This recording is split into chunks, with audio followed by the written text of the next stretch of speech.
Open the door. Anti-vice raid. Everyone squat down. Hands on your head. In an otherwise ordinary night, this den of pleasure was abruptly transformed into a scene of human tragedy. Be honest. If you move again, we'll slap cuffs on you. Clang. The cold iron door slammed shut, the impact making Yi Tian's head buzz and ring. He sat blankly on the interrogation chair, staring up at the ghastly white incandescent lamp overhead and at the policeman opposite him, whose face was all slabs of flesh. Only one thought echoed in his mind. I'm so utterly screwed. He remembered that he had clearly been staying up late writing his novel, his fingers hammering the keyboard, until smoke might as well have risen when a sharp pain seized his heart and he collapsed onto the desk. How had he, upon opening his eyes, ended up in a police station? Transmigration. Before he could digest this fact, a torrent of fragmented memories surged into his mind, like a high-pressure water jet violently forcing their way in. In an instant he understood his plight. This was an era of high martial prowess. Warriors, demonic beasts, heretical cultists, and gods coexisted. Myriad races invaded, and the path of martial cultivation reawakened. In this world, to resist the invasion of the myriad races, the Tianxiong Empire had opened up a myriad races frontline, where population itself was a resource. For men who failed to enter martial universities, the state implemented a breeding program. For women, compulsory marriage and childbirth were enforced. Someone like his predecessor who had been arrested for seeking pleasure was a textbook case of wasting resources and would be permanently recorded in his file. The owner of this body was also named Yi Tian, a third-year student at Yanhui Martial High. His looks were devastatingly handsome, but he was a complete waste. In this age of high martial prowess, appearance was worth nothing before absolute strength. Because his blood and chi value was far too low and the martial entrance exam was clearly out of reach, his predecessor's mentality collapsed. Last night, in a moment of utter foolishness, he had gone to seek comfort and was swept up in an anti-vice raid by the police. Name. The policeman opposite tapped the table, his voice exploding like thunder. Yi Tian. Do you know why we arrested you? Officer, sir, I was wrong. I was just passing by. Yi Tian tried to struggle for a way out. Passing by, yet you burrowed straight into the technician's arms. The policeman let out a cold snort and flung a file onto the table. Yi Tian, male, 18 years old, blood and chi value 0.8. You haven't even brushed up against the threshold of becoming a martial artist, yet you still have the mind to go to a place like that.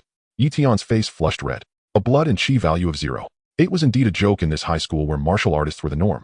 The policeman stared at him for a long, while seemingly hating the iron for not becoming steel, then finally sighed and took a release slip from the drawer. All right, since this is your first offense and you're a student about to take the martial entrance exam, we won't detain you this time. Yi Tian froze. You're letting me go? Oh, don't be happy too soon. The policeman stood up and walked over to Yi Tian, his rough, calloused hand coming down heavily on Yi Tian's shoulder. The force made Yi Tian's bones ache.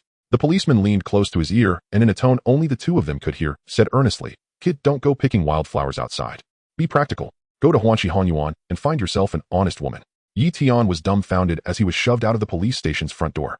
A cold wind howled, sweeping up fallen leaves from the ground and lashing them painfully against his face. Yi Tian tightened his thin school uniform around himself and stood in the empty street, his mind a complete mess. Huanxi Honyuan. Isn't that the state-run marriage agency that assigns wives? Memories surged again. In this world, for a good-for-nothing like him, who couldn't get into a martial university, the only path left was to become a breeding boar.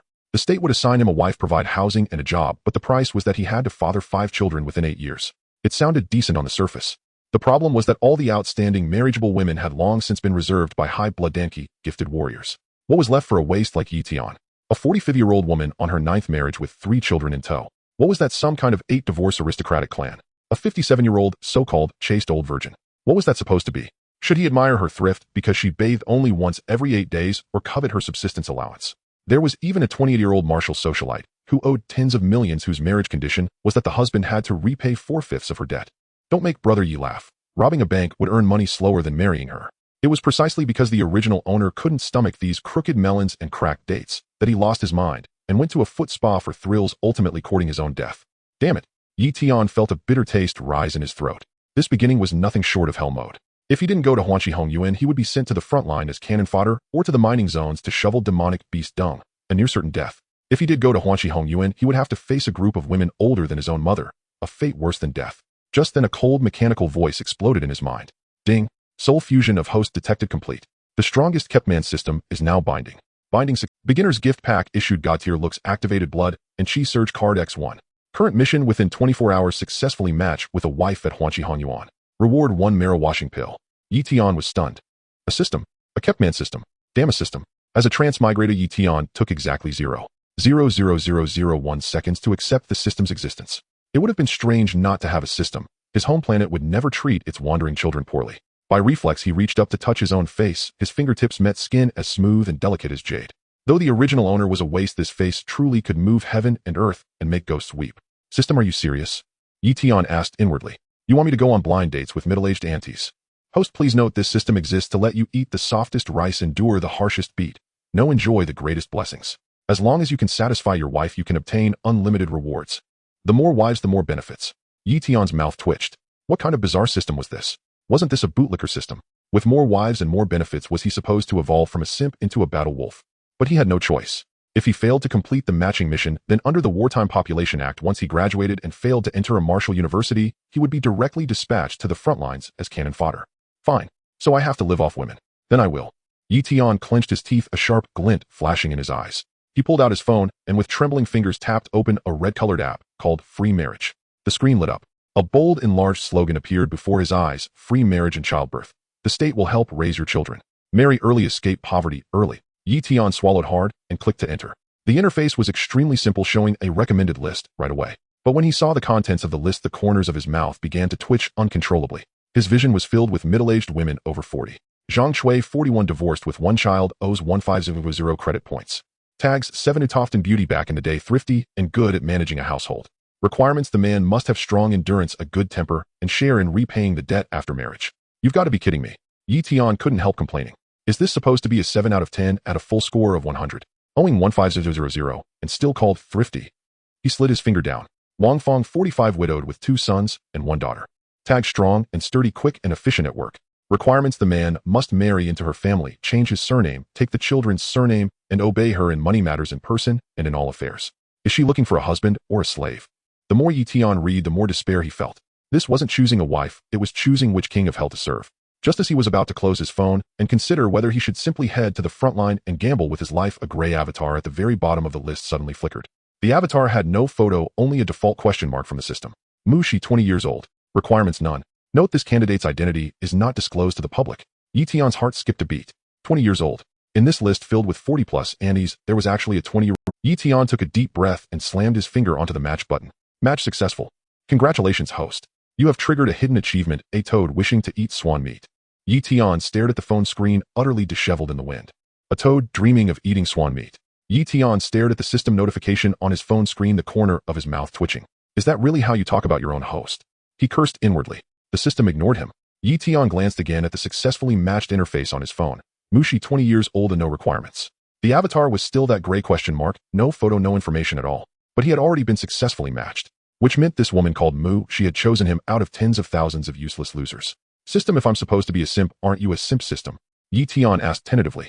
Ding. It has been detected that the host has objections to the system name. Upon evaluation, the title Strongest Kept Man System indeed carries a certain negative guiding tendency.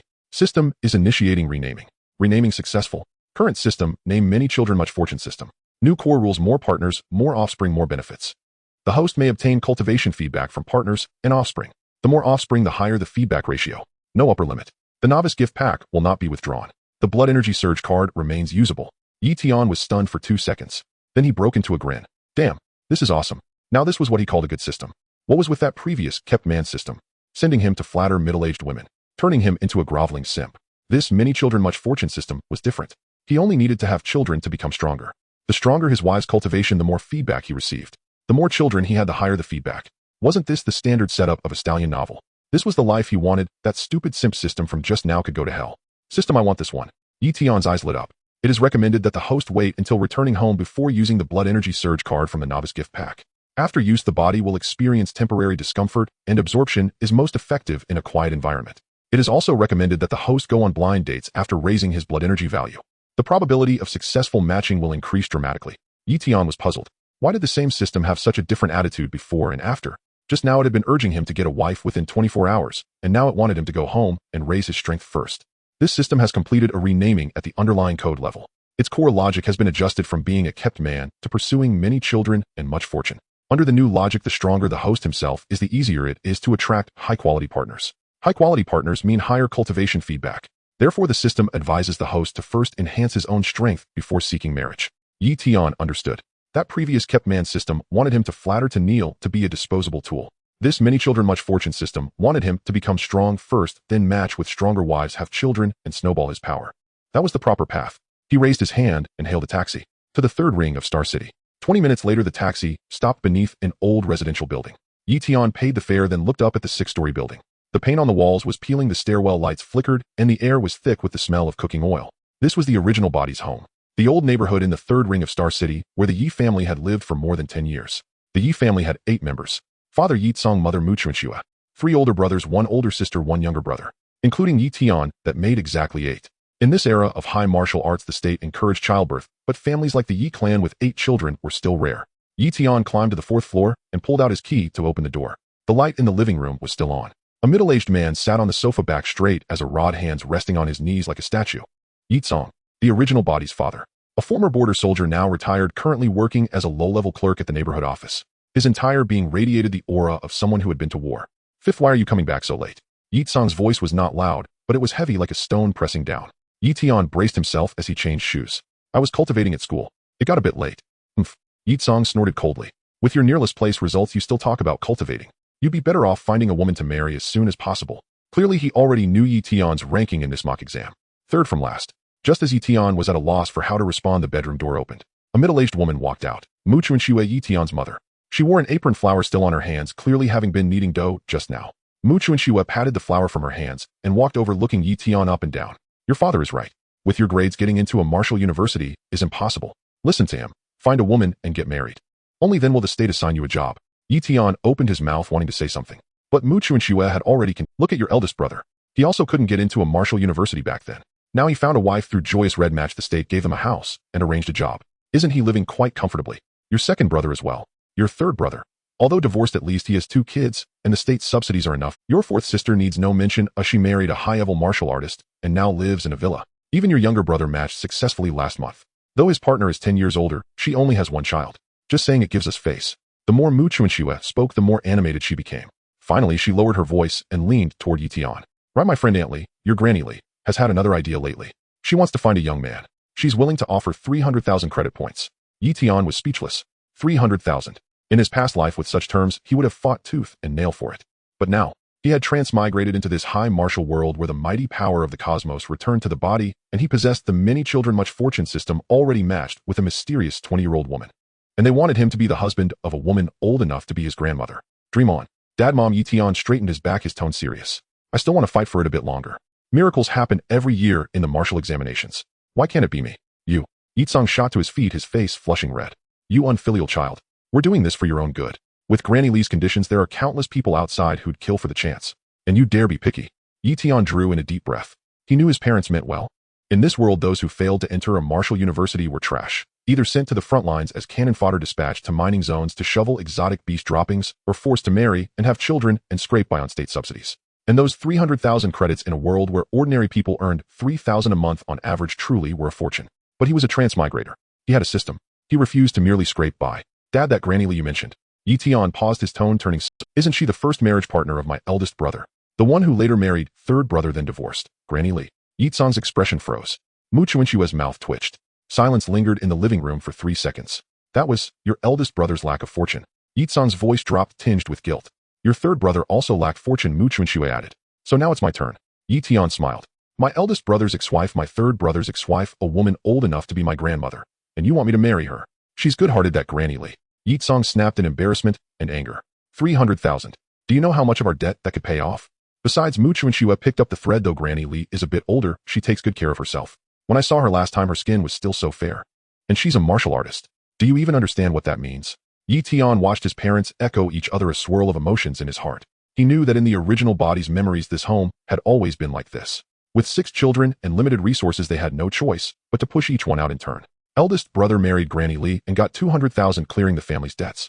Second brother married a woman 15 years older in exchange for a new apartment. Third brother had it worse. He married eldest brother's ex-wife. Granny Li had 2 children and was then dumped, leaving with nothing. Fourth sister married a martial artist, but he was 20 years older and had a violent temper. She often returned to her parents' home covered in bruises. Even the youngest brother had been pushed out last month, matched with a woman 10 years older. Now it was his turn. Dad, Mom. Yi Tian lifted his head, looking at the 2 middle-aged faces filled with expectation. 1 month from now, if my blood energy value doesn't reach the martial artist standard, I'll go to Joy's red match. You can arrange anything as you wish. Granny Li, Granny Zhang, anyone is fine. But during this month, don't force me." Yi Tsong stared at him for a long time. Mu Chuanxue opened her mouth, wanting to say something, but Yi Tsong stopped her. "Fine." Yi Tsong sat back down on the sofa, his voice weary. 1 month. But remember, this is your last chance. 1 month from now, no matter the result, you must go to Joyous Red Match. Yi Tian nodded. I'm going back to my room. He turned and walked to his room, closing the door. The room was very simple. 1 bed, 1 desk, 1 chair. A martial arts cultivation guide was taped to the wall, and several yellowed introductory manuals were piled at the head of the bed. Yi Tian sat on the bed and took a deep breath. System. Here, host. Use the blood energy surge card from the novice gift pack now. Confirm use of blood energy. Confirm. As soon as the words left his mouth, a surge of heat rose from his lower abdomen, boiling upward like water. The heat rushed past his chest, flooding into his limbs and bones. His bones began to ache. His muscles swelled. Every inch of his skin burned, as if he had been thrown into warm water and was being slowly boiled. Yi Tian clenched his teeth and did not cry out. He knew this was transforming his physique. The original body's blood energy value had only been 0.8, not even touching the threshold for a mere martial trainee. This blood energy surge card would at least raise his blood energy to above 1.5. That was mid-stage martial artist level. The hot current lasted for about 10 minutes. Then it gradually dissipated. Yi Tian opened his eyes, feeling his whole body sticky, as if drenched in sweat. He raised his hand and tightened his fist. Strength. Unprecedented strength.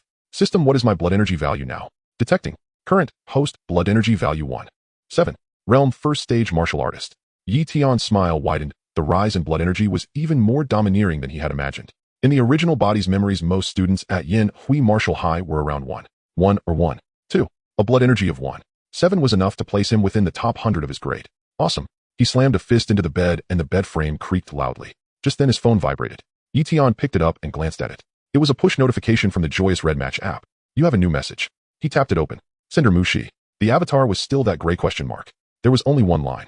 Match tomorrow afternoon at 3-Star City Joyous Red Match headquarters. Don't be late. Yi Tian stared at the message, a single thought ringing in his mind. 1 month. No need. Tomorrow he would meet that 20-year-old woman. In the distance, the nightscape of Star City spread out in a sea of lights. That was the inner ring of Star City, where the upper classes indulged in wanton revelry.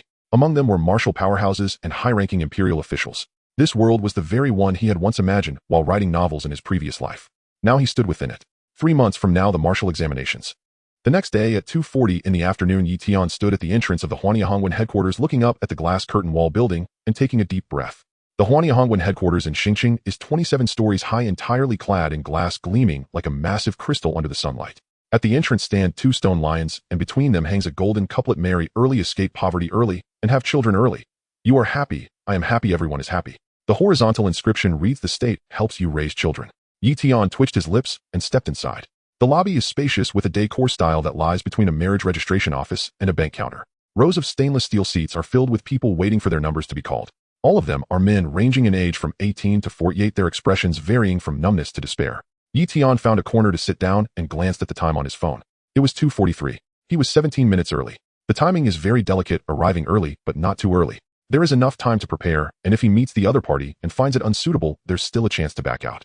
Each person has 5 registration opportunities per year, which are meant for those who might change their minds. But once they enter the registration hall, confirm the match, and the system records it, there's no turning back. Yi Tian sat there, his eyes fixed on the entrance, scanning each woman who walked through the door. A middle-aged woman in a floral dress entered, appearing to be over 50, carrying a basket of vegetables. Yi Tian shifted his gaze. A woman in professional attire walked in her 30s, with makeup on her face thick enough to scrape off 2 ounces. Yi Tian looked away again. A woman wearing sunglasses and high heels entered. She had a good figure, but the crow's feet at the corners of her eyes betrayed her true age. Yi Tian continued to look away. They were all women over 40. Not one looked like they were in their 20s. Time ticked by. The announcement in the lobby rang out. Please, number 520. Yi Tian and Mu Shi proceed to registration hall number 3 to prepare. As Yi Tian walked towards hall number 3, he looked around, trying to find the woman named Mu Shi. People came and went in the corridor, but none seemed to be there to register with him. He reached the door of registration hall number 3 and pushed the door open. The room was not large, about 20 square meters. It had an office desk, 2 computers, and a national flag hanging on one wall alongside an unknown flag. The registrar was a woman in her 40s, wearing a uniform, sitting expressionlessly behind the computer. Yi Tian, please sit. Just wait a moment, the female party hasn't arrived yet. Yi Tian sat down on a chair, his gaze still unable to resist glancing toward the door. Where is Mu Shi? The one called Mu Shi. The registrar glanced at him, then lowered her head to type on the keyboard, mumbling, the young man is indeed handsome. Yi Tian did not respond. His attention was entirely on the entrance. About 20 seconds later, the door was pushed open. A woman walked in. The first thing Yi Tian noticed was her attire, an ordinary light blue dress. But this cheap dress worn by her appeared to be custom-made just for her. She had an eye-catching figure with delicate collarbones, a slender waist, and a shape that could be grasped with one hand. Her full bust created a breathtaking curve at the front of the dress. Her rounded and perky hips, accentuated by her slim waist, drew an incredibly smooth and stunning line. She resembled a ripe fruit hanging from a slender branch, swaying precariously, yet remaining steady. A phrase popped into Yi Tian's mind: a bountiful fruit on slender branches. His gaze involuntarily drifted downwards. She had a pair of straight legs, slender calves, and voluptuous thighs, perfectly proportioned. She wore a pair of white stilettos, her exposed ankles delicate and fair, her toes rounded like 10 pearls. Yi Tian retracted his gaze and took a deep breath. Now he began to look at her face. She was wearing a mask, a light blue one that matched her dress, revealing only a pair of eyes. What kind of eyes were they? Clear and bright, like a mountain spring, untainted by impurities. Yet deep within those eyes there was a hint of sickly fatigue with a slight redness at the corners. She sat down across from Yi Tian. The registrar did not even look up, saying ID card. The woman took out her ID card, the registrar glanced at it, and typed a few keys on the keyboard. Mu Shi, 20 years old, an ordinary person with no martial arts cultivation. Ordinary person? Yi Tian was taken aback. In this era where everyone practiced martial arts, ordinary people were rare. Mu Shi seemed to sense his gaze, her fingers unconsciously gripping the hem of her dress.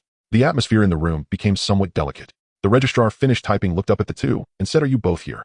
Then let's proceed to the understanding room. Get to know each other. If everything is fine, come back to sign." Room 208 is on the second floor. The room is not large, about 10 square meters, arranged like a small living room. There is a sofa, 2 chairs, and a tea table. On the tea table are 2 glasses of water and a box of tissues. On the wall hangs a slogan: sincere communication, happiness for a lifetime. Yi Tian pushed the door open and Mu Shi followed behind. The door closed. Only the two of them were left in the room. The air suddenly became quiet. At that moment, a familiar mechanical voice exploded in Yi Tian's mind. Ding! The multi-children, multi-blessings system has been activated. Analyzing target. Analysis complete. Target: Mu Shi, favorability 10. Age: 20 years old. Identity: the mayor's daughter of Xingqing. Martial arts talent: A grade due to damaged meridians, all cultivation lost. Current status: severely damaged meridians, chi and blood value at 0, A unable to cultivate. Marriage count 0. Emotional experiences 0. Development count 0. System evaluation: a fallen noble lady. Yi Tian's pupils constricted sharply. The mayor's daughter. A great talent. He couldn't help but glance at Mu Shi again. She was looking down, her fingers still gripping the hem of her dress, completely unaware that her secrets had been laid bare by the system. Mu Shi lowered her head, her fingers twisting on her knee. The light blue mask obscured most of her face, leaving only her pair of eyes visible. In those eyes there was a sickly weariness of forced calmness and a hint of fear. Yi Tian began. Mu Shi raised her head, a trace of tension in her eyes. My name is Yi Tian, a senior student from Yin Hui Martial Academy, 18 years old. My vitality score is 170, and I am a first-level martial artist. Mu Shi was taken aback, seemingly not expecting him to be so formal. I am Mu Shi, 20 years old. Her voice was soft. I have no martial arts cultivation and currently, I am temporarily unemployed. She didn't mention that she was the mayor's daughter, nor did she mention that she was a student at Xingqing Martial University. She only said she was unemployed. Yi Tian did not. Why are you here for a blind date? He asked. Mu's eyes fingers tightened again. Because there are no other options left. This was the truth, albeit omitting many details. What about you? She asked. Similar to you. If I can't get into Martial University, I have to go to the front lines. If I don't want to die, I can only get married. Mu Shi nodded gently. They fell silent for a while. You? Mu Shi hesitated. Don't you have any questions for me? Yi Tian thought for a moment. He wanted to ask her how she got injured and whether her meridians could be repaired. But when those words reached his lips, he swallowed them. What do you usually like to eat? He asked. Mu Shi was taken aback. What do you like to eat? I like sweets. Cakes and milk tea, I like them both. Then after we finish the paperwork, I'll treat you to cake. Mu Shi froze. She looked into Yi Tian's eyes, seemingly confirming whether he was joking. Yi Tian's expression was serious. But let me clarify first, I don't have much money, so I can only treat you to the cheaper kind. Mu Shi lowered her head. Her ears turned red. The room fell silent again. But this silence was different from before. The previous silence was awkward and unfamiliar. Now the silence carried a hint of warmth. A few minutes later, Mu Shi suddenly stood up. I think it's okay. Her voice was small but firm. I can marry you. Yi Tian stood up, looking at her. Are you sure? No regrets. Mu Shi nodded. No regrets. Then let's go. Yi Tian extended his hand. As a human, one should not be. Even if she was the mayor's daughter, now that she was matched with me and she agreed, she is my wife. Mu Shi looked at that hand, hesitated for a moment, and placed her hand on it. It was cold and still trembling slightly. Yi Tian held it tightly. Don't be afraid, he said. From now on you won't be alone anymore. Ding. Mu's eyes current favorability 30-20. The two walked out of the registration room hand in hand. In the corridor, a few men waiting to be called looked at them with envious expressions. They were not envious of Yi Tian for finding a young and beautiful wife, but rather for the fact that he had successfully matched. In this hall, failure to match was the norm. The registration clerk aunt smiled slightly as she saw the two walk in hand in hand. Are you done with the understanding? Yes, we're done, Yi Tian replied. Then please sign here. She pushed 2 documents in front of them. Wartime marriage registration application form. Male party Yi Tian. Female party Mu Shi. Validity lifelong. Below was a line of small print. According to Article 37 of the War Population Law, married couples are obliged to have no less than 5 children within 8 years. Failure to do so will result in the state having the right to revoke all marriage and childbirth subsidies and welfare housing. Yi Tian picked up a pen and wrote his name in the signature box. Yi Tian. Each stroke was deliberate. Mushi also picked up the pen. Her hand was still a bit shaky, but much steadier than before. She glanced at Yi Tian. Yi Tian nodded. She lowered her head and wrote down her name. Mushi. The 2 characters were delicate and neat. The registration clerk collected the 2 documents and typed on the computer. All done, the system has recorded it. From now on you are legal spouses. She stood up and took out 2 small red books from the drawer and handed them over. Marriage certificates. 1 for each person. Not replaceable if lost. Yi Tian took the red book, glancing at it. The photo was synthesized by the system. He had a serious expression, while she wore a mask revealing only her eyes. Below the photo was a line in golden letters, willing to contribute my lifetime to the reproduction of humanity. Yi Tian's mouth twitched, and he tucked the red book into his pocket. She carefully placed her red book into her bag, as if putting away a precious treasure. The 2 walked out of the registration hall across the corridor and headed towards the exit. Exiting from the joyful red union, Mushi and Yi Tian headed straight to the Marriage Subsidy Center. Upon arriving at the subsidy center, the staff glanced at the marriage certificate, and the cold sound of keyboard typing fell. Xingqing 4th ring, unhappy home, building 8, unit 3, 8th floor, room 3. No elevator. Yi Tian's mouth twitched. Although he had anticipated the poor environment of the subsidy housing, he did not expect it to be this outrageous. 4th ring. The location was even more remote than Yi Tian's home, almost close to the city wall of Xingqing, where most residents were martial artists who frequently left the city. As they reached their destination, dusk was swallowing the horizon. Several gray-drab apartment buildings stood tall, their walls peeling like festering sores, and the hallways were cluttered with debris. She stood in front of the building, her throat tightening. She had once been the pride of Xingqing Martial University, the mayor's daughter, a dazzling gem with a great talent, yet now she stood in front of this dilapidated building, without even an elevator, listening to the rustling sounds in the hallway, as if fate were mocking her. Climbing up to the 8th floor, she pushed open the rusty door of room 803. The smell of mildew mixed with dust rushed at her, revealing a living room with 2 bedrooms, less than 60 square meters. Inside, the only furniture consisted of a chair and 2 wooden plank beds.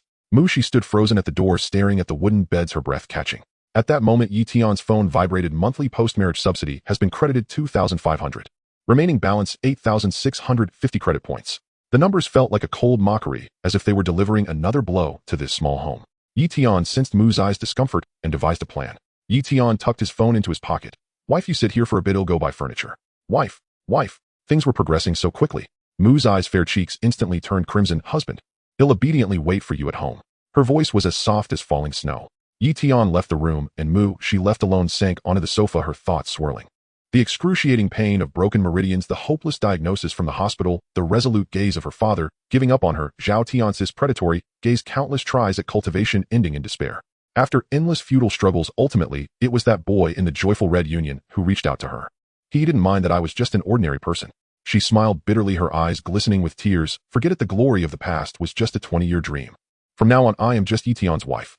His talent is not bad, and as long as he leads a stable life, that is enough. On the other side, Yi Tian walked down the stairs. A tricycle was parked below, and a balding driver was leaning against it, smoking. Furniture City, let's go. The tricycle revved and sped off. Yi Tian sat in the back of the tricycle, still thinking about Mu's appearance just now. She stood at the door, staring at the wooden bed, her face as pale as paper. She is the daughter of the mayor. He has picked up quite a bargain. But this bargain of a wife is currently standing in a dilapidated house with no place to sit. He has to make her feel that life can be lived well. They arrived at the Furniture City. Yi Tian jumped off the tricycle and walked briskly inside. He grabbed a mattress, blankets, pillows, pots, bowls, a kettle, slippers, and a jumble of other items. The owner calculated 320, 250, 280, no less. Deal. After paying, Yi Tian carried the items out. Passing by a small goods store, he paused for a moment, went inside, and picked up 2 silver rings, 10 yuan each. He also grabbed a red double happiness symbol for 3 yuan. The corner bakery still had its lights on, displaying a few small cakes in the window.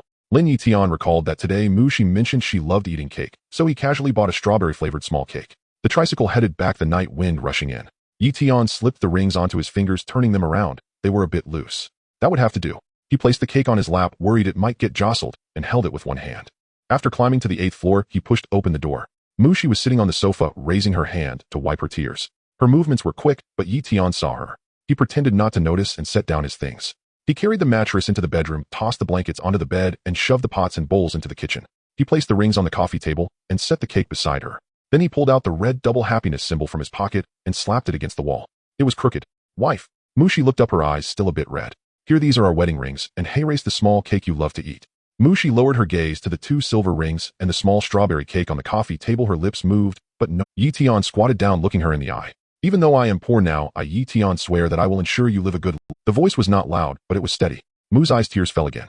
Ever since she became a waste, her life had been filled. Her father schemed over her marriage, Zhao Tianxi schemed over her body, and her mother and brother schemed over her last bit of value. Only this person in front of her, a stranger she had just met this afternoon, buying her a cake, buying rings, putting up the red double happiness. Although they were all the cheapest kind, but he treated her as a person, as his wife. Mushi wiped her tears, her voice a bit hoarse. Husband, you are so... After saying that, she took a deep breath as if making a decision. Then she leaned closer and gently touched his face. Her lips were very cold. Yi Tian was taken aback.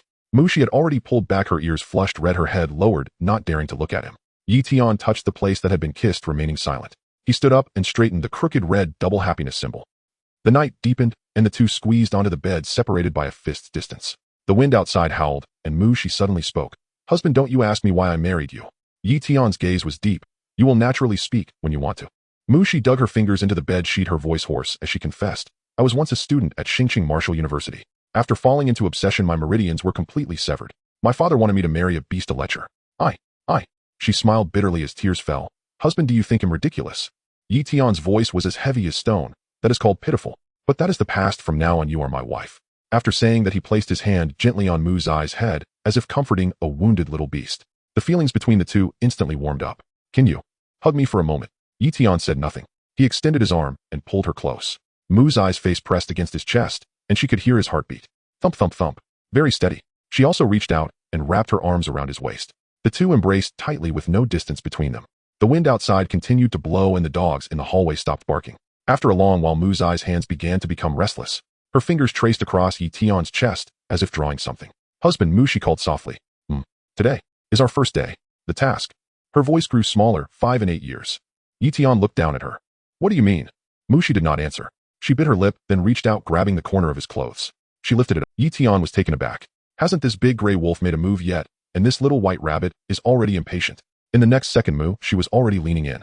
Her lips were very cold. Much colder than the last time she kissed his cheek. The moonlight outside streamed in, illuminating the crooked red double happiness. The night was long. The red double happiness on the wall glowed faintly under the moonlight, like a silent eye witnessing the first night in this shabby little house. Details omitted. 10,000 words. Detected host connection successful, rewarding the innate pure yang. Evaluation: 1 mouthful of innate pure yang energy unmatched against 3,000 foes. Unexpected effects on partners. Please experience it yourself. Host. Not sure how much time has passed. The moonlight outside shifted positions. Mushi leaned against Yi Tian's embrace, her hair sprawled over the pillow, her face buried in his shoulder, her ears red, as if they were bleeding. Yi Tian stared at the ceiling, took a few breaths, and reached down to touch his waist. Last time it was the original body that was drained. This time it was him. It felt similar. Isn't Mushi an extraordinary person? Why couldn't he withstand it? Is she gifted? Husband, Mushi, do you think? It might just take one time. If it works, we won't do it again. Mushi pinched him lightly, not with much strength, like a playful scratch. What do you take me for? Her voice carried an indescribable hint of reproach. Then, let's do it again. Her voice was so soft it was almost inaudible. Yi Tian looked down at her. Mushi buried her face even deeper, curling up in his embrace like an ostrich hiding its head in the sand. Ding. Detected host offspring successfully settled. Checking pregnancy status. Scanning. Scan complete. Partner Mu, she pregnancy successful. Current pregnancy status: early pregnancy, embryo developing normally. System rewards being distributed. Returning partner Mu's cultivation tenfold. Returning vitality 0. 1. Current cultivation first tier martial artist vitality 1. 8. Yi Tian jumped up, startled, sitting up in bed. System. What happened? Isn't Mushi an ordinary person? He gently moved Mu's jade arm off his chest. The voice of the system echoed in Yi Tian's mind, tinged with a hint of pride. This is the innate pure yang sacred body of the host exerting its power. The innate pure yang qi is akin to an elixir for women. It will effortlessly repair Mu's meridians. Yi Tian sat dazed on the bed, glancing down at his hands. Goodness, am I now like Tang Xing's meat? He turned to glance at the still sleeping Mushi. She lay on her side, her hair sprawled on the pillow, breathing lightly, with a faint blush still lingering on her face. She was not like this last night. Last night, she seemed like a completely different person. Just recalling it made Yi Tian feel a bit dazed. The woman who didn't dare to speak loudly in the joyous red yarn had transformed into someone else in bed. He touched his waist. Mu's performance last night was not that of an ordinary person. Her enthusiasm, how should he put it, her level of initiative was as if she were trying to make up for the shortcomings of the past 2 decades all at once. Yi Tian felt increasingly uneasy. What was even more unsettling was the system's earlier statement. Repairing Mu's meridians is effortless. Does that mean Mu she can cultivate again? An grade talent, her meridians had been severed for half a year, and he managed to heal them in one night. Yi Tian looked down at his hands again. It's confirmed him indeed like Tang Seng's meat. The sky outside began to brighten. Soft light filtered through the curtain's gap, falling on Mu Zai's face. Her eyelashes fluttered, and she slowly opened her eyes. What greeted her was Yi Tian's chest. She froze for a moment, then nestled closer into his embrace, nuzzling like a cat, and finding a comfortable position. Good morning. Her voice was muffled, carrying a hint of morning rasp. Good morning. Why are you awake so early? I couldn't sleep. Mushi lifted her head to glance at him, then lowered her gaze, tracing circles on his chest with her fingers. Me too, she said. I didn't sleep well last night. Yi Tian didn't respond, thinking it was unnecessary. After all, they had been busy until 4 in the morning. How long could they sleep? Mu Zai's finger paused. Hubby. I feel a bit strange. Yi Tian's heart stirred. What happened? Mushi didn't answer. She closed her eyes, then she abruptly opened her eyes. The sleepiness in her gaze vanished. She sat up the blanket, sliding off her shoulder, revealing a large expanse of fair skin. But she was completely oblivious. She froze there, her expression shifting from confusion to shock, and then to disbelief. My chi and blood have returned. Her voice trembled. Mushi took a deep breath, sitting cross-legged on the bed, closing her eyes, and began to circulate her cultivation technique. Her breathing gradually steadied from rapid to calm, and the pallor on her face was replaced by a faint flush. The room was very quiet. The light outside grew brighter. About 5 minutes later, she opened her eyes. They were filled with tears. Hubby. Her voice choked. I can cultivate again. My meridians are all healed. Tears fell one by one, splattering onto the blanket. Yi Tian reached out, pulling her closer and embracing her. Mushi buried her face in his shoulder, crying out loud. Yi Tian remained silent, holding her one hand resting gently on the back of her head. After crying for quite a while, Mushi finally calmed down. She lifted her head from his shoulder, her eyes red, nose flushed with tears still clinging to her face. But she was smiling. Thank you, she said. Thank me for what? Mushi opened her mouth, wanting to say something, but suddenly realized something was amiss. She glanced down at herself, then looked at Yi Tian. The blanket had slipped down to her waist at some point, leaving her completely bare in front of him. Her face turned beet red. She quickly yanked the blanket over, wrapping herself tightly, leaving only her eyes exposed.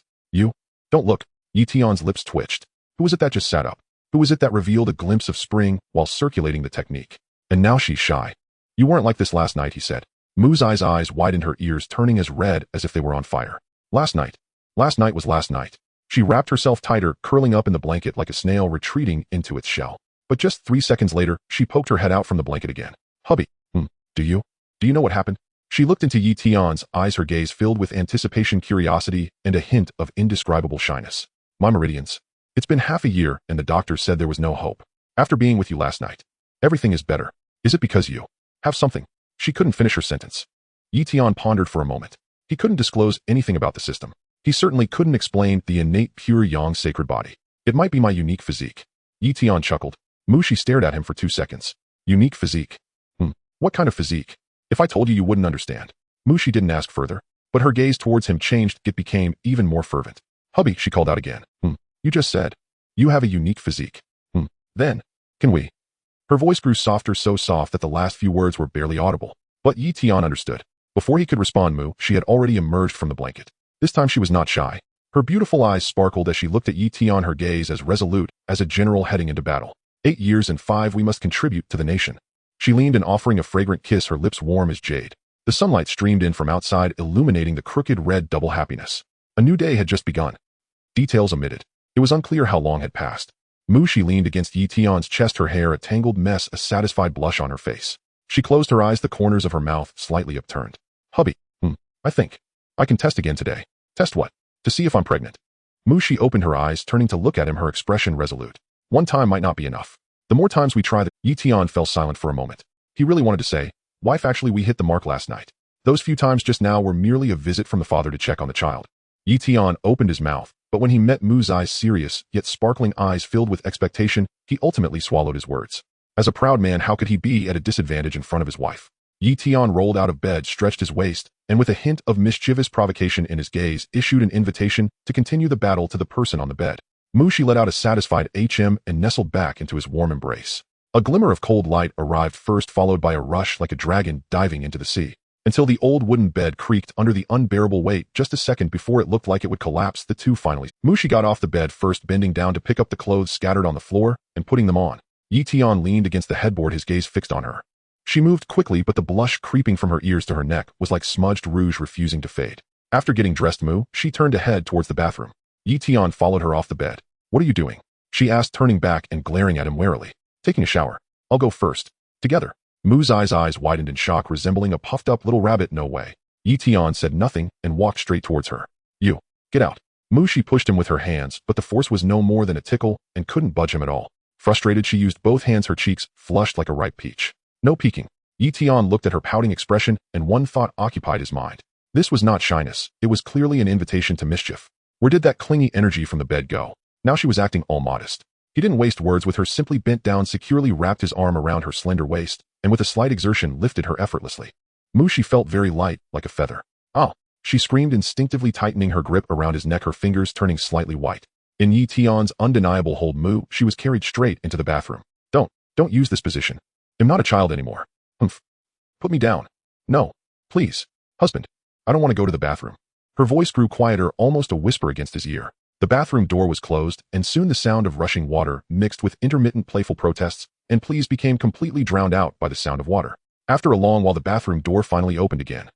She walked out wrapped in a towel, her face red enough to bleed, her damp hair sticking to her cheeks and neck, her legs slightly wobbly, making her steps unsteady. She shot a fierce glare at Yi Tian following behind, but the look lacked any real threat and instead seemed more like a pout. Yi Tian pretended not to see and went straight into the bedroom to change into clean clothes. By the time he came out, she had already changed her clothes. She wore a light blue dress, slightly faded and wrinkled from washing, yet it still accentuated her graceful figure, looking charming and lovely. Are you going to school today? She asked softly, her head down, fingers twisting the hem of her dress. The martial arts exam is just a few days away. Then I should wait for you at home. Where else could you go? She bit her lip and said nothing. Indeed, where could she go? Once the pampered daughter of the mayor, she was now a homeless person. That resplendent home had long ceased to have any connection. Just stay home and consolidate your vitality and blood. Yi Tian pulled out the assistant's card from his pocket and handed it to her. I've left 2,000 credit points for you on the card. Eat something casually for lunch, no need to wait for me. He walked to the door, resting his hand on the doorknob, and turned back to ask, by the way, can you still use the cultivation techniques you practiced before? Oh. She nodded vigorously. Then practice for now. When I come back, I'll get you some decent cultivation resources. Where will you get the money? She suddenly looked up at him, her eyes filled with confusion and unease. He'll figure it out. Yi Tian dropped those 3 words, opened the door, and walked out. She stood at the door, watching his figure vanish into the dim hallway. The door closed with a click. Leaning against the cold door, she pressed the thin assistant's card tightly to her chest, closed her eyes, and felt a slight sting in her nose. After a long while, she finally wiped away the moisture at the corner of her eyes, entered the bedroom, sat cross-legged on the bed, and began to operate the cultivation technique, with her fingers forming seals. It had been 6 months since she last practiced, and she felt very rusty. But when that familiar warm energy slowly flowed through her meridians, Mu's eyes turned red. Perhaps only by losing something and getting it back could one understand its value. Yi Tian had gone downstairs, avoiding the few old electric bikes parked below. He took out his phone to search for nearby cultivation resource shops. As expected, in the impoverished district of the 4 Rings of Star City, there weren't even any proper cultivation resource shops, let alone a decent supermarket. It seemed he could only go into the city. He walked to the roadside and hailed a taxi, giving the address of the 2nd Ring of Star City. That was the largest chain store for cultivation resources in Star City, according to the memories of his original self, Shinshin Pavilion. In the car, Yi Tian concentrated and summoned the system panel. Partner Mu Shi, cultivation level 2nd stage, warrior, vitality 1. 7. Physique innate, pure yang, holy body, note a contemporary woman's best friend, martial arts, stationary stance, entry, thunderclap, palm, beginner.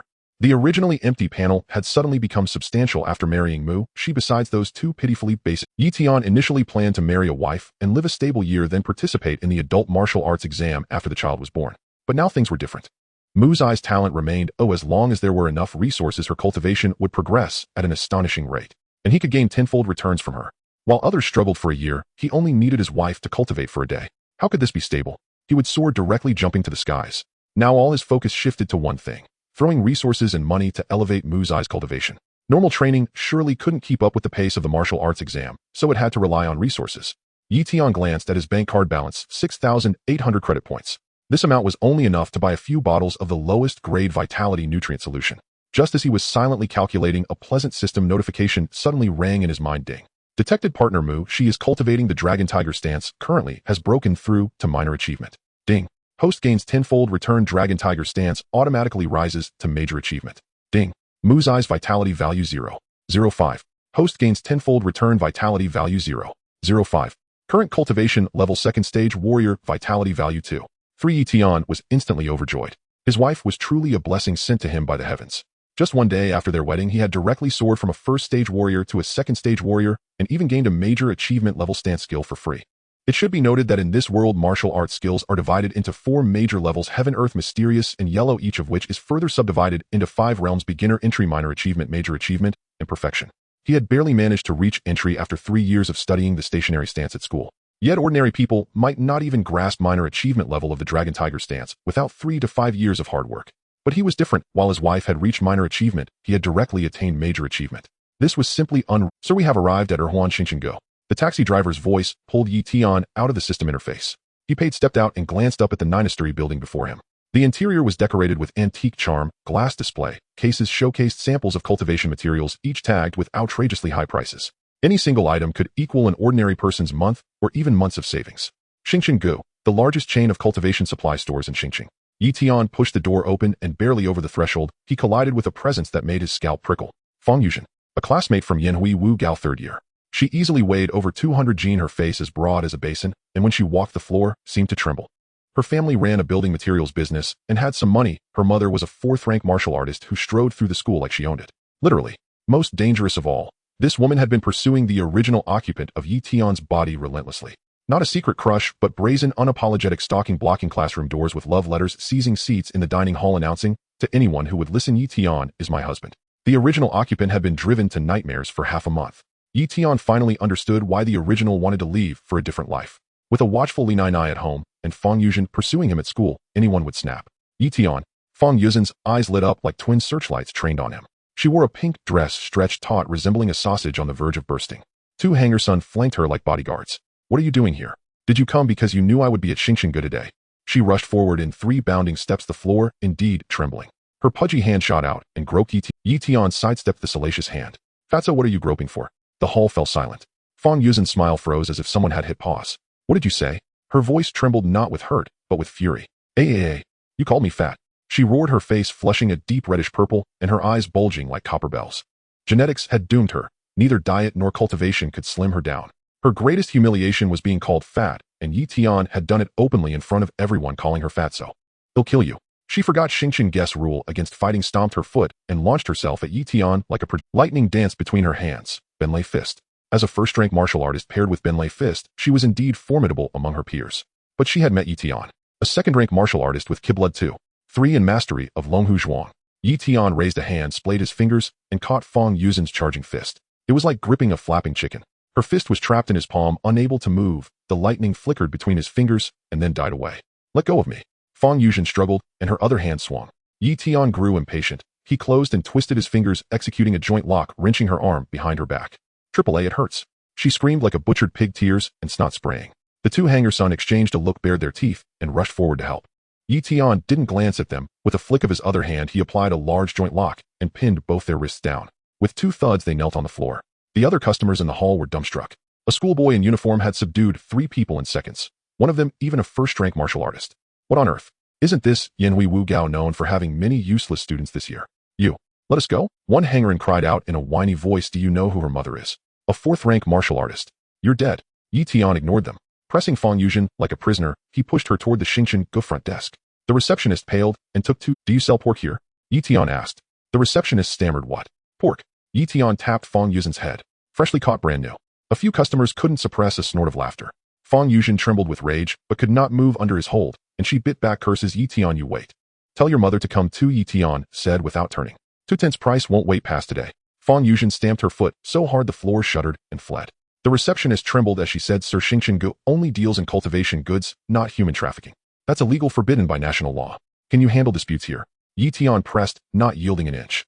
"I came to spend money and was assaulted by a rabid dog. Do you do anything about that?" The commotion escalated. Customers started whispering, and some even raised their phones to record. At that moment, a cool female voice came from the staircase. "Good afternoon, sir." A woman in a cyan gown descended. She looked 25 or 26, her hair pinned up, features delicate, and her manner efficient. A silver badge on her chest read Xingqianggu Supervisor. "I am the supervisor of Xingqianggu Xiaoya." She approached Yi Tian with a polite smile, composed and unhurried. "May I ask if our service at Xingqianggu caused you to—" Yi Tian studied her. She was not simple. She evasively framed the issue as service shortcomings rather than admitting a security lapse at Xingqianggu. Yi Tian tightened his grip slightly, and Fang Yuzhen held anew. "If a patron cannot have their personal safety guaranteed in your establishment." He looked around, his voice was low, but every ear in the hall caught it. "How much is your reputation worth then?" The question cut into Xiaoya.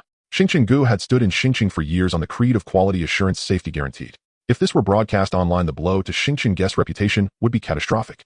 Xiao Ya's gaze swept over the onlookers and lingered on those with phones raised. She inclined her head and sent a subtle look to a guard in a black uniform stationed in the corner. The guard understood and slipped away without a sound. Yi Tian watched him leave, but remained silent. He had only come to buy a bit of nourishing elixir, not to make trouble. Yet when a demon serves itself to you, one ought not let it go unpunished. No rush. Wait. Moments later the guard returned and whispered to Xiaoya, who relaxed her brow and resumed her professional smile. Mr. Yi, I have looked into the matter. She bowed slightly, her tone now more deferential than before. On behalf of Xingqing Gu, I apologize for the distress you experienced. She paused, then continued to compensate you. We have prepared a small offer. All merchandise in Xingqing Gu at 20% of the original price. For you alone today only. A collective intake of breath swept the hall. 20%. Xingqing Guest goods were already exorbitant. 2/10 meant what? A kibbled pill that once cost 10,000 could be had for 2,000. It was practically giving it away. Yi Tian's face betrayed little, but inwardly he was thrilled. He had intended to haggle for 10% off, never expecting such largesse from Xiaoya. This woman knew how to act. Fine. Yi Tian released Feng Yuzhen. Supervisor Xiao is generous. Oh, I won't make this difficult. Once freed, Feng Yuzhen scrambled toward the door with her hanger son in tow. At the threshold, she dared to look back, snot-streaked and tear-stained, and screamed at Yi Tian. Yi Tian, you wait. My mother will not let you off. Be sure to bring your mother to Xingqing Gu. Yi Tian replied, without turning. 2/10 price offer expires today. Feng Yuzhen stamped, and the floor trembled again before she fled. Unnoticed by her, several casually dressed men followed her out as soon as she left the store. Xiaoya withdrew her gaze and smiled at Yi Tian. Mr. Yi, shall I show you our merchandise now? Yes. Yi Tian clapped his hands and approached the counter. If he was going to take advantage of this, he might as well make good use of the demon bow gang's unintentional help. Xiaoya personally led Yi Tian to the second floor. The second floor was much quieter than the first, with more elaborate decor. A mahogany counter, crystal chandeliers, and a faint scent of medicine filled the air. Mr. Yi, you mentioned wanting to buy nutrition liquid and blood replenishment pills. Correct. Currently our Xingqing Pavilion has 3 major series of nutrition liquid. Xiaoya pointed to the samples on the counter, her speech measured. The entry-level white label is 300 per bottle with average effects and more impurities. The upgraded Xiongjiang is 1,000 per bottle with effects 3 times that of the white label and moderate impurities. The high-end jade liquid is 5,000 per bottle with effects 5 times that of Xiongjiang and impurities close to 0. It is suitable for martial artists with high talent and solid foundations. As Xiaoya spoke, she took out a delicate small blue bottle from the counter and placed it in front of Yi Tian. The glass bottle had a blue label with 2 silver characters, jade liquid. Yi Tian picked it up and examined it. Mu Shi, with a level talent, had just repaired her meridians, and her foundation must not be damaged. The impurities in the white label and Xiongjiang were too high, prolonged use would harm her foundation. 5 bottles of jade liquid. Xiaoya was taken aback. Yi Tian didn't seem like someone who would use jade liquid. She had already had someone check earlier. Yi Tian, a third-year student at Yin Hui Martial High, had just 3 days ago been a waste with a blood value of only 0.8. She thought Yi Tian would at most choose Xiongjiang. But Xiaoya had managed to become a supervisor at Xingqing Pavilion because of her keen insight and attitude. 5 bottles of jade liquid after 2 discounts will be 5,000 credit points. Xiaoya maintained her smile. Mr. Yi, will you pay by card or cash? Yi Tian pulled out his bank card. By card. After leaving Xingqing Pavilion, Yi Tian hailed a taxi. Yin Hui Martial High. As the car started, Yi Tian leaned back in the seat, lightly tapping on the gift bag on his lap. 5 bottles of jade liquid would last Mu Shi for quite a while. But relying solely on purchasing is not a long-term solution. He needed to find a way to make money. The job assigned to him by the country after marriage was as a driver at a breeding farm. But the salary was only 3,500 credit points. He was now a second-tier martial artist with a blood value of 2.3. In Yin Hui Martial High, this level was already among the top 30 in his grade. In Star City, the top 3 in the annual martial arts examination are at least intermediate martial artists. To take first place, one must be at least at the martial master level. In less than a month from second-tier martial artist to martial master. Normal training. Dream on. But Yi Tian was not normal. He had Mu Shi. As long as Mu Shi improved, he could reap tenfold returns. If Mu Shi trained for 1 day, it was equivalent to 10 days of training for others. If Mu Shi broke through a realm, he would directly follow suit. This was his method of cultivation. So the most important thing now was not to spend all his time in school practicing those yellow-level martial arts. It was to go home and accompany his wife in cultivation. To be precise, it was to let his wife cultivate while he relaxed and enjoyed the returns. Yi Tian pulled out his phone and searched for the leave of absence process at Yin Hui Martial High. In the second semester of the 3rd year, taking a leave of absence was generally not allowed. But if there were special circumstances, such as marriage, serious illness, or family changes, an application could be made. Marriage. He had just gotten married. That was special enough. The taxi stopped at the entrance of Yin Hui Martial High. Yi Tian paid and got out carrying the gift bag inside. Yin Hui Martial High was the 3rd-ranked martial arts high school in Star City, covering a significant area. Upon entering, there was a straight tree-lined path with training grounds and demonstration platforms on both sides. It was now the afternoon free training time, and students in uniforms were everywhere along the path. Some were practicing stances in horse stance, legs trembling, but gritting their teeth to persevere. Some were striking wooden dummies with thunder fist, the wind from their punches roaring. Some were sparring, raising clouds of dust. Yi Tian walked past, occasionally catching a glance, but no one greeted him. The original body had spent 3 years at this school, with almost zero presence. Being the third to last waste, no one would even glance at him. Soon he arrived at class 7 of the 3rd year. The classroom door was closed, but sounds could be heard from inside. That Yi Tian. He humiliated me at Xingqian Pavilion without regard for his classmates' dignity. He even had someone insult me harshly. Fang Yuzin's voice, laced with tears, could be heard throughout the floor. Yi Tian pushed the door open. The classroom was filled with students, all looking at Fang Yuzhen at the podium. She had a bruised face, dark circles under her eyes, and a blood scab at the corner of her mouth, looking just like a pig that had been beaten. Fang Yuzhen was wailing passionately when she looked up and saw Yi Tian standing at the door, her voice abruptly stopping. All eyes in the class turned to Yi Tian. In the back row of the classroom, several boys exchanged meaningful glances. Everyone in the class knew about Fang Yuzin's pursuit of Yi Tian. Fang Yuzhen had just howled about Yi Tian calling her fat pig. Now the main character had arrived. Everyone was waiting to see the drama unfold. Yi Tian ignored Fang Yuzhen. He scanned the classroom, his gaze resting on a middle-aged man in the corner who was grading homework. The class teacher, Hitai, in his 40s with thinning hair, wearing black-framed glasses and a shirt that had faded from washing. He had taught at Yin Hui Martial High for 20 years, guiding numerous graduating classes. In the original Buddhist memories, Hitai was one of the few who did not look down on him. Every time the original body scored at the bottom of exams, Hitai would call him to the office, brew a cup of tea, and chat with him slowly. Yi Tian, your talent may not be great, but on the path of martial arts, talent is not everything. Your academic performance is good and you're sharp-minded. As long as you put in the effort, there's still a chance. Don't give up. The original body had taken these words to heart. But talent is not something that can be compensated for by me. For 3 years, the original body trained late into the night, yet his blood value remained only 0.8.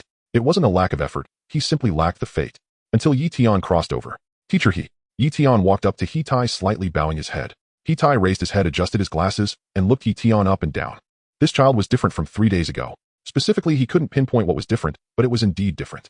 Yi Tian, I want to apply for a leave of absence. The classroom instantly fell silent. A leave of absence?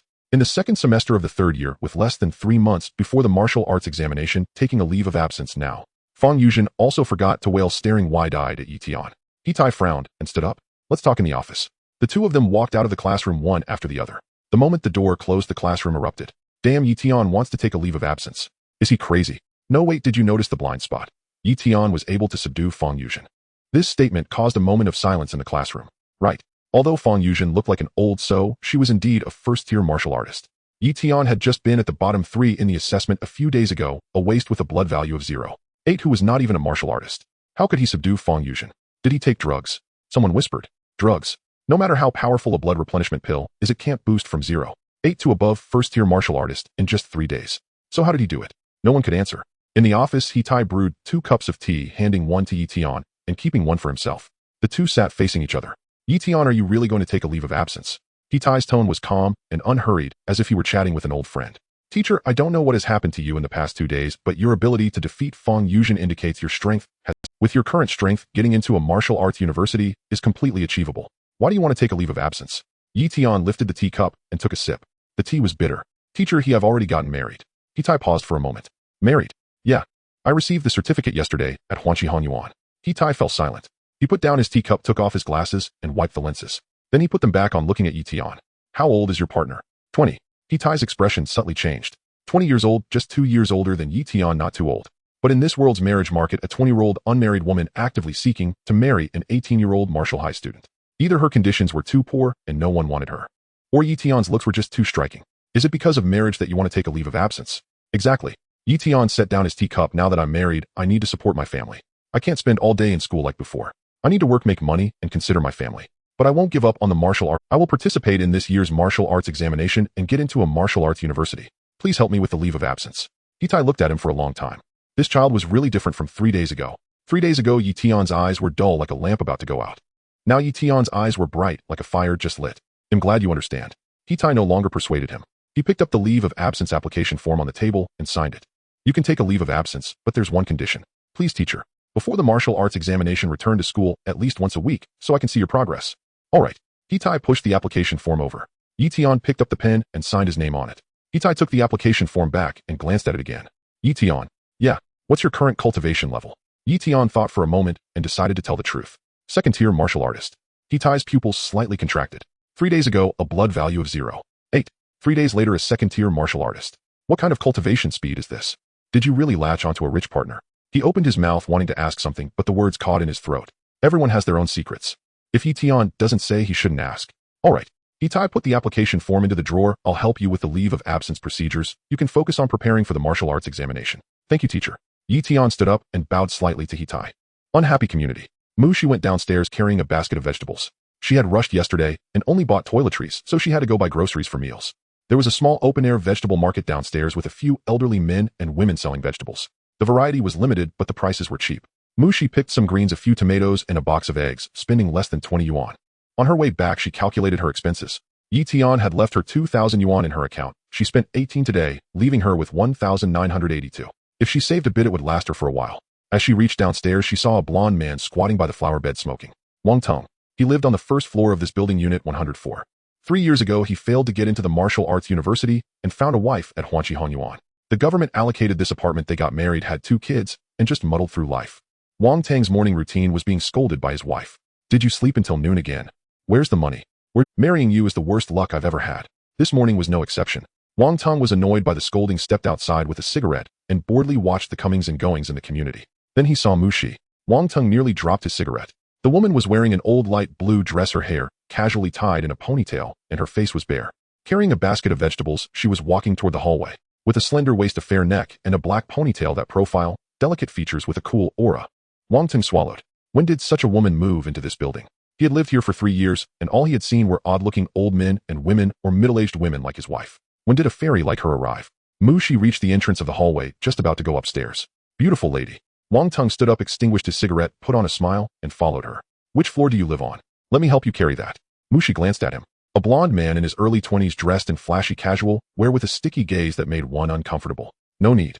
She quickened her pace up the stairs. Wang Tong didn't give up and followed closely, his eyes scanning her. Don't be so cold, we're neighbors. Let's get to know each other. I live in 104, Wang Tong. What about you? Mushi ignored him and continued up. Carrying so many things is tiring. Let me help you. Wang Tong reached out to take her basket. Mushi sidestepped and shot him a cold glance. I said no need. Wang Tong's hand hung in midair, his smile starting to falter. All right, no need for help. He awkwardly took a step back. Then can we at least get to know each other? What's your name? Mushi didn't answer and turned to Wang Tong stood on the stairs watching her figure disappear around the corner of the light, and his eyes undiminished. She had seen him through the gap between the stairs. 803. Wang Tong noted it down. He turned and headed downstairs, his mind filled with the face and figure of that woman. When he got home, his wife was sitting on the sofa cracking sunflower seeds, the TV blaring loudly. Where have you been? His wife didn't even look up. Smoking. Smoking again. You only know how to smoke. What about the money for the kids' formula? What about next month's living expenses? Wang Tong didn't respond, walked into the bedroom and shut the door. He lay on the bed, still thinking about the woman in the blue dress. His wife pushed the door open, saw him in a daze, cursed crazy person, and left. Wang Tong turned over. That thought in his mind grew wildly like weeds. In the afternoon, Wang Tong loitered at the community entrance waiting for She to come downstairs with a garbage bag. He pretended to be on a phone call, keeping an eye on her from the corner of his eye. She disposed of the garbage and turned to head back. Beautiful lady. Wang Tong approached again. What a coincidence to see you again. She ignored him and walked straight into the building. Hey, don't go. Wang Tong followed her. I just want to get to know you. I don't mean anything else. Where's your husband? Why do I see you alone all the time? She stopped and turned to look at him. I have a husband.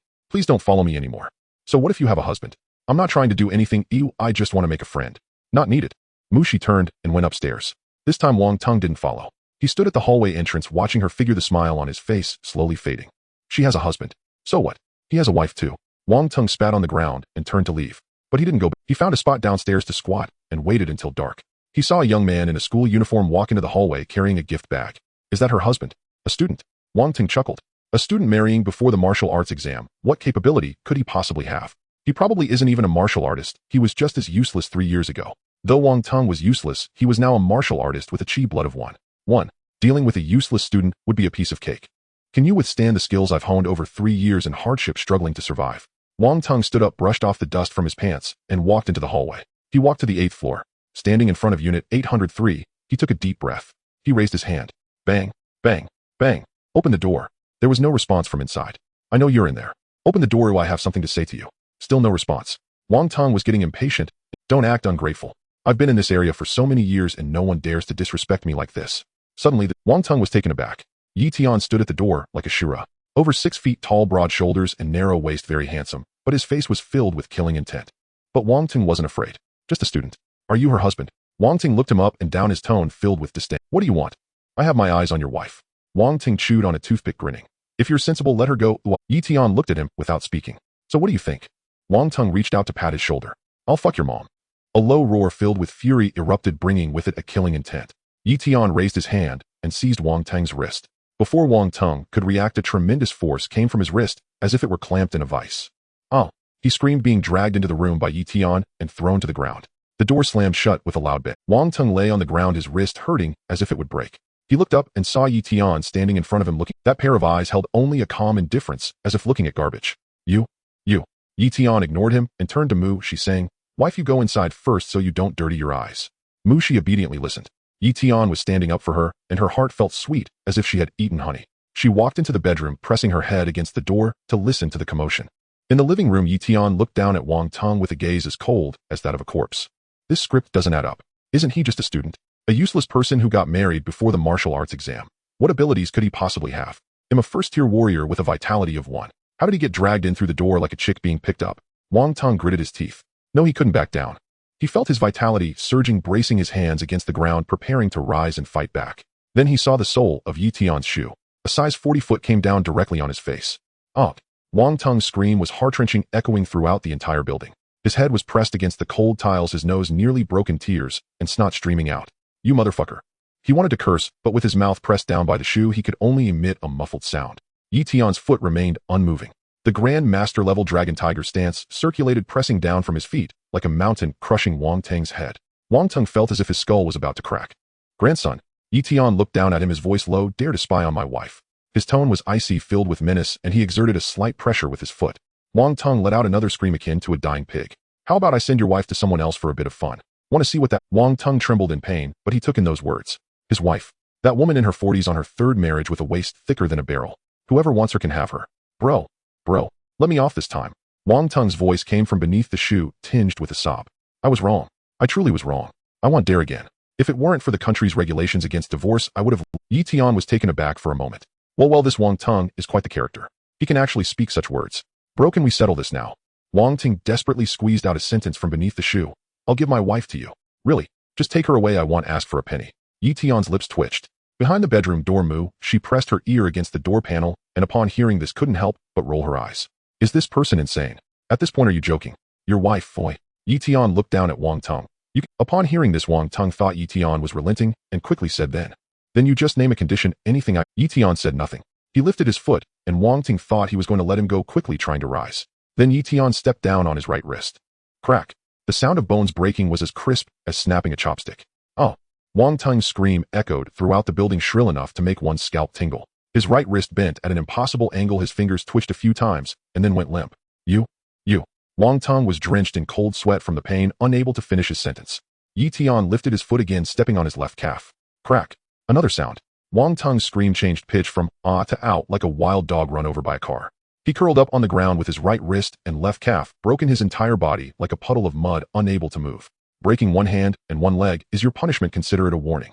Yi Tian squatted down, looking into his eyes. If I see you again, know if I hear you within 50 meters of my wife, he'll throw you down from the 8th floor. Wang Ting was already in so much pain, he couldn't speak, tears and snot all over his face, he could only nod desperately. Yi Tian stood up, opened the door, and grabbed Wang Ting by the collar, dragging him down the stairs like a dead dog. Wang Ting's body tumbled down the stairs, screaming as he rolled crashing against the walls again and again. His screams echoed from the 8th floor all the way to the 1st. Bang! The final muffled thud. Wang Ting crashed onto the ground of the 1st floor and lay still. His right wrist was broken, his left calf shattered, his face covered in blood, his body bruised, as if he had been beaten by a dozen people. The lights of the 1st floor residence turned on. The door opened. A middle-aged woman peeked out, wearing a wrinkled nightgown, her hair a mess like a bird's nest, with a face mask still on. She looked down and saw Wang Ting lying on the ground, stunned for a moment. Wang Ting lay on the ground, unable to move, only able to make muffled sounds. The middle-aged woman crouched down, pushed aside his hair, and upon seeing it was indeed her husband, said, What trouble did you get into this time? Wang Ting couldn't speak, tears streaming down his face. The middle-aged woman looked up at the stairs. The light on the 8th floor was on. She didn't know what had happened above, but she knew one thing: Wang Ting had been thrown down from upstairs. Deserved it, that fool of a husband with the strength of a warrior, doing nothing productive all day and causing trouble everywhere. After getting beaten today, he would finally calm down for a while. She turned and went inside, took her phone, and dialed 120. Then she stood at the hallway entrance, looking at Wang Ting, and sighed.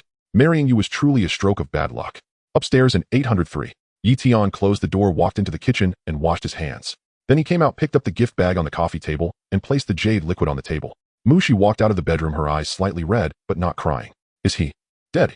Not dead.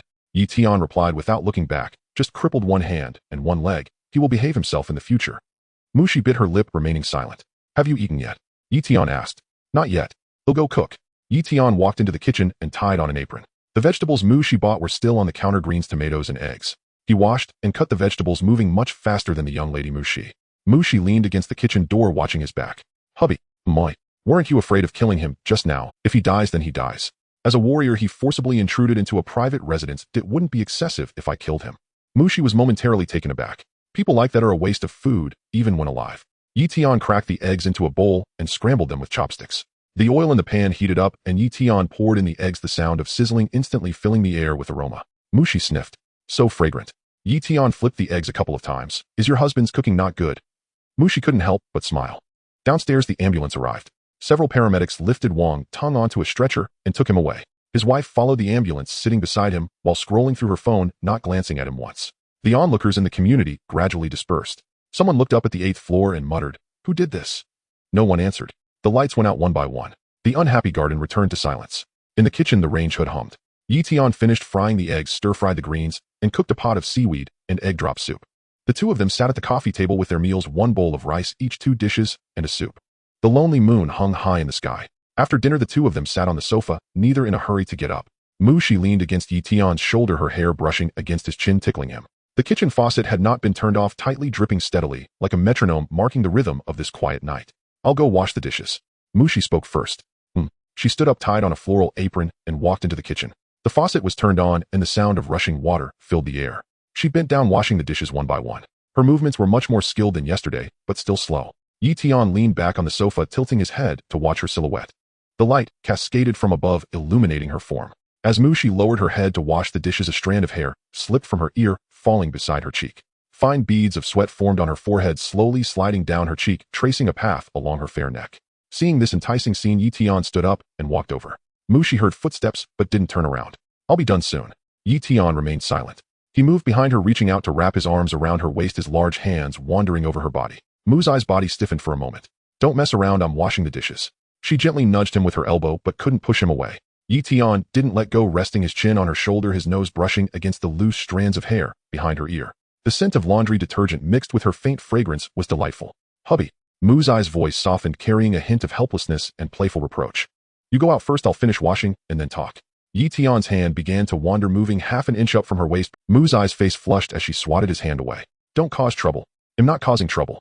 Isn't this causing? Mushi shot him a glare, her eyes glistening, unsure if it was from the warmth of the steam or something else. Yi Tian smiled, withdrawing his hand and obediently wrapping his arms around her waist, remaining still. Mushi continued washing the dishes, noticeably faster than before. The sound of rushing water, mixed with the clinking of dishes, echoed in the kitchen. Yi Tian held her like this, resting his chin on her shoulder, watching as she cleaned the dishes one by one and placed them in the dish. All done. Mushi turned off the faucet and shook her hands to fling off the droplets. I'm finished. She turned. They were very close enough to see the curve of each other's eyelashes. Mu's face was still flushed with a rosy hue spreading from her cheeks to her ears, even her neck tinged with pink. She stood on her tiptoes and lightly pecked his lips. A reward for you. Her voice was as soft as a whisper. Then Mushi wriggled out from Yi Tian's embrace and quickly walked to the sofa, pretending that nothing had happened. Yi Tian followed and sat down beside her. The old sofa sank in the middle, and with their combined weight, they slid. Mu's shoulder leaned against him again. When she looked down, she saw several small blue bottles on the coffee table. Hubby, this is Yuya. Mu's eyes widened in surprise. She picked up a bottle, examining it closely. The glass bottle with a blue label, the silver characters Yuya gleaming under the light. She certainly knew about Yuya. It was a high-end nutrient solution from the Xingqing Pavilion, priced at 5,000 credit points per bottle. In the past, when she was at the Mu family, she used Yuya for her cultivation, consuming dozens of bottles a day. Back then, 5,000 was just the price of a meal for her. But now it was different. She and Yi Tian had only a few thousand credit points in total savings. I bought it from Xingqing Pavilion today, Yi Tian said. How much? 5,000. 5,000 can buy 5 bottles. Mushi was puzzled. Had Xingqing Pavilion suddenly reduced their prices? Yi Tian smiled and explained what happened that morning. Mushi clenched the small blue bottle, her knuckles turning white. Hubby, let's return it tomorrow. Return it. Yi Tian took the Yuya from her hand, unscrewing the cap. This is for you, why return it? But 5,000. What's wrong with 5,000? Your meridians have recovered, now you need good nutrients. Other brands have too many impurities which could harm your foundation. He brought the bottle to her lips. Drink. Mushi looked at him, her eyes glistening. Drink, why are you just staring? Mushi took the bottle and tilted her head back, sipping a mouthful. The blue liquid slid down her throat, cool with a hint of Is it good? Yi-Tian asked. It's good. Mushi lowered her head, placing the bottle on the coffee table, her fingers rubbing the bottle's surface. 5,000. Half of their total savings. Hubby, you're so good to me. Of course. Yi-Tian pinched her cheek. You're my wife, who else should I treat well? Mu's face was slightly squished by his pinch, but she didn't shy away. Instead she smiled. As she laughed, tears began to fall. What's wrong? Yi-Tian frowned. Nothing. Mushi wiped her tears. I just feel quite lucky. Lucky? Marrying a poor guy like me. Yeah. Mushi nodded vigorously, very lucky. Yi-Tian looked at her, remaining silent. After a moment, he wrapped his arms around her. Mu's face pressed against his chest where she could hear his steady heartbeat, thump, thump, thump. Hubby, we don't have much savings left. I know. Then why did you buy Yuya for me? If you drink it, you can cultivate. If you cultivate, you can become stronger. When you become stronger, I can become stronger too. When I become stronger, I can earn more money. Mushi lifted her head from his embrace, looking confused. You want to become stronger alongside me? Something like that, Yi-Tian said vaguely. My wife used to be the pride of Xingqian Martial University. Once you become powerful, You're such a tease. So what should we do next? She leaned her face back against his chest. Make money. Yi-Tian looked down at her. Your current task is to cultivate well and increase your level. Once you become a martial artist, our lives will improve, and we can apply to become a martial artist couple. Not only will the monthly subsidy increase, but we can also work together as a couple. Mushi bit her lip. Hubby, I will definitely cultivate hard. I know. In the future, I'll support you. Yi-Tian smiled. Sure, I'm looking forward to living off you. Mushi smiled too, but suddenly remembered something. By the way, the task given to us by the country. What task? 8 years, 5 children. Yi-Tian looked down at her. Mushi didn't look up, her ears reddening, as if they might bleed. Do you think we should? She couldn't finish her sentence. Yi-Tian said nothing. One hand wrapped around her waist while the other slid under her legs, lifting her effortlessly. Oh, Mushi exclaimed, instinctively wrapping her arms around his neck. What are you doing? Completing the mission. You? Put me down first. No way. Yi-Tian carried her toward the bedroom. Mushi buried her face in his shoulder, not daring to look up. As they passed the lamp in the living room, she reached out to turn off the switch. Click. The room plunged into darkness. Moonlight streamed in through the window, casting a layer of silver frost on the floor. The lonely moon hung outside the window, gradually being obscured by clouds, then slowly revealing itself again. The night breeze slipped through the window's crevice, causing the curtains to flutter gently. The lonely moon gradually became rounder. The clouds moved slowly, the moonlight flickering. The wall clock ticked steadily, the minute hand turning in circles. Time passed unknowingly. The moon moved from the east to the west. The silver frost on the curtains gradually faded. Mushi leaned in Yi-Tian's embrace, her hair spread over the pillow, her face nestled in his shoulder, breathing softly like a cat. Yi-Tian opened the system panel, squinting to take a glance. Ding. Detected. Partner Mu's emotional fluctuations are intense, vitality and blood flow heightened. The absorption of Yui's effects accelerated. Vitality increased by 0.03, with a 10x return of vitality 0.3. Partner 1 Mushi affinity 77. Offspring 1. Current vitality value 2.6. Yi-Tian looked at the panel, a smile creeping up on his lips. It had increased again. He put his phone away and glanced down at the person in his arms. Mushi had already fallen asleep, her eyelashes fluttering slightly, a faint smile of satisfaction gracing her lips. At 7 in the morning, Yi-Tian was awakened on time by his biological clock. Upon opening his eyes, a light blue system panel automatically unfolded before him. Companion Mu's favorability has surpassed 80, a current favorability 82. Unlocking new feature, Chao Dian. Chao Dian can directly advance martial arts progress. Current balance 10. Daily base output 10 points. Recorded martial arts will automatically convert into a visual progress bar. Thunderous Palm initial insight 11,100. Stationary stake entry level 20,100. Dragon and Tiger stake major achievement 80,200. Yi-Tian stared at the progress bar for 2 seconds. This meant that as long as he had enough Chao Dian, he could directly push his martial arts to the maximum level without hard training. Truly, as long as you dare to measure your health bar, even deities can be slain. No, as long as you dare to reveal the progress bar, even divine skills can be maxed out. System, are there other ways to obtain Chao Dian? Intimate interactions with companions, offspring growth. Offspring growth. That was still a long way off. For now, he could only rely on intimate interactions with his companion. Yi-Tian glanced at the still sleeping Mushi and did not rush to act. She had been quite exhausted from last night's activities. He quietly got out of bed and started cooking rice porridge. By the time Mushi woke up, the porridge had become soft and fragrant. She walked over in her nightgown, glanced at the bubbling porridge in the pot, and then looked up at Yi-Tian. Are you going to report to work today? Yeah, at the slaughterhouse. They'll go with you. Yi-Tian raised an eyebrow at her. What are you going for? Aren't you afraid of being scared by the monster beasts? Mushi raised her delicate brows, dissatisfied, and huffed. Husband, I used to be a 9th level warrior, just a step away from becoming a master. I've killed more monster beasts than you've seen. Yi-Tian couldn't help but laugh in resignation. His wife was a genius, and he found himself being teased. Soon Mushi changed out of her nightgown and put on a smart set of sportswear, her long hair tied up in a high ponytail, looking fresh and spirited. As for that nightgown, it was their exclusive combat outfit that she would wear again when she returned in the evening. The two of them went downstairs and hailed a taxi heading straight for the slaughterhouse outside the third ring road. The rusty iron gate was wide open, and a few cold chain trucks were parked outside the air, filled with a pungent mix of blood and disinfectant. As they approached the security booth, a man in a security uniform squinted at them while holding a cigarette. "What do you want?" "Yition here to report for duty today." The security guard pulled out a crumpled paper from his pocket and glanced at it impatiently, waving his hand, dismissively walked straight in. "For 100 meters, turn right. For another 100 meters, to find Master Zhu. Family members are not allowed inside. Wait in the waiting room next door." After saying that, he took another drag from the cigarette that was almost burning his fingers. The master receiving Yition was called Zhu Jie, who had worked in slaughtering for 10 years and had a rather expressionless face. "Newcomer." "Yeah, follow me." Zhu Jie led him to line 3 in Area C. In the massive slaughterhouse, the assembly line kept running with a clattering sound. Iron hooks hung with the bodies of gray-black Qingfeng wolves, and dark red blood flowed along the grooves in the floor, making a gurgling sound. Zhu Jie picked up a cleaver from the workbench and aimed it at the joint seam of a Qingfeng wolf. With 2 swift cuts, he neatly severed one of its front legs. The Qingfeng wolf is known for its speed among first-tier monster beasts. Its most valuable parts are these 4 limbs.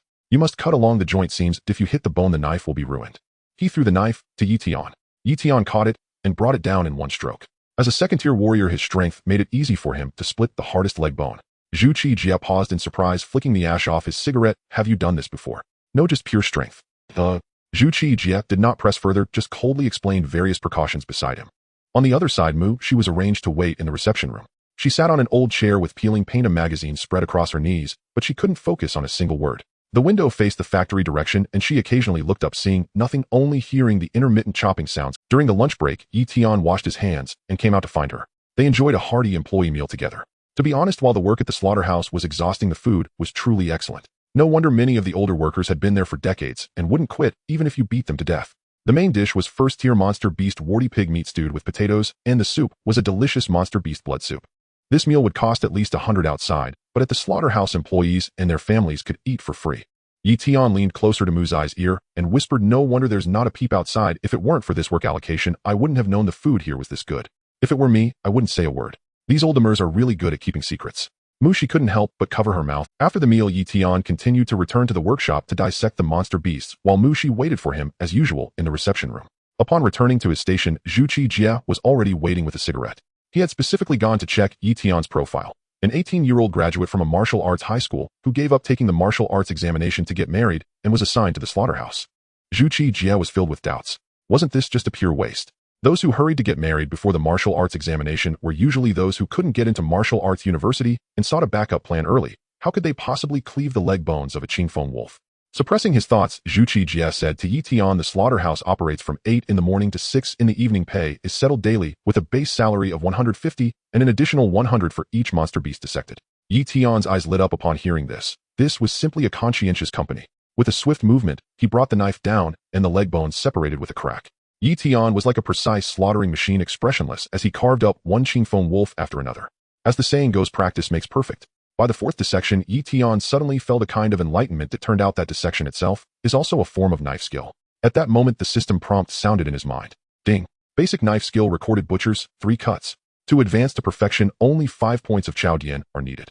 Yition paused his movements, silently reciting in his heart, "Directly max it out." Ding. Butchers, 3 cuts has been advanced to perfection, remaining Chao Dian 5 points. Butchers, 3 cuts.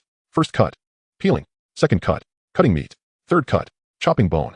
The moment the knife skill reached perfection, an invisible aura emanated from Yition, and the air within a meter around him seemed to take on a chilling sharpness. What the hell? A second-tier warrior. Zhu Jie was startled and stepped back repeatedly. He himself was a second-tier warrior and instantly sensed that Yition had just made a breakthrough in some aspect. Martial arts, martial skills, cultivation, all were possible. This kid is pretending to be a pig to eat a tiger here. Why are you, a second-tier warrior, not going to take the martial arts exam, but come to the slaughterhouse to act cool? Zhu Jie cursed inwardly. He had long felt something was off about this kid, and he had specifically chosen the most difficult Qingfeng wolf for him today. The slaughterhouse's benefits were limited. The more people there were to share the work, the less there would be for him. He had originally wanted Yition to know the difficulty and retreat. Wolf-type monster beasts are famously known for their copper head, iron bones, and tofu waste. To chop off the 4 limbs of a Qingfeng wolf, one must inevitably hack through the bones, which most newcomers simply cannot withstand. Yet this kid surprisingly used pure strength to fool him, which made Zhu Jie feel a wave of frustration. Turn off the system panel. Yition's gaze fell upon the Qingfeng wolf on the workbench, his eyes shining with intense brilliance. The wolf's skin was just cut open at the abdomen, its limbs still intact. Come on, let me see how powerful the perfect level butcher's 3 blades truly are. Yi Tian clenched the butcher knife, tightly feeling the chilling metallic texture in his palm. The moment he gripped the knife, the Qingfeng wolf before him transformed completely. It was no longer a cold corpse, but a perfect structure with clear veins, muscles, and bone seams. With a single glance, he discerned the optimal cutting position and the precise timing to exert force, ensuring not a single fiber of the meat's quality would be damaged. A cold light suddenly flashed. 1 slash, 2 slashes, 3 slashes, 4 slashes. For fierce waves of blade energy sliced through the air, severing the Qingfeng wolf's 4 paws at the roots. Clap, clap, clap. The 4 crisp sounds struck the table, bouncing twice before falling silent. The cigarette that Zhu Qijie had just put in his mouth fell to the ground with a thud, his pupils contracting, his face filled with disbelief. Yi Tian did not pause, the tip of the knife precisely probing into the incision in the abdomen, gliding along the subcutaneous fat, the blade, neither deep nor shallow, perfectly aligned with the fascia. His left hand firmly pressed down on the wolf's skin, while his right hand yanked the knife down sharply. The entire gray-black wolf skin peeled away completely, as if shedding its clothes. In less than 10 seconds, the wolf skin lay flat on the table, first side down, every detail visible, with not a single flaw, perfect, as if crafted by an artisan. Zhu Qijie's mouth was agape wide enough to fit a fist, his cheeks sagging, his chin nearly touching his chest, his eyes as round as copper bells nearly popping out of their sockets. Having worked in the slaughtering business for a full decade, it would take him at least 10 minutes to peel a complete Qingfeng wolf's skin.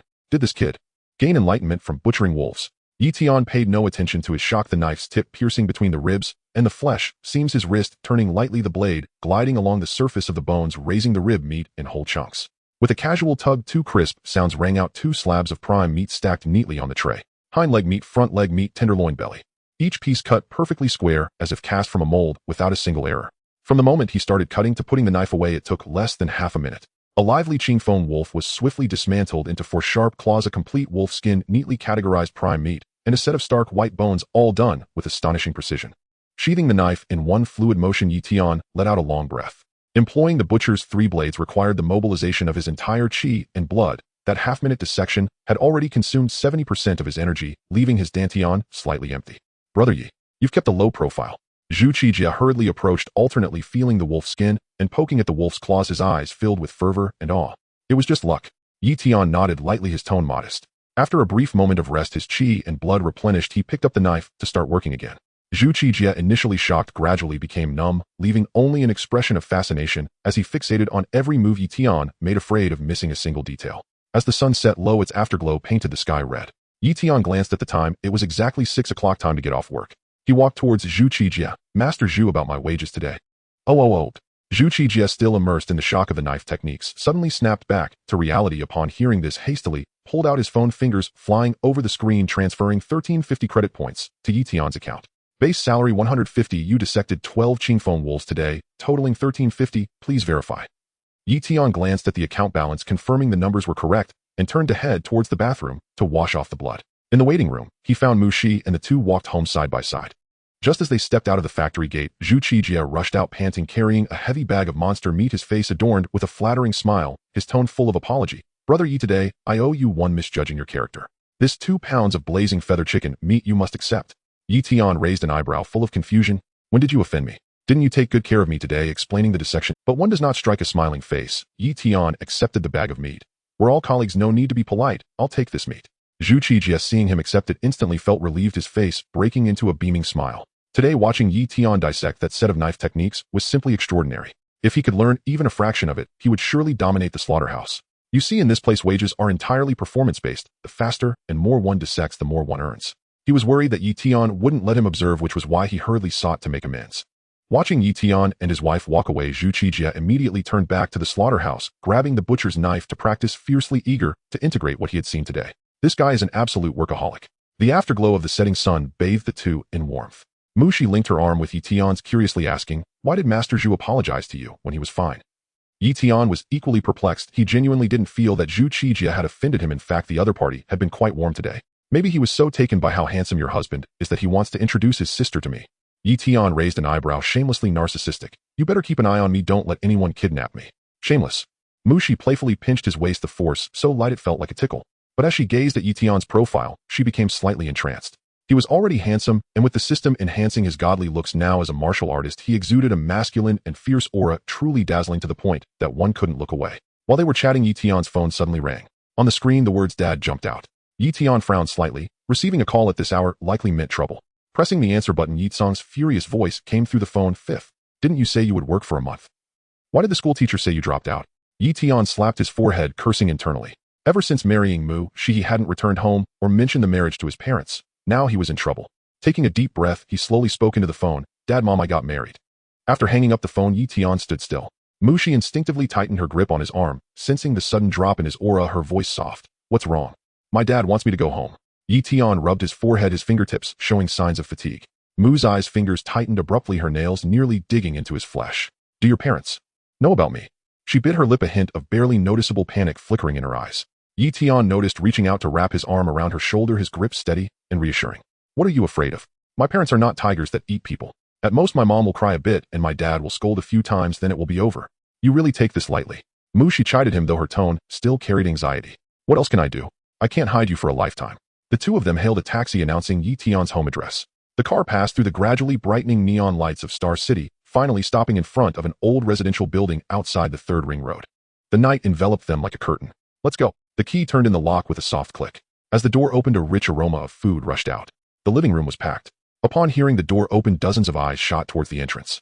Mu Chuanxue was the first to rush out from the kitchen, still wearing an apron stained with oil, tightly clutching a spatula. Her gaze swept over Mu, she growing wider and wider, nearly dropping the spatula. This is, Mom, this is my wife Mu Shi. Yi Tian's voice was calm and firm. The living room fell into a deathly silence for 2 seconds. Then it erupted. What the hell? Where did you find such a fairy, Lao Wu? Second brother Yi Yang suddenly sprang up from the corner of the sofa. Shut up. Watch your language. Mu Chuanxue swung the spatula at him, though she missed, instantly silencing Yi Yang. At the main dining table, Yi Tsong held a cup of hot tea, his expression shifting from shock to complexity. He slowly set down the cup, stood up, and slightly nodded to Mu, his voice low. Sit. Have you eaten? Mu's voice was a bit tense, instinctively retreating behind Yi Tian. Add another pair of chopsticks. Yi Tsong instructed, towards the kitchen, sitting back down, without glancing at Yi Tian again. Mu Chuanxue rushed over in 3 quick steps, pulling Mu's hand towards the dining table, chattering nonstop. Oh, this child looks really beautiful. How old are you? Where are you from? How did you meet our Lao Wu? Mu was pushed into a chair, surrounded by curious eyes, making her cheeks flush. Fourth sister, Yi Ting, happened to return to her parents' home, today her personality being the warmest. She sat next to Mu, enthusiastically pouring her a cup of hot tea. Sister-in-law, don't be nervous, oh, just treat it like home.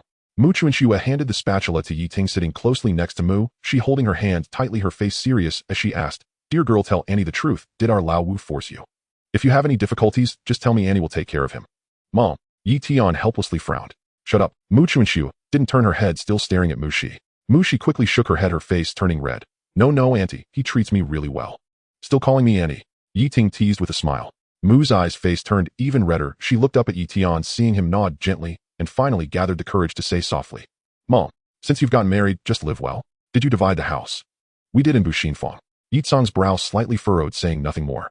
At this moment, eldest brother Yi Hai finally spoke up, his voice heavy. Lao Wu, what work are you doing now? In a slaughterhouse assigned by the state. Yi Hai's brow furrowed as well. You're not even a warrior, what can you do in a slaughterhouse? I am now second-tier warrior, Yi Tian replied calmly. The actions around the dining table came to a halt. Yi Tsong slightly paused with the teacup in his hand, looking deeply at Yi Tian. Yi Hai put down his chopsticks, staring at him in disbelief. Yi Yang leapt up from the sofa again, his voice loud enough to nearly lift the roof. What? A second-tier warrior? Didn't you just test at 0, 8 a few days ago? How is that possible? I had an epiphany. Yi Tian said without changing his expression, wrapping his arm around Mu's shoulder, his tone slightly proud. That night, after our wedding, suddenly it clicked. My wife brings me luck. The living room fell into an eerie silence once more. It was Yi Ting who reacted the fastest, suddenly slamming her hand on the table. Good job, Lao Wu. Finally, our family has produced a proper warrior. Mu Chuanxue cried, even harder, wiping her tears while constantly serving Mu Shi food. Eat, have more, look how thin you are. In the blink of an eye, the bowl in front of Mu Shi was piled high like a small mountain. Yi Tsong set down his teacup, stood up, and walked to the balcony, turning his back to everyone and silently lighting a cigarette. Fourth sister was genuinely happy, while the others wore expressions that hinted at a bit of reluctance. Eldest brother Yi Hai remained silent, occasionally exchanging a complicated look with his sister-in-law. The child in the sister-in-law's arms began to fuss, crying softly. She hurriedly stood up, taking the child aside to soothe him. Yi Jiang finished the last sunflower seed, clapped his hands, and suddenly asked, Lao Wu, what did your wife do before? Mu Shi paused with her chopsticks. I was studying at Xingcheng Martial University. The table fell silent again. Xingcheng Martial University. It was the best martial arts university in the entire Jiangnan province, a dreamland for countless warriors. Yi Jiang's sunflower seed shells scattered across the ground. Then something happened, and I had to drop out. Mushi lowered her head, continuing to eat quietly, her tone flat, as if she were talking about someone else. Yitsong turned around from the balcony, still holding the cigarette in his mouth, squinting deeply at Mushi. He said nothing. Muchu and Shue felt heartbroken, adding the largest piece of pork rib to Mu's ice bowl. Dropping out is fine, it's okay. Just take care of your health first. By the way, what's your chi blood level now? 0. 14. Mu Chunks' hand paused. 0. 14. Not even reaching the threshold of a warrior. Even this old lady has a chi blood level of 0. 67. But she quickly smiled gently, saying, it's okay, take your time, no rush. What use is being good looking if it can't fill your stomach? Yiyong muttered beside her. Yi Tian shot him a glance. That glance held no emotion, yet made Yiyong feel a chill run down his spine, forcing him to swallow his words. After dinner, Muchu and Shue pulled Mu Shi into the kitchen to wash the dishes, and Yi Ting followed in to help. Only the men of the Yi family remained in the living room. Yi Tsong sat at the head of the table holding the teacup, silent. Yi Hai leaned against the sofa with his arms crossed, also silent. Yi Zhang started cracking sunflower seeds again, the sound echoing sharply in the quiet living room. Yi Guang shrank in the corner, pretending to play on his phone, his ears perked up. Yi Yong held back for a long time, finally unable to resist, leaning closer to Yi Tian. Lao Wu, are you really a second-tier warrior? Yi Tian ignored him. Just say it. How did you have an epiphany? I want to have one too. Marry a wife who loves you. Yi Yang's mouth twitched, begrudgingly shutting up. Yi Tsong set down the teacup, finally speaking. Lao Wu, come with me. Yi Tian followed him into the bedroom, the door gently closing behind them. Yi Tsong took out a thick brown paper envelope from the drawer of the bedside table and handed it to Yi Tian. Yi Tian opened it to find a stack of brand new cash, exactly 20,000. Take this. Dad, you got married, the family didn't give any bride price, nor did we hold a banquet, it's unfair to the— Yi Tsong's voice was a bit hoarse, tinged with fatigue. Take this money to buy her some nice clothes, some good food. Your salary from the slaughterhouse should be saved, don't spend it recklessly. He paused and added, and your wife was a student at Xing Chung Martial University, it's your fortune that she looks at you. Treat her well, don't let her suffer. Understood. Yi Tian clenched the envelope tightly in his hand, his throat feeling a bit tight. Yi Tsong waved his hand, signaling him to go out. He gently closed the door and returned to the living room. Mushi had just come out of the kitchen, sitting on the sofa sandwiched between Muchu and Shue, and Yi Ting not knowing what they were chatting about. Her face rarely showed such a relaxed and bright smile, her eyes crescent-shaped like they were filled with starlight. Yi Tian stood at the living room door, quietly watching for 2 seconds. Yi Guang secretly leaned over, whispering, bro, your wife is really beautiful. None of your business. Yi Guang immediately shrank back, not daring to speak again. Around 9 o'clock, Yi Tian took Mushi to say goodbye. Muchu and Shue reluctantly sent them downstairs, repeatedly reminding Mushi, you must come again next time. I'll make your favorite black-bone chicken soup. Okay, Mom. Mushi nodded with a smile. Mu Chungsu's eyes turned red again. As they went downstairs, the evening breeze carried a hint of coolness. Mushi wrapped her arm around Yi Tian's, her steps light. Your mom is really nice to me. What about your dad? What did he say to you? Yi Tian looked down at her sparkling eyes, smiling. He said that marrying you is my fortune and that I should treat you well. Mushi turned to look at him, the corners of her eyes curving up slightly, holding a mischievous smile. So what did you say? Returning home, Mu, she just turned the lock with a click and suddenly turned around, her eyes sparkling, as if crushed stars, staring unblinkingly at Yi Tian. Honey, have you broken through to the second rank of martial artist? Have you tested your talent yet? Yi Tian scratched the back of his head, speaking casually. I tested D rank. You're lying. Mu, she completely didn't believe him, stepping forward, her warm breath brushing against his throat, her nose nearly touching his chin. She wrinkled her nose, speaking with undeniable certainty. You obviously have an extraordinary physique. Every time after with you I feel my mind exceptionally clear, and even my vitality surges upwards. Yi Tian opened his mouth, but couldn't find a reply. His innate pure yang sacred body didn't enhance his comprehension talent, but when it came to matters between men and women, it was as if he had maxed out a cheat. If he were to be thrown into the Hagwan sect of a fantasy world, he would probably be squeezed dry within 3 days, unable. Mushi became increasingly serious as she spoke, her small face taut, her delicate white hands gently shaking his clothes. Honey, your physique is definitely not simple. You've already consumed the remaining jade liquid. The priority is to get into the martial arts university first. I am not in a hurry to cultivate, we can wait until you are stable.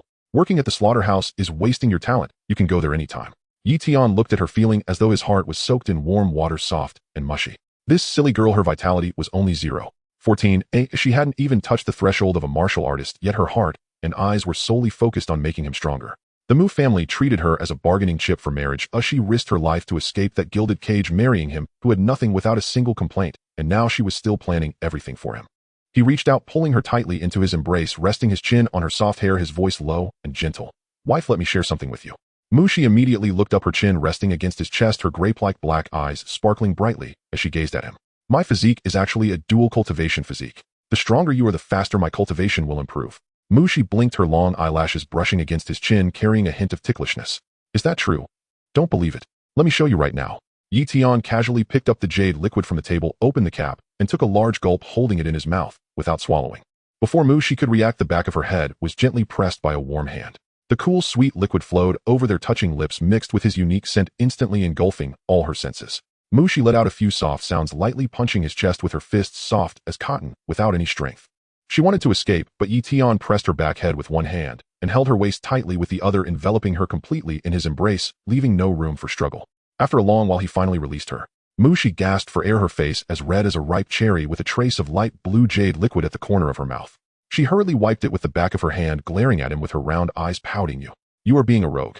I'm just feeding you medicine. How is that being a rogue? Yi Tian argued seriously. That doesn't mean you have to use your mouth. Yi Tian didn't have the time to argue with her. He bent down and picked her up horizontally, striding towards the bedroom. What are you doing? Mushi exclaimed quickly, wrapping her arms around his neck, lightly punching his shoulder. Conducting an experiment. What experiment? To see how much vitality can be increased in one go. Shameless. If I want you, why care about saving face? Mushi was gently tossed onto the bed, the soft mattress bouncing twice. As she propped herself up on her arms and was about to get up, Yi Tian had already leaned down over her. Turn off the lights. She whispered. Not turning off. Yi Tian. Call me husband. Husband. Husband. Turn off the lights. Yi Tian chuckled softly, reaching out to turn off the bedside lamp. The bright moonlight turned silver gray, enveloping the two like a blanket. Mu's eyes, long hair spread across the pillow, her eyes tightly shut, long eyelashes fluttering like startled butterflies. Yi Tian's body temperature was like a small furnace, wrapping her completely in his embrace. Husband. Her voice was as soft as a mosquito. Really, every time after being with you, I feel like I become smarter. Previously at Wu Gao, it took at least a week to increase 0.1 of vitality, but now it only takes 2 days to rise by 0.1. Oh, so that means your husband is just a walking Tang Sung meat. Yi Tian chuckled lightly by her ear. Or a big tonic that can make my little wife grow stronger quickly. Mushi bit her lip, gently wrapping her arms around his neck, her voice slightly bashful, yet extraordinarily firm. That's right, I've set my sights on you, this Tang Sung meat. Tonight, I must not leave you with leftovers to harm others. Goodness, even guarding food. After the first time ended Mu, she lay on the bed gasping for air, a thin layer of sweat on her forehead, her hair ends damp. Ding. Partner Mushi vitality 0.01. Host receives tenfold return vitality 0.1. Mushi turned her head, her sparkling eyes looking at Yi Tian. I seem to have increased again. After resting for a while, she suddenly turned over, facing him, her cheeks still flushed with lingering color. Husband, let's do it again. Yi Tian raised an eyebrow. Aren't you tired? Not tired. After the second time ended Mu, she didn't even have the strength to lift a finger. Ding. Partner Mushi vitality 0.01. Host receives tenfold return vitality 0.1. The third time. This time Mushi didn't cause a fuss or push him away. When Yi Tian rolled over, she merely let out a soft her soft hand resting on his waist, instead snuggling closer to him. Ding. Partner Mushi vitality 0.01. Host receives tenfold return vitality 0.1. After it ended Mu, she was completely limp like a puddle of mud. Her long dark hair scattered across the pillow, the ends damp against her flushed cheeks. She buried her face in the blanket, revealing only half an eye, her eyelashes trembling with moisture. A glimmer of moisture hung at the corner of her eye, indistinguishable whether it was sweat or something else, shimmering softly in the moonlight. Yi Tian reached out, gently brushing aside the stray hair stuck to her face. She let out a soft sound like a gentle little cat nuzzling into his warm palm. 3 alert sounds rang out. Yi Tian leaned against the headboard, opening the system panel. Cultivation 3rd rank martial artist vitality 3.0 martial arts dragon tiger stance, great accomplishment station stance, entry level thunder punch, minor accomplishment butchers 3 blades, perfected tide points, balance 35. Partner Mu, she favorability 96 vitality 0.17. Yi Tian stroked his chin. He had mastered how to gain tide points from his partner, acquiring a total of 30 points tonight after 3 encounters with Mushi. That means 10 points per encounter plus the remaining 5 points from before. Tonight's harvest was quite plentiful. He turned to look at the sleeping girl beside him. She curled up in the blanket, exposing only a section of her fair shoulder, her breath light and shallow. Her face still bore traces of unshed tears, yet the corners of her mouth unconsciously curled up as if she was dreaming a sweet dream. Yi Tian leaned down and pressed a gentle kiss on her smooth forehead. In her dreams, Mushi mumbled softly, her voice tender and wronged. I can't take it anymore. Husband, it's really going to break. Yi Tian couldn't help but chuckle. He adjusted the blanket, turned off the light, and lay down. The next morning when Yi Tian was awakened by the alarm clock, she was still soundly asleep. He quietly got out of bed and went to the kitchen to cook a pot of congee. By the time the congee was thick and soft, he glanced at the panel. Another 10 points added, which was the daily basic output. Now the balance was 45. When Mushi came out of the bedroom, her hair was a messy nest like a little frazzled doll. She leaned against the door frame, her legs still a little shaky, glaring at Yi Tian with fierce eyes, but it lacked any intimidation. I hate you. If you hate me, how come your vitality still increases? Mushi was instantly choked up, puffing her cheeks, unable to speak. She angrily walked to the stove, lifted the lid, and the steam from the hot congee wafted towards her. She served 2 bowls and brought them to the coffee table. Time passes like a fleeting shadow. It has been over a month since Yi Tian started working at the slaughterhouse. The knife in his hand has long been wielded to perfection, moving seamlessly, as if it were a natural extension of his body, no longer exhibiting even a hint of awkwardness. Even Zhu Qijie, who originally partnered with him, has now completely given up. He spent his days moving a chair beside him, staring intently at his knife work without blinking. His hands were constantly busy writing notes, and his notebook, filled with dense writings, accumulated to a full 3 volumes. He earns 3,000 credit points every day, amounting to a total of 90,000 over the course of a month. Yi Tian left not a single penny for himself, pouring all of it into Mu Shi. Anything that could assist in cultivation, such as jade liquid blood-boosting pills or customized nutritional meals. If it was a resource available in the market, he brought it home without a second thought. Mu Shi did not let his efforts go to waste, practicing diligently for 8 hours every day without fail. She steadily advanced from the minor completion stage of the Longhu stance to the major completion stage, and her blood value surged from an initial 0.18 to 0.5, eventually climbing to 0.77, a pace that could only be described as astonishing. Yi Tian watched the fluctuating numbers on the system panel every night, his smile nearly reaching his ears. Life was truly looking up. Ding. Partner Mu Zai's blood value increased by 0.03. Host triggers tenfold return mechanism, blood value 0.3. Current cultivation, 9th tier warrior, blood value 9. With a blood value of 9, only a step away from the martial master realm. That night, Mu Shi finished the last bottle of jade liquid, then sat cross-legged on the bed, eyes tightly closed, pushing the Longhu stance technique to its limits. A surge of vast blood energy roared through her meridians like an enraged dragon, repeatedly crashing against the invisible barrier that stood in the way of her advancement. Yi Tian sat at the edge of the bed, holding his breath in concentration, not daring to make a sound. He noticed Mu Zai's brow furrowing, tighter veins popping out on her forehead. Her face changed from pale to flushed, then to a deep purple, as her lower lip was bitten hard, drawing drops of blood. Wife, if it's too much, don't force it. Just as Yi Tian's words fell, she suddenly opened her eyes wide. Break. With a low roar that carried all her strength, the blood energy within her finally broke through that seemingly indestructible. Her blood value soared past the 0.8 mark, reaching the level Yi Tian had a month ago. In the moment her strength dissipated, she collapsed into Yi Tian's arms, breathing heavily with her chest rising and falling violently. Her clothes were already drenched in cold sweat, making her feel as if she had just been pulled from the water. Almost simultaneously, the blood energy within Yi Tian surged dramatically, a mighty blood dragon roaring. In an instant, a terrifying power far exceeding any previous encounters erupted within him, like a volcanic explosion akin to a meteor crashing to earth. His bones cracked and popped, muscles swelling and refining, every inch of his skin felt burning hot, with searing waves nearly breaking through the surface. He could distinctly feel his heart pounding in his chest like a war drum, each beat causing his blood energy to surge. Yi Tian slowly clenched his fists, a glint of brilliance flashing in his eyes. It was different now, entirely different. This was not merely a surge of power. The world in his eyes had been completely transformed.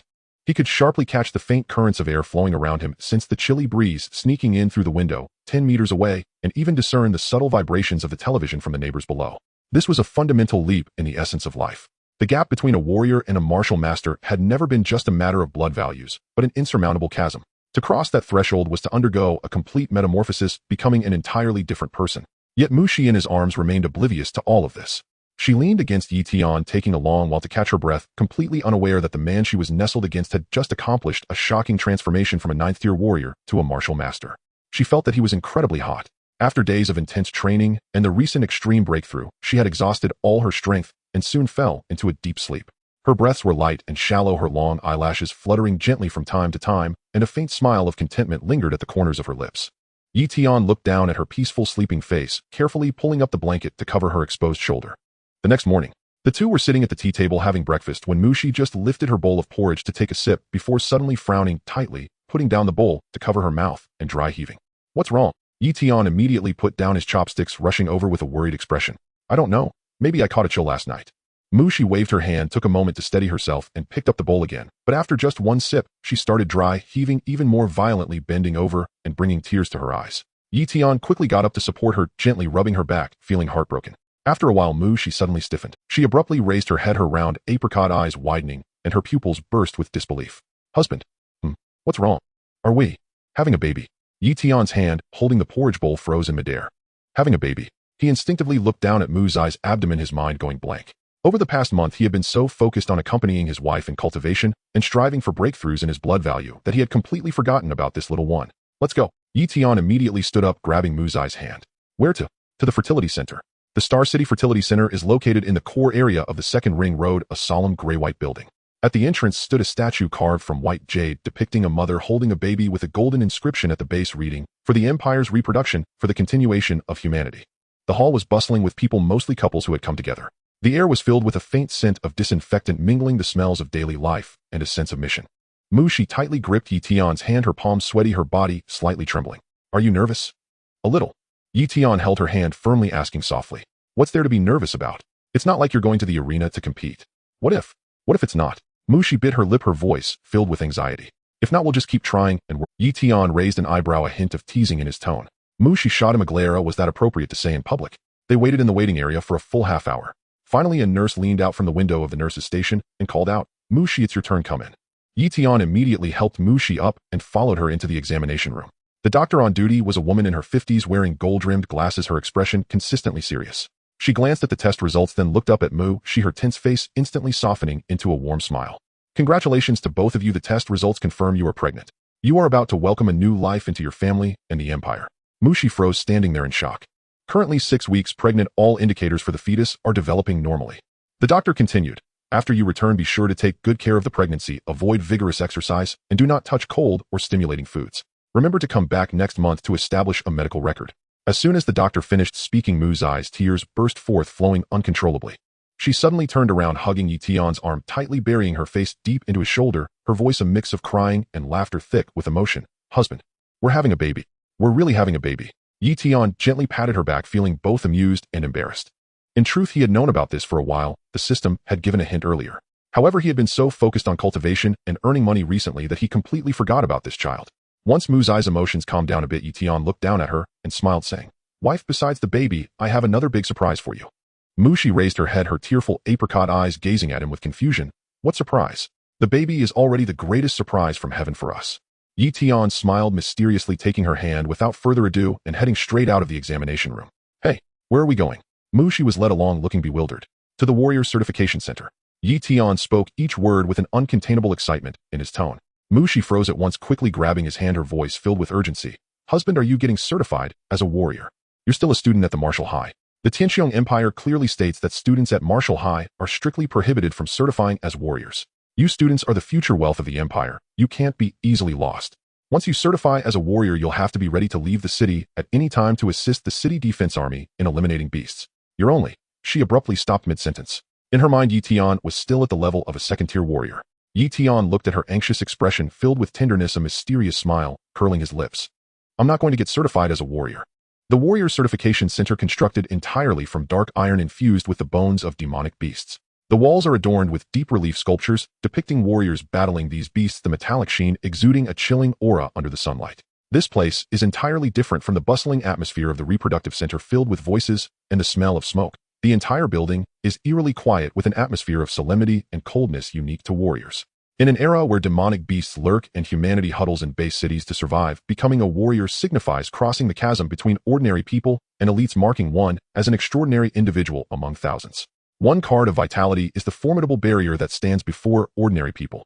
Crossing it grants access to the Empire's highest-tier resources, but also entails the responsibility of hunting demonic beasts outside the city and protecting humanity's defenses. Failing to cross this threshold means remaining at the bottom of the base city, living on meager national subsidies. Just like Yi Tian's family, they could only manage to survive because Mother gave birth to 6 children, allowing them to collect 6 subsidies and live off her work. As for wealth and nobility, they were simply out of reach for them. In the spacious dark iron hall, a long row of waiting benches is placed in the center, with about 20 people forming a queue that, while not long, is exceptionally orderly. No one speaks loudly. Even whispers are kept to hushed tones. The people in line are either seasoned warriors exuding vitality and possessing cold, steely gazes, or solemn, intense potential warriors with tightly clenched fists. Most of them are here to certify their warrior levels or to apply for advancement certification after breaking through bottlenecks. Each elevation and level relates directly to future resource allocation and even life and death beyond the city. Yi Tian stands at the end of the line, his tall figure resembling a pine tree, his youthful face devoid of any superfluous expression. The line moves forward slowly. A middle-aged man with a scruffy beard and a prominent scar across his arm turned to glance at him. Seeing the youthful demeanor still lingering on Yi Tian's face, he couldn't help but lower his voice. Little brother, you're here to certify as a warrior at such a young age. By the looks of you, you're still a martial arts examinee, right? Let me give you some advice. Why not participate in the martial arts examination first? Getting into a martial arts university with a teacher to guide you through systematic training is far better than rushing to get certified and blindly venturing out. As soon as he finished speaking, a tall, lean man with a scar at the corner of his eye sneered, Old Joe, why are you worrying about someone else's business? These young folks today read a couple of warrior biographies and think they are the chosen ones. Believing warrior certification is. I advise you not to act like a big shot. Once you get the warrior certificate, you'll have to sign a life and death contract to clean up demonic beasts outside the city. Don't let fear make you soil yourself before you even leave the city gates, tarnishing the reputation of all warriors. The bearded man frowned, glaring at the lean man. Oldly, keep your mouth shut. Who hasn't been a newcomer before?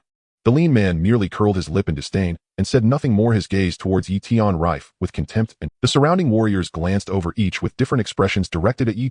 Some offered friendly reminders, some watched with amusement, and others shared the same disdain as the lean man. After all, in Star City, those under 18 who could reach the one-card vitality threshold mostly chose the path of martial examination, with few directly seeking warrior certification. However, Yi paid no mind to these mixed opinions, simply nodding slightly at the bearded man as a gesture of. The queue moved forward bit by bit as individuals entered and exited the testing room. Some emerged elated while others looked dejected. After around half an hour, an electronic voice called Yi number. Yi testing room number 1, please enter. Yi nodded, took the identity badge handed to him, and pushed open the heavy alloy door of testing room number 1. The testing room was spacious, about the size of half a basketball court, with walls lined with thick cushioning material made from demonic beast hides directly facing the entrance. 3 precision instruments emitting a cold light were arranged in sequence: a vitality meter, a strength tester, and the innermost reaction test chamber. The person in charge of the testing was a middle-aged woman in a white lab coat, her expression blank. Upon seeing him enter, she pointed to the far left vitality meter. First item, vitality test. Place your hand on the sensing area, circulate your chi, keep your vitality stable, and do not move. Yi acknowledged and swept his gaze across the instruments, his mind flashing back to the martial arts realm classifications of the Tianqiong Empire. In this age, the foundation of martial arts is eternally vitality. The country clearly stipulates that 1 to 10 cards of vitality classify as formal warriors, 10 to 100 as martial masters, 100 to 1000 as martial generals, and 1000 to 100 as martial kings, with only one martial king being the city lord. Beyond that, 1000 to 1000 cards correspond to martial emperors. As for martial saints, they no longer focus solely on piling up vitality. Instead, they comprehend the rules of heaven and earth, capable of invoking the powers of the universe with their every gesture. They are the stabilizing force of human civilization, and in the entire Tianqiong Empire, there are only a few martial saints. Yi had long been well versed in this information. He had already learned he was a martial master the previous night, which made him feel particularly at ease. Following the instructions, he placed his right hand on the circular sensing area of the vitality meter, the cold metal sensation transmitting from his fingertips. At the moment the vitality began to circulate, the previously dim vitality meter suddenly erupted with blinding red light, and a rapid humming sound instantly filled the entire testing room. The middle-aged woman, initially indifferent, froze in shock, her eyes widening as she stared at the display screen. The numbers on the screen jumped wildly, starting from 0 and soaring to 1 card, 5 cards, 8 cards, without a moment's pause, finally settling steadily at 10. 0, followed by a clear line of small text: first-tier martial master. The middle-aged woman gasped in surprise, looking at Yi as if she had seen a ghost, her lips trembling, unable to utter a single word for a long while. Having worked at the certification center for 15 years, she had seen her fair share of geniuses, at least 80, if not 100, yet she had never encountered such a young martial master. The young man before her could at most be 18 or 19 years old, and he had directly leaped over the entire warrior realm, stepping straight into the martial master level. What does this even mean? Yi however, was not the least bit surprised. He had already assessed his physical condition through the system panel, knowing precisely that he was at 10.0 vitality, just at the threshold for first-tier martial master, neither more nor less. Is there another test for us?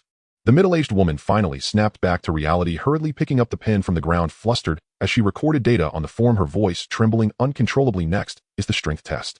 You may strike the target with all your might, and you can circulate your chi, do not hold back. Yi nodded and turned to walk towards the central strength tester. It was a heavy-duty machine, entirely black, with a thick alloy target plate at the front measuring 10 centimeters thick, densely engraved with 4 scales, and the display screen beside it showed the results of the previous tester, 8 tons. This was the pinnacle level for warriors. Meanwhile, in the fully enclosed darkroom next door, several men in black uniforms were intently watching the surveillance screen, which displayed the entire testing process of Yi. The leader among them, a man with a square face, was Zhang Juntao, the director of the Jiangxing Warrior Certification Center, who was also a powerful 4th-tier martial general. Upon seeing the vitality meter display 10.0 cards and the label of first-tier martial master, Zhang Juntao slammed his hand on the table, causing the heavy wooden table to vibrate, and he erupted with a curse: "Damn, a martial master." The subordinates behind him were equally stunned, their eyes wide open as they stared at the young face on the screen in disbelief. "Director, are we seeing this right? This kid is only about 18 or 19. A first-tier martial master. What the hell is going on? When did such a genius emerge in Star City? Why didn't we catch wind of this before? Which martial arts university does he belong to? Zhang Zhento's heart raced, his eyes bursting with an astonishing light as he fixed his gaze on Yi Tian on the screen, commanding his subordinates, sharply go check immediately. Gather all the information on this Yi Tian. Dig up his entire family history. I want to know everything about him within— Yes, Director. The subordinates immediately complied and rushed towards the data room. Zhang Zhentao returned to his seat, his eyes glued to the surveillance screen, breathing becoming increasingly hurried. He understood all too well what it meant for an 18-year-old martial master. It signified that as long as this kid did not meet an early demise, he would at the very least become a martial king guarding a region in the future. At Yi Tian's age, he was merely a low-tier warrior, and now he was even a martial master. His future achievements would undoubtedly surpass his own. In the darkroom of the certification center, Zhang Zhentao stared intently at the monitoring screen, his breathing growing increasingly rapid. He was all too aware of what an 18-year-old martial artist represented. As long as this kid doesn't meet an untimely end, he would at the very least become a martial king guarding a region in the future. When Zhang Zhentao was Yi Tian's age, he was merely a low-tier martial artist, having spent over 20 years to ascend to a 4th-tier martial general. An 18-year-old martial artist has never existed in the entire history of Star City. Director, we found it. A subordinate rushed back holding a stack of freshly printed documents in hand, panting. Yi Tian, 18 years old, a student of Yin Hui Martial Academy, suspended a month ago. Father Yitsong, a veteran, not a martial artist. Mother Muchuanxue, a housewife. There are 8 members in the family, none of whom are martial artists. He himself had a blood test result of 0. 8 at school a month ago, ranking last in the entire school. 0. 8, the bottom of the school. Zhang Zhentao took the documents, his brows knitted tightly. From 0. 8 to 10. 0 in a month. It took him 15 years to go from 0. 8 to 10. 0, yet this kid achieved it in just 1 month. He slammed the documents on the table. Continue investigating. Find out what he experienced in this past month, whom he interacted with, and what techniques he practiced. Leave no stone unturned. In the testing room, Yi Tian approached the strength testing device. The metallic target plate was as black as ink, about 10 centimeters thick, etched with numerous force scales, having been battered by countless martial artists, and the bullseye was slightly dented. The display still showed the previous test taker's score: 8 tons, peak martial artist. Yi Tian stood firm, his feet planted, integrating his waist and horse stance. He did not rush to throw a punch, first closing his eyes and circulating the energy of the dragon and tiger stance to its peak. The chi surged out from his dantian like a tidal wave, following the path of the Taiyin Lung meridian, flowing through the shoulder, while the curved pool and the inner gate ultimately converging at his right fist. Veins bulged on the surface of his fist, with faint lightning flickering between his fingers. The fist wind roared like thunder, and the air crackled with electricity. Thunderous fist, launch. With one punch, he struck the bullseye, producing an extremely dull and thunderous boom that made the entire testing device tremble violently, the metallic target humming as if the air itself was vibrating. The numbers on the display leaped wildly. 10 tons, 15 tons, 20 tons. The numbers soared, ultimately stabilizing at 23 tons, with a line of text appearing: strength rating 2nd-tier martial artist. The middle-aged woman in a white coat dropped her pen with a thud, her mouth agape, her jaw nearly touching her chest. In the darkroom, Zhang Zhento's chair creaked as he leaned forward, his face almost pressed against the monitoring screen. 23 tons, the strength of a 2nd-tier martial artist. This kid has the chi and blood of a 1st-tier martial artist, yet his strength reached the level of a 2nd-tier. Either his technique is extremely high-grade, or he possesses extraordinary physical talent, or perhaps he is both. He sat back down, tapping his fingers on the table, twice the sound heavy. Has the reaction test begun? It has started. On the screen, Yi Tian had already entered the reaction test chamber. It was a 6-sided closed metallic chamber, its walls covered in densely packed shooting holes, each connected to a high-pressure air pump capable of firing rubber bullets in an instant. The testing rules were simple: stand in the center of the chamber, do not move your feet, and hold your position for 3 minutes. Yi Tian stood in the center, his hands hanging naturally. The chamber door closed, plunging the interior into darkness. Beep. Testing begins. The first wave of rubber bullets shot from the front, incredibly fast. The sound of air piercing was sharp and ear-piercing. Yi Tian tilted his head as a rubber bullet flew past his ear, striking the rear wall with a bang before bouncing off. The second wave shot from both sides simultaneously, the angles tricky. He did not move his feet, his body slightly leaning back, his left hand raised, his palm cutting through the air before him, deflecting 2 rubber bullets that collided and bounced off. The third wave, fourth wave, fifth wave. The rain of bullets became denser, the speed increasing. Yi Tian stood in the center of the chamber, his body moving fluidly, as if devoid of bones, tilting sideways, turning his head, raising his hands, bending at the waist. Each movement slight, yet perfectly timed to evade. A rubber bullet skimmed past his nose, creating a gust of wind, yet he didn't even blink. 3 minutes passed. The chamber door opened, lights illuminating the interior. The floor of the chamber was covered with rubber bullets, densely packed, easily numbering over 100. The middle-aged woman in the white coat stood at the door, glancing at the floor littered with rubber bullets, then at the red mark on Yi Tian's face. Her lips moved twice, but emitted no sound. She looked down at the data on her tablet. Hit count 0. Full marks. She set the tablet down, took a deep breath, her voice much lighter than before. The test is complete. Your certification level is 1st-tier martial artist. Your certificate and badge will be mailed to the address you registered within 3 working days. In the darkroom, Zhang Zhentao remained silent for a long time. He stared at the silhouette of the young man exiting the testing chamber and suddenly asked, "Is he married?" The subordinate was taken aback. The records indicate he is married. His spouse is named Mu Shi, registered a month ago at the Joyful Red Connection. Mu Shi. Zhang Jintao furrowed his brows. Which Mu? The daughter of Mu Jiangwo, the former mayor of Star City. Zhang Zinto's fingers paused on the table. Mu Jiangwo's daughter. The rumored A-grade genius who suffered a meridian rupture and lost her cultivation. He leaned back in his chair, staring at the ceiling for a few seconds. Registered a month ago, and in a month he went from 8 to 10. 0. Mu Jiangwo's daughter suffered a meridian rupture, married a waste, then the waste became a genius. Damn Mu Jiangwo. He's taken all the good seedlings. Zhang Jintao muttered under his breath. This doesn't take much thought. That dog Mu Jiangwo deliberately released false information saying his daughter was useless. And what happened? He must have discovered this good seedling, previously marrying his daughter to him, before pouring resources into the Mu family. Otherwise, how could this kid's progress be so rapid? Without someone backing him, Zhang Jintao flipped the script. Yi Tian, I didn't know my wife was arranged by my father-in-law. Seal his documents and classify them as internal secrets. Zhang Jintao stood up. No one is allowed to speak of today's events. Understood. The subordinates replied in unison.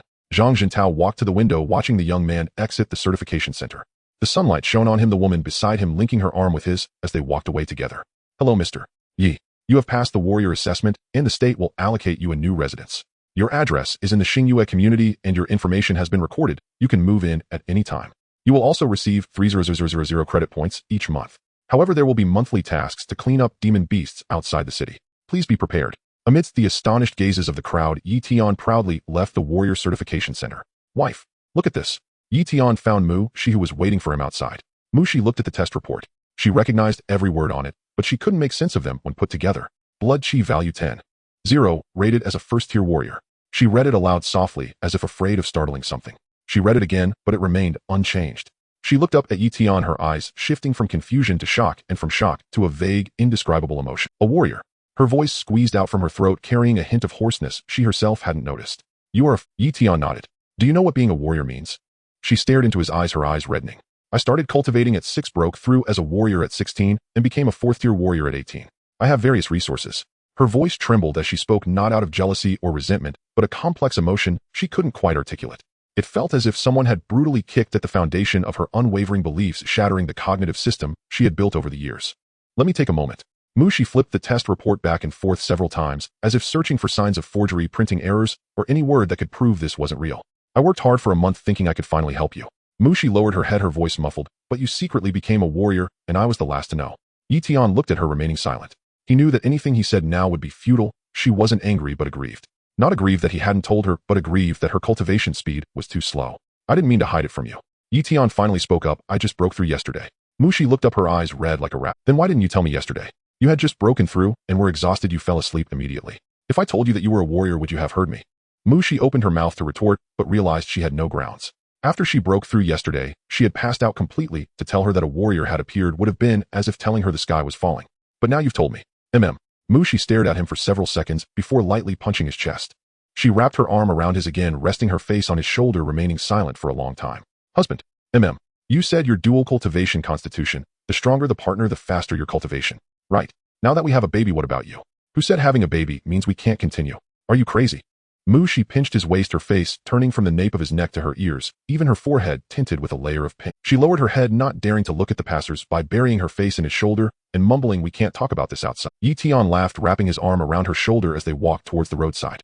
Let's go home and pack. Pack what? The state has allocated new houses for warriors in the Xingyue community. Mu Shi paused for a moment. Xingyue community. It was the best residential area for warriors in Xing City, with the lowest resident being a warrior.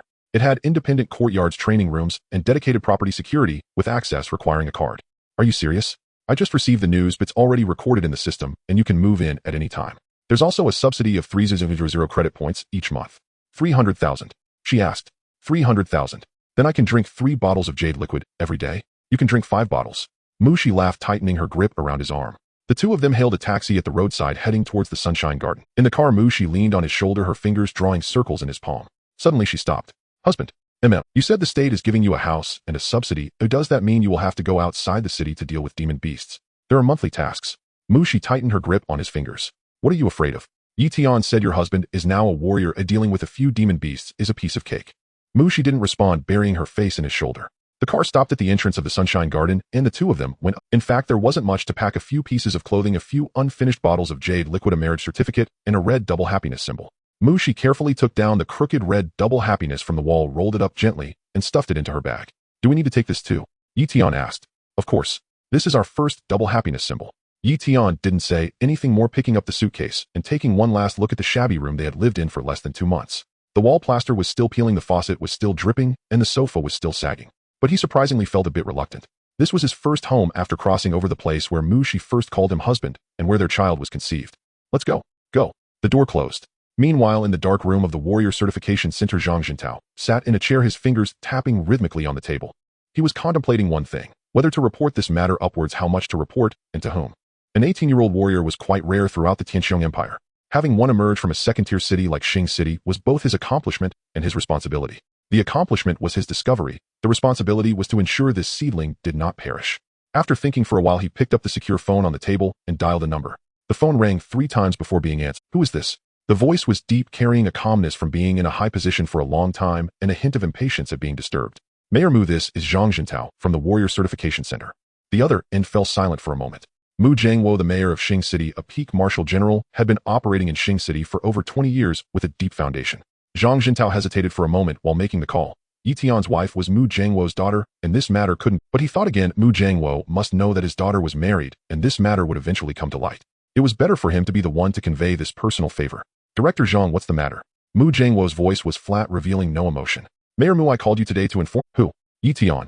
The other end fell silent.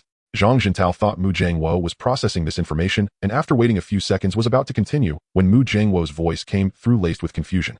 Yi Tian. Who is that? Zhang Jintao was taken aback. He opened his mouth, but was at a loss for words. Did Mu Jiangwo not know who Yi Tian was?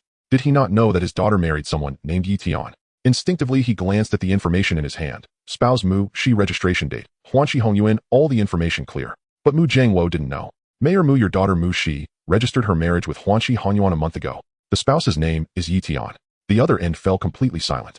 It wasn't the brief pause before it was a long, dead silence. Zhang Jintao could hear Mu Jiangwo's breathing growing from steady to rapid, from rapid to heavy like a bull. And what did you say? Mu Jiangwo's voice changed, no longer the calm mayor's tone, but a suppressed fury squeezed out through his teeth. Mu Shi is married. To whom? To Yi Tian. 18 years old, a student at Yan Hui Martial High. He came to our certification center today for warrior certification of first-tier warrior. I called to report this matter to you. A first-tier warrior. Mu Jiangwo interrupted him. An 18-year-old first. I have the data in my hand. Blood chi value 10. 0, a strength test, 23 tons, reflexes, full score. A thud sounded from the other end, as if something had been slammed on the table. Zhang Jintao waited a few seconds before Mu Jiangwo's voice came back, this time much calmer, but the underlying tension was even more terrifying. Director Zhang, thank you for telling me this. I will get to the bottom of this matter. Mayor Mu, is there anything else? No. Mu Jiangwo hung up the phone. Zhang Jintao held the receiver, stunned for 2 seconds. He suddenly realized one thing. Mu Jiangwo didn't know that his daughter was married. This meant that Mu Shi had secretly run off to get married, and the Mu family had no idea. And he, the director of the Warrior Certification Center, had personally delivered this news to Mu Jiangwo. He slowly put down the receiver, leaned back in his chair, and stared at the ceiling for 3 seconds. Then he raised his right hand and slapped it hard against his thigh. Slap. Damn it. What a mess. What a loss. He stood up, pacing back and forth in the dark room, then sat back down, stood up again, and sat back down. He recalled Mu Jiangwo's last words, I will get to the bottom of this. It wasn't gratitude, it was the calm before the storm. Why did he say that? Why did he make this call? An 18-year-old warrior could simply be reported to the municipal office. Oh, why did he personally call him? Because he wanted to do a personal favor, because he felt Mu Jiangwo was one of his own. He glanced at the information on the table where the spouse's column read Mu Shi. Mu Shi, Mu Jiangwo's daughter. Zhang Jintao buried his face in his hands, letting out a muffled wail. I'm so damn bored. In Star City, at the municipal government building inside the mayor's office. The night had grown deep, and the towering structure was left with only a few scattered lights still shining. Mu Zhengwa sat behind the large desk with documents sent by Zhang Jintao spread out before him, the black ink on white paper clearly written. He had read it over 3 times, and each time he did, his eyes felt swollen and his vision blurred. Mu Shi was married. She had married a boy named Yi Tian, obtaining their marriage certificate just a month ago at the Happy Reborn marriage registration office. He rubbed his sore eyes, vigorously tossed the documents onto the desk, and leaned heavily back into his office chair. He had always thought that after that big fight with him, Mu Shi had returned to Wu University in a fit of anger.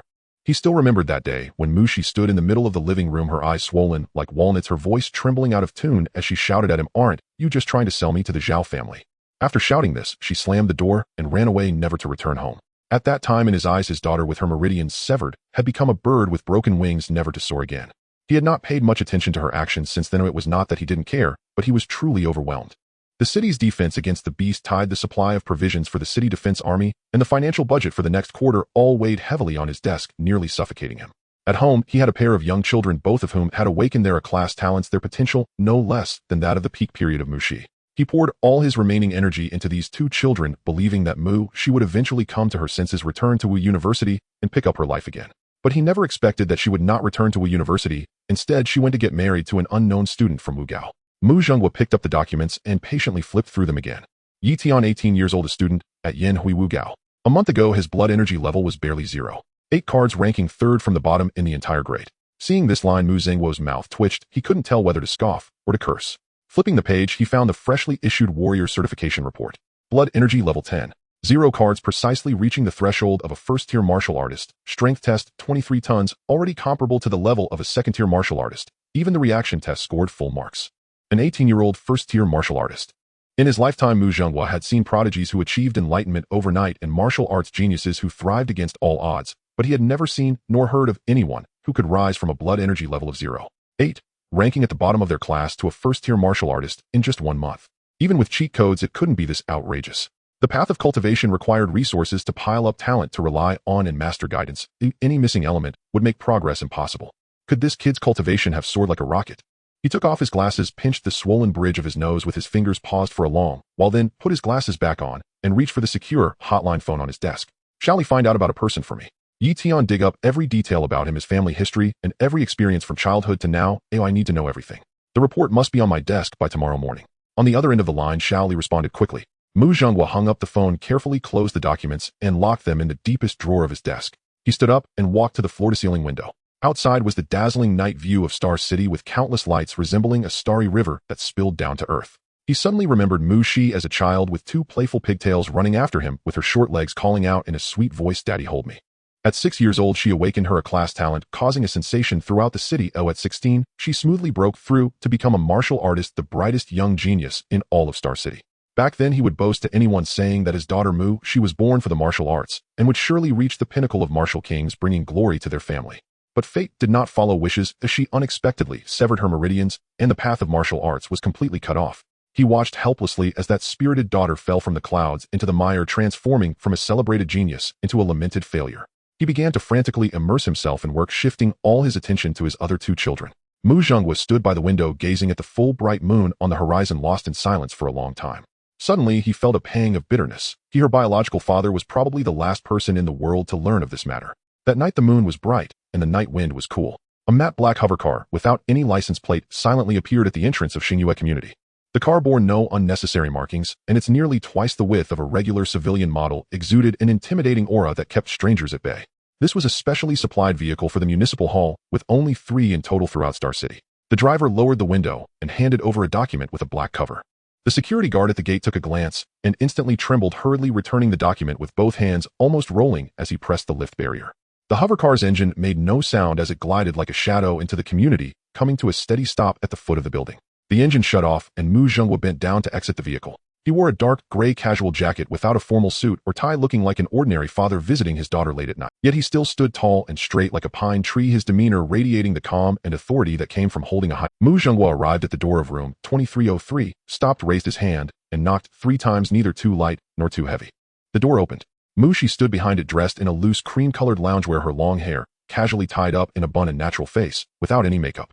The moment she saw Mu Zhenghua standing outside, she seemed glued to the spot, her pupils suddenly constricting, her eyes widening in shock, yet she couldn't utter a single word. Her complexion visibly changed from pale to flushed, and then to a shade of blue. Her fingers gripped the doorknob tightly, her knuckles turning white, her whole body trembling slightly. The air froze completely at that moment, making breathing feel laborious. After a few seconds of stalemate, she finally squeezed out a word from her throat, her voice as light as a feather, but trembling. "Dad." Mu Zhenghua stared at her intently. Her complexion was much better than when she had left home. Her cheeks glowed with health, and her eyes sparkled with life again. She stood there, her back straight, the loose loungewear unable to conceal the barely perceptible bulge of her abdomen. While others might not notice, he, as her father, who had watched her grow up, could tell with just one glance.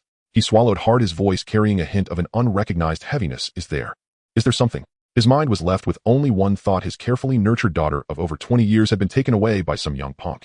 Was this kid a bull? Was he so quick to make a move? Suppressing the rising anger in his heart, he raised his eyes and spoke in a flat tone, "Are you not planning to let me in?" Mushi paused for a moment, hesitated for a few seconds, and finally stepped aside to let him in. Outside the floor-to-ceiling window was still the familiar glow of Star City's countless lights, a dazzling starry river. On the coffee table in the living room lay a plate of neatly cut fresh fruits with a few unopened bottles of premium liquor beside them. Mu Zhenghua sat down on the sofa, his gaze sweeping over the liquor on the table, instantly recognizing the brand. It was a high-end version exclusively supplied by the Xingqian Pavilion, priced at 5,000 star coins per bottle, something an ordinary household could not afford. "Where is he?" Mu Zhenghua asked, his tone revealing no hint of joy or anger. "He's in the bedroom." She stood before him, her hands nervously clasped in front of her, looking like a student caught by the principal after making a mistake. "Let him come out." Mushi bit her lip, not moving a step. She looked up at Mu Zhenghua, her tone carrying an undeniable firmness. "Dad, you came to see me today, not to find him. If there's something, just tell me directly." Mu Zhenghua raised his eyes to look at her, locking into her determined gaze, without flinching or fearing, only an unyielding defense. He suddenly remembered that She had once had such a gaze back when she was defending him as the mayor. Now her steadfastness was entirely devoted to another man. A strange bitterness welled up in his heart, and he suppressed his emotions, changing the subject. "How is your meridian now?" Mushi was silent for a moment before softly replying, "Yi Tian cured me." "How did he cure you?" A look of undeniable astonishment finally appeared on Mu Zhenghua's face. The absolute blockage that no renowned doctor in the country could resolve was miraculously cured by this 18-year-old kid. Yet Mushi did not continue, and her ears quietly flushed with a blush. She couldn't possibly tell her father that her meridians had been restored through the daily intimacy and balance with Yi Tian. The living room fell silent again, the atmosphere thick like an unbreakable dark ink pressing down on them to the point of suffocation. The father and daughter faced each other in silence, neither daring to speak first. After an unknown period, Mu Zhenghua picked up the teacup in front of him, took a sip of the cold tea, and slowly began, "I've checked his background. He comes from an ordinary family, just a poor kid, without any connections." Before he finished speaking, she abruptly lifted her head. Mu Zhenghua's hand slowly clenched, leaving a faint fissure in the expensive leather sofa. Today he had come to settle this matter once and for all. She instantly sensed something amiss in her father's expression and instinctively stepped half a pace backward, her spine rigid as she stood squarely before the bedroom door. "Father, what do you intend to do? I want to see for myself. The kind of man who dares marry my daughter Mu Zhenghua without so much as a word of courtesy." She bit her lower lip, about to speak in defense, when suddenly the bedroom door swung open. Yi Tian stepped out. He wore a simple white t-shirt, dark casual trousers, and indoor slippers. Droplets of moisture still clung to his damp hair, evidently fresh from the shower. What he'd done before Mu Zhenghua arrived was hardly difficult to guess. Unfazed, Yi Tian strode directly to Mushi's side, positioning himself half in front of her, shielding her with quiet resolve, his gaze calm and unwavering as it met Mu Zhenghua's seated figure on the sofa. "Mayor Mu." Mu Zhenghua lifted his eyes and appraised him from head to toe. A tall, statuesque frame, well over 180 centimeters, with broad shoulders and narrow waist, and sinewy musculature whose contours were unmistakable even beneath the cotton fabric. His face was strikingly handsome, though perhaps only the readers themselves could rival his allure. Yet his handsomeness was no effeminate softness. It carried the sharp-tempered edge of a freshly drawn blade, its brilliance impossible to conceal. "You are Yi Tian."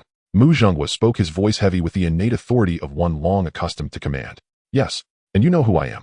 Your daughter Mushi's father and mayor of Xingqiang." Yi Tian's tone remained steady. "Then you must also understand you married my daughter without ever seeking my consent, not once, not at any stage." Before Yi Tian could reply, she stepped forward half a pace, chin raised defiantly. "Father, I don't need your permission to marry. I'm 20. I choose my own life." Mu Zhenghua didn't even blink. His gaze remained locked onto Yi Tian, his voice icy. "I am speaking to him." Yi Tian met his stare in silence for 2 seconds, then replied, "Mayor Mu, whether you approve or not, the marriage is already sealed. Should you approve, the marriage remains unchanged. The matter is settled. Even your anger cannot alter what has already been decided." Mu Zhenghua's eyelid twitched sharply. This young man bore no resemblance to the timid or arrogant youths he'd anticipated. A sudden wry smile flickered across Mu Zhenghua's face. "So, you're not afraid of me?" "Why should I be? I am mayor of Xingqiang. You are first and foremost Mushi's father." That single sentence left Mu Zhenghua momentarily speechless. It trapped him between two irreconcilable stances. If he insisted on wielding his official authority, he would appear tyrannical, undermining his dignity as an elder. Yet if he accepted his role as father, he forfeited all grounds to assert dominance by rank.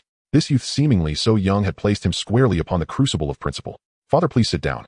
Mushi tugged gently at his sleeve, whispering with quiet reproach, "Why stand there like a door god? You'll frighten people." Mu Zhenghua allowed himself to be guided back onto the sofa, the ashen pallor on his face gradually softened into an awkward, almost sheepish tension.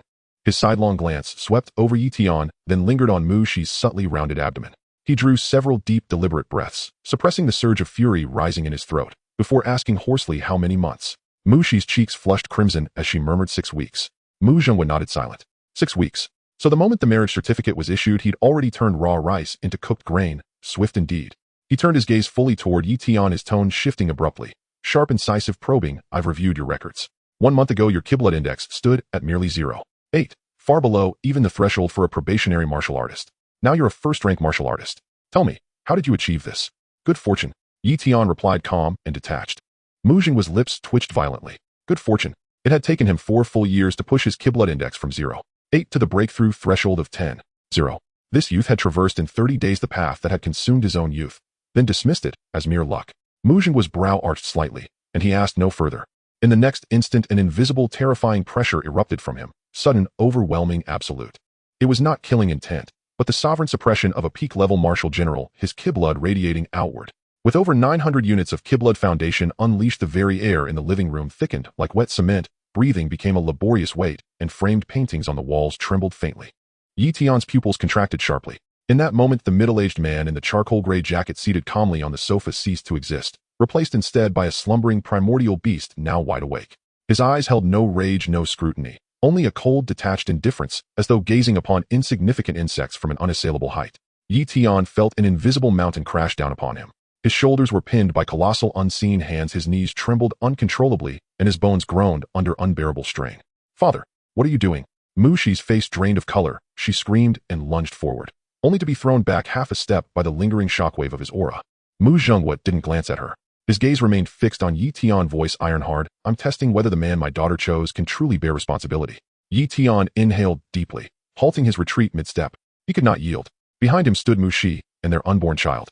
Within his Dantian Kiblet surged violently, his full first-rank martial artist cultivation erupting, without restraint, surging through meridians converging at shoulder wells, elbow creases, inner gate points, finally anchoring in his feet. Perfect grade dragon tiger stance, roots gripping the earth like iron. His feet sank into the floorboards like steel spikes, trembling knees steadied instantly, his hunched spine snapped upright, rigid, unbending like a spear forged to shatter rather than bend.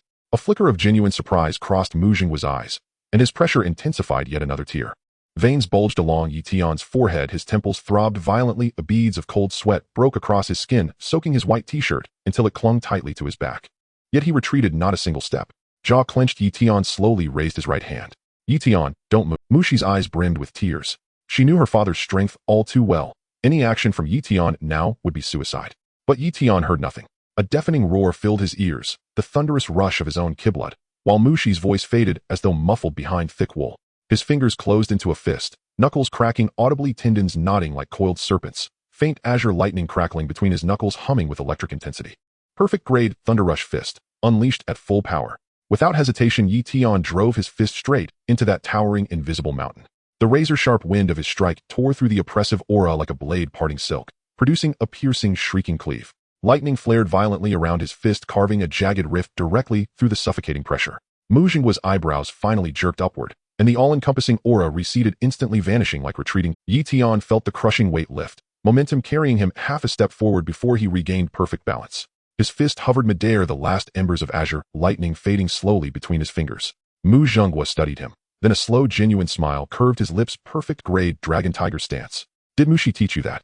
Yi Tian drew ragged breaths, silent. Mu Jingwa turned to Mu Shi, brows lifting. You passed down the Mu family's ancestral art to an outsider. Mu Shi's face remained pale as she answered each word deliberate. He is no outsider.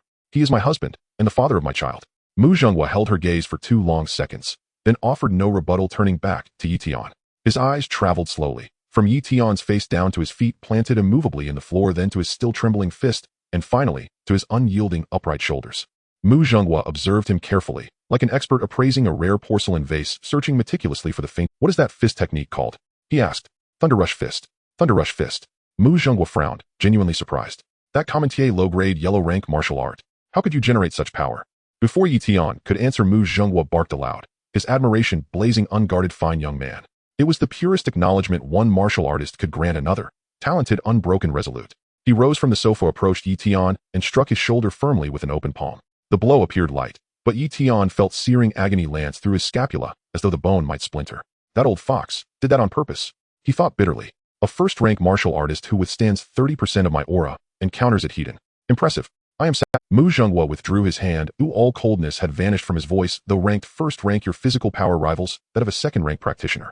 Your dragon tiger stance is perfected, and you've elevated a humble yellow rank art to the potency of a mysterious rank technique. Such prowess cannot be explained away by mere luck. But if you choose not to speak of it, I will not press. As the saying goes, the martial world is vast, and every cultivator guards private truths. Mu Zhonghua waved dismissively, settling back onto the sofa. Guard your secrets well. Mu Shi stood silently beside them, tears welling uncontrollably, her lips trembling repeatedly, yet no words emerged. At last the tension dissolved, and her suspended heart settled gently into place. Mu Zhonghua picked up the cup of tea on the coffee table, long since gone cold, and took a measured sip. Then from his pocket he withdrew a black card and placed it deliberately upon the table. 3 million yuan. No more menial work at the slaughterhouse. With your talent surpassing me is only a matter of time. He looked directly at Yi Tian, voice grave, resonant with unshakable expectation, focused solely on cultivation. Gaining admission to the Imperial Capital Martial Arts University. That is your paramount duty now. Yi Tian looked down at the black card on the coffee table, remaining silent for 2 seconds. Hey, this father-in-law is quite considerate. Knowing that we are short of money, he sends money over. Isn't it foolish not to take money when it's offered? Yi Tian then picked up the card. Thank you, Dad. Mu Zhonghua's. This kid who just called him Mayor Mu has now switched to calling him Dad as soon as money is involved. His change of face is quicker than turning pages in a book. But Mu Zhonghua said nothing, the corners of his mouth even twitching, slightly unsure whether to laugh or scold. Mu Shi stood by stunned. She thought Yi Tian would decline, making some remarks like, no need, I can manage by myself. Instead, he took it directly, calling him Dad, even more smoothly than she did. You really accepted it? Mu's eyes widened. Why wouldn't I accept what Dad gave? I'm not foolish. Yi Tian tucked the black card into his pocket. I'm not stupid. Mu Zhonghua stood up, brushing off non-existent dust from his pants. All right, I've taken the money, the matter is settled, I'm leaving. He walked to the door, paused, and did not turn back. Take good care of yourself and avoid spicy food. And you? He turned his head slightly, speaking to Yi Tian. If you can't get into the capital's university, they'll break your legs. Mu Zhonghua left in a carefree manner, closing the door behind him. Mu Shi stood in place, dazed for several seconds, then turned to look at Yi Tian. You really accepted it? Really accepted it? Aren't you going to decline? Decline what? Your dad is right, the work at the slaughterhouse doesn't match my current strength. 30 million is enough for me to acquire resources for a martial general. Mu Shi opened her mouth, wanting to say something, but swallowed it back. Suddenly she smiled, not a bitter smile, but a genuine one. You are really thick-skinned. Only with a thick skin can I marry you. Mu Shi playfully punched his chest, not using much force. The next morning the couple had just finished breakfast. Yi Tian took out the black card and spun it on his fingertip. Let's go. Where to? Shopping. We're rich now, so we have to show off. Xingshan Pavilion. Still the same counter, still the same staff member who Yi Tian had previously promoted pork to. Her eyes brightened when she saw Yi Tian walk in. She remembered this person who frequently came by after buying jade liquid at their Xingshan Pavilion. Mister, you back to buy something again? Yes. The staff glanced at him, her gaze stopping briefly on the martial artist badge on his chest. First level martial master. She turned and left. First level martial master. Please wait a moment, mister. You'll notify supervisor, Xiao, right away. Soon Xiaoya came down from the second floor, her eyes immediately fixating on the martial master badge on Yi Tian's chest. How long has it been since you became a martial master? Suppressing her astonishment, Xiaoya put on a smile even more sincere than when they first met. Mister, what would you like to purchase today at our pavilion? Yi Tian stated his intention. I want to buy a good blade and a sword technique.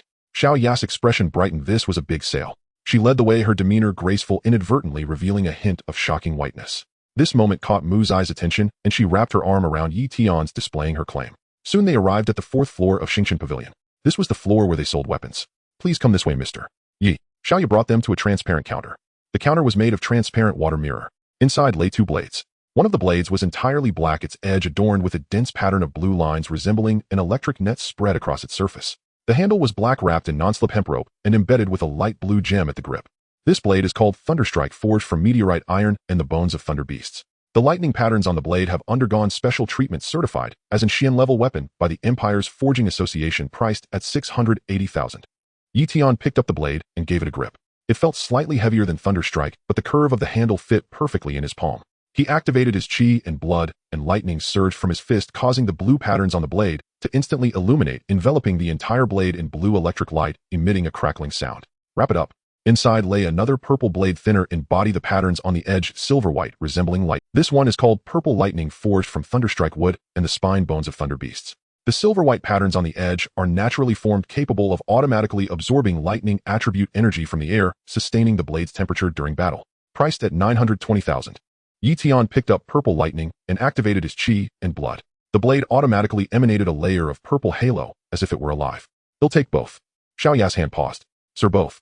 Yes. Charge it. The bundled price for both blades was 1,600,000.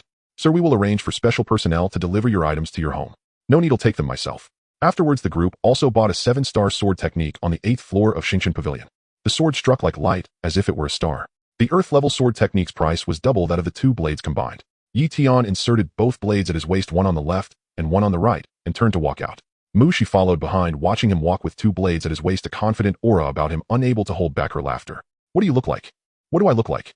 Like a nouveau riche. Yi Tian looked down at himself and laughed too. If I'm a nouveau riche, it's money your dad gave, might as well spend it. Stepping out of the main door of Xingqian Pavilion, the sunlight warmed his face. Yi Tian placed his hand on the blade's handle, tightening and loosening his fingers. That sensation was addictive, reminiscent of the first time he held a toy gun as a child, reluctant to let go. Hubby, moi, are you buying two blades for a long trip? Yi Tian glanced at her. How did you know? You bought two blades, 20 bottles of qi and blood pills, 30 bottles of jade liquid, and 10 recovery potions. These things are enough for you to stay outside the city for a month. This is for this month's cleanup task, right? Wife is truly clever, so for the sake of my safety, let's go back and continue to improve our strength. You naughty boy, it's still bright out. Daylight declaration. What? 3 days slipped away like a breath. Before dawn, in utter blackness, the phone by Yi Tian's pillow suddenly vibrated. He groped for the device. An encrypted message flashed on the screen from the City Defense Command. Yi Tian, first rank Wusher, designation XC 1024. Report immediately for an outbound clearance operation. Assembly point, Northgate Garrison. Deadline 0630. Tardiness will be treated as absenteeism. 3 offenses will result in immediate cancellation of the Wusher special allowance.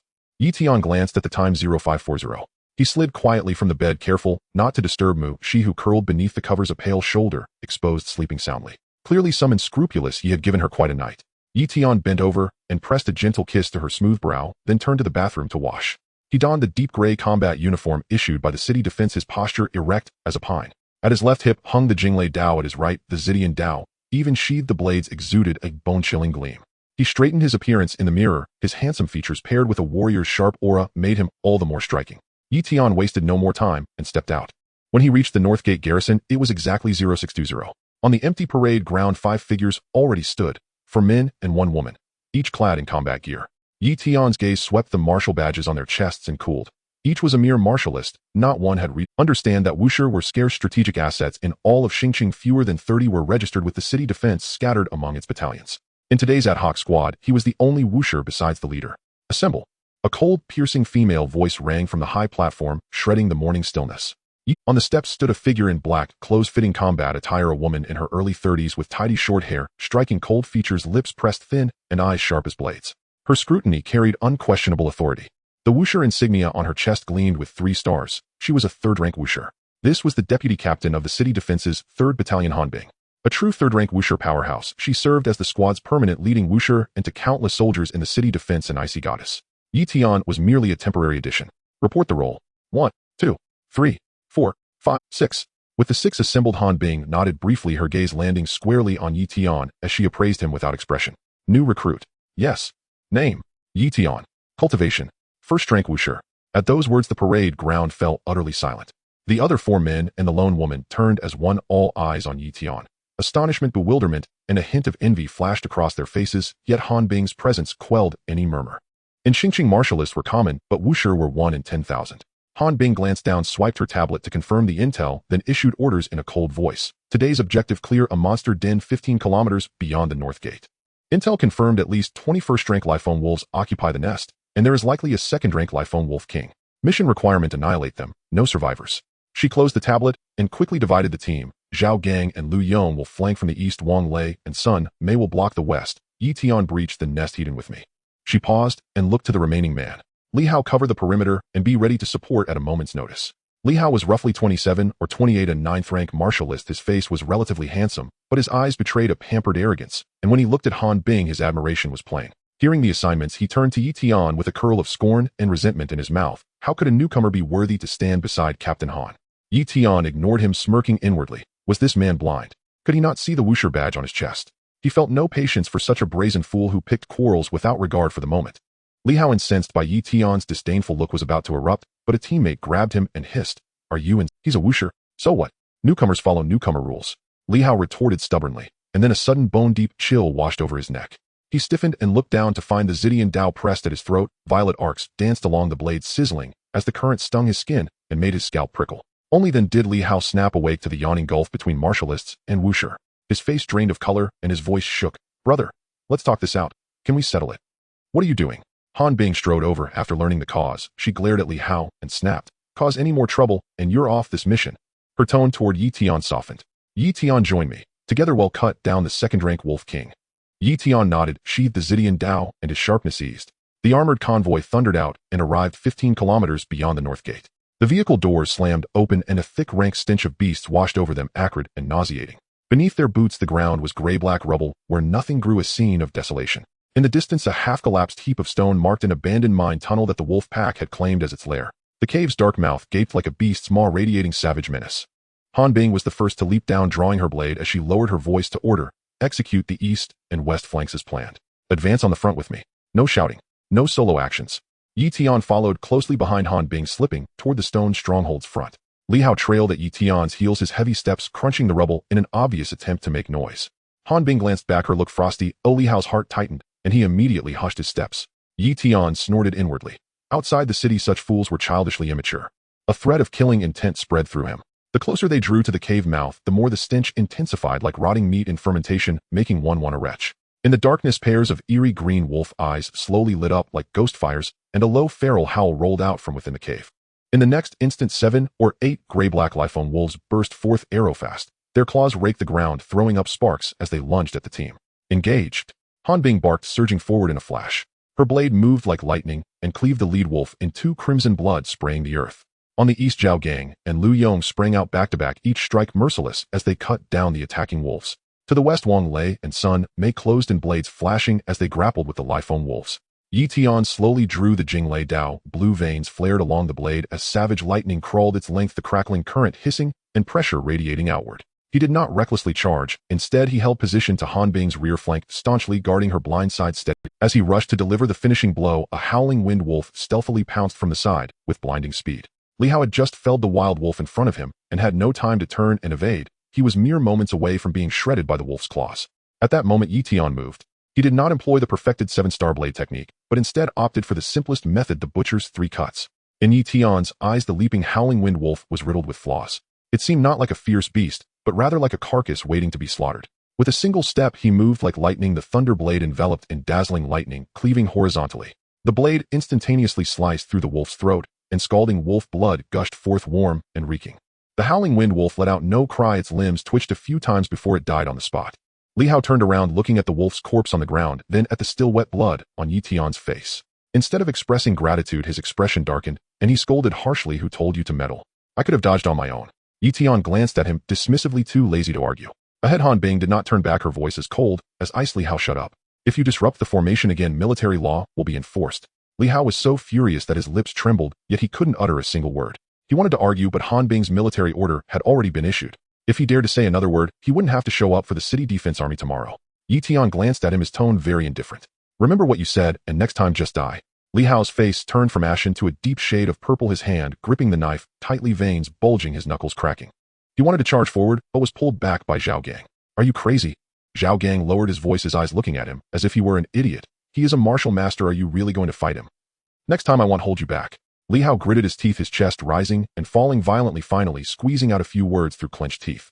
"Let's go." He turned and walked towards the armored vehicle, taking 2 steps before stopping and looking back. He was looking at Han Bing. In his gaze was a mix of unwillingness, resentment, and an indescribable feeling, as if saying, "I like you so much, yet you chase me away for an outsider." Han Bing didn't even glance at him. The armored vehicle started, the sound of the engine fading away, finally disappearing into the gray wilderness. The remaining 5 people included Zhao Gang and Lu Yong on the east side, Wang Lei and Sun Mei on the west, with Han Bing and Yi Tian in front. With one less person, the pressure immediately increased significantly. Zhao Gang and Lu Yong were originally able to guard against each other back-to-back, but now with one less output, the frequency of the Lifone wolves attacking clearly increased. Zhao Gang's arm was scratched, his combat suit torn, blood seeping out. "Zhao Gang, can you hold on?" Han Bing didn't even, "I want that." Zhao Gang gritted his teeth, slicing through a Lifone wolf in front of him, panting heavily. The wolf pack was growing larger, continuously pouring out from the cave one after another, as if disturbing a hornet's nest. Han Bing was at the forefront, her blade flashing so quickly it was almost imperceptible. With each strike, a Lifone wolf fell, yet they seemed endless. Her breathing became heavier, beads of sweat forming on her forehead, trickling down her cheeks. Yi Tian stood behind her, the thunder light on his thunder blade never stopping. He didn't rush forward to compete with Han Bing, but firmly held his position in her blind spot. A Lifone wolf lunged at him from the left, and he sliced through its spine. Another one circled from the right, and he thrust his blade into its throat. His swordplay was not as fierce and varied as Han Bing's, but rather simple, ruthless, and deadly. It was as if Yi Tian could see their weaknesses. But there were too many wolves.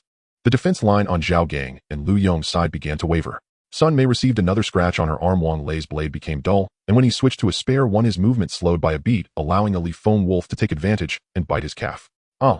Wang Lei screamed, falling to the ground. Lu Yong rushed over, striking the Li Feng wolf on the head, sending its head flying, but by then Wang Lei's calf had already been bitten through blood gushing out.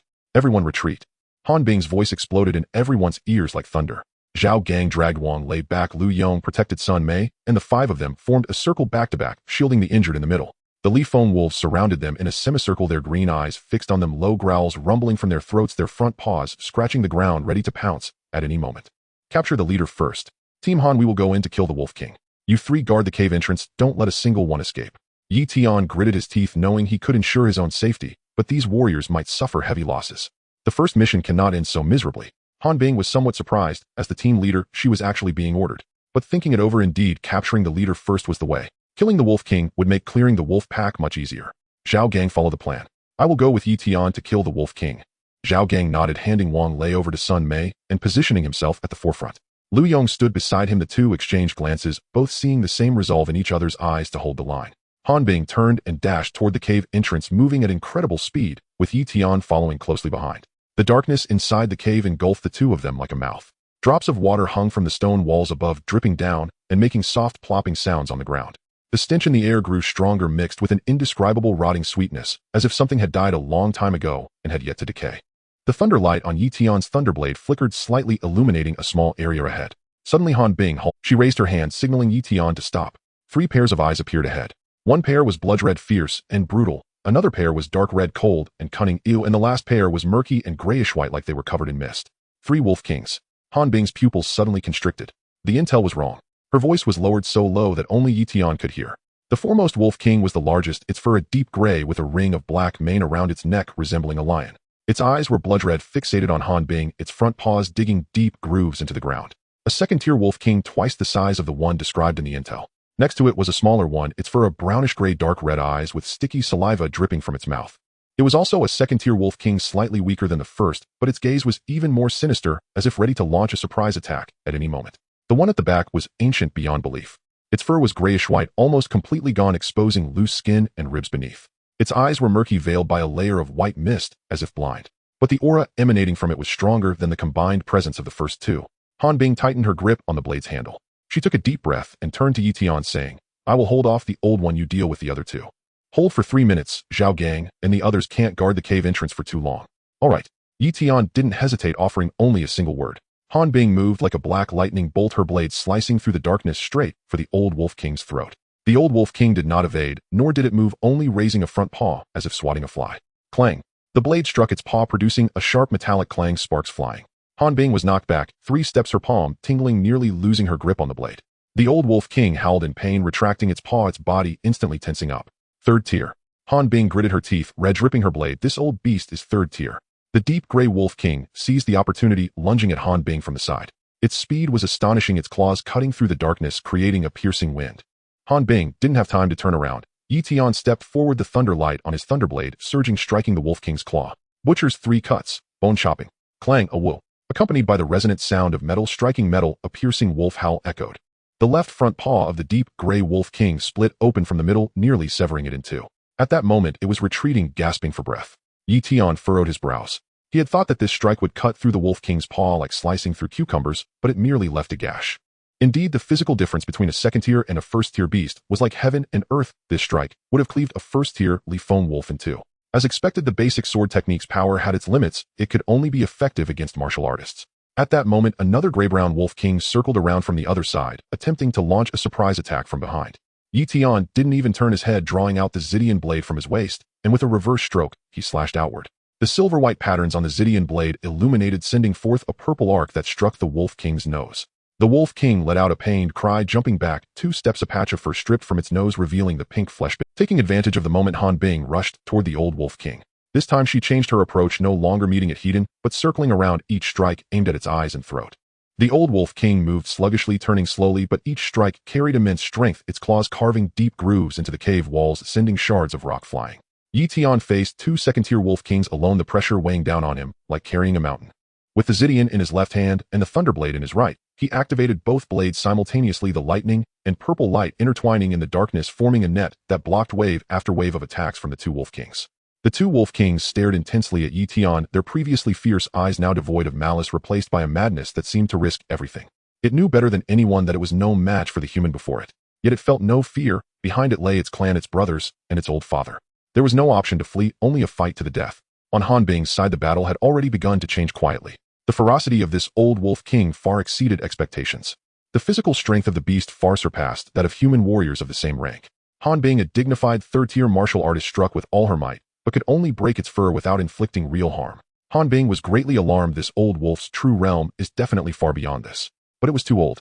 Its gray-white fur was already mottled and falling out, several sharp teeth were missing, and its left hind leg was slightly limping, a remnant of old injuries. This beast king, having lived too long, still possessed terrifying explosive power, but its endurance had long since waned. As the deputy commander of the 3rd Battalion of the City Defense Army, Han Bing excelled not in brute force, but in dragging out the fight. She danced around the old wolf king with a ghostly footwork, her steps unceasing. Each strike aimed at its eyes and throat, the 2 fatal points.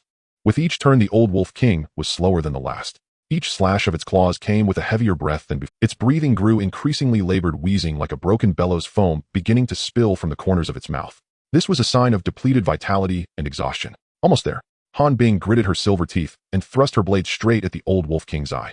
The old wolf king suddenly turned its head to evade the blade, grazing its eye corner and slicing off a small piece of flesh. Blood trickled down its gray-white fur, dripping onto the ground. It let out a low rumbling roar, its voice surging with towering rage, yet unable to conceal the deep-seated fatigue. On the other side, Yi Tian had already reached a life-and-death stalemate with the 2 second-tier wolf kings. The left front paw of the deep gray wolf king was nearly incapacitated. Each time it touched the ground, it could only lightly tap, not daring to exert any strength. Its entire body, now leaning heavily to the right, moving at half the speed it once did. The gray-brown wolf king's nasal bone wound was still bleeding profusely, its heavy breathing scattering blood foam everywhere, its tongue hanging out saliva mixed with wolf blood dripping down. Both wolf kings were already covered in dozens of knife wounds of varying depths. The deepest strike had nearly cleaved the shoulder of the deep gray wolf king, exposing a bloody mess of muscle and sinew. But they would not retreat a step. Yi Tian could no longer remember how many strikes he had made. The thunder blade and purple lightning blade whirled in his hands, weaving a dense net of blades that shimmered with blue and purple lightning in the dark cave. At that moment, the deeply injured deep gray wolf king suddenly let out a short piercing howl. In the next instant, the gray-brown wolf king, with its broken nasal bone, abruptly turned completely, ignoring the blade slicing towards it from behind, and charged madly towards Han Bing. It unleashed the fastest speed of its life, transforming into a gray shadow, its claws ripping through the air with a piercing shriek. The deep gray wolf king followed closely behind, its 3 broken legs frantically pushing against the ground, each landing leaving a bloody print, yet it desperately surged forward. In their eyes there was no Yi Tian, no blade that had severed their limbs, no blood that they had spilled. All they saw was the old wolf king, frail and fading behind Han Bing. Yi Tian furrowed his brow, sweeping the purple lightning blade horizontally, cleaving through the gray-brown wolf king's hind leg, revealing a deep wound that instantly gushed blood. A sorrowful shriek erupted from the wolf king's throat, yet it did not pause for even a moment. Dragging its nearly severed hind leg, it still charged madly towards the old wolf king. The thunderblade followed closely, striking fiercely at the deep gray wolf king's waist, instantly creating a gaping wound, a foot long, intestines spilling out with blood. But the next scene made Yi Tian's pupils constrict. The deep gray wolf king actually bent down and used its mouth to forcibly pull its spilled intestines back into its abdomen, then continued to crawl forward. They were not trying to ambush Han Bing. They were using their own flesh and blood to shield the old wolf king. The gray-brown wolf king was the first to reach the old wolf king, using its body to firmly block Han Bing's blade. Han Bing's battle knife pierced through its chest without any obstruction. It did not dodge, did not retreat, and not even a sound of agony escaped its lips. It merely turned its head slowly, casting a glance at the old wolf king behind it, letting out a low whimpering sound from it. The deep gray wolf king, using its remaining 3 legs, crawled slowly to the side of the old wolf king, resting its head gently against the old wolf king's neck, and slowly closed its eyes. Han Bing's blade halted in midair, unable to descend any further. Yi Tian's blade also came to a stop. The two exchanged glances, seeing identical emotions reflected in each other's eyes. Utter shock. In the world of wolves, the law of the jungle had always prevailed. An old, injured, or useless wolf king would only be driven away by a younger and stronger one, or even devoured. They would never protect the weak and elderly, never risk their lives for a useless king, much less use their own lives to shield the old beast king from a blade. The scene before them completely overturned all their perceptions of the beasts. This old wolf king, Han Bing's voice tightened slightly, is definitely not an ordinary beast king. The old wolf king slowly lowered its head, extending a rough tongue to gently lick the bloodstains on the deep gray wolf king's face, and then the wound on the gray-brown wolf king's forehead. Its movements were slow and gentle like an aging elder caressing its wounded child. Die beast. Though Han Bing felt a strange emotion rising within her, years of battle experience told her to resolve it before the enemy completely lost the will to resist. Han Bing gritted her teeth, tightened her grip on the battle knife, and took a step forward. She prepared to fully understand. The two heavily injured dying wolf kings desperately tried to lift their bodies, but their limbs had long since stopped obeying, and they fell heavily to the ground as soon as they managed to rise. They even used their mouths to grasp Yi Tian's pant leg, preventing him from taking a step forward. The amount of strength they had was pitifully small, like a spoiled puppy tugging on its owner's pant leg.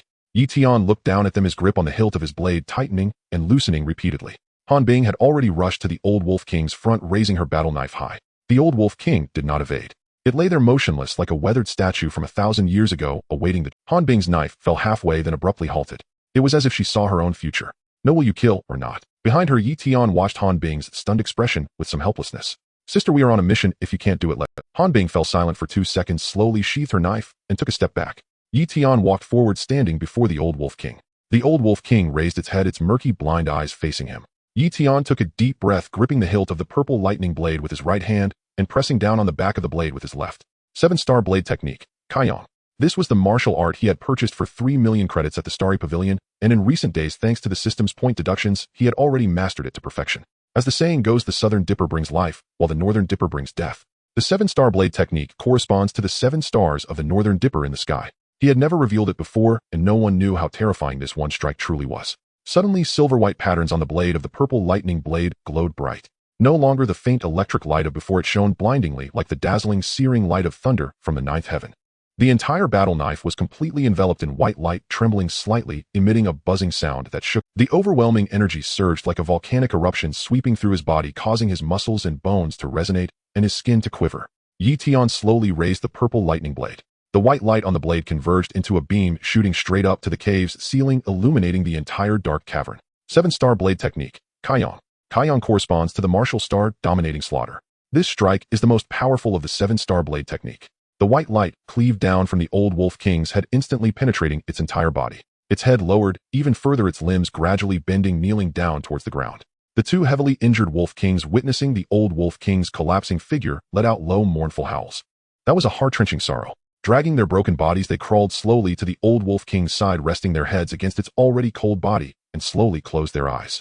Yi Tian let out a long breath, slowly sheathing his sword. The white light on the Zidian sword gradually dissipated, plunging the cave back into darkness, with only the faint blue electric glow on the thunder blade still flickering. He glanced at the 3 wolf king corpses on the ground, and turned to walk towards Han Bing. Han Bing stood there, her face ashen, a chill on her delicate features, her brows tightly knitted. She stared at the corpse of the old wolf king, gripping her knife tightly. Han team. Yi Tian called out. What is the reconnaissance department doing? Han Bing's voice was as cold as ice shards, echoing through the cave. 3 wolf kings, what did they report? 1 second-tier wolf king, at most 20 wind split wolves. She suddenly turned, glaring towards the cave entrance, her chest heaving violently. If it weren't for you being here, no one from this team would have made it back alive today. Yi Tian did not reply. She spoke the truth. Han Bing was a 3rd-tier martial artist and could withstand the old wolf king, but not for long. He was a 2nd-tier martial artist, barely able to handle 2 second-tier wolf kings. The remaining 4, Zhao Gang, Liu Yong, Wang Lei, and Sun Mei, were all martial artists unable to withstand even a single blow from the wolf kings. Intelligence errors meant death. Let's go. Han Bing took a deep breath, suppressing her anger, and strode towards the cave entrance. Support them. Yi Tian stuffed a chi blood pill into his mouth, chewed a couple of times, and swallowed. The bitter taste of the medicine exploded in his mouth, and the chi and blood in his dantian began to recover slowly.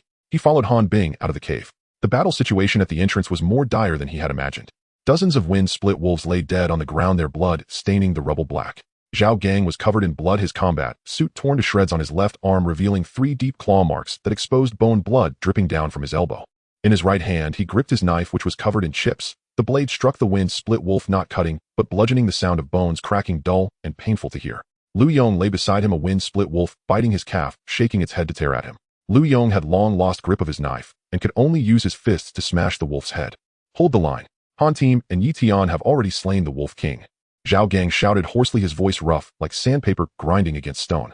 He was nearing his limit, his hand shaking as he gripped the knife, his legs trembling, his entire being like a string stretched to its breaking point, ready to snap at any moment. But he kept shouting, using this method to motivate his teammates and himself. Gongzi, watch out. In that moment of distraction, a one-eyed wind-split wolf lunged at Zhao Gang from the side. This wolf was larger than an ordinary wind-split wolf, with its left eye blind, leaving behind a hideous scar Its right eye was blood-red mouth open, revealing 2 rows of sharp fangs, drool stretching in strands as it lunged for Zhao Gang's neck. Zhao Gang had no time to turn around. A flash of lightning zipped past. The one-eyed wind-split wolf's head flew off, blood spraying more than a meter high as the headless corpse thudded to the ground. Yi Tian stood in front of Zhao Gang, the blue electric glow on the thunderblade still flickering, the blade not stained with a single drop of blood. He turned to glance at Zhao Gang. "Step back." Zhao Gang was stunned for a moment, and then sat heavily on the ground, gasping for breath. He simply could not hold on any longer. Yi Tian charged into the wolf pack. The thunderblade in his hand was like a blue flash of lightning, and with each strike a wind-split wolf fell. Han Bing entered from the opposite side, her sword technique fiercer and faster than Yi Tian's, each strike carrying a chilling aura. She had pent up a belly full of anger from the old Wolf King and unleashed it on these wind-split wolves. The flashes of her blade cut through them like harvesting wheat. With the addition of 2 martial artists, the battle quickly turned into a one-sided massacre. Within 3 minutes, all remaining wind-split wolves lay dead on the ground. Lu Yong pushed the corpse of the wind-split wolf off his leg, leaning against the cave wall, gasping for breath. Sun Mei tossed a half-broken knife onto the ground, squatted down, covering her face, relieved to have survived. Han Bing scanned the battlefield, sheathed her knife, and took out her walkie-talkie. Command Center Team 3 requests medical support. Coordinates 15 kilometers north at the ruins of Shirbao. 3 seriously injured, 1 lightly injured, 1 uninjured. Over. Command Center received. The medical team has set out.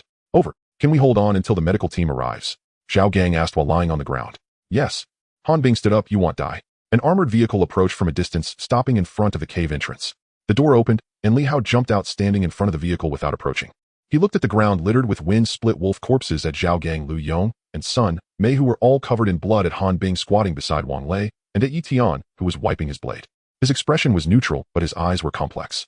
He had stayed in the armored vehicle for the entire mission, listening to the sounds of gunfire, shouts, and wolf howls outside, each sound closer and more tragic than the last. He thought about rushing out to help, but his legs and hands would not obey him. He was scared.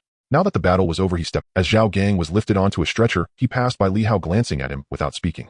Lu Yong was assisted past Li Hao as well, also glancing at him, yet still silent. Sun Mei walked past Li Hao, paused for a moment, wanting to say something. Her lips moved a few times, but nothing came out, and she walked away. Li Hao stood there like an outsider. The medical team arrived. Doctors and nurses jumped out of the vehicle, lifting Wang Lei, Zhao Gang, and Lu Yong onto the ambulance. Sun Mei's arm wound was simply bandaged, and she did not get into the ambulance, saying she was fine.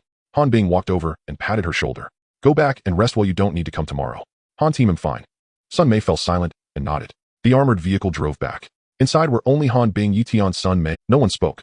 Sun Mei leaned against the seat, eyes closed. Li Hao sat in the corner, holding his knife, head down, his expression unclear. Han Bing sat in the front, staring out at the gray wilderness, lost in thought. Yi Tian sat opposite Sun Mei, drawing the thunderblade from its sheath, wiping the blood from the blade. After entering the city, the armored vehicle did not return to the base, but drove directly to the City Defense Army Command. It was a gray 5-story building with 2 armed sentries standing at the entrance, standing straight. As they saw the armored vehicle approach, they snapped to attention and saluted. Han Bing jumped out of the vehicle and said to Yi Tian through the window, "Get down. Follow me." Yi Tian sheathed his knife, jumped out of the vehicle, and followed Han Bing into the command building. The corridor was laid with gray marble flooring, polished to a shine. The overhead incandescent lights emitted a buzzing. The sound of Han Bing's combat boots echoed crisply on the floor as she came across several uniformed officers who, upon seeing Han Bing, stepped aside, nodding and addressing her as Han Team. No one dared to ask more. Han Bing stopped in front of a door which had a brass plaque reading, Operation Command Room. She knocked 3 times, and without waiting for a response, pushed the door open. Inside the room sat 3 people. The middle one was a man in his 50s with 2 stripes and 3 stars on his shoulder, a colonel. He was Zhou Zheng, Chief of Staff of the City Defense Army, a 9th-tier martial artist with graying hair, deep wrinkles on his face, but bright eyes. Next to him sat a woman in her 40s with a lieutenant colonel's rank, wearing black-framed glasses, holding a document. Han Bing, has the mission been completed? Zhou Zheng raised his head, noticing the look on Han Bing's face, his brows furrowing. What happened? Han Bing walked to the table and slammed her tablet down. Chief of Staff, Zhou, what kind of ridiculous intelligence did the intelligence department give? 1 second-tier Wolf King, at most 20 wind-split wolves. Han Bing's voice was not loud, but each word was filled with fury. There were 3 Wolf Kings hiding in the cave, all second-tier. My team almost suffered total annihilation. Zhao Gang seriously injured, Lu Yong seriously injured, Wang Lei seriously injured, Sun Mei lightly injured. If it weren't for Yi Tian, you wouldn't see me today. Zhou Zheng's expression darkened. He turned to the woman with glasses. Intelligence Department, what's going on? The woman's face turned pale as she looked down to flip through the documents in her hand. Chief of Staff, Zhou, the data reported by the scout was indeed 1 second-tier Wolf King. Who was the scout? Zhou Zheng was slammed his palm onto the table, making the teacup leap and tea splash across it. His eyes bulged like bronze bells, his mustache bristled with fury. The air in the entire command center plummeted to freezing point. The woman flinched violently at the slap, her voice warping with terror. It's Shimao, under Zhang Nanan's command. At those words, Zhou Zhengguo's imposing aura visibly deflated like a balloon pricked mid-inflation, slowly collapsing inward. He sank back into his chair, tapping his fingers twice on the tabletop, his brows knotted into an impenetrable knot. Zhang Nanan, deputy captain of the 3rd Battalion, ranked equally with Han Bing. After Battalion Commander Zhang Xiong was promoted and reassigned, the captaincy remained vacant, leaving Han Bing and Zhang Nanan locked in fierce contention for the post. Han Bing staked her claim on battlefield merit. 27 successful expeditions beyond the city walls, her record glittering with valor. Zhang Nanan relied on connections. Her uncle served as deputy commander of the city defense force, having entrenched his influence in Xingqing for over a decade. For half a year, the two had waged open and covert warfare, neither yielding an inch. Now, with Zhang Nanan's scout having triggered such a catastrophic blunder, even Zhou Zhenghua could no longer shield her. Just then a silvery laugh chimed from the doorway, crystalline and melodious, yet unervingly grating. "Sister Bing, what's all this commotion? Why such furious rage?" A stunning woman strode in, her impeccably tailored uniform cinching tightly at the waist, accentuating a figure both elegant and commanding. Long hair cascaded over her shoulders, her features were exquisitely refined, her lips curved in a faint, enigmatic smile. Zhang Nanan, deputy captain of the 3rd Battalion, and Han Bing's sworn rival. Han Bing turned her head, her gaze as cold and sharp as a drawn blade. "Zhang Nanan, what utter nonsense did your scout Shima feed you? What nonsense are you speaking, Sister Bing?" "I haven't the faintest idea." Zhang Nanan tilted her head, feigning innocence. "A second-tier wolf lord, and at most 20 Gale-Rend wolves." Han Bing's voice dropped low, each syllable honed like a dagger. 3 wolf lords crouched inside that den. 1 third-tier, 2 second-tier. My entire squad nearly perished. Is your scout paid to daydream? A flicker of rigidity crossed Zhang Nanan's smile, then vanished, replaced by practiced composure. She strode to the table, flipped idly through the intelligence dossier, set it down, and leaned against the edge, arms crossed. "Sister Bing, intelligence work is inherently fallible. Shima is human, not a machine. Besides, you returned alive. Is that not enough cause for restraint?" "Say that again." Han Bing stepped forward. "I said, you came back alive. That is enough." Zhang Nanan's tone floated light and dismissive. "As for the injured personnel, the city defense force will issue appropriate compensation." "Compensation?" Han Bing's voice trembled, not with fear, but with incandescent fury. "Zhao Gang, Lu Yong, Wang Lei, Sun Mei. They followed me into hell itself. And you offer compensation? Is their lives worth so paltry a sum?" Zhang Nanan shrugged, silent, evasive. Her gaze drifted from Han Bing, swept the room, and finally settled upon Yi Tian. "And who might this be?" Her tone dripped with disdain, not even granting him a proper glance. Yi Tian leaned against the doorframe, arms crossed, motionless. He regarded her, not with anger nor tension, but with the detached, unblinking scrutiny one reserves for a clown performing on stage. "I'm addressing you," she snapped. Zhang Nanan frowned, as if shooing away a persistent fly. "Are you deaf?" Yi Tian remained silent, merely holding her gaze. His expression held no rage, no anxiety, not even curiosity. That silence was more devastating than any insult it implied. She wasn't even worthy of his words. Zhang Nanan's face darkened. "What is that attitude? Do you think What is your attitude?"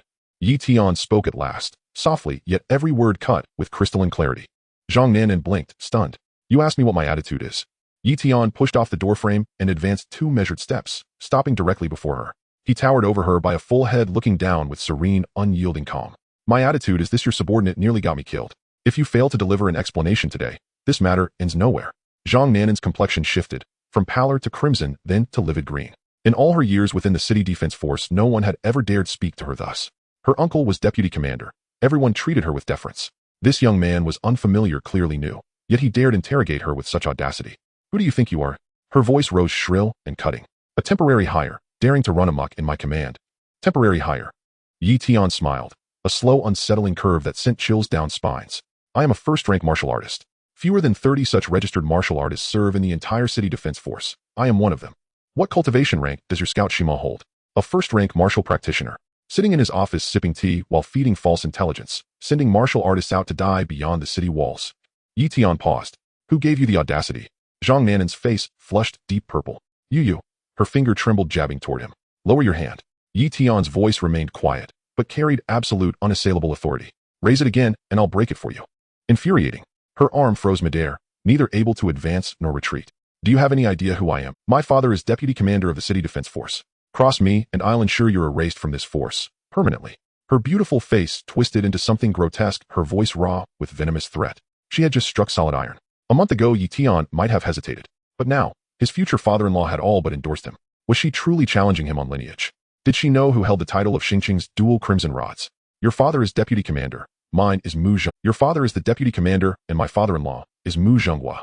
The words hit the floor like a blow. For an instant, the air in the operations room seemed to freeze, even breathing fell silent. Zhang Nanan, who a moment before had been screaming and leering, was struck as if by lightning. She froze in place. Those three characters carried the weight of the heavens in Star City. He was Star City's sitting mayor, the supreme authority over the city's military and civil affairs, who held the reins of livelihood, defense, and personnel appointments, an unchallengeable leader. Never mind that her uncle was merely a deputy commander of the city defense force. Even the commander himself would bow and show the utmost deference to Mu Xinghua, hardly daring to utter 3 blunt words. At most one might grumble a little. The annual budget of the city defense force high-level personnel appointments. None of it proceeds without the municipal government's and ultimately Mu Xinghua's approval. That mo-fared youth she had insulted as a temporary hire was actually the mayor's son-in-law. Zhou Zhenghua sprang up from his chair, the frown that had knit his brow dissolved in an instant, his eyes betraying uncontainable shock. He only knew Yi Tian had been certified as a martial artist a few days ago, assuming he was one of those prodigies from a martial academy come to polish his resume. Never in his wildest dreams had he imagined this young prodigy was part of Mayor Mu's family. No wonder he dared confront Zhang Nanan's threats and show no fear of the city defense force's backing. Few in all of Star City could claim such a pedigree. Yi Tian, thinking unexpectedly, I still haven't taken the martial exam. Han Bing, standing to the side, felt the malice in her eyes ebb away by more than half. Having worked together so long, she knew Zhang Nanan's weak points intimately. A lifetime of wielding power to bully others. Today she would taste what true authority looks like when it crushes you. Yi Tian glanced at Zhang Nanan's suddenly ashen face and scoffed. No more shouting. Not going to press your deputy commander's daddy on me anymore. Yi Tian's voice remained calm, but each word struck like a resounding slap across Zhang Nanan's face. I made myself very clear just now, this matter is not a quarrel between you and me. It was your subordinate, Shimo's worthless fabricated intelligence that led to me, Captain Han Bing, and an entire squad of brothers who risked their lives to guard the city being driven into the encirclement of 3 wolf kings. He lifted a hand to the bandage on Han Bing's arm, still seeping blood, his gaze sweeping the room and lingering on the unextinguished grief and rage on the faces there. His voice sank cold enough to pierce bone. 4 lives lost, more than a dozen grievously wounded and lying in hospital. Do you think a few condolence payments will hush this? And then you turn around and try to press your status on me. I tell you, Zhang Nanan, whether your uncle is merely a deputy commander or the very commander himself standing here, this matter must yield a thorough, unambiguous explanation to me, to Captain Han Bing, and to the brothers who died outside the city. You lie. Mayor Mu could never have a son-in-law like you. Stop brandishing your connections and making empty boasts. Zhang Nanan's voice trembled and fell apart. Her eyes darted away, unwilling to meet Yi Tian's gaze. Yi Tian's tone chilled like ice. Shall I call my father-in-law right now and have him speak to your father? Let him hear how his precious daughter's subordinate neglected duty and fed false intelligence, nearly leading his son-in-law to be killed in a wolf lair outside the city. While he's at it, he can ask how the City Defense Force's intelligence review system is actually supposed to work. Having a powerful family, isn't that the very thing that would betray a comrade for the sake of self-preservation? Yi Tian decisively invoked his father-in-law's name to cow Zhang Nanan. In truth, he had no contact number for Mu Xinghua. Since the last time Mu Xinghua had sought him out, relations with Mu Shi had eased, but it had always been Mu Shi who kept in touch with Mu Xinghua. The moment those words left his mouth, Zhang Nanan's last psychological defense collapsed. Her legs went weak, and she slid along the table's edge. If not for the desk behind her, she would have crumpled to the floor. Her complexion drained of color, her lips trembling, as she could not speak a word. She understood the consequences all too well. Though cherished at home, she still had several younger siblings to consider. If this truly reached Mu Xinghua, her father, in a bid to save himself, would be the first to throw her out, to take the blame. Never mind the captaincy she had coveted for half a year. Even her current deputy captain post, or whether she would remain in the city defense force at all, hinged on a single sentence from Mu Xinghua. The woman who had been arrogant and imperious moments before now resembled a mangy, boneless hound, unable even to raise her head, filled only with panic and despair. Zhou Zhenghua cleared his throat and hurried forward to smooth matters, first glaring fiercely at the distraught Zhang Nanan. In his look was the anger of one who could not believe such folly. Zhang Nanan, look at the mess you've made. With such a glaring intelligence lapse, you not only fail to reflect, you bully and boast instead. You've truly let power go to your head. Turning to Yi Tian, his tone softened at once, even taking on a few cautious courtesies. Comrade, please calm down. This matter, the operations room and the city defense headquarters will give you Captain Han Bing's squad and all the fallen and wounded comrades an absolutely fair, unbiased outcome, without favoritism.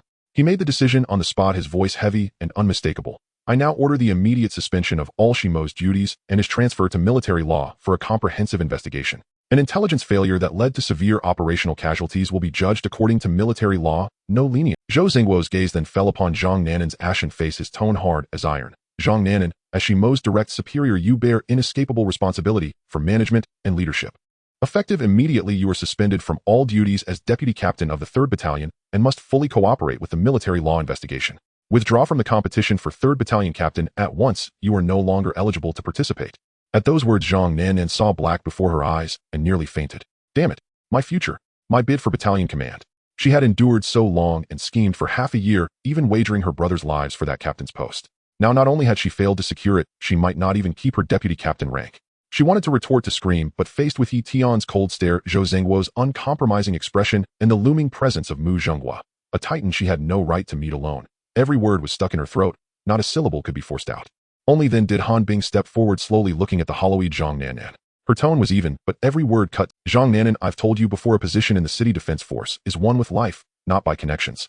You used your brother's lives as stepping stones to climb today, or tomorrow you would gamble the safety of All-Star City for your own advancement. This outcome is what you deserved.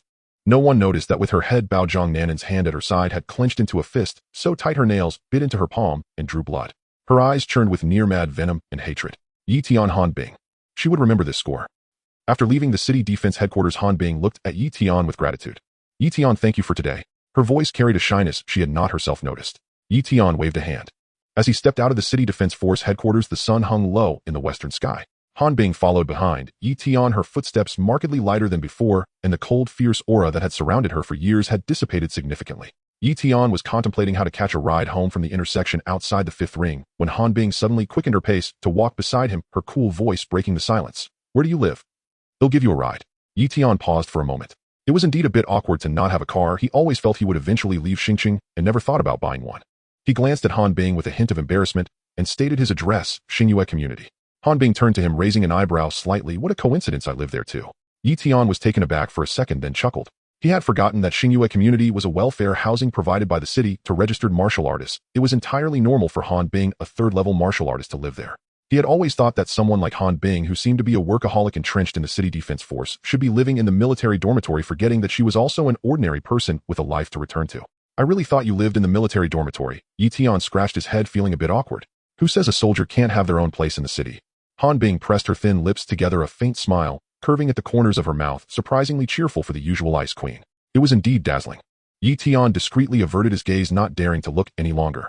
Han Bing's vehicle was a pure black military-grade hovercar with sharp, robust lines and a low chassis that exuded a heavy sense of safety, resembling a miniature armored vehicle. The car smoothly drove out of the city defense force gates, turned onto the main road of the city, and sped towards Xingyue. Leaning against the passenger seat, Yi Tian closed his eyes to rest, and as his thoughts stirred, a light blue system panel unfolded before him. Host Yi Tian, partner Mu, Shi, offspring 1, unborn, cultivation, first level martial artist, blood value 11. 9 cards. Martial arts, dragon tiger stance perfect, thunder fist perfect, butchers, 3 blades perfect, 7-star blade technique, perfect, trend points 200. The yellow grade low tier standing stance had completely vanished from the panel.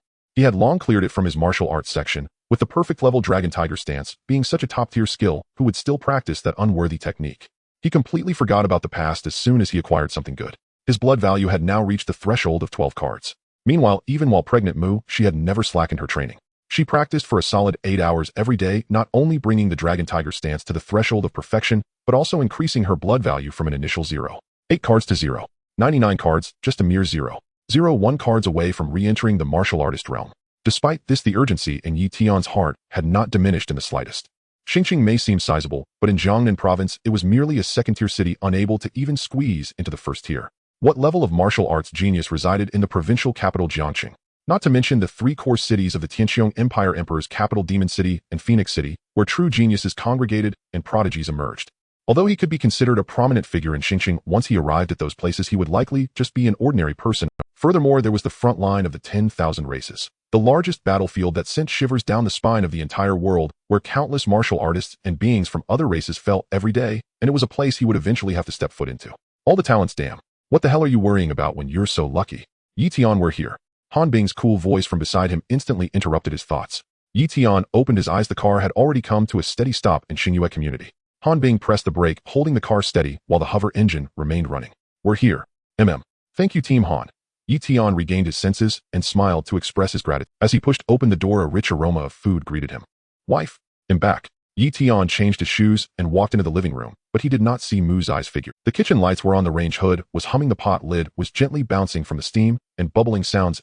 He walked over and pushed open the kitchen door. Then he froze. Mu, she was only wearing a light pink apron. The apron was tied with a bow at her back and 2 thin straps wrapped around her neck, resting on her fair shoulders. Light poured down from above, illuminating her skin glowing brighter than snow, dazzlingly white. The 2 peaks of her body pushed the front of the apron into an astonishing curve, ready to spring forth. Between the peaks, a chasm as deep as a ravine awaited below. Yi Tian's mind buzzed. What the hell? His voice was a bit dazed. Wife, what are you doing? Mushi turned around still holding a spatula. Seeing Yi Tian's expression, her face flushed, instantly turning bright red from her neck to her ears, even her forehead tinted with a layer of pink. But she didn't shy away or cover herself. Instead she took 2 steps forward, placed the spatula on the stove, and threw herself into Yi Tian's embrace. Hubby, you're back. She buried her face in his chest, her voice muffled, carrying a hint of shyness and an undeniable pride. Wasn't today your first mission? I thought when you return, I would reward you. Yi Tian's hand hovered in the air, unsure where to place it. Placing it on her waist, she wasn't wearing clothes. Placing it on her back, she still wasn't wearing clothes. Placing it on her shoulder, she remained unclothed. His hand lingered for several seconds before finally settling on her waist. The fabric of the apron was thin, allowing him to feel the warmth of her waist, warm and soft like silk kissed by the sun. Did you cook? Yi Tian's voice was a bit dry. I did.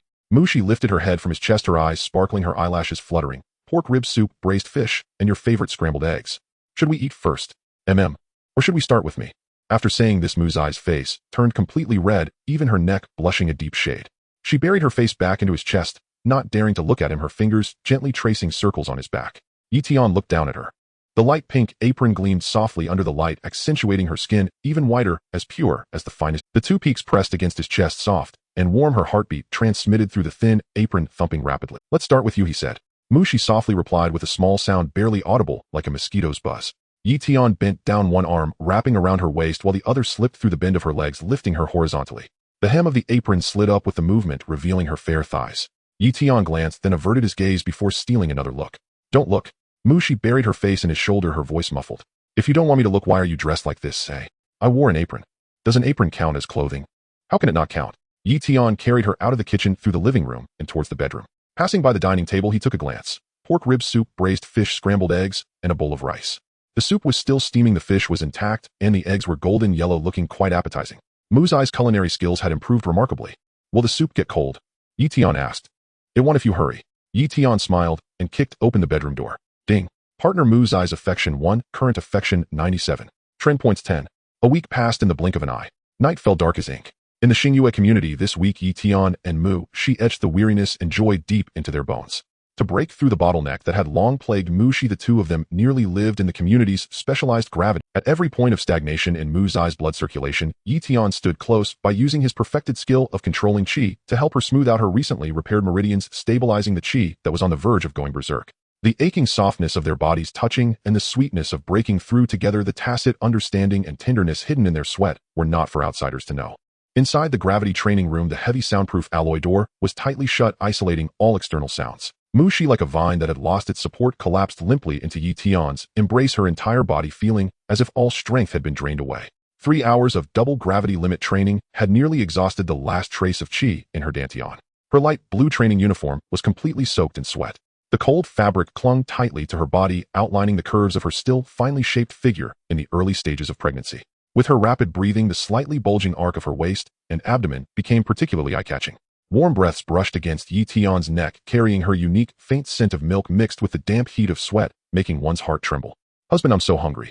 Muzai's voice was soft like a pool of water, heavy with breaths lacking even the strength to lift her eyelids, burying her face deeper into his embrace to stabilize her weakened body. Although Yi Tian also breathed heavily, a thin sheen of sweat on his forehead, his gaze remained bright and steady. He held her waist securely with one hand, his movements gentle, as if afraid to touch the little one in her belly. With the other hand, he reached for the jade liquid nearby. With practiced fingers, he bit open the aluminum seal of the potion bottle, gently bringing the opening to Muzai's slightly parted, glistening red lips. At this moment, she lacked even the strength to lift her hand to take the bottle, so she obediently parted her lips slightly, allowing him to feed the cool potion little by little. Gulps, gulps. The cool potion slid down her throat into her belly, carrying a hint of faint sweetness and a subtle herbal fragrance. In the next second, boom. The gentle yet immense power of the potion erupted like a long-dormant volcano, detonating in her dantian. Instantly transforming into a rolling, scalding hot stream, it surged gently, yet powerfully along her recently repaired 12 primary meridians and 8 extraordinary vessels, sweeping through her already exhausted, yet desperately craving energy limbs. Muzai's originally dazed eyes instantly brightened up, bright as if they contained an entire starry sky. Her previously limp body tightened in an instant due to this surge of medicinal power. That feeling had come. The breakthrough she had waited for half a year, climbing out from the abyss of ruptured meridians and lost cultivation after countless days and nights of gritting her teeth in hardship, had finally arrived. And this time it was more intense, more turbulent, and more unstoppable than ever before. The barrier to the realm that she had been unable to break through for so long under the dual impact of the chi sedimentation from this week's extreme training and the medicinal power let out a crisp sound of cracking under pressure. Mu, she let out a muffled groan, her fingertips tightening fiercely as she gripped Yi-Tian's arm, her knuckles turning white from the force. Her cheeks instantly flushed red, even the tips of her ears were dyed, with a rosy hue, the most direct manifestation of her chi circulating to the extreme, violently impacting the barrier. Yi-Tian. Mu's eyes voice trembled uncontrollably, her tone quivering with hidden joy and a hint of choked sobs. I can feel it. The bottleneck that had trapped me for almost half a year, has broken. It seems I have really succeeded. The moment her words fell, a steady yet solid pressure of chi erupted from within Mu Shi. In the originally sealed gravity training room, a gentle wind of chi suddenly swept through. The chi monitoring device in the corner emitted a crisp alert sound, the red numbers on the screen steadily bouncing from 0.99, skyrocketing past the 1.0 threshold of martial artists, ultimately stabilizing at 1.1, a first-tier martial artist. The shackles that had confined her for 2 months were completely shattered at this moment. At this very moment, Mu, she could clearly feel the power within her undergoing a tremendous qualitative change. The previously somewhat fragile meridians were thoroughly nourished and widened by the medicinal power. The chi and blood in her dantian flowed like a rushing stream, ceaseless and vibrant. This was her rebirth on the path of martial arts after falling to the depths. The result she had longed for, persevering through countless nights with her pregnant belly. The grievances, unwillingness, and obsessions accumulated over half a year transformed into tears at this moment, sliding down the corners of her eyes. She raised her hands tightly around Yi-Tian's neck, burying her face in his neck, crying and laughing, trembling like a child who had finally received the candy they longed for. Yi-Tian looked at the girl in his arms, who was so moved she could hardly speak. His heart melted. He gently lowered his head and pressed a firm kiss on Mu's eyes, sweaty forehead, his palms softly patting her constantly trembling back, his voice warm and resolute. I know, wife, you are the best. He truly knew. Even more than Mu Shi herself, he was aware that she would definitely break. Detected that the host's partner Mu, she has improved her vitality by 0.01, returning 10 times the vitality, current vitality 13. The system's prompt sound remained pleasant. Yi-Tian felt delighted. Husband, let's go authenticate as martial artists tomorrow, and by the way, check on the baby. Mu Shi suppressed her excitement and looked up at Yi-Tian. Yi-Tian frowned slightly at her words. Now that you are pregnant, how can you go authenticate as a martial artist? After authentication, you really have to go out of the city to fight enemies. Fool. Mu Shi buried her face in Yi-Tian's neck. You see, you didn't study well. Female martial artists receive subsidies during pregnancy and don't need to leave the city. Besides, I have a year of maternity leave. Moreover, I am the daughter of the mayor. Have you forgotten? All right, Yi-Tian admitted it was indeed his ignorance. Ever since he crossed over, he had either been feeding Mu Shi or being fed. He learned nothing at school, only went for 1 day, and then went to handle leave of absence. Purely a waste of time. The next day, the maternity center was still a bustling place. Mu's eyes prenatal checkup went smoothly. The doctor said the fetal development was normal, the heartbeat strong, and all indicators were within the standard range. After leaving the maternity center, the two walked towards the martial artist authentication center. Mu Shi linked her arm with Yi-Tian, her steps light and lively, unlike a woman 2 months pregnant, more like a student waiting for her exam results. Husband, do you think I can pass on the first try? Yes. You were a martial artist before, now you're just recertifying. You could pass, even with your eyes closed. Yi-Tian sat down with Mu Shi in the waiting area. The chairs were still stainless steel, and sitting on them felt icy. He couldn't bear to let Mu Shi squeeze in with those old men. Yi-Tian. A sharp voice came from behind like nails scraping glass, piercing to the eardrums. Yi-Tian. He saw 2 massive figures approaching him, the floor trembling with each step, as if stepping on people's hearts. What the hell? Fat pig, why is it you again? Yi-Tian quickly stood up, protecting Mu Shi behind him, looking at the approaching fat face. Fang Yuzhen, who had reported him after being humiliated by Yi-Tian at the Xingshan Pavilion. As a result, no one paid her any mind, as she thought she would never see him again, yet unexpectedly met him here. Mom, that's him. Fang Yuzhen pointed at Yi-Tian, her face quivering with rage. Last time at Xingshan Pavilion, he said I was a fat pig and old sow. You're the one who insulted my daughter last time. Fang Daji's voice thundered like a low rumble from her chest, causing a ringing in the ears. Yi-Tian ignored them and turned to comfort Mu Shi. But he forgot that Mu Shi was once a prodigy on the verge of becoming a martial master. Mu Shi touched his hand. It's okay, husband, 2 iron pigs can't scare me. Fang Yuzhen took a step forward, noticing Mu Shi linked to Yi-Tian's arm. Mu Shi wore loose home clothes, her belly slightly protruding, her face bare, but even without makeup, she looked 1,000 times better than Fang Yuzhen. Fang Yuzhen's eyes turned red in an instant. Damn, so you insulted me. You looked down on me. It's all because of this woman. Oh, is this your wife? Fang Yuzhen's gaze swept over Mu Shi, pausing at her belly, a vicious smile pulling at her lips. Your belly is already big. Did you sleep with some rich man? Can Yi-Tian this waist afford you? Mu's eyes expressed, or are you relying on this face to rise in status? Fang Yuzhen's voice grew louder, attracting the attention of others in the waiting area.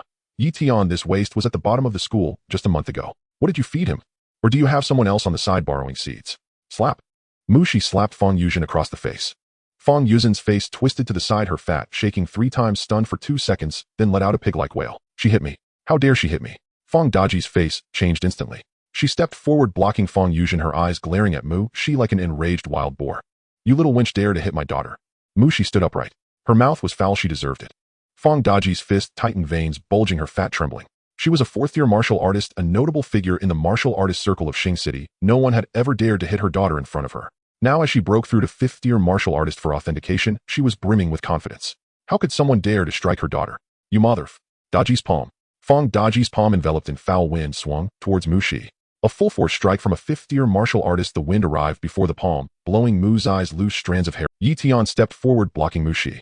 His right hand shot out, fingers like iron claws gripping Fang Daji's wrist tightly. Fang Daji's palm halted in midair. She exerted force, trying to withdraw her hand, but couldn't. That hand was as if welded in place, unmoving. Her expression changed. Mom, kill him. Fang Yuzhen continued to wail beside her. Fang Daji didn't move. It wasn't that she didn't want to move. Yi Tian's fingers were locked on her wrist like 5 steel nails driven into her bones, causing her to sweat in pain. She gritted her teeth, channeling all her vitality, her entire arm bulging with veins, but that hand remained motionless. What the hell? A martial master. Fang Daji's gaze finally fell on the badge on Yi Tian's chest. A 1st-tier martial master. The badge gleamed coldly under the light, stinging her eyes. Yuzhen's classmate, how could he be a martial master? Fang Daji's mind went blank. Yan Hui Wu Hai at the bottom of the school had been a waste just a month ago. A waste. This was what Fang Yuzhen had told her. She believed it. A waste posed no threat. So she came with the confidence of a 5th-year martial artist to stand up for her daughter. Now she realized she was wrong. Daughter, you are fucking my mom over. Just wait. Fang Daji's voice squeezed out from her throat, trembling. She wanted to say it was a misunderstanding, to say they could talk it over, to say her daughter was ignorant. But Yi Tian didn't give her a chance. Lightning erupted. Blue arcs of electricity surged from Yi Tian's arm, spreading to his shoulder, and fist crackling loudly, shaking the air in the entire hall. The perfected Thunderbolt fist fully unleashed without holding back. Thunderbolt fist. A punch slammed into Fang Daji's abdomen. Lightning exploded on Fang Daji's belly, her fat shaking violently like waves, spreading from her abdomen to her chest, then to her shoulders, as if she had been struck by a speeding truck. She arced through the air, flying 10 meters away, toppling 3 rows of stainless steel chairs in the waiting area, crashing against the wall, with a section of the wall's plaster cracking. Cough, cough, cough. Fang Daji lay on the ground, coughing up blood in large gulps mixed with dark red clots. Her complexion changed from red to white, from white to blue. Her eyes lost focus, her lips trembled, wanting to say something. Mom! Fang Yuzhen screamed as she rushed over, squatting beside Fang Daji, her hefty body shaking like jelly. She reached out to support Fang Daji, who coughed up another mouthful of blood onto her hand. Fang Yuzhen looked at the blood on her hand, stunned for a moment, then let out a heart-wrenching wail. Mom, don't die. Director, something's wrong.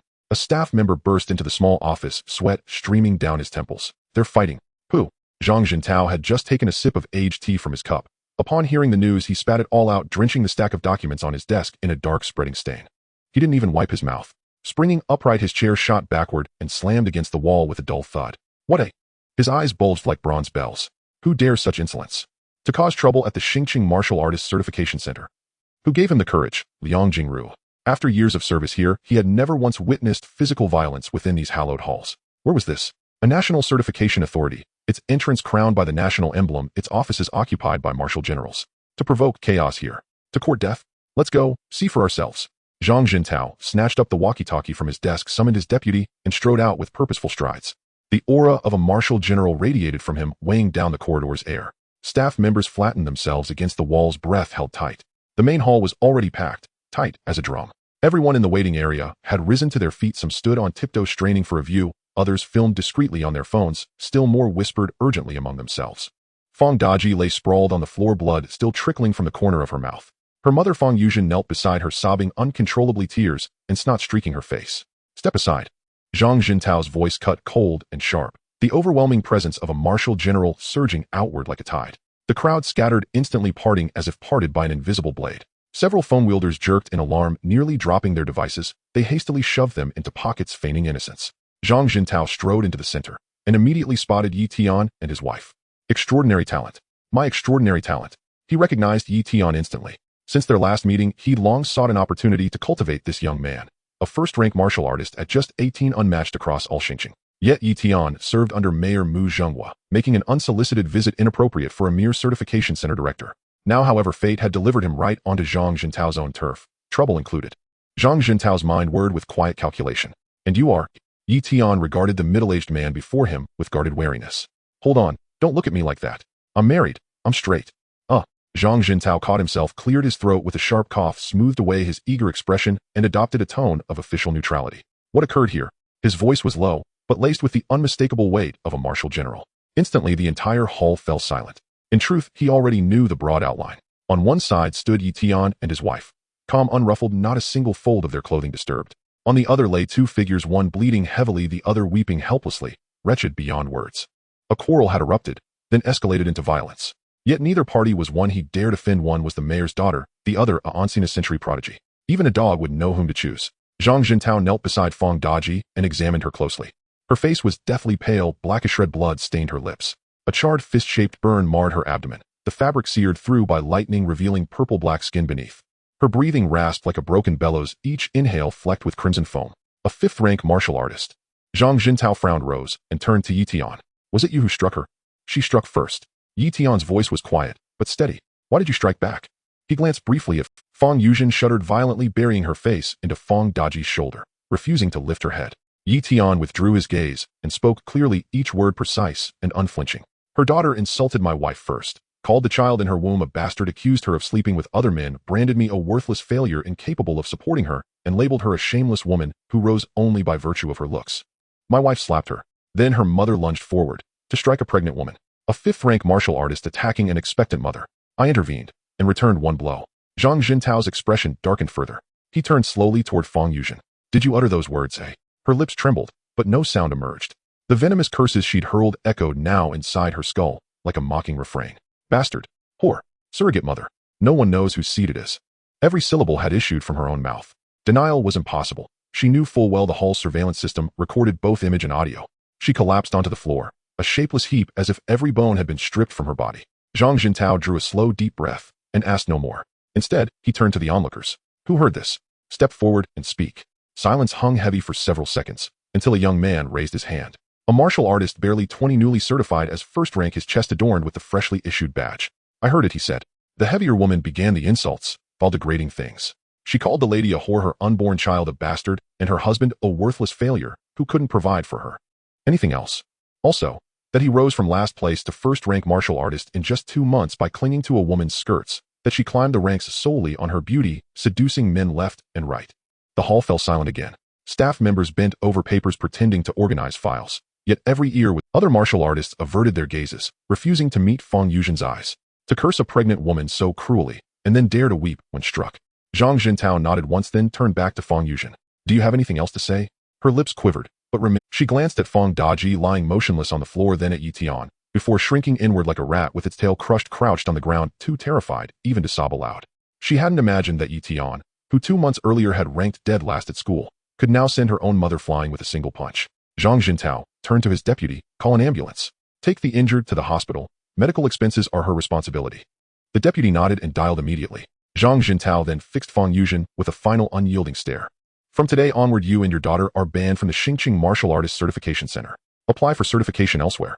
Xingqing does not welcome you.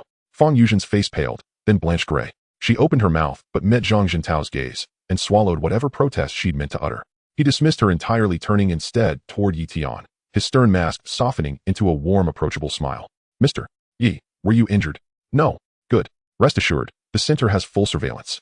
Every moment was recorded. Who struck first, who hurled the first insult. It's all indisputably clear. You and your wife acted in lawful self-defense. You bear no liability. Yi Tian studied him for a beat. Thank you. Not at all, not at all. Zhang Jintao waved a dismissive hand, then hesitated, leaning in slightly and lowering his voice. Mr. Yi, ever since your last certification visit, I've wished to speak with you. At your age, with first-rank martial artist cultivation, you're unparalleled across Xingqing. I hold a special recommendation slot, one that guarantees direct admission to Jiangnan Martial Arts University. Would you consider it? Yi Tian paused, surprised. No martial entrance exam required. None. This slot resides within the center's internal system. Only one is allocated per year. This year the slot belongs to whomever I choose. And rather than bestow it upon another, I wish to offer it to you. His tone was sincere. Please consider it, no rush. Yi Tian glanced at Mu Shi. She gave a subtle, affirming nod. All right, I'll consider it, he said. Of course, take all the time you need. Zhang Jintao beamed, eyes crinkling into crescents. From his pocket, he produced a business card and offered it with Yi Tian accepted it and slipped it into his pocket. Moments later, the ambulance arrived. Medical personnel entered bearing a stretcher and lifted Fong Daji onto it. Fong Yuzhen trailed behind, weeping as she walked, weeping as she looked back. Her gaze held hatred, but far more raw, abject fear. Zhang Jintao sighed inwardly. It's not that old Zhang favors anyone. I simply can't fault you for retaliating after being cursed so viciously by the mayor's daughter. Surviving it all is sheer luck. The hall settled back into silence. Staff began righting overturned chairs. One mopped blood from the floor. Zhang Jintao stood at the hall's center, watching Yi Tian's retreating back, a quiet smile playing at his lips. His deputy approached, voice hushed. Director, wasn't that recommendation slot already promised to Vice Mayor Wang's? Zhang Jintao's smile froze, then vanished. He shot his deputy a sharp silencing glare. Silence. The deputy fell instantly mute. Zhang Jintao turned toward the small office, paused mid-step, and glanced back once more. Vice Mayor Wang. Vice Mayor Huang. Titles mean little, mere deputies after all. His son stands at only third rank. Even my own rear end could tell me whom to choose. Back in the small office, he closed the door and sank into his chair, staring blankly upward at the ceiling for a long while. Then he reached for his teacup and took a sip. The tea had gone cold, bitter beyond endurance. He set the cup down, picked up his phone, and scrolled to Mu Zhengguo's number, gazed at it for a long moment, then refrained from dialing. Next, he found Yi Tian's number, saved it, and added the contact note, Yi Prodigy.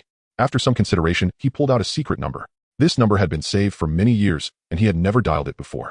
Previously, the admission quota was directly connected to Jiangnan University of Martial Arts, and he had never received a call. After a few moments, the call was connected. Hello, old Zhang. A coarse voice came from the other end, loud enough to sound like thunder, making Zhang Jintao hold the phone a little further away. What wind brings you to call me? It's been 10 years, I thought you were dead. Zhang Jintao laughed and scolded. Even if, old Xiong, I have something serious to discuss with you. Go ahead. I have a candidate here with extraordinary talent. There was a moment of silence on the other end of the line. What candidate? How talented? About 3 to 4 stories high, 18 years old, a first-tier martial artist. Silence returned on the other end once more. This time the silence lasted longer. Zhang Jintao could hear the other party's breathing shifting from steady to rapid. Can you say that again? Old Xiong's tone changed, no longer casual, but filled with a suppressed, disbelieving tension. How old? What level of cultivation? 18 years old, first-tier martial artist. Strength test shows 23 tons, perfect reflexes. You must be joking. Old Xiong cursed outright. 18 years old and a first-tier martial artist. Do you think I'm a 3-year-old child? Such a prodigy can come out of a small place like Xingqing. Such a prodigy is rare, even in the capital. Zhang Jintao was not angry, he laughed instead. I knew you wouldn't believe it. I have the data and the testing video. Do you want to see it? Send it over. Zhang Jintao hung up the phone and packaged the testing data and video of Yi Tian to send it over. After sending it, he leaned back in his chair, took a sip of cold tea, and waited. He waited for an anxious old fellow. Less than 3 minutes later, the phone rang. Old Xiong's voice was an octave higher than before, filled with an almost manic excitement. Old Zhang, are you serious? I want this Yi Tian. I will give him a special admission quota to Jiangnan University of Martial Arts. Make sure to keep him safe, but don't let other schools take him. Why the hurry? He might not even come. Not come? Why wouldn't he? Jiangnan University of Martial Arts is the best martial arts university in the province. Oh, why wouldn't he come? He's the son-in-law of Mu Zhenggua. You know Mayor Mu, right? He could even go to the capital's martial arts university. Why would he settle for Jiangnan University? There was silence on the other end. Old Xiong's breathing was as heavy as a bull's panting. After several seconds, he finally spoke, the son-in-law of Mu Zhenggua, the one whose meridians were severed. Yes, that's him. Don't you remember? He was trained in martial arts in the capital before. Old Xiong fell silent again, this silence lasting longer, so long that Zhang Jintao thought he had hung up. Old Xiong's voice suddenly lowered, filled with an unprecedented seriousness. You must secure this person for me. Let him set the conditions. The special admission quota of Jiangnan University, full scholarship, independent training room, preferential resources. Anything can be negotiated. If you can keep him steady, I will take the high-speed train over tomorrow. You're coming to Xingqing? Zhang Jintao was taken aback. He'll arrive tomorrow. You bring Yi Tian out. Ooh, I want to see him in person. You're the director of the admissions office. Oh, why are you coming to Xingqing? Such a talent you encounter 1 in 10 years. Don't say it's Xingqing. Ew, I would go to Antarctica for him. Old Xiong finished speaking and hung up the phone. Zhang Jintao held the phone stunned for a moment. Then he pulled out Yi Tian's number and sent a text. Mr. Yi, if convenient, could you come to the certification center tomorrow at 10 o'clock? A distinguished guest wishes to meet you. After sending it, he put the phone down on the table, picked up the teacup, which was already cold, and drank it all in one go. After hardship comes ease. At the same time, in the certification hall, Mu Zai's martial artist certification results came out. The staff handed her the test. Congratulations, first-tier martial artist. Yi Tian waited for her in the corridor, leaning against the wall with his arms crossed. When he saw her come out, he straightened up. Did you pass? Mu, she handed him the report. Yi Tian took a glance, folded it, and put it in his pocket, then wrapped his arm around her shoulders. Let's go. Where to? Home. Back to my parents' place. Mu, she paused for a moment. Now, yes. The subsidy for this month has arrived. Ooh, I want to send them some money. Mu, she nodded and linked her arm with his. The two of them walked out of the certification center. The sunlight streamed through the clouds, warm and gentle. Mu, she leaned her face against his shoulder, eyes closed. Husband. How much are you giving? 500,000. Mu, she nodded. That's only right. Aren't you heartbroken? Heartbroken about what? That's our parents. Yeet. The two took a taxi to Yes home. An old community, a stairwell apartment on the fourth floor. Yi Tian helped Mu Shi up the stairs, and Mu Shi walked slowly, one hand on the railing, the other on her waist. At the door, Yi Tian took out his keys to unlock it. In the living room, Yi Tsong sat on the sofa watching TV, while Mu Chuanxue was busy in the kitchen. Hearing the door, Mu Chuanxue poked her head out, and when she saw Yi Tian and Mu Shi, her eyes lit up. Old Five is back. Mu Shi is here too. She wiped her hands and came out of the kitchen. When she saw Mu's belly, her eyes brightened even more. Your belly has grown quite a bit. Hurry and sit down, don't stand there. Mu Shi called out, Mom, and Mu Chuanxue responded faster than anyone else, pulling Mu Shi to sit on the sofa and turning to fetch water. Yi Tsong put down the remote, looking at Yi Tian. Back already? Dad, the subsidy for this month has arrived, so I'm sending you some money. Yi Tian took out a bank card from his pocket and placed it on the coffee table. Yi Tsong glanced at it, but didn't take it. Keep it for yourself. Your wife is pregnant. There are many expenses. I have more. This month, 30,000. I'm giving you 50,000. You keep it.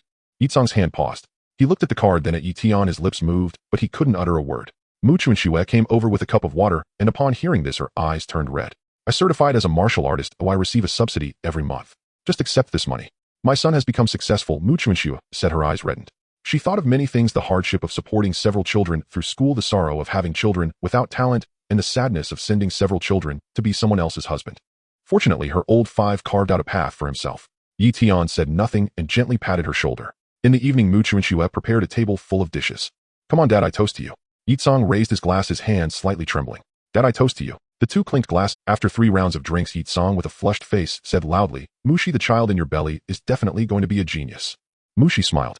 Why? His dad is a martial artist and his mom is also a martial artist. How can he not be a genius?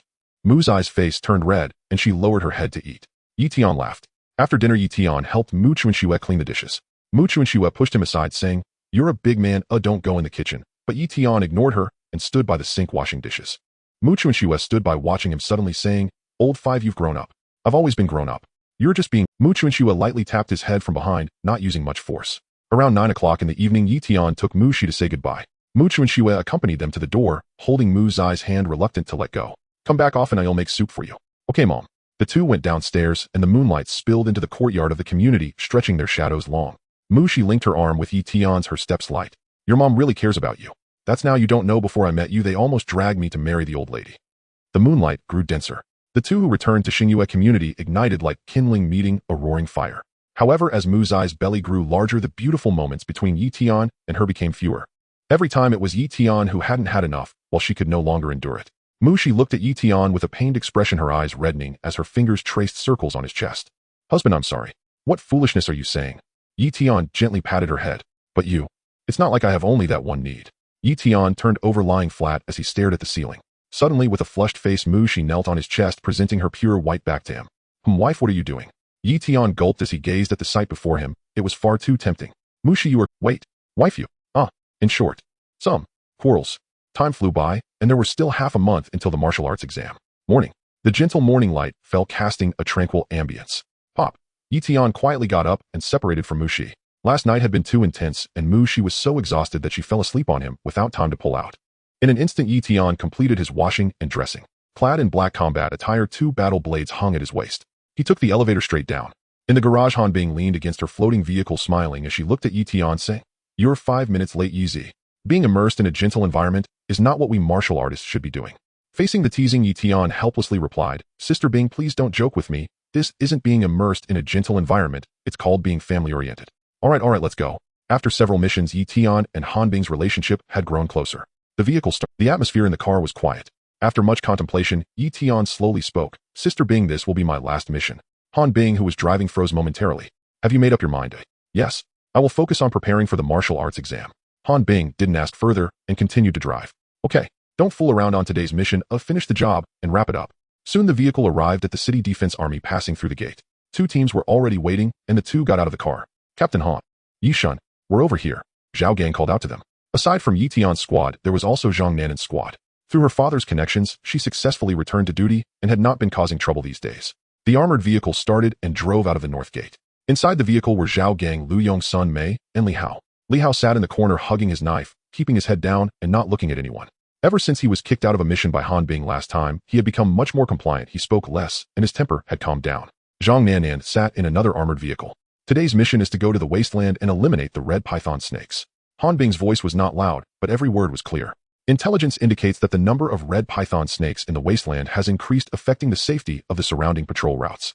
The mission objective is to eliminate at least 20 red python snakes regardless of size. Zhao Gang frowned. Red python snakes. Aren't those things hiding in the marshes and not coming out? Lu Yong glanced at him and shook his head. Sun Mei, holding her knife, closed her eyes as if she hadn't heard. The armored vehicle stopped at the edge of the wasteland. The car door opened, and a wave of damp, rotten odor rushed and mixed with the smell of dirt and stagnant water piercing the nose. Beneath their feet was grayish-black sludge, soft and squishy like stepping on fermented dough. In the distance lay vast stretches of reeds and marshes shrouded in mist, making it hard to see anything beyond 10 meters. Han Bing jumped out of the vehicle and drew her knife. Form groups. Zhao Gang, Lu Yong, you two take the east side. Sun Mei, how you take the west side. You are responsible for the outer first-tier monsters. Yi Tian, follow me through the center. On the other side, Zhang Nanan's squad advanced from another direction. Yi Tian followed behind her, his thunderblade already drawn, the blue patterns on the blade faintly glowing in the mist. The wasteland was larger than they had imagined. The marsh stretched endlessly, the reeds taller than humans rustling in the wind, as if something was crawling within. The sludge beneath their feet grew softer. Each step required effort to pull out, and if they walked slowly, they would sink in. Red python snakes usually hide beneath the marsh, only their eyes exposed. Han Bing lowered her voice. Pay attention to the water surface. Where there are bubbles, there will be snakes beneath. Yi Tian nodded. His eyes scanned every part of the water surface, ears perked, listening to the surrounding sounds. As a second-tier martial artist, his perception allowed him to catch any unusual movements within 30 meters. The sound of wind rustling the reeds, the popping of bubbles, and the movement of insects in the sludge were all crystal clear. A red python snake as thick as a water barrel suddenly lunged from the marsh in front of them, opening its large mouth to reveal 2 rows of sharp, venomous fangs, with venom dripping from the tips, sizzling as it hit the sludge. The red python snake, a first-tier monster, was enormous and immensely powerful, its venom capable of corroding steel.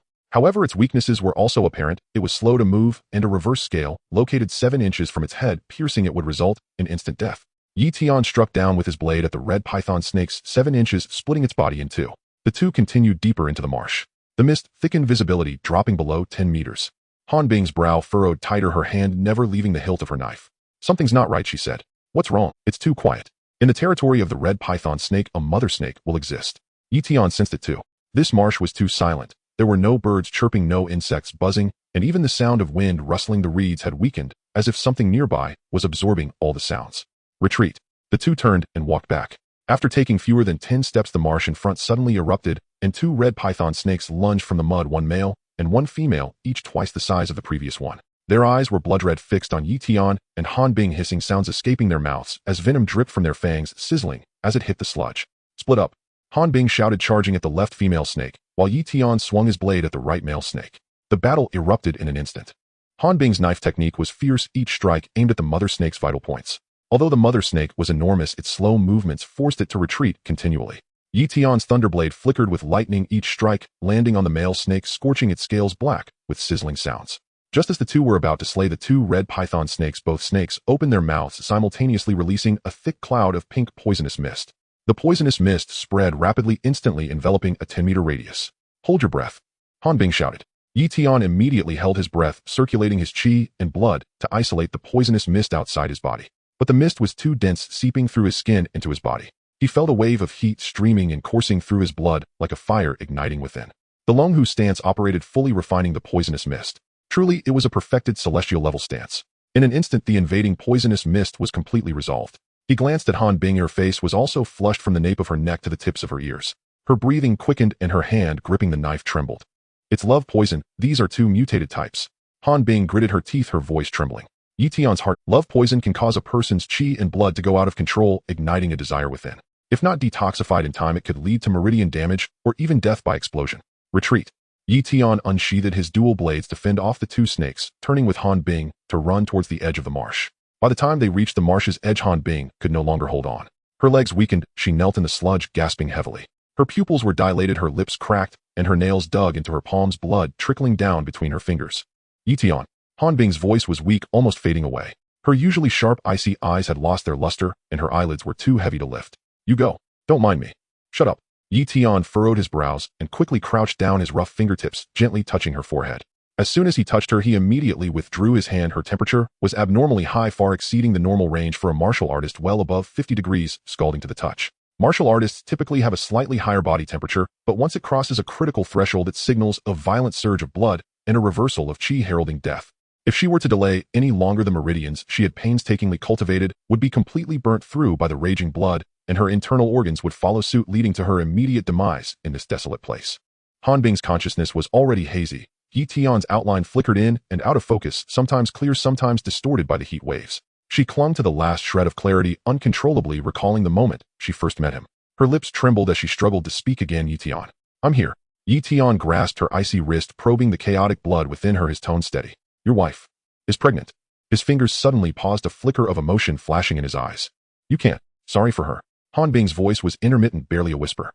Her face, usually cold as ice and devoid of laughter, was now flushed and burning. Her gaze unfocused, her lips trembling uncontrollably, completely losing the imposing presence of the former vice-captain of the City Defense Forces. At this moment, she was not the decisive martial artist, but merely a woman trapped in a desperate situation on the brink of death.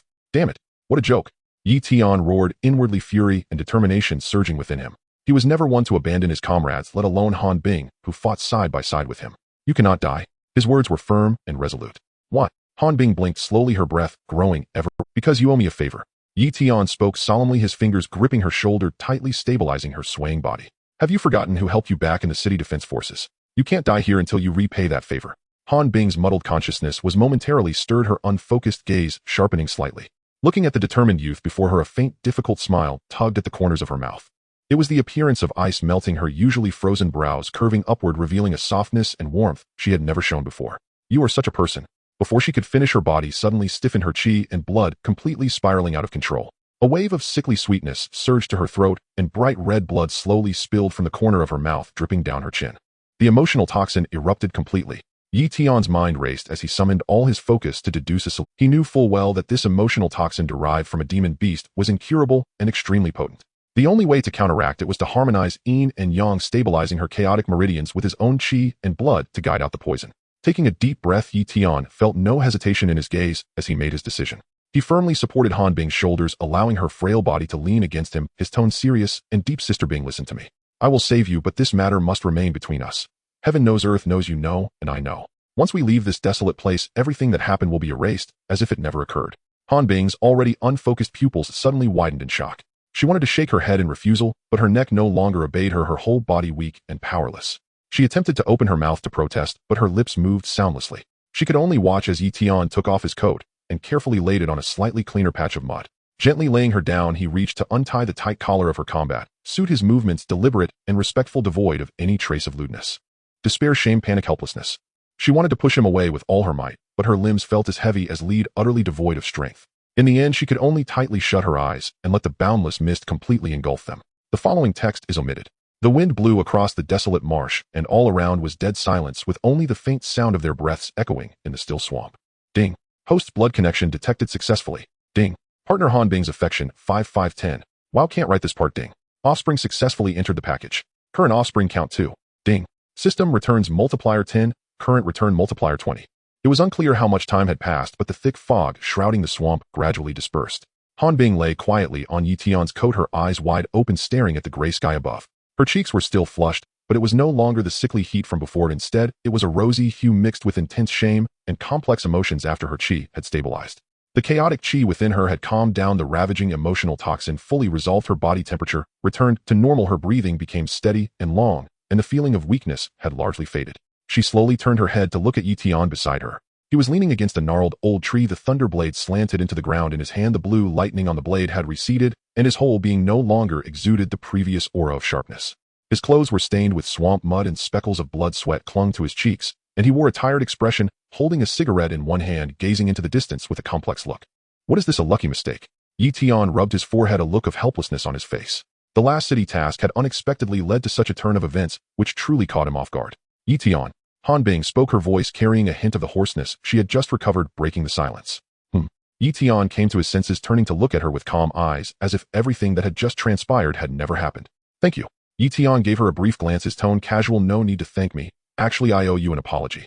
Han Bing propped herself up from the ground, slowly sitting up. Her fingertips trembled slightly, but she still managed to properly fasten the collar of her combat suit, buttoning every button, and gathered her disheveled hair behind her ear. Taking a deep breath, she forcibly suppressed the emotions surging within her and stood up. This matter. She paused, her gaze resolute as she looked at Yi Tian. Only you and I know. Once we leave the marsh, no. Yi Tian finally nodded gently. Let's go. I'm going to deal with those two snakes. Mentioning the two Snake Kings that triggered the emotional toxin, Han Bing's tone instantly turned cold, her eyes filled with murderous intent, an aura of chill emanating from her as she tightened her grip on the dagger at her waist. Yi Tian stood up, shaking off the mud from his coat, draping it over his arm, and following behind her. The two walked silently, one in front of the other through the swamp, neither saying a word, the atmosphere serene yet not awkward.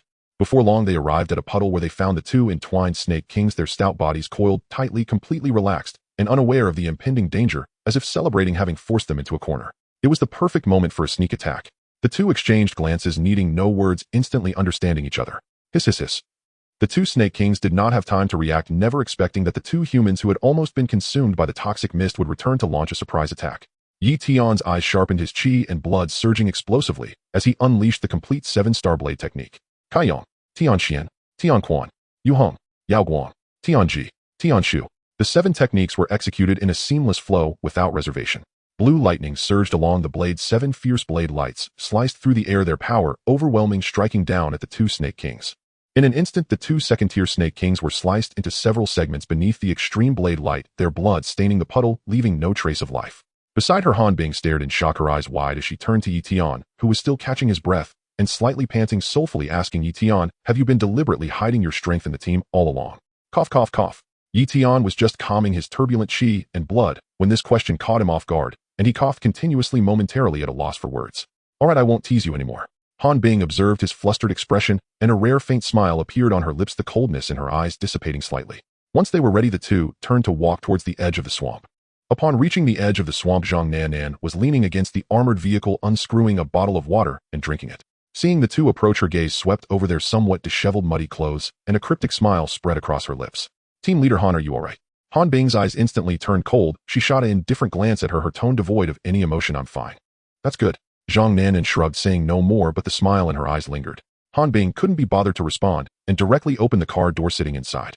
Yi Tian followed closely, taking the seat next to her. At this time, Zhao Gang, Lu Yong, Sun Mei, and others had already returned from their mission, all covered in mud and looking exhausted. The atmosphere in the vehicle was somber. Li Hao sat alone in a corner, holding his blade, his head lowered in silence. Drive, Han Bing commanded coldly. The armored vehicle roared to life, quickly exiting the marsh and heading toward Star City. The vehicle was engulfed in silence. No one spoke, only the roar of the engine and the sound of the tires crunching over gravel echoed in the confined space. The armored vehicle rumbled over the bumpy gravel road, jolting forward towards Xing City. The cabin was enveloped in silence, interrupted only by the roaring engine, the crunch of tires over stones, and Zhao Gang's thunderous snoring. Outside the window, the imposing steel walls of Xing City loomed closer. Meanwhile, in the exclusive reception room of the Xing City Warriors Certification Center, a burly man, resembling a black bear, slumped on the sofa, sighing heavily. Everywhere about him screamed one word: frustration. Old bear, can you stop sighing and moping around? Zhang Jintao, sitting opposite, held a thermos cup, blowing on the tea leaves floating on top, looking utterly helpless. Our Jiangnan Martial University is among the top-tier martial arts schools in the empire, consistently ranked 18th. Countless young students are eager to get in, and here you are looking all gloomy. Old bear lifted his head, glanced at him with his large bell-like eyes, then let it droop again, his rugged face etched with disappointment. Then tell me, why won't Yi Tian see me? Our offers are not enticing enough. Full scholarship, a private training room, complete access to core resources, and unknown guidance from renowned martial arts masters. With such offers, which martial arts candidates wouldn't be scrambling for a chance? Yet this brat doesn't even show his face. Zhang Jintao opened his mouth, but ultimately chose not to respond. The conditions were indeed top-notch, but if the person refused to engage, what could he do? Old bear had rushed over from Jiangnan Martial University half a month ago, heading straight to the certification center to demand Zhang Jintao find Yi Tian. He initially thought that with Jiangnan Martial University's prestige and his personal visit, this matter would be settled. But what happened? A full half-month. He sent over a dozen messages to Yi Tian, and all of them sank like stones into the sea, not a single reply. Old bear had gone from being full of confidence at the start to being anxious in the middle, and now he felt almost numb, overwhelmed by a sense of despair. Old Zhang, do you think he looks down on our Jiangnan Martial University? Old bear's voice was muffled, tinged with self-doubt. Or did his father-in-law Mu Jinghua arrange a better opportunity for him? It's impossible. Zhang Jintao shook his head, setting down his thermos.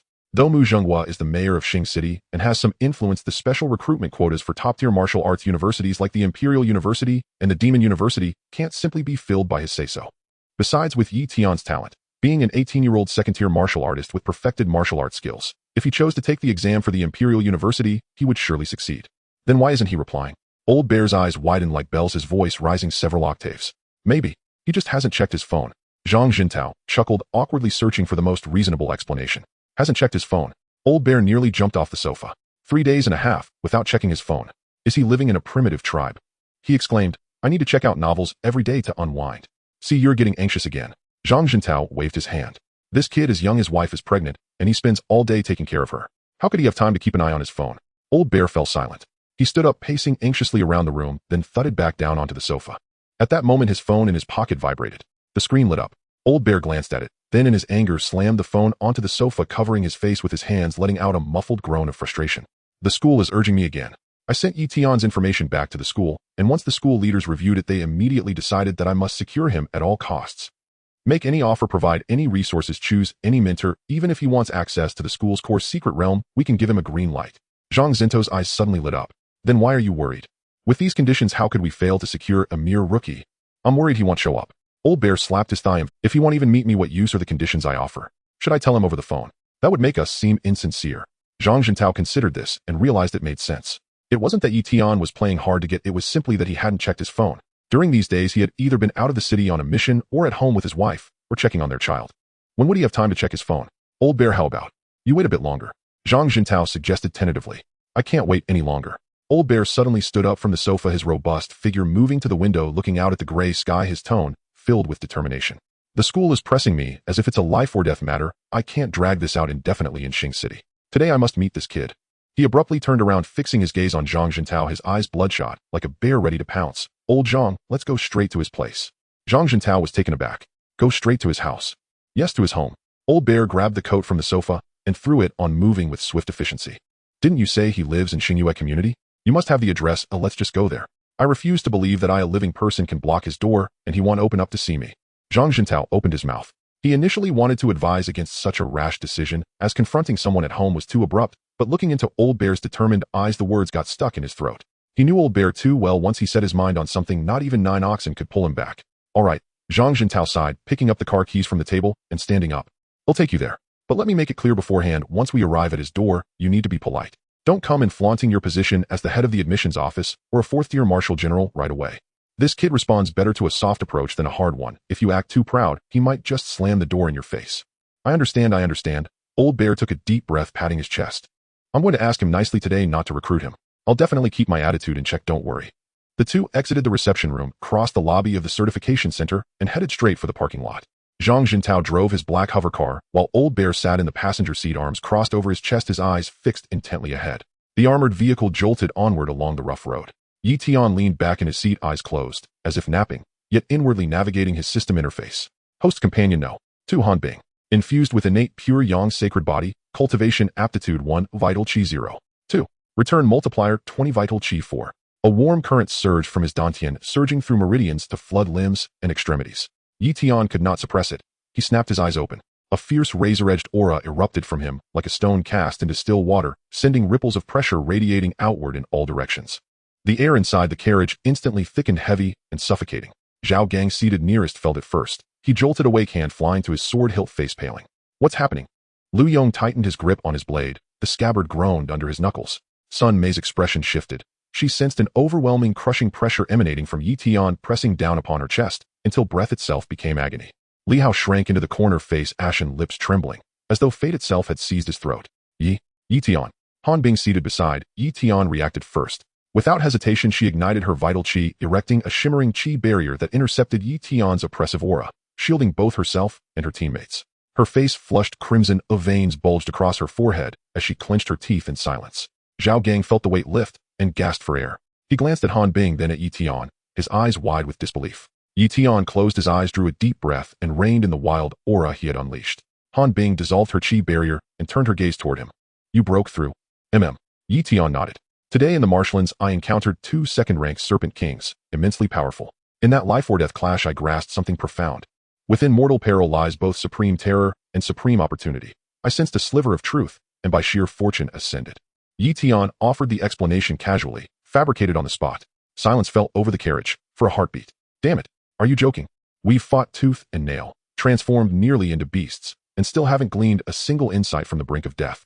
You've only been on missions for months, 2 at most, yet leapt from 1st-rank martial master to 2nd rank. What did you do in that marsh? What did you grasp? Zhao Ging opened his mouth, but no words emerged. Lu Yong retrieved his blade from the floor, wiped it clean, and kept his eyes lowered. Sun Mei glanced once at Yi Tian, then swiftly looked away. Li Hao remained curled in the corner, too afraid even to glance up. Zhao Gang swallowed hard. He remembered Yi Tian's arrival, just a first-rank martial master then. How long had it been? A month. And now, second rank. Vital Qi at 22. He'd trained 8 years, yet stood at only 3. 2. Comparing oneself to others truly stings. Yi Tian paid no mind to their reactions. Eyes closed again, his mind raced. The aura's eruption had been involuntary. The system's returned vital qi had flooded his body too violently, overwhelming control. Yet one realization struck him: the return multiplier had doubled, from 10 to 20. He suddenly saw it clearly. He'd grown complacent. Days blurred into domestic rhythm. Cooking, cultivating, watching Holos with Mu Shi.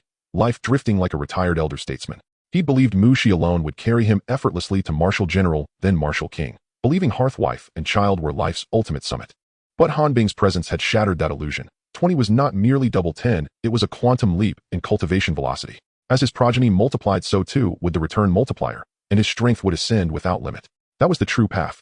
He opened his eyes, gaze blazing with newfound clarity. Han Bing beside him turned. Just then, their eyes met locked. She looked away first, gazing out the window, expression unreadable though the tips of her ears flushed faintly red. You're all right. Fine. Just broke through. Lost control for a moment. Han Bing nodded, asked no. The armored vehicle rolled through the north gate, halting before the city defense garrison's entrance. Han Bing leapt down, standing by the open door, watching Yi Tian descend. About today. I know, Yi Tian interrupted. Beyond this gate, let it be as if nothing happened. She held his gaze a beat longer, then nodded and walked away. Her posture remained ramrod, straight strides swift and precise. Boots striking the pavement with crisp rhythmic taps. Yet at the garrison's main gate she paused, did not turn, and continued forward. Yi Tian stood rooted, watching her silhouette vanish beyond the threshold. He pulled out his communit to check the time. Dozens of unread messages lit the screen. Most were from Zhang Jintao, several came from unknown numbers. The screen flared. Incoming call, wife. Honey, did you forget? Mu Shi's voice was honey sweet, utterly untroubled. Just left the garrison, heading home now. Then hurry. Someone's waiting for you at home. Who? From the Martial Arts University, some department head, I think. They've waited ages. Come quick. All right. Yi Tian ended the call and hailed a taxi. He deliberately avoided Han Bing's left car. Riding with her back to his wife carried the unsettling whisper of infidelity. Though upright, Yi Tian sternly reminded himself this was rescue. Nothing more. Yes, rescue. The vehicle hummed to life. Yi Tian settled into the seat, gazing out at the city's ashen sky. It stopped at the entrance of Xingyue residential complex. Respected Martial Master, welcome home. The security guard bowed deeply. Yi Tian spotted Mu Shi waiting by the ground floor elevator. She cradled her gently swelling belly, one hand resting softly upon it, her smile radiant with quiet joy. Yi Tian quickened his pace. Mu Shi lifted her eyes and smiled wider. Honey, you're back. Who's here? In our living room, with Director Zhang. Mu Shi tugged him toward the elevator. An admissions officer, from Jiangnan Martial Arts University. They've waited Yi Tian paused. Half a month. He scrolled through the unread messages. Yes, some dated far back. He hadn't opened. They arrived home quickly. The door stood open. Zhang Jintao sat on the sofa. Across from him, perched on a chair like a mountain of muscle, sat Xiong Lai. At Yi Tian's entrance, Xiong Lai shot upright. His chair skidded backward, slamming into the wall with a dull thud. Yi Tian. Xiong Lai's voice boomed, rough, resonant, vibrating with barely contained fervor. You're Yi Tian? I am. Yi Tian met his gaze. And you are?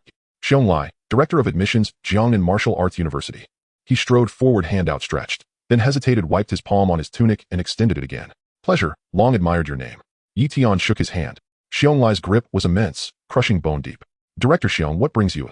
Business. Monumental business. Xiong Lai guided Yi Tian onto the sofa, then leaned forward intently. Yi Tian, I'm here to offer you direct admission to Jiangnan Martial Arts University. Full scholarship. Private cultivation chamber. Priority resource allocation. Unknown mentorship. Name your terms. We'll meet them. All you must do is come. Yi Tian said nothing, only watched him. Xiong Lai grew anxious. Don't doubt me. I traveled all the way to Xingqing solely for you. I've reviewed your dossier. 18 years old, martial master rank. A prodigy like you. We beg for such talent at Jiangnan.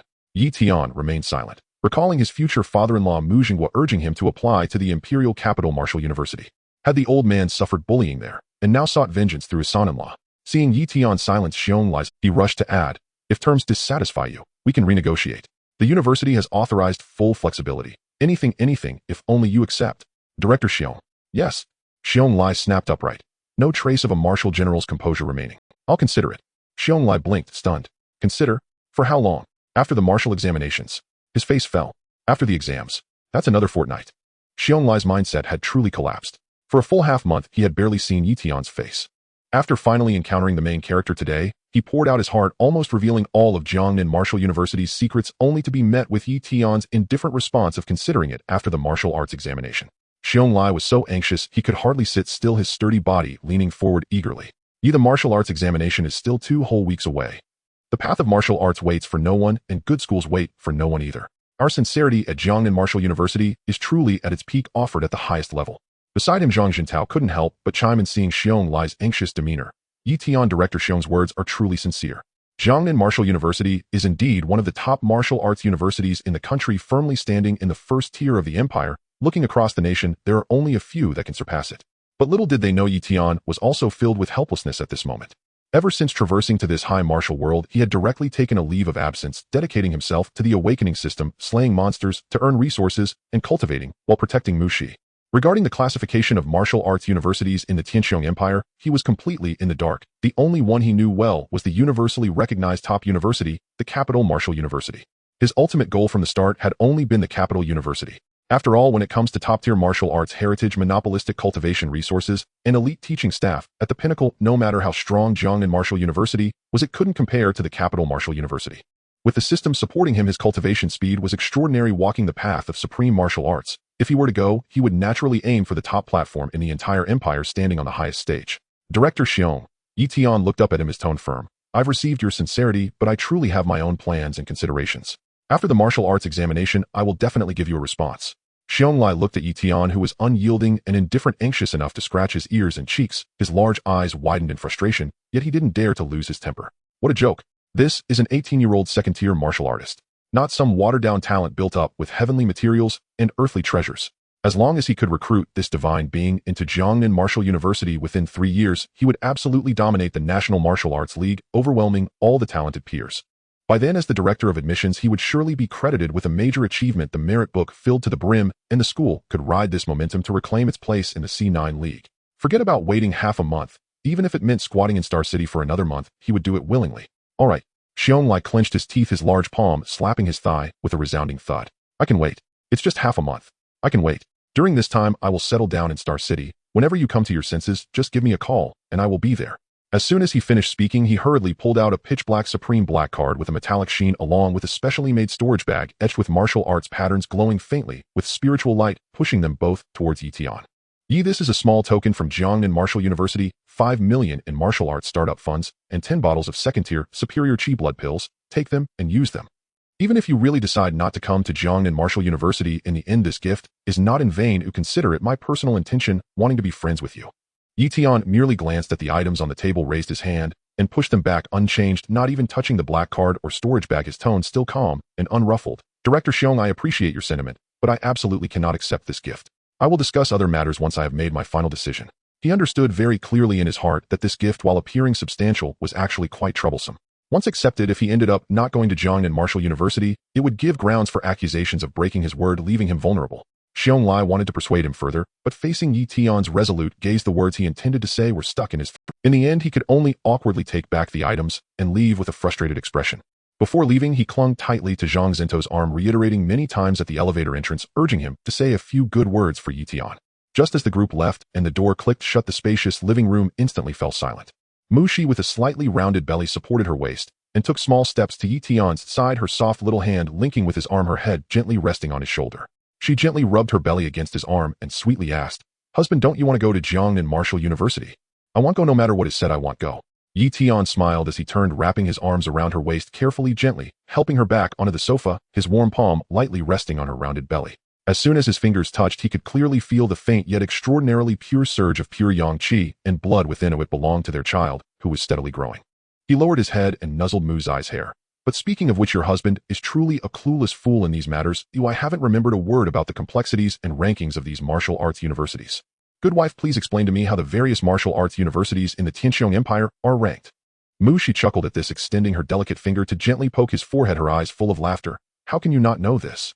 How will you fill out your martial arts examination application later? After laughing, she then settled her expression, snuggling closer into Yi Tian's embrace, finding a comfortable position, and slowly began to explain the martial arts university system of the Tianqiong Empire. There are numerous martial arts universities in our Tianqiong Empire scattered across 75 provinces, and they are usually divided into 4 major tiers: junior colleges, 3-year programs, 2-year programs, and 1-year programs.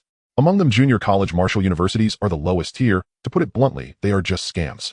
Not only are resources pitifully scarce, but they can't even find a decent martial arts instructor. The faculty is weak and the highest level of graduates barely reach the peak standard of first-year students from a one-year Marshall University, making them practically irrelevant. In our star city, there are several such junior college Marshall Universities, and they can only maintain a local reputation, specifically deceiving those naive newcomers from other places.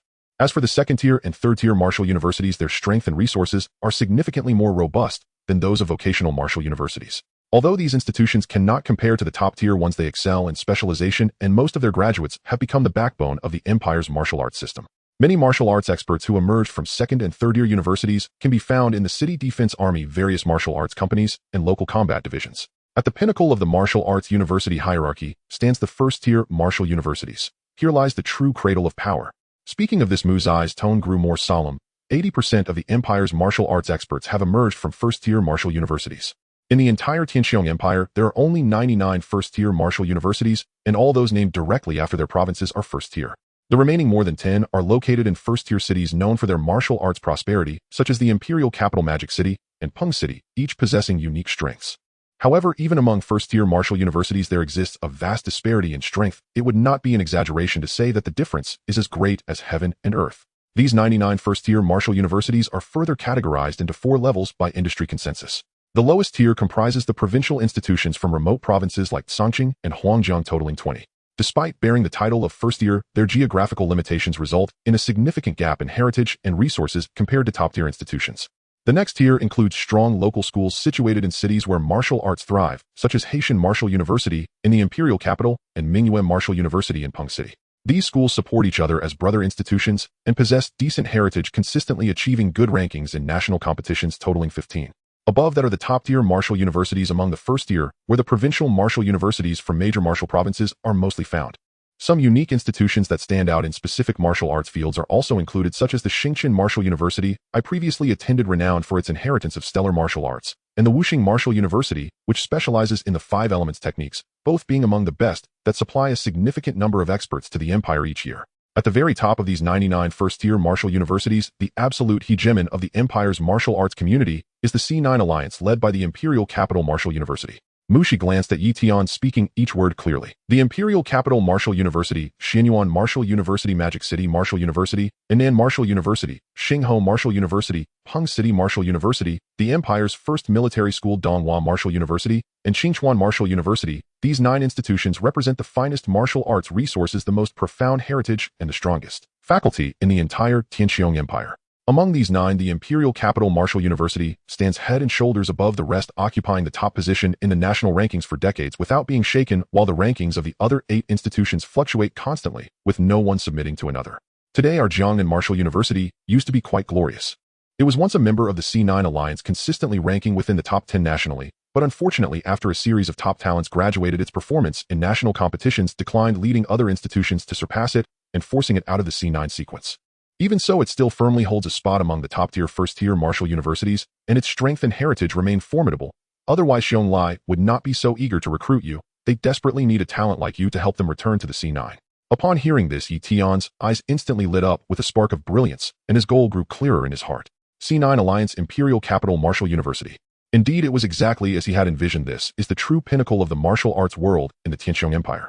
No matter how strong Jiangnan Martial University is, it ultimately fell short of the C9 sequence, and compared to the Imperial Capital Martial University, which has long dominated the top position, it is simply not in the same league. He looked down at Mu Shi, who gazed at him with tenderness in her eyes, tightening his arms around her, with only one thought in his mind. He must go to the Imperial Capital, get into the Imperial Capital Martial University, and stand at the pinnacle of this world of martial arts. The path he was destined to take was one leading to the peak of martial arts. With the support of the system, his cultivation speed was already astonishingly fast, naturally warranting a place on the highest stage to acquire the most elite resources and witness the broadest horizons. Jiangnan Martial University. It truly does not catch his eye. I see. Yi Tian nodded knowingly, looking down at Mu Shi in his arms, gently tapping her nose with his fingertip and smiling as he asked, "So my dear, Shishi, do you want to go to the Imperial Capital?" Mu Shi was momentarily stunned, then her brows arched upward as she wrapped her arms around his neck, burying her face in his neck, and spoke with determination. "Marry a chicken, follow a chicken, marry a dog, follow a dog. Wherever you go, I will go." She was once the pride of the Xingqian Martial University, yet now she was willing to give everything for Yi Tian. Yi Tian felt warmth in his heart at her words, lowering his head to plant a firm kiss on her forehead and pulling her tightly into his embrace. As the two nestled together, planning for the future, the doorbell suddenly rang again, its sound urgent and insistent. Yi Tian frowned. Was Xiong that guy not yet discouraged? and had come back again after just 10 minutes. When he walked to the door and peered through the peephole, he was taken aback. Standing outside was not the returning Xiong Lai, but Mu Zhenghua, impeccably dressed and exuding a serious. He had no accompanying personnel, standing alone in the hallway, his brow slightly furrowed, clearly having just arrived. "What brings you here?" Yi Tian was taken aback, stepping aside to let him in, unable to suppress his murmurs. "What day is it today? The admissions office just left, and you, the mayor, show up right after, as if it were prearranged, rushing over, as if it costs nothing." Mu Zhenghua did not respond to his remarks, but cast him a sidelong glance before striding directly into the living room, his commanding presence causing the air in the room to feel heavier. "Hey, Dad, what are you doing here?" Upon seeing Mu Zhenghua enter she quickly supported herself on the sofa to stand, her face filled with surprise. "Sit still, you're pregnant. What are you moving around for?" Mu Zhenghua immediately waved his hand, indicating for her to sit down, obediently, his gaze sweeping over her slightly protruding belly, causing his previously stern expression to soften a bit. Yi Tian turned back to close the security door, and just as he returned to the living room, he heard Mu Zhenghua speak with a serious tone. "Yi Tian, you didn't agree to that man, did you?" This single question left both Yi Tian and Mu Xi in shock. Which man was he referring to? Why did that sound so off? "No, old Deng, clarify your words." Yi Tian's eyes instantly reddened as he reflexively grabbed the thunder blade. With a sharp sound, he drew the blade halfway, the cold edge aimed straight at Mu Zhenghua, his blood surging. "If you don't clarify today, even if you're my father-in-law, I will fight you. Do you know who I, Yi Tian, am? She knows best. Your words are slandering my reputation. His system is one that brings many children and blessings, but that only concerns women." Cough, cough. Mu Zhenghua was taken aback by his reaction, coughing violently as he realized he had spoken too ambiguously, quickly waving his hand. "Put the blade away. What are you doing?" "I was talking about the admissions director from Jiangnan Martial University who came earlier. You didn't agree, so it was about this matter."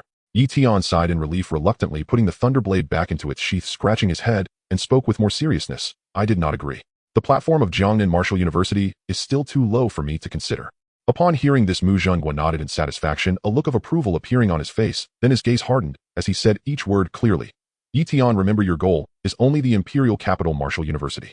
Now it was Yi Tian's turn to be confused as he leaned closer and asked with a puzzled expression, "Old Deng, what's going on? Who is at the Imperial Capital Martial University that has you so fixated?" "That's right, Dad." Mu Xi also chimed in, her eyes filled with confusion. "Back then I cried and begged to apply to the Imperial Capital Martial University, yet you absolutely forbade it. Now you are urging Yi Tian to go to the Imperial Capital Martial University. What is the reason behind this?" Mu Zhenghua looked at the questioning expressions on their faces, remaining silent for a long time before finally letting out a heavy sigh, his tone carrying a hint of unspoken complexity. "This matter involves some events from the past. More than 30 years ago I studied at Tianhai Martial University in the Imperial Capital with another person." Mu Zhenghua sat on the sofa in silence for a long while, then finally sighed. A heavy, weary exhalation that dissolved his imposing aura entirely. He lifted his gaze toward the window, his eyes drifting far into the distance, as if piercing through 30 years of time to land once more upon the imperial capital, a city of brilliant silks and fiery ambition, where his martial path had once burned with unquenchable fervor, only to shatter irrevocably. "CC, you've always wondered our Mu family is no peerless martial clan, so how did I hold the position of Star City's mayor steadfastly for over a decade?" Mu Zhenghua withdrew his gaze and settled it gently upon his daughter's reddened eyes. "Not because I excelled at politics, but because over 30 years ago at Tianhai Martial Academy in the imperial capital, I owed my brother a debt that would bind me for life. That debt led me to retreat to Star City to guard this modest domain, and there I remained half a lifetime long. 30 years ago I studied alongside a man named Liu Kanglin at Tianhai Martial Academy in the imperial capital. Back then the two of us were hailed as prodigies, not only across Tianhai Martial Academy, but among all the young masters of the imperial capital. We were known as the twin jewels of Tianhai." Yi Tian and Mu Xi held their breath, uttering not a word, sitting quietly beside him as they listened to this long-buried tale, sealed away for 3 decades. "At 27 or 28 I stood at the threshold of 7th rank martial master." His voice carried at last an unmistakable note of pride, the radiant glory of his youth undimmed by time. Yi Tian attained martial master status at 18, an anomaly even among geniuses, yet in those days reaching that rank by 20 was already rarer than 1 in 10,000. I brushed against the 7th rank at 27. Now across the entire empire's younger generation, fewer than a dozen could surpass me. And Liu Kanglin, he surpassed even me. He was a year my junior, yet he shattered the 7th rank barrier before I did. A Ancient century cultivation prodigy, unmatched in Tianhai Martial Academy's century-long history. At this the tight line of Mu Zhenghua's lips softened, just faintly, into a quiet bittersweet smile, as though he beheld again the boy who trailed behind him, calling him Brother Mu with unwavering devotion. We were brothers bound tighter than blood, so close that even sharing a single pair of trousers felt too loose. Together we endured gravity chambers until our bodies gave out spitting blood, yet clinging to each other for support. Together we stormed demon beast secret realms, drenched head to toe in crimson. In the ancestral hall we kowtowed side by side, swore brotherhood, and vowed to ascend together to martial king to stand sentinel along the northern frontier and to rise, together, to the very pinnacle of the Empire's martial world so that every soul in the imperial capital would know the name Twin Jewels of Tianhai. Mu Zhonghua paused, his voice falling into stillness. The turning point came during the Kanglan Secret Realm Trial, a joint venture organized by Tianhai Martial Academy and 11 other elite martial academies across the Empire. The ultimate prize of that trial was a dragon blood Bodhi fruit. His tone deepened heavy with sorrow that refused. That fruit did more than purify marrow and recast one's martial foundation. It increased a martial general's chance of ascending to martial king by a full 30%. Beyond that, its embedded true dragon chi could neutralize any poison under heaven, a treasure so rare that legions of martial cultivators would kill for even a glimpse of it. Only 3 such fruits emerged across the Empire each year, priceless, unattainable, coveted even by martial kings themselves. It was the one thing we both desired with every fiber of our being. With that dragon blood Bodhi in hand, our ascension to martial king would have been all but certain, our youthful vows step by step made real. To claim it, we fought for 7 days and 7 nights within the realm, shattering coordinated assaults from 3 elite academies, cutting our way through over a dozen rival teams to seize the fruit itself. But just as we grasped the Bodhi and raced toward the realm's exit, disaster struck. At this, Mu Zhonghua's fists clenched violently, knuckles bleaching white, while the dormant ki-blood within him surged uncontrollably, thickening the air in the living room with palpable weight. Those schools we'd already subdued returned like vengeful spirits, blocking the soul exit with overwhelming force, and in their madness activated the realm's core self-destruct formation. He ground out each word, teeth gritted. They issued an ultimatum: surrender the dragon blood Bodhi, or perish together in the collapsing realm buried beneath its ruins. Once triggered, the formation would annihilate the entire core zone, leaving not even a wisp of soul behind. Death. Inside the realm besides us were dozens of ordinary students from other academies. And crucially, this trial was spearheaded by my alma mater Tianhai Martial Academy, and I, as the officially appointed student leader, bore full responsibility. Yi Tian understood instantly. This was no mere dilemma. It was a perfect, inescapable death trap. On one side stood his sworn brother, the shared dream that had defined half their lives, the singular golden opportunity to ascend to martial king. On the other stood the lives of dozens of strangers and the centuries-old honor of Tianhai Martial Academy. Should those students perish within the realm, Tianhai Martial Academy's reputation would be obliterated, and he as lead commander would bear the unforgivable blame. Worse still, Liu Kanglan shielding me had been ambushed by a third-rank shadow beast sovereign deep within the realm.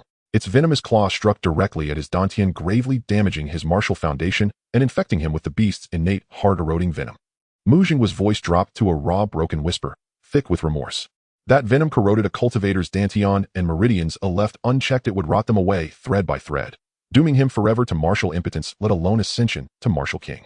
Across the entire empire, only the true dragon chi within the dragon blood Bodhi could fully eradicate that venom and preserve his path to martial transcendence. He said the martial path defied heaven itself, brutal, merciless, demanding sacrifice without hesitation. Great deeds demanded great detachment. We must not trade our lifetime's destiny for a pack of worthless strangers. But I couldn't do it. Mu Zhonghua shut his eyes tightly, then opened them, exhaustion and resignation pooling deep within. I could not watch my alma mater's honor crumble in my hands.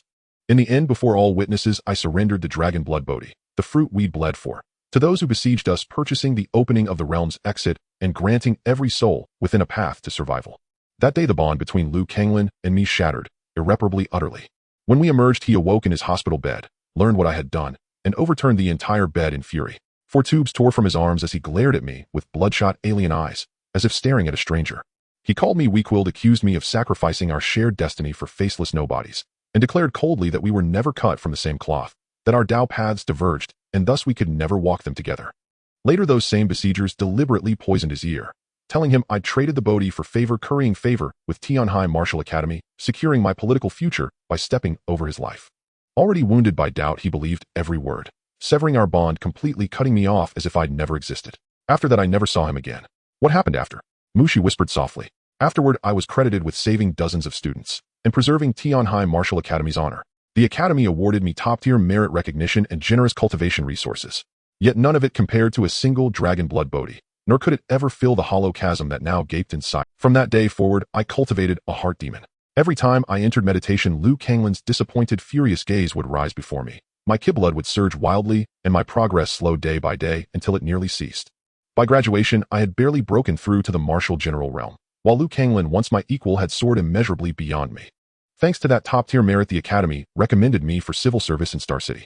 I had no face left to remain in the imperial capital, so I came here. 30 years have passed like smoke. Mu Zhonghua lifted his gaze to Yi Tian, and Mu Shi's tone grave, unprecedented in its solemnity. As for Liu Kanglan, He bore the backlash of the heart-eroding venom with sheer unyielding will. Shattered then reborn, he not only preserved his foundation, but expanded his meridians, ascending smoothly to Martial King, then surging further, earning admission to the Imperial Capital Martial Academy through its elite external recruitment program. For decades I watched him from afar. Today he serves as the official department head of martial arts at the Imperial Capital Martial Academy, a towering figure in the Empire's martial world, standing at a height I could never hope to reach.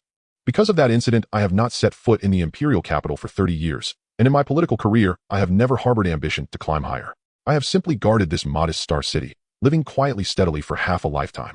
Yi Tian sat quietly beside them, fingertips tapping lightly against his knee, his mind racing, weaving every thread of the story into perfect, chilling clarity. The living room fell silent for a few seconds. Yi Tian spoke at the right moment. "Old Deng, are you trying to set me up?"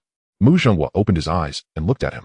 With such a big enemy at the Imperial Capital Martial University, the department head. If I go, isn't that jumping into a fire pit? Yi Tian leaned back on the sofa, crossing his legs. They could crush me like an ant. Mu Shi quietly pinched the soft flesh at his waist and glared at him, her eyes clearly saying, "How can you speak to my—" But she did not refute him. Instead, she turned her gaze toward Mu Zhenghua, waiting for his response. Mu Zhenghua looked at the young couple and sighed. It's over, all over. His daughter has truly become like water poured out. In the past, she listened to him for everything, but now she was turning her elbow outward, doing so with justification. But thinking of the things he had done previously, disregarding her life or death, not even knowing she had gotten married, he could only swallow his broken teeth. Of course not. Mu Zhenghua sat up straight. What nonsense are you thinking? With your talent, you can also stand out at the Imperial Capital Martial University. The president of the Imperial Capital Martial University is a peak-level martial emperor, rigorous in his scholarship and never engages in nepotism. Although Liu Kanglin is the department head, he wouldn't dare act recklessly at the Imperial Capital Martial University. He paused, his tone carrying a hint of significance. Moreover, you are not going to the Imperial Capital Martial University to fight Liu Kanglin. You are going there to study. Once you make a stunning debut, win the National League Championship, and enter the C9 League's annual Best Rookie, when others check your background, they will say, my goodness, Mu Zhenghua is actually his father-in-law. Mu Zhenghua's eyes lit up and a proud smile crept onto his lips, as if he had already rehearsed this scene countless times. Yi Tian wore a confused expression. Mu Shi was equally dumbfounded. Is this fantasizing man really her man? The father, who had always had a stern face, never showed any weakness in front of her. Old Deng, Yi Tian coughed. Were you serious about what you just said? Mu Zhenghua's smile froze for a moment, then he retracted it, resuming his serious expression. What part was serious? The part where Mu Zhenghua is actually his father-in-law. Mu Zhenghua did not respond. Yi Tian understood. This old Deng hadn't gotten over that hurdle in his heart. He had been competing with Liu Kanglin for 30 years, turning it into an inner demon.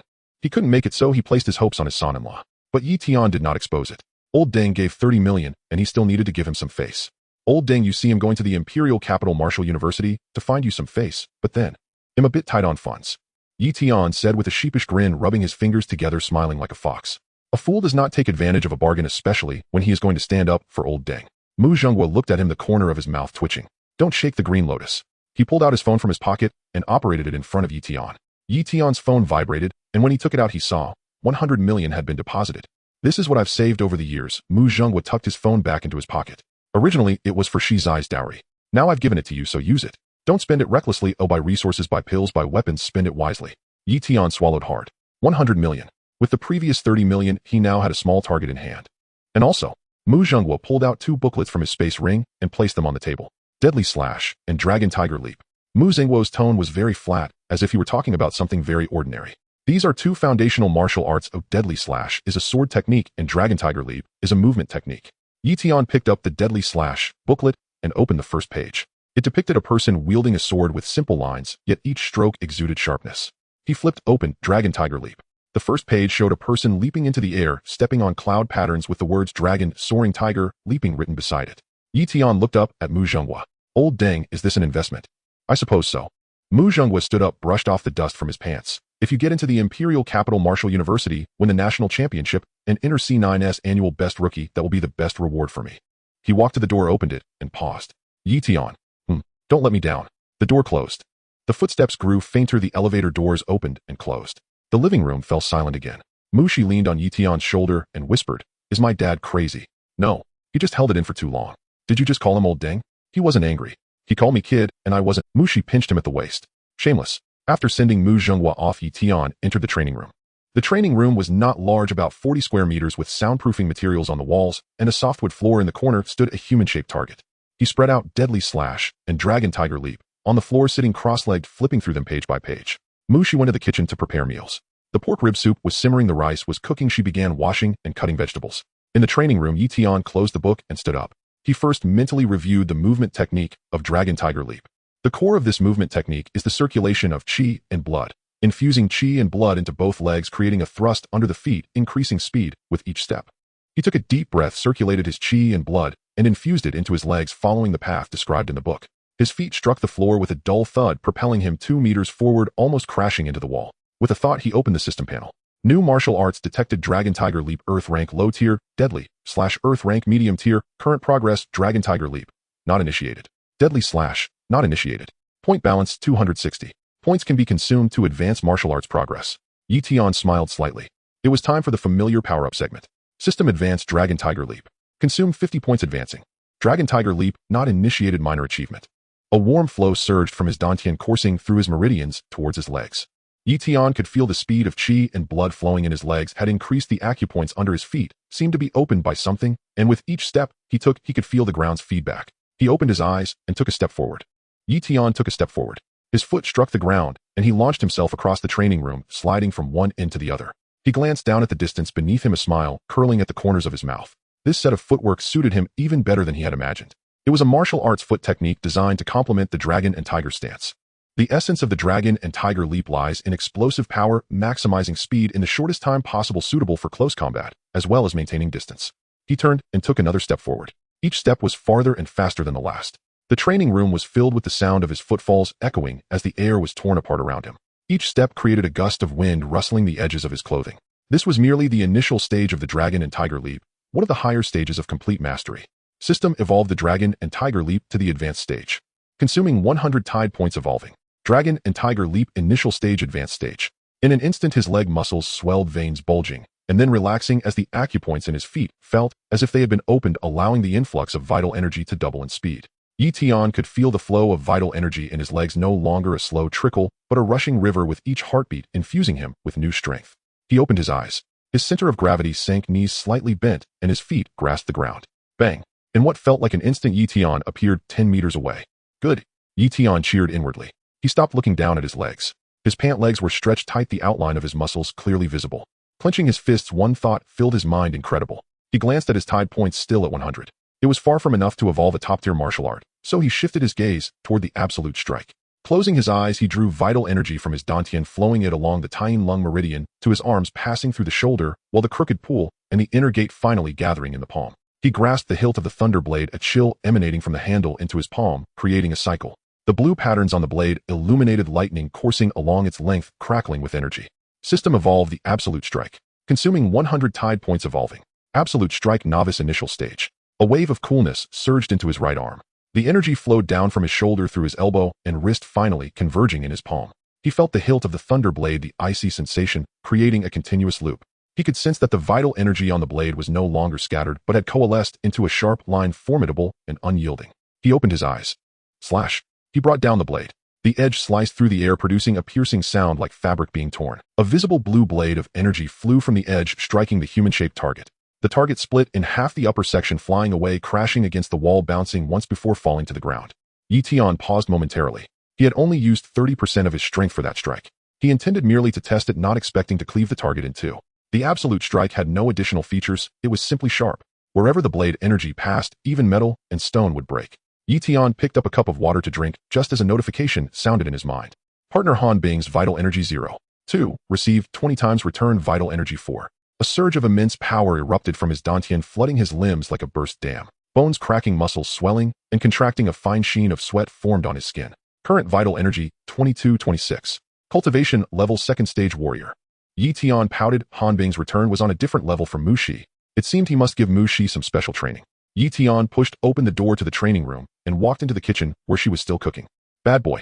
I'm cooking, are you going to eat or not? Came Mu Zai's playful voice from the kitchen. Wait to eat first, let's deal with you.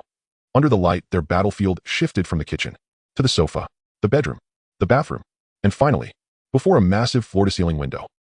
Mu Shi perched at the window like a giant spider, the scene bursting with springtime vitality. Behind her, Yi-Tian wielded a spear, galloping fiercely. In another building of the Xingyue community, Han Bing finished her training and stepped out of the shower, the steam in the bathroom still lingering. Clad in a bathrobe, her damp hair draped over her shoulders, she stepped barefoot onto the floor, leaving a trail of water marks. The bathrobe was white, tied loosely at the waist, the collar opened to reveal a glimpse of her collarbone. She walked to the bedroom, sitting at the edge of the bed, taking a sip from her cup. The water was cool, refreshing her throat down to her stomach. She set the cup down, her fingers unconsciously resting on her flat abdomen. Yet she sensed something amiss. It was not an illusion nor a psychological effect. It was her awareness as a warrior of the subtle changes in her body.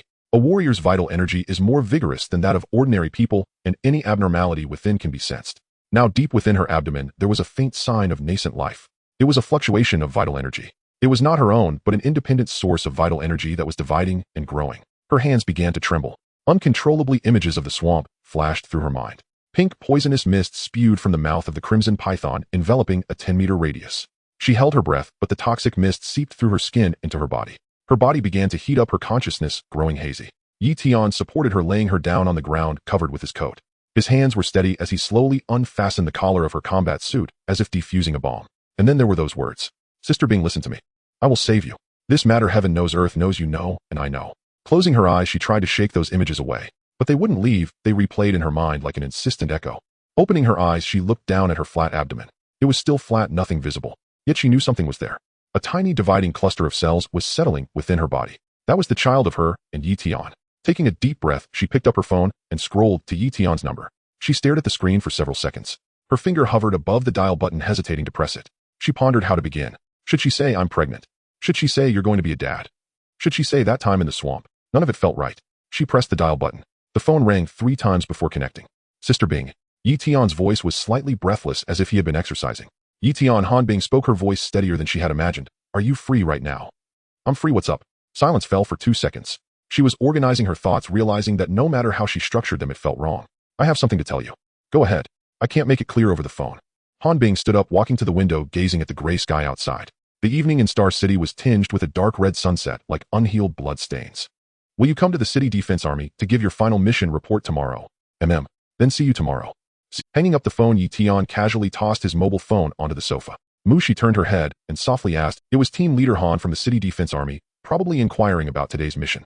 Yi Tian chuckled, trying to keep his voice steady, not letting her detect any oddity.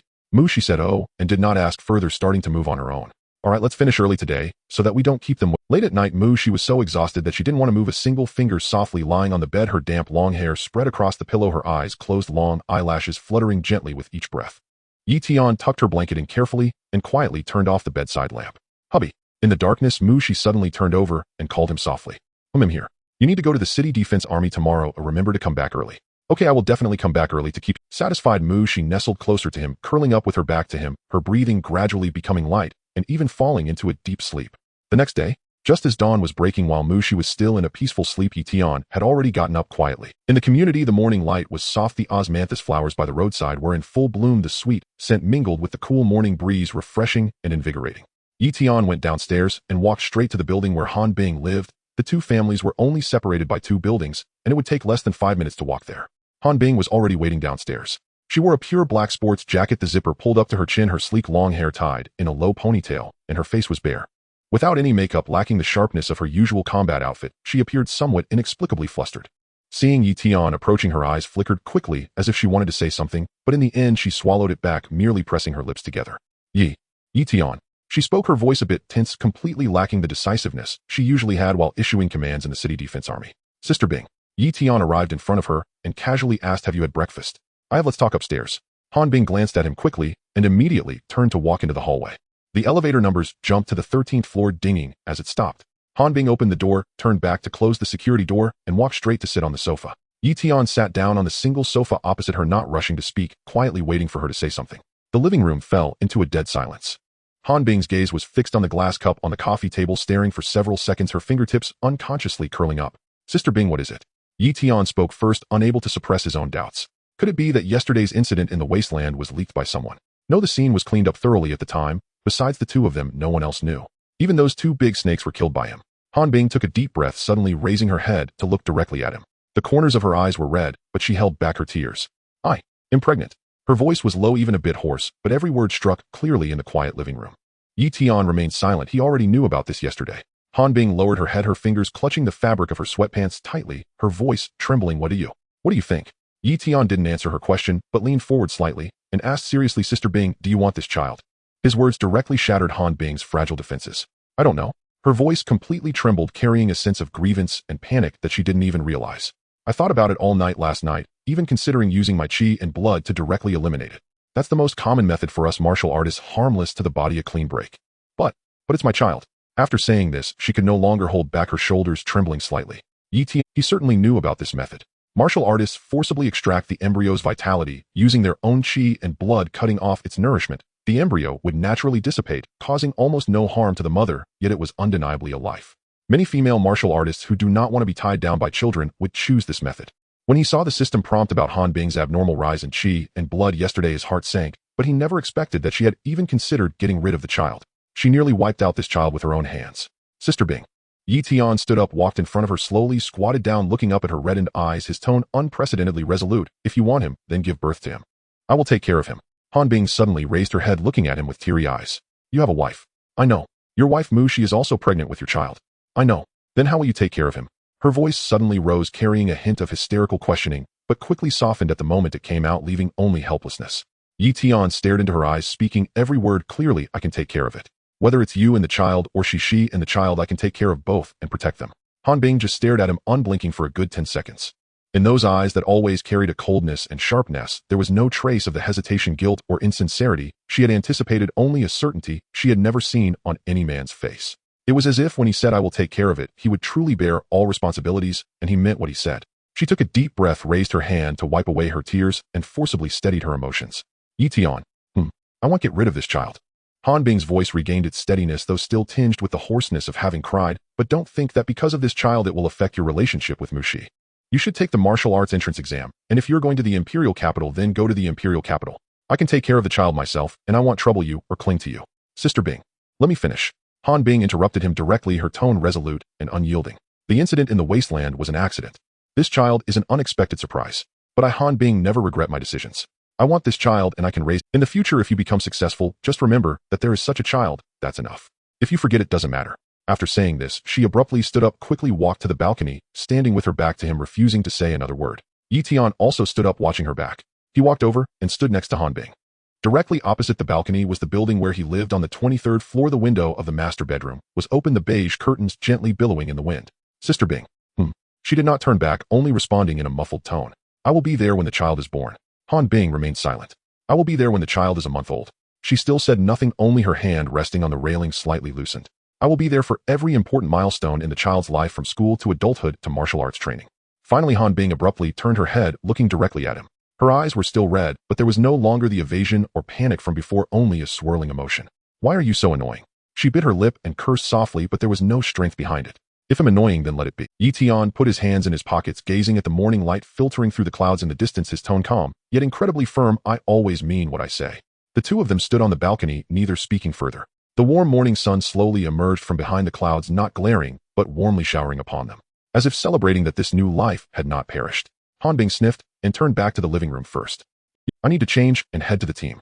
Yi Tian walked to the door, opened the security door, but paused for a moment, turning back to call her Sister Bing. What is it again? She did not turn back, her tone still stiff. Thank you. Thank me for what? Thank you for not getting rid of him. Han Bing's body stiffened for a moment, then slowly turned back.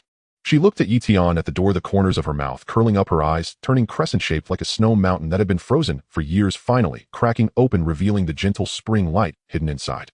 Only 7 days remain until the martial exam of the Tianqiang Empire.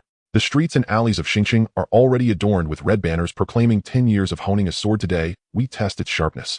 The martial exam rewrites fate, the strong protect humanity. The long winds billow the banners like countless flags fluttering in the breeze, heightening the warlike atmosphere throughout the city. Yi Tian stood at the entrance of the Yan Hui Martial High School, gazing up at the weathered school sign. The last time he was here, he had come to process his leave of absence. But now he is a second-stage martial master, a world apart. The security guard at the entrance was new and did not recognize him, raising a hand to stop him, speaking in a formal tone. Which class are you from? Please show your school sign. Class 3 of the 3rd year, Yi Tian. I'm here to see teacher He. Yi Tian walked slowly down the corridor, and no one recognized him. Of course, who would care about a once handsome waist with nothing to his name? Dressed in casual attire with a pair of standard long knives at his waist and a second-stage martial master badge pinned to his chest, he blended in with the uniform-clad students like a lone wolf that had strayed into a school of fish. His sharpness could not be concealed, his aura out of place. Teacher He's office was on the 3rd floor of the teaching building. The door was slightly ajar. Teacher He. He suddenly looked up, and upon seeing the person at the door, his red pen fell onto the desk with a thud. Yi Tian. He instinctively took off his glasses, rubbed his eyes vigorously, and after putting them back on, his gaze was firmly locked onto Yition. It was him, no doubt. But the youth before him was a completely different person from the child who had left 2 months ago. It was not just the clothing or hairstyle, but the entire aura of the person. Standing there, he resembled a long sword fully drawn from its sheath, radiating sharpness. Even the air around him carried an oppressive feel that could not be hidden. You. How did you come back? The martial exam is in 7 days. Been back to collect my admission ticket. Teacher, he regained his composure, bent down to rummage through his drawer, and pulled out a black and gold metallic card, handing it over. Yition reached out to take it. On the surface of the card, a 5-clawed golden dragon coiled and danced with the words Tianxiong Empire embossed in gold at the top left, and below his name was engraved, Yition. What is your current cultivation level? Teacher, his voice carried a barely perceptible tremor.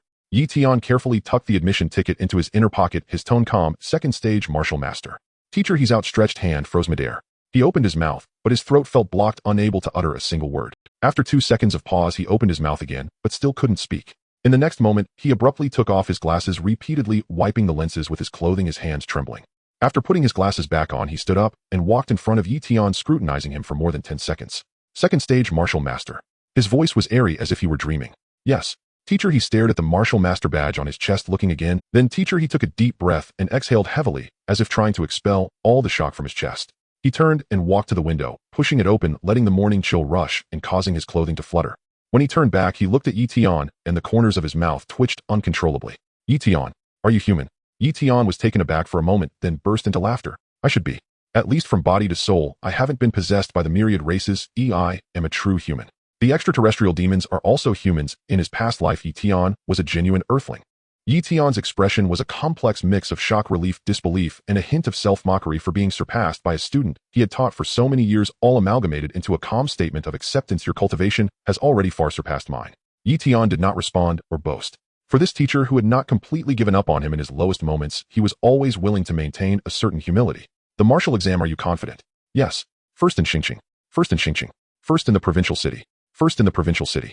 Then, first in the nation. Yition looked at him, remained silent for a second, his eyes swirling with the sharpness and ambition of youth, and merely uttered 2 words, let's see. Teacher, he returned to his desk and sat down, picking up the red pen to continue grading papers, but his hand trembled severely, the pen leaving a crooked red line on the exam paper. He simply set down the pen and looked up at Yition. You can go now, prepare well. Your cultivation is entirely achieved through your own effort. The school hasn't provided you with any assistance, nor will it place any excessive demands on you. Principal, why are you so selfish? I didn't even know our school had such an amazing student. You didn't notify me and just took him away. Yition smiled and shook his head, turning and walking out of the office. The corridor was empty, and the morning sunlight slanted through the windows, casting patches of light and shadow on the floor.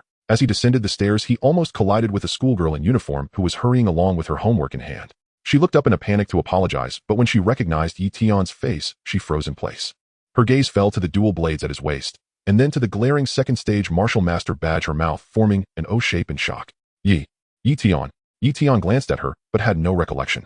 I don't recognize her. He replied, weren't you on leave? Came back to collect my admission ticket. The girl seemed to want to say something else, but Yition had already brushed past her, his footsteps not slowing in the slightest. She stood rooted to the spot, watching the tall and sharp figure disappear around the corner of the stairs. After a full 10 seconds, she suddenly snapped back to reality, her hands trembling around the homework. Martial master. Stepping out of the school gate, the warm sunlight bathed his face, dispelling the morning chill. Yition hailed a taxi and gave the address for Xingyue Community. As the car smoothly started, he leaned back in his seat, slightly closing his eyes, his mind focused on one thing, the martial exam. Being first in Xingqing was as easy as pie for him. Being first in the provincial city wasn't too difficult either. What was truly difficult was being first in the nation.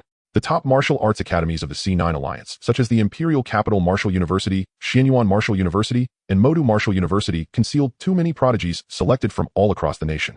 Some had grown up soaking in the baths of rare herbs since infancy, practicing stances at 5 years old. Others came from martial arts families, descendants of martial emperors with talents inscribed in their bloodlines that ordinary people could hardly match. He had to compete with this group of people, but he was not afraid. Behind him were Mu Shihan Bing and 2 unborn children, plus his unique 20-fold cultivation return system. While others toil for a year, he could achieve the same progress in a month. While others struggle for 10 years to break through, he could accomplish it in just 1 year. Such a speed would be abnormal if he couldn't catch up. The taxi came to a smooth stop at the entrance of Xingyue Community. Yition paid the fare and got out, walking into the building and taking the elevator upstairs. When he pushed open the door to his home, Mu, she was sitting on the sofa, deeply engrossed in a thick book titled Complete Guide to the Martial Exam of the Tianxiong Empire. Her abdomen had become noticeably rounder since last week, and her loose loungewear could no longer hide the gentle curve. She did not look up, her voice soft. Did you get your admission ticket? I got it. What did teacher he say? He said my cultivation has already far surpassed his. Only then did Mushi put down the book and look up at him. Her eyes sparkled like they held starlight, her lips curled up with uncontainable pride. Of course you are Yi Tian. Yi Tian smiled, sitting beside her and gently wrapping his arms around her. Mushi leaned obediently on his shoulder, opening the book on her knees and flipping to the dog-eared page. The admission scores for the Imperial Capital Martial University over the years. It clearly stated blood, chi threshold above, 6th-stage martial artist. Practical assessment, top 1,000 nationwide. Academic subjects passing is sufficient. She tilted her gaze and rubbed against his chin softly, asking, honey, are you really confident about the martial exam? Yi Tian squeezed her hand, his tone relaxed, yet assured, absolutely, it's simple, just a matter of grasping it effortlessly. What about the academic subjects? Yi Tian paused for a moment and candidly replied, haven't looked at them. Mushi raised her hand and lightly punched his chest, both annoyed and amused. Then why don't you go study? Why don't you help me study? Help you study? I might as well take the exam for you. That won't do. Yi Tian leaned down and kissed the top of her head, smiling as he said, what if you do better than me? That would be too embarrassing. In the span of 7 days, time flowed like a river, leaving no trace behind. As the sky brightened, the golden sun hung high and the dazzling glow spread across the entire Star City. The annual martial examination of the Tianxiong Empire has arrived. This is not just an ordinary examination. It is the only ladder for the underprivileged youth to change their fate. It is the ultimate test for the Empire to select the seeds of martial arts and a recruitment process for humanity's warriors against myriad races. The whole nation is paying attention, holding its breath. Outside the Martial Examination Center in Star City, a massive circular structure made entirely of dark iron stands silently. The surrounding area has already been jammed with people. The candidates in standard combat uniforms display a range of expressions. Some are excited, some are nervous, and others are resolute in their last-ditch efforts. The accompanying parents clench their fists, their eyes glued to the entrance of the examination hall. Even their breathing has become lighter. Reporters carrying long guns and short cannons weave through the crowd, with Tianxiong TV's live broadcast signal already covering the entire nation. Even in remote towns, people are gathered around watching the live stream. Dozens of high-definition live streaming drones hover in the air, the cameras steadily sweeping across the venue, the images broadcasted without delay across major channels and live streaming platforms nationwide. Dear viewers, this is a live report from the National Martial Examination site of Tianxiong TV. The reporter's voice resonates through countless households filled with undeniable excitement. This year's martial examination has surpassed 800,000 registrations nationwide, setting a new history. Today, millions of youths will step into the secret examination venue personally crafted by the martial sage of time and space, wielding their blades and blood, fighting for a chance to enter a top martial university and to secure a future as a protector of humanity. On the outermost edge of the crowd, Yi Tian constantly stands protectively beside Mushi. His arms are securely wrapped around her waist, using his body to shield her from the throng, ensuring not a single shove touches her. The curve of Mu Zai's abdomen has become increasingly pronounced, and at this moment, she gently clings to Yi Tian's arm, glancing up at the live camera passing overhead, instinctively shrinking back behind Yi Tian's broad back, revealing half of her slightly flushed face. Yi Tian looks down at her, the coldness in his eyes transforming into tenderness as he softly smiles and asks, what's wrong? Are you nervous? Mushi shakes her head, her fingertips lightly gripping the hem of his combat uniform, her voice soft. I'm not nervous. If you're not nervous, why hide? I don't want to be on TV. She mumbles, quietly glancing at the camera before quickly averting her gaze. Everyone in the country is watching. It's quite embarrassing. Don't let it delay your exam.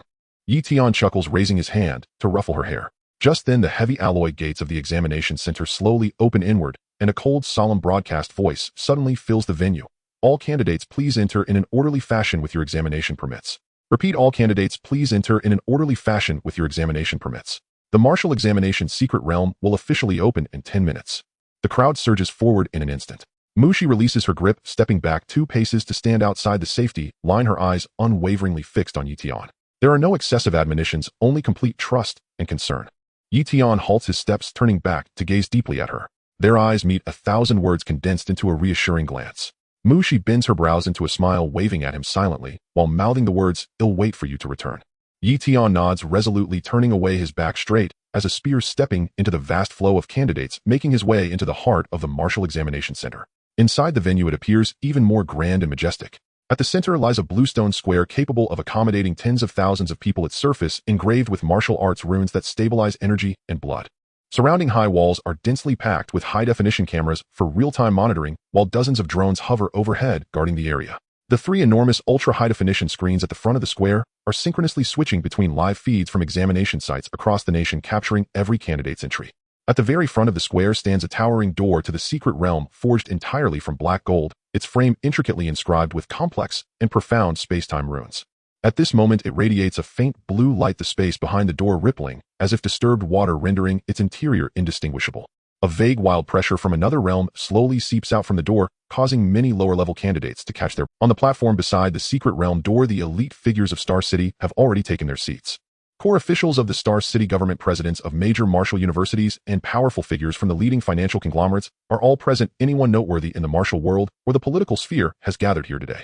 Mu Zhenghua sits in the center of the first row, dressed in a sharp black suit, his face stern, exuding an aura of authority without needing to raise his voice. His gaze lightly sweeps over the throng of heads in the square, seemingly indifferent, yet he is continuously searching for that. The secretary beside him leans in and whispers, "Mayor Mr. He has entered the venue personally, escorted by Miss." Upon hearing this, Mu Zhenghua lightly taps his fingers on the armrest, barely perceptible, nodding slightly, without speaking. In the second row, the stout figure of Xiong Lai nearly fills the entire chair, his hawk-like eyes fixed on the crowd in the square, his palms, sweaty tension radiating from his taut back. Beside him, a recruitment teacher from Jiangnan Martial University can't help but lean in, whispering, "Old Xiong, you've been staring for almost half an hour. Are we really here just for that, Yi Tian?" "Of course," Xiong Lai whispers urgently, his tone filled with eagerness. "I've been keeping an eye on this kid for almost a month. A prodigy like this is rare in a century. What a pity that Jiangnan Martial University was ousted from the C9 Alliance 2 years ago, otherwise I would have brought him back to school. This time we must fight for it. Even if we can't snatch him, we need to make him remember our Jiangnan Martial University's sincerity." In the square, tens of thousands of candidates stand closely packed together, the various martial arts auras intertwining, some tense, some excited, others filled with a sense of imminent conflict. Yi Tian stands in the middle of the crowd, neither too forward nor too far back.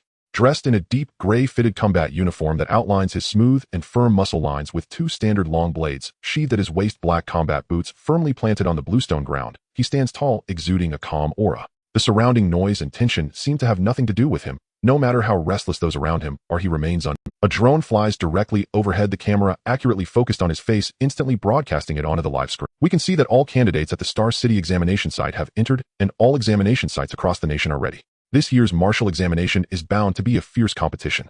The reporter's commentary resonates simultaneously. Beside Yi Tian, a chubby guy carrying a giant axe is drenched in sweat, his legs trembling like a sieve, yet he tries to maintain composure. Noticing the drone camera sweeping over, he instantly straightens his back, adjusts the axe behind him, and forces a handsome smile towards the camera. Once the drone flies past, he immediately deflates, turning to Yi Tian and whispering, "Brother, which martial university are you from? You look unfamiliar." "Yan Hui Martial University," Yi Tian replies coolly. The chubby guy scratches his head, looking puzzled. "Yan Hui Martial University. Never heard of it. I'm from Star City, no. One high school. Wang Dazhuang, what's your name?" "Yi Tian." Wang Dazhuang seemed to want to say more, but suddenly there was a sound of microphone testing from the platform at the front of the square, and the entire venue fell silent. The sound of a pin dropping could be heard. An elderly man with white hair but a straight back approached the microphone, the head of the Star City Education Bureau. His gaze sharp as a hawk slowly scans over the tens of thousands of candidates holding their breath in the square, his voice booming through the loudspeaker, resonating throughout the venue, and transmitted nationwide through the live broadcast. "Children, future warriors. I know why you stand here today. For the future of defying fate, for reaching the pinnacle of martial arts, and most importantly to protect our homeland and the spark of humanity. The path beneath your feet is the martial road paved with the flesh and blood of countless ancestors. Your future lies within this secret realm's gate." He pointed towards the secret realm's gate behind him, his voice growing ever more fervent. This secret realm was crafted by the martial sage of time and space, with an internal space spanning half of Jiangnan province. Here you shall face not only millions of fellow candidates from across the nation, but also the remnants of myriad races lurking within this secret realm. This year's martial examination adopts an unrestricted point system. With these words, the crowd erupted into chaos. The live stream's comments flooded in, rolling at an unseen speed. "Unrestricted. This year is going all out. Does this mean we can steal others' points? That's too thrilling. Oh no, for us first-year warriors, won't we just be handing points to the prodigies?" The director raised his hand to calm the crowd, and silence fell once more. He continued to announce the rules loudly. The rules are as follows. First, within the secret realm, slaying first-tier warriors from myriad races earns you 10 points. Slaying second-tier earns 20 points, and so on. Second, candidates are allowed to engage in fair duels, and the victor can seize 30 of the loser's current points. Malicious slaughter is strictly prohibited. Once a fatal injury is inflicted, the examination certificate will automatically activate the teleportation mechanism, forcibly sending the candidate out of the secret realm and canceling their examination qualification.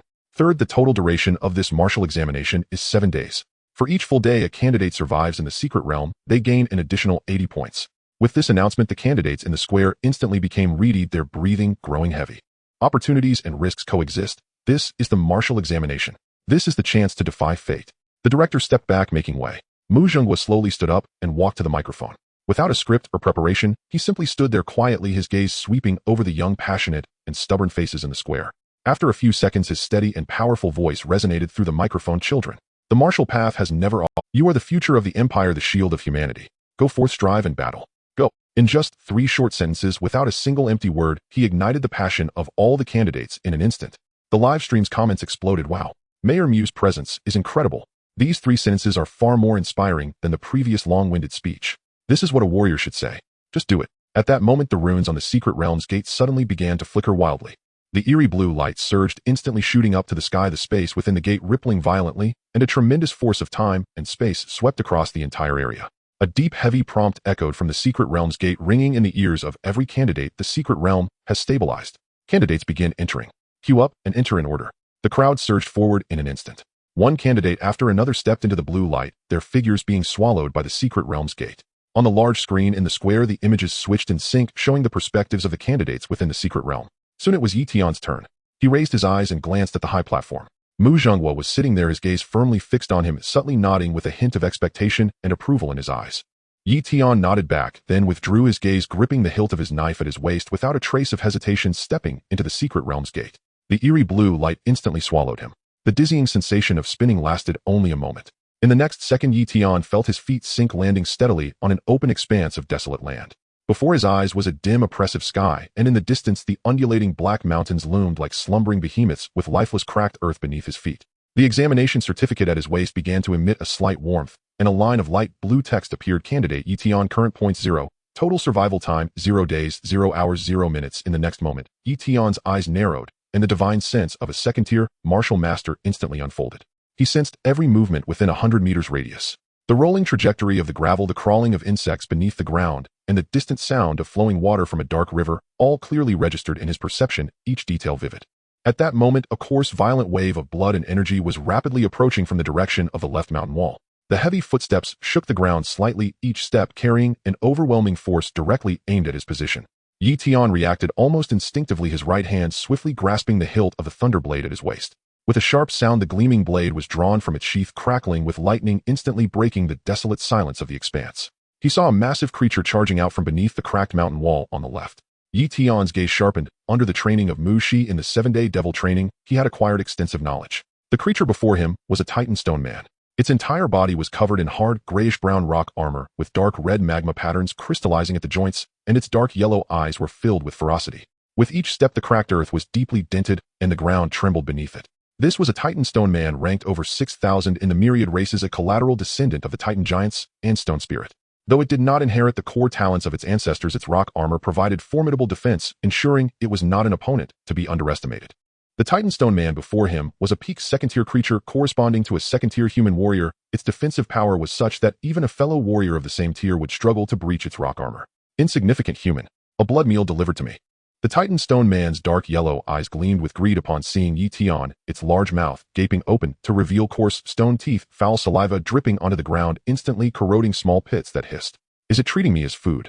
You seek your own demise. Yi Tian's eyes filled with murderous intent. The suppressed aura of his second-tier martial master was unleashed without restraint, roaring forth. A torrent of blood and energy surged from his dantian, flooding into the thunderblade along his meridians, causing the northern dipper patterns on the blade to shine brilliantly, the exploding lightning nearly tearing through the air. The charging Titan stone man abruptly halted, its rock-armored face expressing sheer terror. It distinctly sensed the aura of the human before it. This was no mere second-tier warrior, it was a second-tier martial master. A martial expert, an entire realm above it. Not good. The Titan stone man's voice pitched, sharply shifting from a low growl to a high-pitched scream. Panicking, it turned to flee, but its heavy rock-like body made its retreat as slow as a snail, barely having time to assume a defensive posture. Yi Tian gave it no chance to escape. With a step, his figure shot forward like a bolt of lightning, the thunder blade enveloped in a storm of lightning, ruthlessly cleaving down. 7-star blade technique. Opening yang. The strongest strike of the northern dipper, 7 stars meant for slaughter. The blinding blue blade light sliced through the dim sky, moving with unparalleled speed and ferocity, creating a sharp sonic boom that split the air. The Titan stone man's seemingly indestructible rock armor crumbled like paper before this strike. Its massive stone head flew off, rolling twice in the air before crashing heavily to the ground, sliding several meters away. The 3-meter-tall body collapsed with a thunderous crash, sending dust flying into the air. From the severed neck, dark red magma gushed forth, flowing down the rock armor and pooling on the cracked earth, hissing as it rose in white smoke. The examination certificate at his waist grew warm again, new text appearing. Congratulations, candidate Yetion, for successfully killing a second-tier Titan Stone Man. Points 20.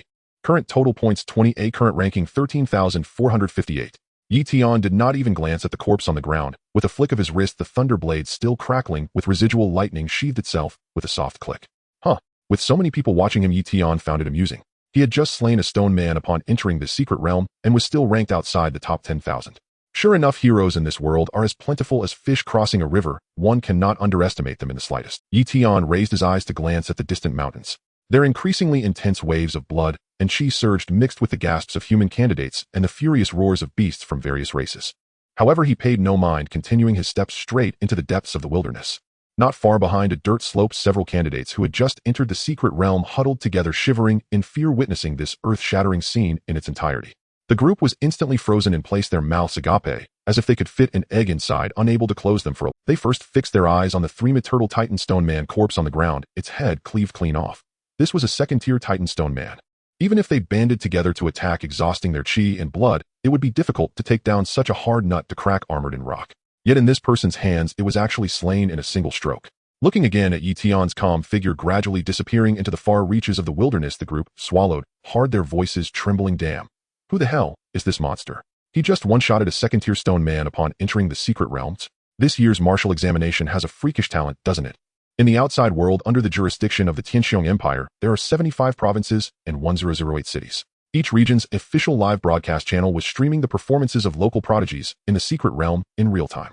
Meanwhile, the Tianxiong satellite channel's Xingqing channel, under Mu Xingguo's subtle signal, kept the camera focused on Yetion for most of the time.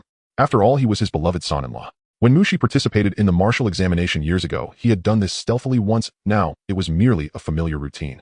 When the scene of Yetion swiftly slaying the Titan Stone Man spread through the live broadcast, the entire Xingqing channel's audience erupted. Holy crap. This handsome guy is ridiculously powerful. One stroke to kill a second-tier stone man. Did you see that? He directly gained 20 points. This is a solid second-tier martial artist level, and he was instantaneously killed by him. Such strength, at least a fourth-tier martial artist could achieve such a clean kill, right? Xingqing has hidden a top-tier prodigy. How come we haven't heard a whisper until now? The barrage of comments flooded the screen, yet no one could recall Yetion's full name. However, the emotions of two families were worlds apart. One was the Yi family. The Yi family, with over a dozen members crowded in the living room, fixated on the television screen.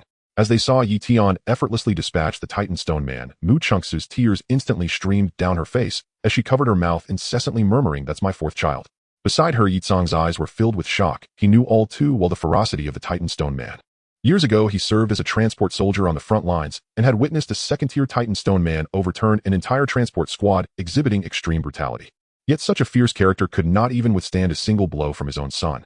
On the other side, the so-called family only consisted of Fong Daji, who was left all alone. Her daughter Fong Yuzhen was currently in the secret realm participating in the martial examination. Previously, she had been sent to the hospital by Yetion's punch, ending up paralyzed. Now she could only lie in bed, helplessly watching on the television as Yetion displayed his prowess, sealing his legendary status with a single stroke. Fuming with rage, her entire body trembled, her three corpses surged with anger, her teeth grinding audibly as she wished she could climb through the screen to tear him apart. At the Martial Examination Center in the VIP viewing room, Mu Zhenghua held a teacup, watching the screen, where Yetion sheathed his sword with precision, taking a satisfying sip of hot tea, unable to hide the smile at the corner of his mouth. Beside him, Mushi nestled into the soft sofa, gently placing her hand on her rounded belly, her eyes curving into a gentle crescent as she softly spoke to the baby in her womb. "Baby, look quickly, that's Daddy. Isn't he incredibly brave?" Just before Yetion stepped into the secret realm, Mu Zhenghua had specially sent someone to bring his daughter to this VIP. He certainly couldn't let his pregnant, darling daughter squeeze with the crowd in the lobby to watch the live stream, enduring such. On the screen, Yetion sheathed his sword and turned to walk further into the wilderness. Under the dim sky, his silhouette was elongated, steady, and resolute. The barrage continued to scroll wildly, and the online viewers of the Xingqing channel had skyrocketed to over 1 million, increasing at a visibly rapid pace. Mu's hand gently rested on her belly, her fingertips sensing the faint waves of chi from the child within. Watching the familiar figure on the screen, the smile at the corner of her mouth never faded. On the other side, in the Yi family living room, Mu Chunxue finally wiped away her tears, gazing at her son on the screen with a smile that couldn't be contained. Meanwhile, in the hospital room, the scene was starkly different. Fong Daji lay half reclined on the hospital bed, his body wrapped in bandages, his face pale and haggard. The television screen was looping the scene of Yetion slaying the Titan Stone Man, with comments flooding in that were all praises and astonishments directed at Yetion. Fong Daji's eyes turned bloodshot, her fingers tightly gripping the sheets beneath her, knuckles turning white. Her mind was filled with the scene from a month ago when Yi Tian's punch landed on her belly at the Martial Artist Certification Center. That day, she was sent flying 10 meters like a rag doll, spitting out half a basin of blood, leading to her current state of paralysis. But now this bastard who had ruined her was stealing the spotlight in a nationwide live martial examination, sealing his legendary status with a single stroke, capturing everyone's attention. PFF. A mouthful of old blood suddenly spewed from Fong Daji's mouth, splattering onto the pristine white quilt, glaringly vivid. Her vision darkened, and she collapsed straight down. The nurse outside heard the commotion and rushed in, witnessing this scene, immediately flustered and frantically hit the emergency button. In the secret realm, Yi Tian had already walked out of the cracked wilderness and arrived by a river. The river was not wide, but the water was murky yellow. Looking down, one could only see the riverbed covered with gravel, not even a single live fish in sight, and a faint fishy smell lingered in the air. On the opposite bank stood 3 individuals, 2 men and a woman, all dressed as candidates for the martial examination, bloodstains on their bodies. Panting heavily upon seeing Yi Tian, one tall male candidate immediately stood up, waving his hand with a mixture of vigilance and friendliness. Brother, this side is temporarily safe. Come over and rest a bit before moving on. Yi Tian exerted force under his feet, instantly activating the Longhu Zhongyue body technique. He appeared like a bolt of lightning, crossing several zhang of the river in a single step, landing silently, without stirring the sand beneath him, his chi and blood in the dantian steady as Mount Tai, not causing even a ripple. The 3 candidates looked at this display, their gazes instantly changed, adding a hint of awe to how they looked at Yi Tian. Brother, which city are you from? The tall male candidate spoke first, his tone much more polite. Jiangnan Xingxing. Yi Tian answered nonchalantly, his gaze sweeping over the 3, seeing through their cultivation levels at a glance. 2 peak second-tier martial artists, and 1 who had just entered the 3rd tier. The 3 exchanged glances, and the tall boy's smile grew wider, a politeness laced with deliberate warmth. He quickly stepped aside to clear a patch of clean riverbank stone, smiling as he handed over a bottle of high-grade blood chi pill. So you are brothers from Star City, what a pleasure. My name is Wang Peng from Linjiang City. These 2 are my classmates, Li Hao and Su Wan. If you don't mind, let's team up, hunt the myriad races for points, and share the rewards. Yi Tian gently rubbed the hilt of the thunder blade with his fingertips, remaining silent and not accepting the bottle of pills. He could see clearly that while this person spoke politely, hidden beneath his eyes was not fear, but an uncontainable greed. Flattery with ulterior motives indicates treachery. There must be other schemes at play behind these 3. Yet Yi Tian chose not to expose them. Having just entered the secret realm, he was completely unaware of the terrain, the distribution of the myriad races, or the division of candidate forces. He was in need of a few pawns to test the waters. Moreover, the trifling schemes in their hearts were no more than a mantis trying to stop a car in the face of absolute power, insignificant in comparison. Sure. Yi Tian nodded lightly, withdrawing his gaze, but let me make it clear up front, follow my orders all the way and do not act on your own. If something goes wrong, I am not obligated to save you. The 3 instantly brightened with joy, eagerly nodding and bowing, each calling him brother, Yi reassuringly promising to follow his commands wholeheartedly. Their obsequious demeanor only deepened Yi Tian's certainty. As time passed, he found that apart from the 3 of them, he had not encountered any other candidates. A hint of impatience inevitably surged within him.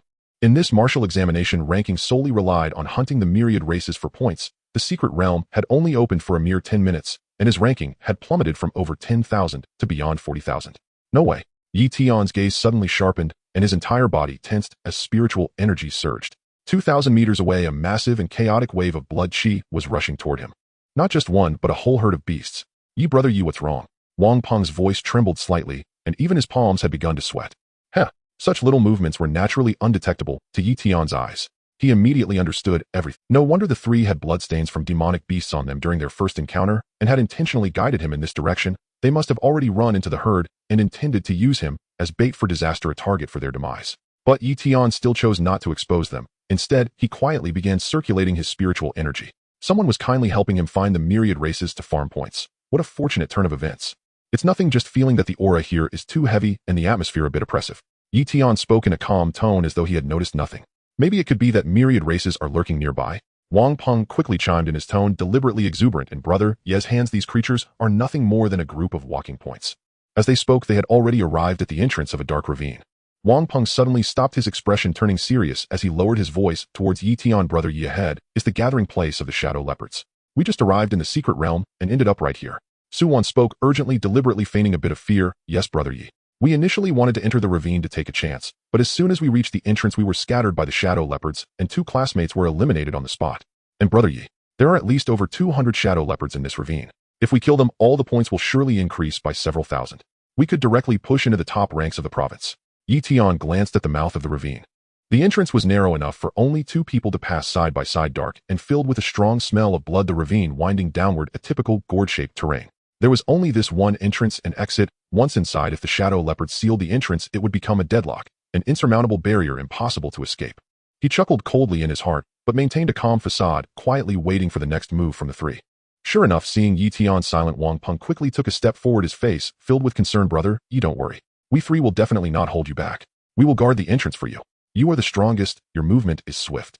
Go in and lure the leopard horde to the entrance while we set up a trapping formation outside. We will ensure a flawless ambush. Even if some leopards slip through, they definitely won't escape.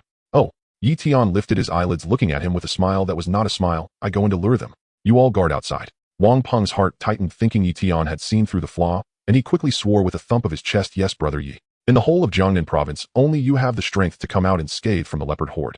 We three are too weak. If we go in, we can't help at all, and we'll just cause you trouble. We can only block the entrance outside, ensuring no mistakes.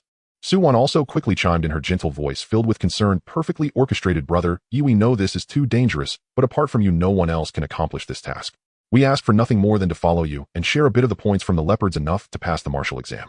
Yi Tian remained silent for a few seconds, ultimately nodding his tone flat and unperturbed. All right. Then you all guard the entrance and don't run around. The three instantly beamed with joy, their greed nearly overflowing as they eagerly nodded in agreement and turned to ambush at the entrance. They had long since crafted a flawless plan.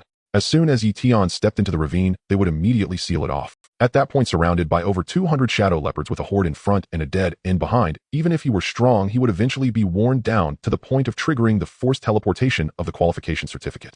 What's even better is that according to the rules of the martial exam, if Yi Tian was forcibly eliminated, 30 of his points would automatically transfer to the last person who attacked him.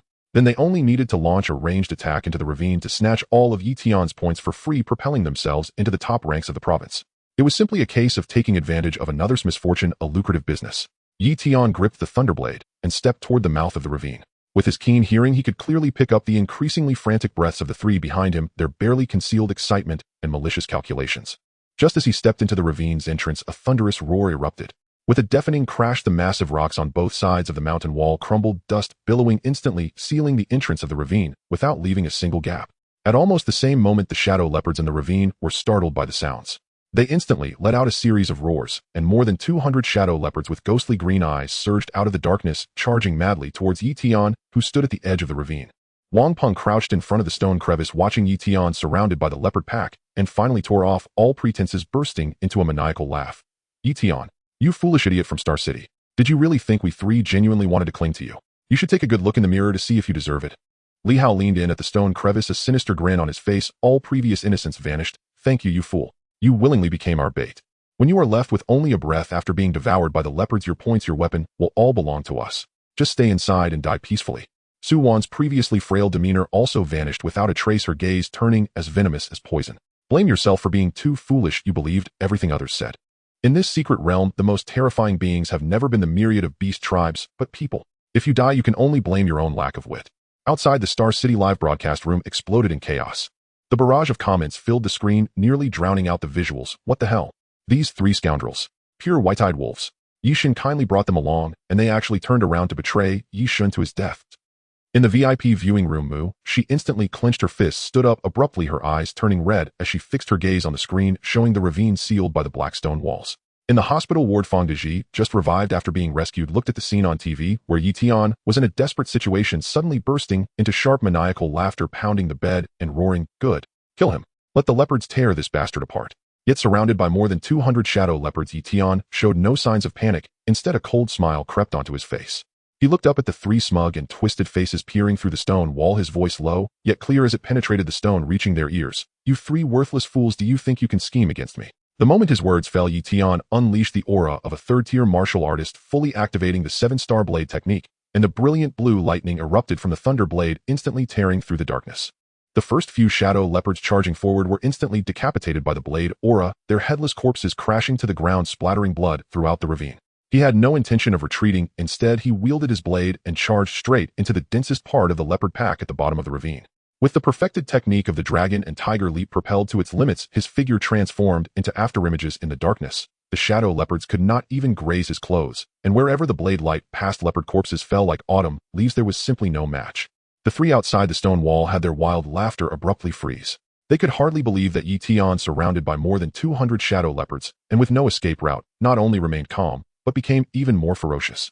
This was far from the bait they had sent in. This was clearly a killing god that had burst in. No. Impossible. How can he be this strong? More than 200 leopards, how could he possibly fend them off? Wang Peng's voice trembled uncontrollably, his earlier smugness transformed into utter panic. At that moment, a shrill and desperate scream from the Leopard King echoed from the bottom of the ravine. In the darkness, a blue blade light that pierced the heavens descended as Yi Tian leaped up. The thunderblade, imbued with the seven-star slaying power, struck fiercely into the Leopard King's skull. The Shadow Leopard King could not withstand even a single blow, its massive body crashing to the ground completely lifeless. In less than 5 minutes, more than 200 shadow leopards were completely slaughtered by Yi Tian. The ravine was littered with leopard corpses, blood flowing down the ground's crevices, and Yi Tian stood at the forefront of the mountain of corpses and sea of blood, holding the dripping thunder blade, yet not a single drop of blood splattered onto him, his cold gaze fixed on the three outside the stone wall. The three of them were instantly terrified out of their wits, turning to flee.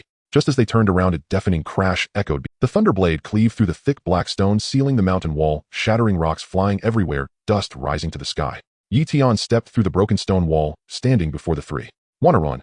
The three's legs went weak, and with a thud they all fell to their knees, trembling like chaff. All their previous arrogance vanished without a trace, leaving only fear and tears of pleading.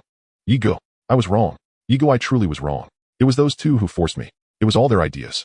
Wang Peng was the first to kowtow frantically, his forehead banging against the rubble and bleeding, pointing at Li Hao and Su Wan while desperately shifting the blame. "Not me. It was Wang Peng. He schemed against you first. Yigo, spare me. I want dare again." Li Hao also crawled forward in tears, wanting to hug Yi Tian's leg, but was petrified in place by Yi Tian's icy gaze. Su Wan cried and wailed once again, putting on a weak and pitiful facade, extending her hand towards Yi Tian. "Yigo, I was coerced by them. I never intended to harm you. Spare me this once, and I am willing to do anything. Brother, I can do a lot of things. Blow, lick, squeeze." As soon as these words came out, Yi Tian hadn't even spoken, and the outside world had already erupted. "What the hell? Awesome. Is this what I can watch?" Yi Shin seized the moment. "Don't waste it. Yi Shin, I have VIP. I want to watch." The barrage of comments flooded the screen. Mu Zhenghua had a dark expression, while Mu's eyes heart surged once more. "How dare that woman try to seduce my husband? Does she think she is prettier than me, more considerate than me, more skilled than me, younger? She did seem to be 2 years younger than her." Inside the secret realm, Yi Tian could not be bothered to listen to a word of their nonsense. With a sweeping strike of the thunderblade, 3 heavy blows landed accurately, and the 3 instantly spewed blood. Their chi and blood thoroughly dispersed. The examination permit in their hands instantly heated up, triggering the fatal injury protection mechanism. In the outside world, the network of Xingqing exploded into chaos. The barrage in the live stream was frantically scrolling. "Yi Shin, well done. That was stunning. These 3 backstabbing dogs deserve this end. Those 3 knelt faster than my child, admitting failure after a bad exam." "Wait, what did that woman just say? I must have misheard." "You didn't mishear. I recorded it. Yi Shin, hang in there. Don't be fooled by that seductive vixen. Did you guys notice something terrifying? Those are 200 shadow leopards, not 200 pigs. Did Yi Shin really just slaughter them like vegetables? Could he be a martial artist?" The barrage suddenly halted, as if everyone was choked by this thought. When the barrage refreshed again, the scrolling speed was even more frantic. "Martial artist? He really is a martial artist. I found it out. He has been certified at the Martial Artist Certification Center. What is the director of Xingqing Channel doing? Stop cutting to those irrelevant clips. I just want to see Yi Shin. Director, I've been cutting to him the whole time. It's your phones that are lagging." The local forum and WeChat moments in Xingqing were flooded with Yi Tian's name. The titles of the posts were increasingly sensational. "A prodigy emerges in Xingqing slays 200 shadow leopards in 5 minutes. The biggest dark horse of this martial arts exam. The young martial artist hidden in Xingqing is about to take the top spot in the province." Xingqing Martial Arts Exam Center, 3rd floor core conference room. The slightly ajar door was pushed open, and Ouyang Hua walked in hunched over. The room was already filled with people, all the principals from various martial arts high schools in Xingqing, at least a dozen of them. He found a vacant spot in the corner to sit down. The principal of Sanzhong glanced at him sideways, then returned his gaze to the large screen in front, not even exchanging a greeting. No one greeted him, and no one looked at him directly. Yan Hui Martial High has ranked 9th in Xingqing for years, neither up nor down, just a number, so in occasions that decide the allocation of martial arts exam resources, he has always been invisible. At the main seat, Principal Chun from Xingqing No. 1 High was sitting opposite him. He couldn't help but speak first. "Which school is this candidate Yi Tian from?" The principal of 2nd High immediately replied, shaking his head like a rattled drum. "Our school doesn't have anyone by that name." The principal of Sanzhong adjusted his glasses, frowning tightly. Could he be from the provincial city? Which prestigious school gave him a spot to come take the exam in Xingqing and seize our martial arts university's opportunity? Once this was said, several people at the table nodded in agreement. This possibility was too great. Talents from the provincial city coming to take the exam in Xingqing to seize spots in low competition areas has happened in previous years. Although Xingqing cannot compare to the provincial capital, the level of competition in the martial arts exam is much lighter than in the provincial city, and taking the exam here increases the chances of success several times. If he is indeed registered, checking his student status will reveal everything. If there is a problem, we can directly report and cancel his qualification. What to check? If he truly has a legitimate student status, can you not let him take the exam? Chen Duoyan from Xingyue Martial High suddenly turned his head and glanced at Ouyang Hua in the corner, raising his voice to ask, "Old Ouyang, does your Yin Hui have any impressive candidates this year?" Ouyang Hua was taken aback for a moment, then he chuckled self-deprecatingly, raising his voice again. "Do you really think that's possible? If our school could produce such a prodigy, wouldn't all of you be lining up to shine my shoes?" The room erupted in laughter, and everyone agreed. No one took his words to heart. But Ouyang Hua, staring at Yi Tian's face on the screen, felt that it looked increasingly familiar. Not from the news, not from promotional videos, but from his own school, a certain flag-raising platform, a certain corridor in the teaching building. He had definitely seen this face before. His heart skipped a beat, and he unconsciously took out his phone, opened Yin Hui Martial High's internal academic system, and with trembling fingers typed in Yi Tian and hit enter. The page loaded instantly. A 1-inch ID photo appeared exactly the same as the boy who had just slain the leopard on screen, except in the photo, he looked dull and lifeless, a stark contrast to the decisive figure shown on screen. Looking further down, a line of data stabbed at his eyes. Enrolled for 3 years, consistently ranking third to last in all routine assessments, still third to last in the latest citywide mock exam, talent rating D, 3 months ago, blood chi value 0.8. Ouyang Hua's hands immediately began to tremble uncontrollably. He abruptly looked up at the large screen, and then fixed his gaze on the ID photo in his phone, comparing them back and forth over and over. It's him, it's definitely him. The same person. Ouyang Hua's body trembled uncontrollably. The principal of Sanzhong was startled. "Old Ouyang, what's wrong with you? Are you possessed?" Ouyang Hua suddenly stood up, the chair beneath him sliding back violently and crashing against the wall with a deafening sound. The entire conference room fell silent in an instant, with a dozen pairs of eyes fixed on him. "Old Ouyang, what are you going crazy?" Chen Duoyan frowned, annoyed, and scolded him. Ouyang Hua completely ignored him. He pointed at Yi Tian on the big screen, trembling all over his finger, shaking his voice, shaking, yet carrying a suppressed pride accumulated over half a lifetime. He is from our school. The conference room fell into absolute silence. Not even the sound of breathing could be heard. "What do you mean?" Yi Tian. Ouyang Hua's voice suddenly rose high, loud enough for the entire floor to hear clearly. "Yi Tian is a student of our Yin Hui Martial High. From class 7 of the 3rd year. The room instantly froze, collectively petrified. "What kind of international joke are you playing?" The principal of 2nd High was the first to react, slapping the table and standing up. "You mean to tell me that your Yin Hui Martial High could produce such a genius who slaughters hundreds of leopards in one stroke? No way. The student records are here, check for yourselves." Ouyang Hua held up his phone high and shoved it in front of everyone. Photo, name, student number, affiliated school, all clear. Yin Hui Martial High, class 7 of the 3rd year, Yi Tian. The conference room exploded in an uproar. This is impossible. Absolutely impossible. The data is real. The citywide martial arts high school's academic systems are interconnected. It can all be found on the official website. Ouyang Hua's voice gradually stabilized, but his fingertips continued to tremble, the pride that could hardly be concealed nearly spilling from his throat. Chen Duoyan walked step by step towards Ouyang Hua. The two stood face to face, resembling a standoff between legendary warriors, their eyes locked in a silent battle. Chen Duoyan stared at him for a full 10 seconds, ultimately saying nothing more, turning around to return to his seat, feeling a mix of emotions. Damn it, how did this unseen-a-century genius end up being discovered by this little Ouyang? The principal of Sanzhong hurriedly leaned over, lowering his voice with a curious face. "Old Ouyang, what exactly is the background of this Yi Tian from your school? He has been hidden too deep." Ouyang Hua was taken aback, then helplessly chuckled, raising his voice again. "You're asking me? Who the hell should I ask?" Inside the secret realm, Yi Tian didn't hold back.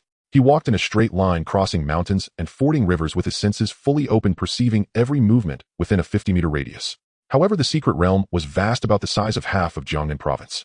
With millions of candidates scattered within, it was like throwing a handful of sesame seeds into a lake, not even causing a ripple. The number of various races was even fewer.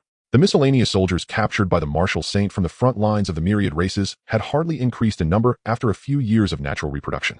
Most candidates sought caves, tree hollows, or cracks in the ground to hide and survive. Those who dared to boldly seek out the myriad races for a fight were all prodigies, with absolute confidence in their own strength. Yi Tian was one of those individuals. Half a day had passed. Apart from the few naive candidates he encountered at the beginning, he hadn't seen another soul. He hadn't encountered any large groups of various races, but he did come across a few stragglers. A second-level ironback lizard basking by the river was swiftly dispatched with a single slash. He also encountered a third-level stone golem, dozing on a withered tree, which he bisected from above. After accumulating points from the shadow leopard tribe, he found himself in no rush. He had ample time to seek out numerous and high-scoring races. But the netizens outside didn't share this sentiment, each one on the verge of losing their minds. "Ye God, stop wandering. Xin Yue from the neighboring Chuanyu province is hot on your heels. Only 130 points different. There's no helping it. The wasteland where Ye God has descended is too remote, with hardly any myriad races present. The people upstairs are panicking, but there's still time." Inside the secret realm, Yi Tian let out a long breath, feeling his vitality increase instead of diminish. After half a day of killing, he hadn't consumed a single vitality pill or taken a moment to rest, yet his vitality only grew stronger. Why? With a thought, a light blue system panel unfolded before his eyes. Partner Han Bing Vitality 0.01, receiving a 20x return Vitality 0.2. Current vitality at 28.2. Han Bing was still cultivating. Every time her vitality increased by 0.01, his rose by 0.2. The 20-fold return flowed into his body like a money printer. Yi Tian smiled, retracting the panel. This boost was incredibly satisfying. While others were exhausting themselves killing beasts in the secret realm, he gained vitality with every kill. He hadn't touched a single one of the vitality pills he carried. He stepped out of the wasteland and into a patch of gray-brown soil. Ahead lay a dense forest with towering trees, their branches and leaves blocking out the sun. Light leaked through the gaps in the treetops, casting patches of light on the ground. The sulfurous smell in the air faded, replaced by the damp scent of decaying leaves and moss. Yi Tian paused and scanned his surroundings. A few giant trees ahead were severed cleanly at the waist. The trunks bore the marks of blade energy, deep grooves carved from the left side to the right at a precarious angle with great force. There were several pools of blood on the ground, already dried and blackish-brown, splattered on the fallen leaves and soil. A few fragments of battle attire, gray-blue in color soaked in blood, adhered to the ground. Someone had fought here, and it had been quite fierce. Yi Tian crouched down, picked up a piece of battle attire, and flipped it over for a glance. The edges of the fragment were charred, marked by the scorching of blade energy. He set the fragment down, stood up, and looked around. No corpses in sight. The exam permit's teleportation mechanism had been triggered. People would be sent away, but corpses would not remain. However, fragments of battle attire and bloodstains would. The scale of the battle was small, perhaps involving only 2 or 3 people, at most 4. Judging by the footprints and bloodstains on the ground, the number of participants should be few. Yi Tian followed the traces deeper into the forest. His footsteps were light, nearly inaudible, merely producing a faint rustling sound on the fallen leaves. His right hand rested on the handle of the thunder blade, muscles throughout his body tensed. The forest grew denser and the light dimmer. After walking less than 200 meters, he came across another scene of battle. This time it was even more brutal. Several giant trees had been uprooted, lying haphazardly on the ground, their trunks covered with claw marks and blade scars. Blood sprayed out in a radial pattern, and the scene was extremely grim. Fragments of battle attire were scattered everywhere, some still stained with flesh. Someone had been injured, and it was serious. He stood up and continued forward. After walking a few steps, a sudden scream pierced the air, sharp and chilling. Yi Tian quickened his pace. Passing through a thicket, he suddenly found himself in an open area. It was about the size of half a basketball court. In the clearing lay 3 individuals, 2 men and 1 woman, covered in blood. Their exam permits had already activated, enveloping their bodies in white light as they were being teleported. Their expressions were contorted, mouths agape, but no sound escaped them in the white light. In the next moment, the white light exploded and the 3 vanished. In the center of the clearing stood a strange-looking creature. 3 meters tall, covered in deep brown scales, with a row of bony spikes extending from the back of its head to the tip of its tail. Its limbs were sturdy, claws sharp as sickles, digging into the ground and leaving deep marks. Its head was triangular, and it held half a human arm in its mouth, chewing away. Goodness! Yi Tian was startled. Half a hand had been bitten off, triggering the exam permit's life-saving mechanism. You guys are really hard to kill. But the possibility of brutality couldn't be ruled out. Yi Tian focused his gaze and recognized what kind of race this was. Ironclad Tyrannosaurus, a sub-dragon branch of the dragon clan. Its defense was monstrous, strength was abnormal, speed was not slow, and it had virtually no weaknesses. The ironclad Tyrannosaurus stopped chewing, turned its head, and fixed its dark yellow eyes on Yi Tian. The half arm in its mouth fell to the ground with a thud, splattering a pool of blood. Yi Tian remained stationary. The ironclad Tyrannosaurus also did not move. A man and a beast stared at each other across the clearing. The air fell silent for a few seconds. Roar! The ironclad Tyrannosaurus planted its 4 limbs on the ground, letting out a low growl as it charged at Yi Tian, moving faster than one would expect from its size. Its heavy body stomped on the ground, shaking the earth. Yi Tian drew his blade. In that instant, the thunder blade unsheathed, with lightning exploding and blue arcs dancing along the blade, illuminating the entire clearing. With the perfected dragon tiger leap technique pushed to its limits, he pushed off the ground, shooting forward like an arrow, directly confronting the charging ironclad Tyrannosaurus. With a single slash, clang! The blade struck the ironclad Tyrannosaurus' forehead, sending sparks flying. Its head was knocked back, its 4 claws scraping deep grooves into the ground as it slid several meters away. Yi Tian's gaze grew increasingly bright. Although he had not exerted his full strength with this strike, it was not something any ordinary creature could withstand. The fact that it could block it indicated that the armored Tyrannosaurus before him was at least a high-level warrior. No wonder the 3 examinees earlier had no chance to escape. The armored Tyrannosaurus shook its numb head, and its dark yellow vertical pupils swirled with ferocity, yet it did not charge forward again. It stared at Yi Tian for a few seconds, its mouth opening and closing, producing a series of deep, hoarse words in the language of humanity. Human, you are strong. Yi Tian's grip on the knife faltered slightly. He certainly understood that the myriad races possessed intelligence even comparable to that of humans. However, after spending an entire day in the secret realm, slaying low-level beasts that went mad at the sight of blood, hearing this Tyrannosaurus speak human language was quite refreshing. I will provide you with information about other races you let me go. How about it? The voice of the armored Tyrannosaurus was muffled like thunder, but its tone had clearly softened. That last strike had shaken it awake. The human before it was not a mere prey it could easily manipulate. It even began to negotiate, its massive front paw scraping the ground in a gesture of sincerity. Yi Tian raised an eyebrow, ignoring it completely. Also, it was also a guide. It definitely deserved to be killed. In Yi Tian's eyes, this armored Tyrannosaurus was merely a point accumulator for him. At least starting at 80 points, equivalent to killing a dozen low-level creatures outside.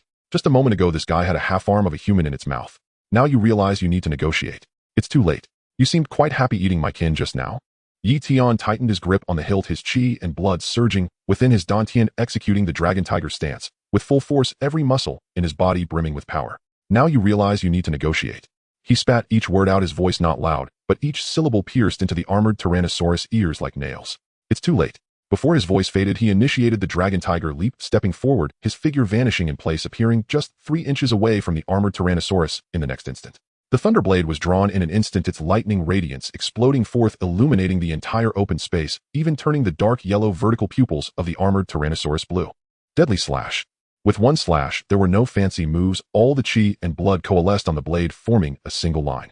The trajectory of the blade left a blue line in the air that lingered for a long time. The armored Tyrannosaurus' pupils constricted sharply as it sensed the breath of death.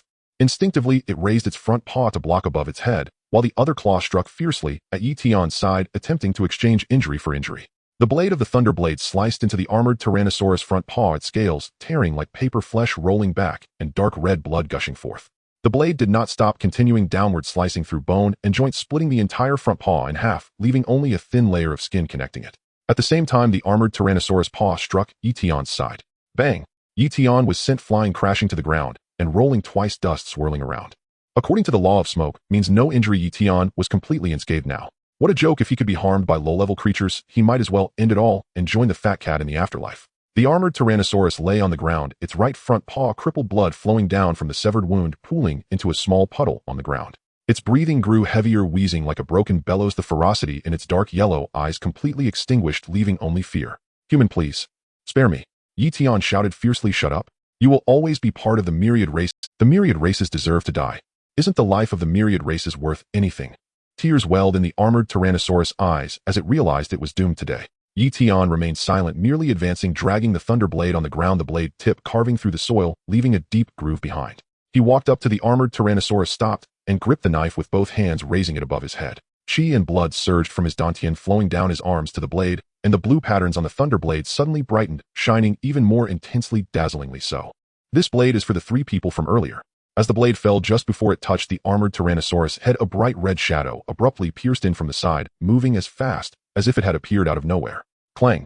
The sound of metal clashing exploded, piercing the eardrums. Yi Tian felt a jolt in his grip as the thunderblade was intercepted by a remarkably sharp force. A long sword entirely crimson, with intricate patterns on the blade resembling flowing magma, and embedded at the crossguard was a thumb-sized red crystal core radiating a scorching aura. The blade of the sword and the edge of the thunderblade clashed together, remaining motionless. Yi Tian's pupils slightly contracted. Although the thunderblade was not an extraordinary weapon, it was still worth $1 million as a mystic-grade weapon. Yet this sword had collided with the thunderblade without even leaving a scratch on its edge. Its quality was surprisingly good. However, Yi Tian did not dwell on it, nor did he bother to see who it was. His mind was filled with just one thought. Damn it. Someone is stealing my kill. This sword was clearly a creation of humanity, and now a human had jumped out to obstruct him. The only answer was that they were stealing his kill. Absolutely unforgivable. An enemy. Since it was an enemy, there was nothing to discuss. The thunderblade was blocked, and the purple lightning was drawn. Yi Tian's left hand brushed against his waist, the hilt of the purple lightning knife falling into his palm. The moment the blade was drawn, a purple lightning arc exploded in the air, producing a crisp, crackling sound. The blade cut horizontally, aimed directly at the intruder's waist and abdomen. This strike was faster, fiercer, and at a more cunning angle than before. Yi Tian did not even lift his head to see who it was. The direction of the blade was driven solely by instinct and intent to kill. Such a fast blade. A woman's voice sounded. The voice was not loud, yet carried an inherent condescension, like a queen evaluating her subjects' offerings, 3 parts praise and 7 parts indifference. At the same time, the crimson long sword twisted sharply, knocking the thunderblade aside, and the sword's body pressed down at an angle, blocking the path of the purple lightning knife. Another clash of metal echoed. This time Yi Tian caught a clear glimpse of the intruder. His strike halted for an instant. Just a moment. It was a woman so beautiful that one would hold their breath for a second. Dressed in a bright red combat outfit, the material was not ordinary cloth, but some skin-fitting scale-like material glimmering with a metallic sheen in the afterglow of the sunset. The combat outfit outlined every curve of her body distinctly. Her waist was so slender it seemed one hand could grasp it, while the curvature of her chest swelled as if ready to burst from her clothing. Following the curve of her waist down, her rounded and perky backside was wrapped in the tight red combat outfit resembling a ripe peach. And shape, a textbook-level shaped figure. Long waves of red hair cascaded over her shoulders, the ends reaching her waist, swaying in the wind like flames. Her skin was very pale, almost translucent, yet her lips were a fiery red, as if she had just drunk blood. Even her nails were painted red. 10 slender fingers gripped the hilt of the crimson long sword with bright red nail polish on her nails, white and red intertwined, blindingly bright and startlingly vivid. Standing there, she seemed like a queen emerging from flames, every pore radiating a scorching aura, domineering, proud, and undeniable. Yi Tian's gaze flickered. He had seen Mu Zai's gentleness and Han Bing's cold pride, but this woman was different from both. She had an added measure of dominance over Mu, she had dominance that was not feigned, but ingrained, as if she was born to look down upon all beneath her. Fiery yet dangerous. Like a red spider lily blooming on the edge of hell, breathtakingly beautiful, but one touch would turn it to ashes. Yet Yi Tian was still Yi Tian. No matter how stunning she was, an enemy when the blade was at his throat. Whether she was a celestial descending to the mortal realm, or a demoness emerging from the world, if she dared to obstruct his killing intent, then he would chop her down too. 7-star blade technique, heaven pivot. Yi Tian shouted lowly, wielding both blades. The left hand purple lightning spun into a flurry, the tip tracing a curve in the air, cunningly stabbing towards the woman's throat. The right-hand thunderblade followed closely, the blade cutting diagonally, sealing off her path of retreat. The coordination of the two blades was seamless. In the realm of secrets, the first strike of the celestial pivot. The blade travels in a straight line, embodying the unmatched sharpness that crushes all techniques, reminiscent of the first star of the Big Dipper. The tip of the purple lightning blade tore through the thick air, emitting a piercing shriek as it aimed for Su Hongxia's throat. Almost simultaneously, Yi Tian's left hand, wielding the thunderblade, slashed down from the right. The blade crackled with thunderous light, completely sealing off all her retreat routes. Two blades struck out together, cornering and forcing back, without any hesitation. Just moments ago, he was about to secure his points with a decisive strike, when suddenly a woman in red darted out from the woods, snatching away his chance to kill. For a martial artist, to snatch food is akin to killing one's parents. Yi Tian wasted no words, and directly unleashed both blades, intending to teach this woman, who stole his prey, a lesson. In the crimson depths of her eyes, the cold glint of the approaching purple lightning blade was vividly reflected, and deep within her pupils it seemed as if a fierce fire had suddenly ignited. Instead of retreating, she took half a step forward, her toes barely touching the ground, while her upper body bent backwards, twisting her slender waist into an arc that was unattainable for an ordinary person. It appeared soft, as though lacking bones, yet it was perilously extreme, with her red garments trailing down as if they were about to brush the fallen leaves on the ground. The tip of the purple lightning blade grazed her nose, the icy edge even reflecting the vibrant red in her pupils. The thunder blade followed closely, crackling with lightning gliding just above her head, severing several strands of her flowing. Both blades struck empty. Yet Su Hongxiu had not yet managed to straighten her posture when Yi Tian's third strike had already arrived. Without hesitation, after the thunderblade missed, he twisted his wrist, allowing the blade to descend naturally, its edge suddenly facing down, harnessing the immense force of its fall to slash at her waist and abdomen. This strike was so fast that even the air erupted with a booming sound, leaving her no chance to adjust her stance. A hint of unreserved surprise flickered in Su Hongxia's eyes, clearly not expecting this seemingly young boy to execute his blade techniques with such ruthless precision. Maintaining an extreme backward lean, her crimson long sword had already moved first. Disorderly desires deception. With a low shout, she lightly tapped the ground with her sword tip, using that insignificant force to propel herself into the air. Like a flame scattered by a violent wind, she spun midair, her red garments exploding into a vivid flower, her feet tracing a graceful arc as she lightly landed 3 meters away. Almost at the same moment she touched the ground, the blade of the thunderblade fiercely struck the ground right where her heel had been, causing the solid blue stone pavement to crack instantly, with fragments flying and dirt surging, creating a half-meter-long deep gash. What a ferocious blade! Su Hongxiu steadied herself, unable to suppress a chuckle, her crimson eyes brimming with it. But Yi Tian offered her no respite. The dragon tiger post surged wildly within him, the qi and blood in his dantian boiling instantly. He forcefully pushed off the ground, activating the dragon tiger leaping technique to the second level, the fallen leaves beneath him flying into the air from the shockwave, transforming him into a ghostly afterimage that appeared at Su Hongxia's left side in an instant. With his left hand, the purple lightning blade thrust upward with ferocity, the tip not moving in a straight line or following an arc, but instead tracing a serpentine and bizarre trajectory aimed directly at Su Hongxia's wrist holding the sword. Celestial calculus. The third star of the Big Dipper, this was the most deceitful and unpredictable move within the 7-star blade technique. Its intention was unmistakable. First incapacitate your sword arm, and then see how you can wield your sword. Su Hongxiu raised an eyebrow, her right hand tightening around the sword hilt, the crimson long sword spinning in her palm, forming a flawless sword flower precisely blocking the tip of the purple lightning blade at her wrist. In that same instant, her left hand formed a palm and slammed down onto the spine of the sword. The overwhelming and domineering qi and blood erupted along the sword body, directly pushing the purple lightning blade back half an inch. 10,000 suns returning to ashes. She spared Yi Tian no chance to regain his breath. With a delicate shout, the sword tip advanced through the gap, created by the push, piercing straight for Yi Tian's heart. From blocking to counterattack, there was no hint of sluggishness. The two movements melded seamlessly like flowing clouds and flowing water. The tip of the crimson long sword dragged a vivid red afterimage through the air like a venomous snake that had been coiled for too long, lunging directly at Yi Tian's heart, the scorching air currents enveloping the blade, even causing the fabric on his chest to slightly curl. Yi Tian's pupils constricted suddenly. The thunder blade retreated like lightning crossing in front of his chest. Clang! The sound of metal clashing rang out. The sword tip precisely struck the center of the blade, and a lava-like scorching energy surged violently along the blade. Yi Tian used this recoil to leap backward, performing a half-turn in the air, landing steadily on the ground. Looking down, he saw a needle-sized scarlet mark on the blade of the thunder blade. The entire blade was slightly warm, as if it had just been pulled from a 1,000-degree furnace. What a domineering force of qi and blood! It carried such a burning intent, as if it could boil mountains and seas. Yet Su Hongxiu did not pursue the advantage. She turned her wrist, retracting the surging crimson flame from the sword. The crimson long sword tilted towards the ground as she slightly tilted her head to scrutinize Yi Tian like a red flame leopard that had sheathed its claws but remained wild and untamed. What an impressive 7-star blade technique. To have reached such perfection, no wonder you dare to be so arrogant. She suddenly spoke, her tone laced with unabashed admiration and a hint of playful amusement. Yi Tian did not respond. He seized this fleeting moment to adjust his breathing, the dragon tiger post slowly circulating, calming the qi and blood within him that had been somewhat agitated by the scorching energy. More importantly, his gaze had never left Su Hongxiu, memorizing every detail of her stance, the way she held her sword, her breathing rhythm, and the spacing of her steps. Strong. After several exchanges, Yi Tian had already grasped his opponent's foundation. Her apparent realm was merely a first-level martial artist, a whole minor realm lower than his second-level martial artist. Yet her technique and the depth of her swordsmanship were outrageously high. The crimson long sword in her hand was of a grade far exceeding his thunder and purple lightning dual blades. Despite his perfected 7-star blade technique, after several hard encounters, he found himself at a disadvantage, with even his dual blades being subtly suppressed by the scorching energy of her long sword. Why, don't be so tense. Su Hongxiu raised her hand to brush aside the disheveled hair on her forehead, a bright smile forming on her red lips as she playfully tilted her chin at Yi Tian. How about we be friends? I am Su Hongxiu from the Su family in Pengcheng. Which martial arts family do you belong to? To have mastered the 7-star blade technique to perfection while using weapons of such lower grade, quite a loss of face.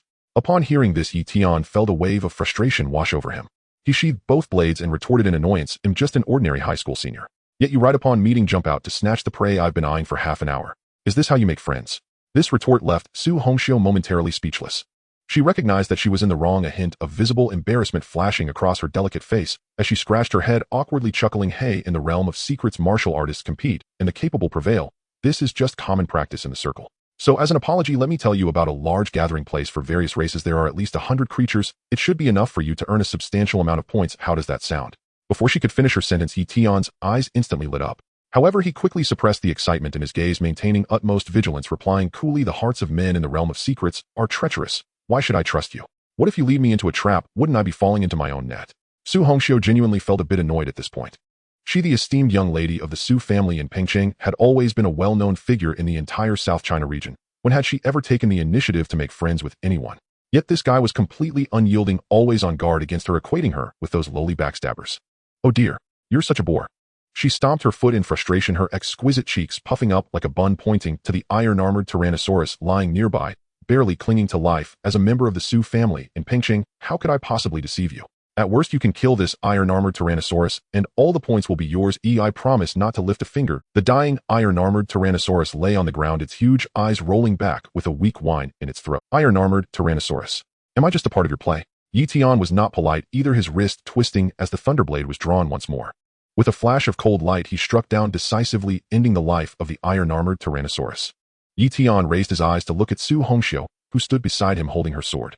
The girl, clad in a red outfit, rustled in the breeze among the trees. "Now you must believe me, right?" Su Hongxiu raised an eyebrow, stepping lightly toward him, her crimson long sword shaking in her hand. "When I, Su Hongxiu, say something, I mean it. If I say you can take the points, I will never snatch them away from you." Yi Tian sheathed the thunder blade, his fingers brushing over the shallow burn mark on the blade, still harboring a hint of wariness in his gaze. Then tell me where is the gathering place of the myriad clans. Upon hearing this, Su Hongxia's anger flared her red lips, pouting as she jabbed the long sword into the ground. What is with your heavy suspicion? When have I, Su Hongxiu, ever gone back on my word? I know the locations of the upper echelon of the myriad clans within the secret realms. Why would I need to deceive you? Her words were not a lie. The Su family of Pengcheng was indeed a colossal force in the martial arts community, acquiring substantial core information about the secret realms before the annual martial examinations. Meanwhile, outside, chaos had erupted. Wow, this lady in red is stunning and so impressive. That waist, that skill. She almost stunned Yishun with that sword. Mom, I've fallen in love. This is my ideal type. Mom, step on me. Hey, the guy upstairs, get out of here. Stop causing a scene. I can't believe it. Don't just fawn over her. I've discovered a shocking blind spot. The Su family of Pengcheng. She claims to be Su Hongxiu of the Su family. The same Su family as Su Huateng. As this message popped up, the previously bustling live stream suddenly fell silent for a moment, only to be followed by a tidal wave of even more frenzied comments flooding the screen.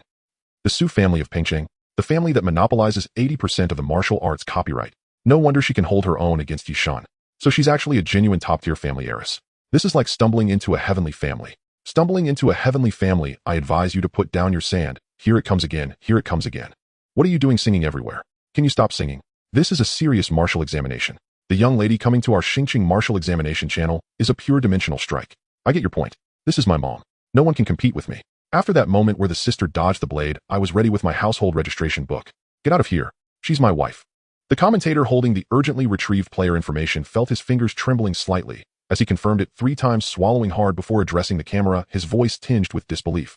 Dear audience, we have just urgently verified the player information. Confirmed. This red-clad female contestant who is fighting against Yi Tian is indeed Su Hongxiu from Pengcheng, the direct descendant of the Su family. The female commentator beside him quickly chimed in, her tone filled with astonishment and her speech quickening. My goodness, Su Hongxia's record can only be described as extraordinary.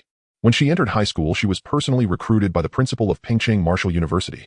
But Su Hongxiu herself directly rejected the early admission offer, insisting on participating in this year's Tianqiong martial examination.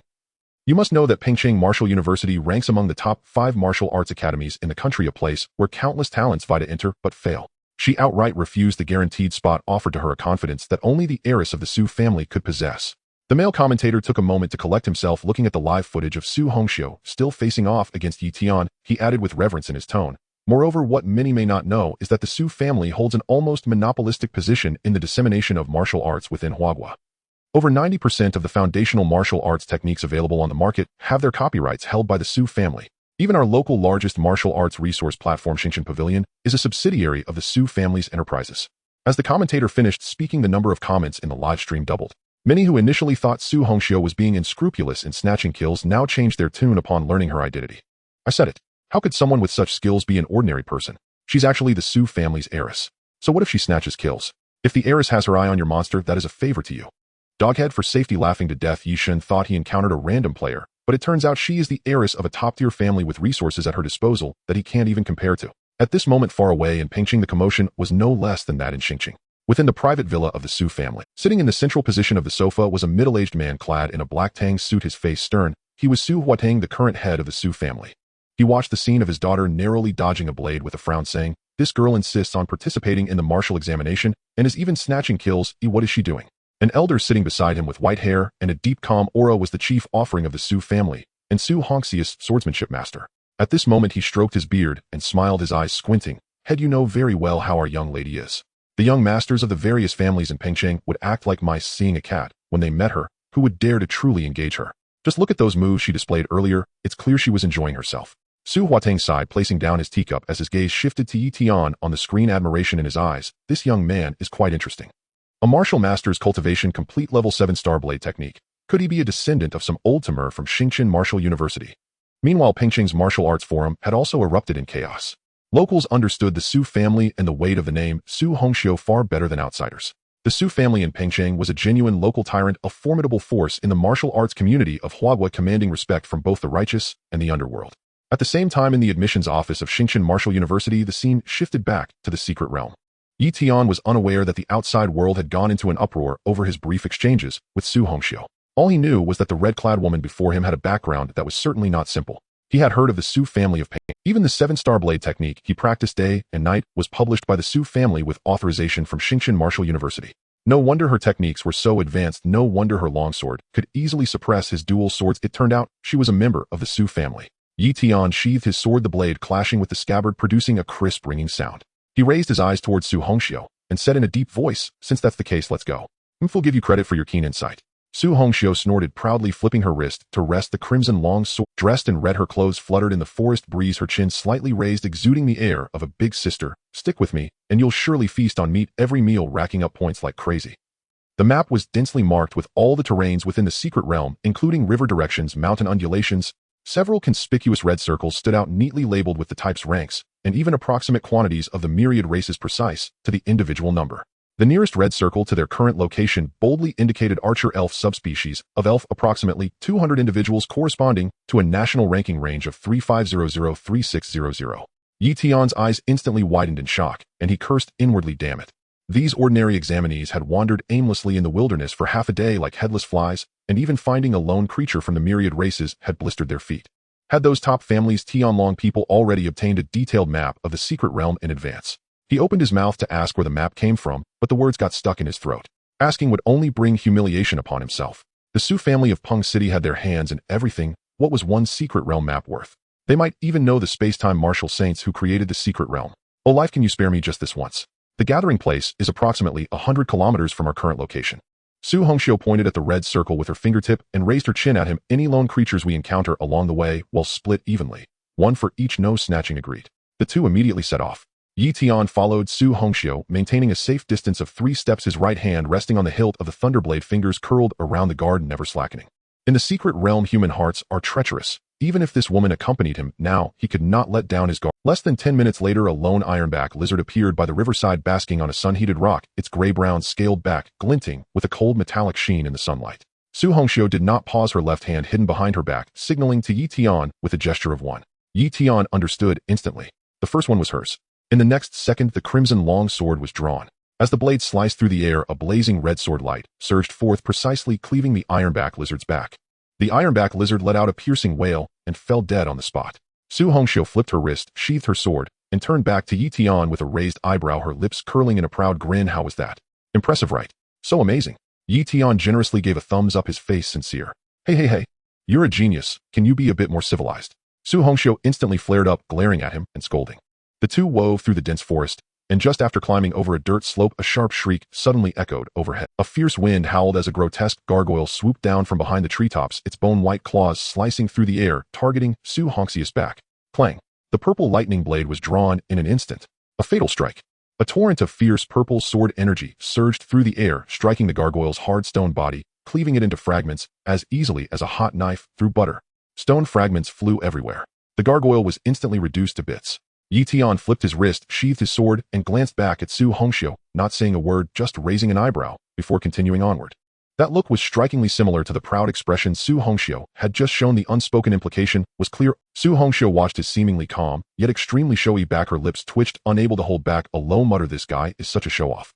The two continued forward, each taking one creature, clearly dividing their roles, neither snatching from the other, and surprisingly working together with great harmony. While taking a break halfway, Su Hongxiu suddenly asked casually, "By the way, what's your national ranking now?" In the rules of the secret realm, examinees could only see their real-time ranking apart from outside spectators. No one could check others' ranks. Yi Tian did not hide it. With his current strength, there was no need to conceal anything. He calmly stated 2 words, 18. Su Hongxiu's footsteps instantly froze. She abruptly turned around, her expression resembling someone who had just been slapped in the face, her eyes wide with disbelief. She instinctively looked down at her examination certificate, which clearly stated national ranking 450. Since entering the secret realm, she had not paused for a moment, desperately hunting creatures from the myriad races to gain points, not even taking the time to drink water, thinking her ranking was already astonishing. Yet the guy she casually picked up in the wilderness, whom she had planned to take as a subordinate, turned out to be ranked 18th nationally. Su Hongxiu's voice became a bit hoarse as she stared at Yi Tian intently. Yi Tian said nothing, directly taking out his examination certificate and thrusting it in front of her. On the screen, it clearly displayed Jiangnan Province No. 1 National No. 18, a few bold characters shine. Su Hongxiu stared at the screen for a good 10 seconds, took a deep breath, and returned the examination certificate to him, her cheeks, slightly, flushed a mix of shame and anger. So she had been pretending to be the big sister in front of someone in the top 20 of the nation for half a day. "Let's go." Su Hongxiu suddenly turned around and dashed forward, her pace considerably faster than before. She absolutely did not want anyone to know that her little brother was far more powerful and ranked hundreds of places above her. How embarrassing. After rushing forward for over half an hour, a stretch of low hills appeared ahead. Between the hills lay a dried-up riverbed with withered bushes growing on both sides, perfectly hiding their figures. Su Hongxiu immediately halted, comparing the map for a long time, then looked up at the terrain ahead, her eyes brightening, the gathering place of the archer elves. After saying that, she drew her long sword and crouched low as she made her way up the ridge. Yi Tian also tightened his grip on the thunderblade, holding his breath as he followed her, both of them crouching behind the rubble on the ridge looking down. In the valley, numerous thatched huts were huddled together, resembling a cluster of wild mushrooms blown askew by a fierce. Between the huts lay a stony path with sharpened wooden stakes on either side, hung with dried beast meat and stark white human bones, the air filled with a pungent sour smell mixed with the stench of rotting food and sweat, making one dizzy. At the very center of the tribe stood a totem pole as thick as a water bucket, carved with crooked and strange runes painted in glaring red and white. Beneath the totem pole crouched a group of small green creatures with pointed ears, flat noses, and yellowing teeth, clutching rusty short knives, chattering excitedly around a large pot. Goblins! Damn it! I was deceived. Yi Tian's blood boiled instantly. He abruptly turned his head, glaring at the bewildered Su Hongxiu, and gritted his teeth, asking, each word you call these green-skinned rats archer elves? This isn't right. Su Hongxiu was also dumbfounded, frantically pulling out the map to examine it repeatedly, her face flushed with embarrassment, nearly digging her toes into the ground in frustration. The map clearly states this is the gathering place of the archer elves. Yi Tian helplessly rubbed his forehead, his lips twitching fiercely. So the famous Su family of Peng City couldn't even tell the difference between goblins and elves with their top-secret map. He lowered his voice and quickly analyzed. Goblins have low combat power. Their only advantage is their ability to reproduce, giving birth every 3 months with at least 5 in each litter. According to the information on your map, there were about 200 elves in this gathering place. To wipe out an entire second-tier elven clan, the number of goblins must be at least 4 times that of the elves, meaning there are at least 800 adult battle bodies. Even if the elves fought to the death and suffered a 2-1 casualty rate, there would still be at least 400 adult goblins remaining here. Looking at the signs of habitation, they have been entrenched here for at least a year. If even a tenth of the elves were left behind as breeding mothers, then this year the goblin tribe must have added at least another 4. Yi Tian's voice fell fiercely, glaring at Su Hongxiu, gritting his teeth as he said, "Do you think just the 2 of us can take down nearly 1,000 goblins?" Suddenly, there was a deathly silence on the ridge. The wind stopped, and the birds fell silent. Su Hongxiu opened her mouth, but could not muster a single word of defense. She hurriedly lowered her head to glance at the map in her hand.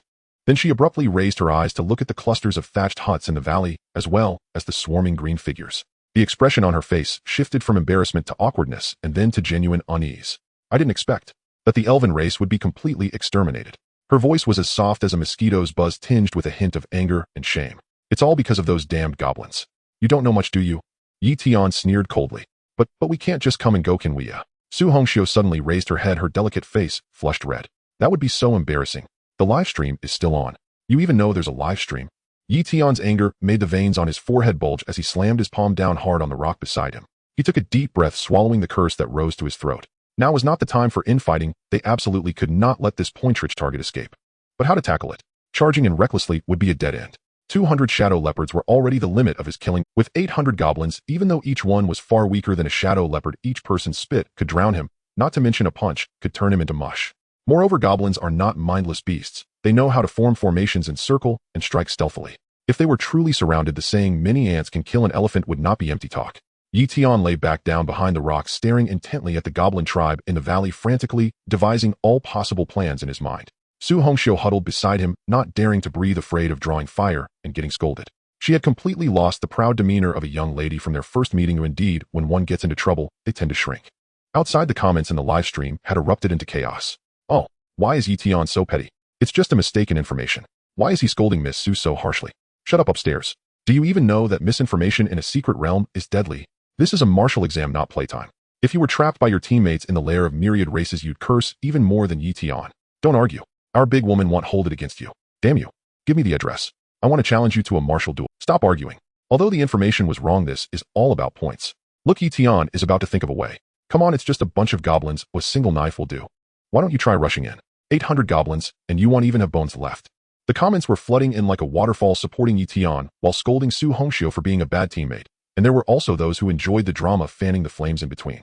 In the VIP observation room, she was nestled on a genuine leather sofa, her hand resting on her abdomen as her eyes fixed unblinkingly on the back of Yi Tian's head, unable to suppress the smile creeping onto her lips. "Dad, moi." Mu Zhengguo paused slightly with his teacup. Yi Tian is really capable. As soon as he entered the secret realm, such a beautiful girl came to seek an alliance with him. Mu Zhengguo turned his head to glance at his daughter, silently placing the teacup back on the table, not saying a word. He knew all too well that this topic was a landmine. In the secret realm, Yi stared intently at the layout of the tribe for a full 3 minutes, rapidly running through every conceivable plan in his mind. A direct charge was out of the question, and splitting forces for an encirclement was even less feasible. There were too many goblins, and splitting forces would only mean sending heads to their deaths. Using poison. He hadn't brought any poison. Setting a fire. The valley was a dry riverbed covered in withered shrubs. While the fire could indeed spread, goblins were not lifeless objects. They would never just stand there waiting to be burned. Moreover, there were several boiling cauldrons beside the totem pole, indicating that the tribe had ample water reserves, which would greatly diminish the effectiveness of a fire attack. Got it. Yi suddenly spoke softly. Su Hongxiu immediately leaned closer, her eyes brightening.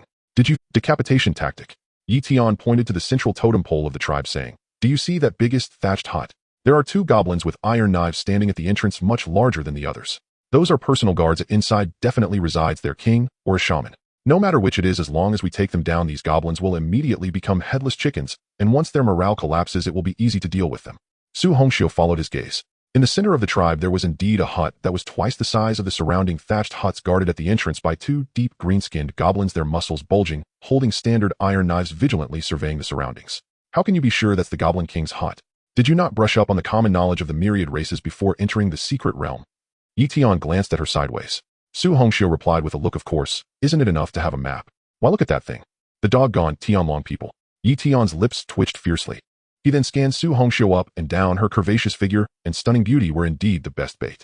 Goblins have a strong predatory instinct towards beautiful females. You go east, lure the main forces out, and I'll sneak in and take out the Goblin King. Yi paused and added, 3 minutes later, whether I succeed or not, you set fire to the east.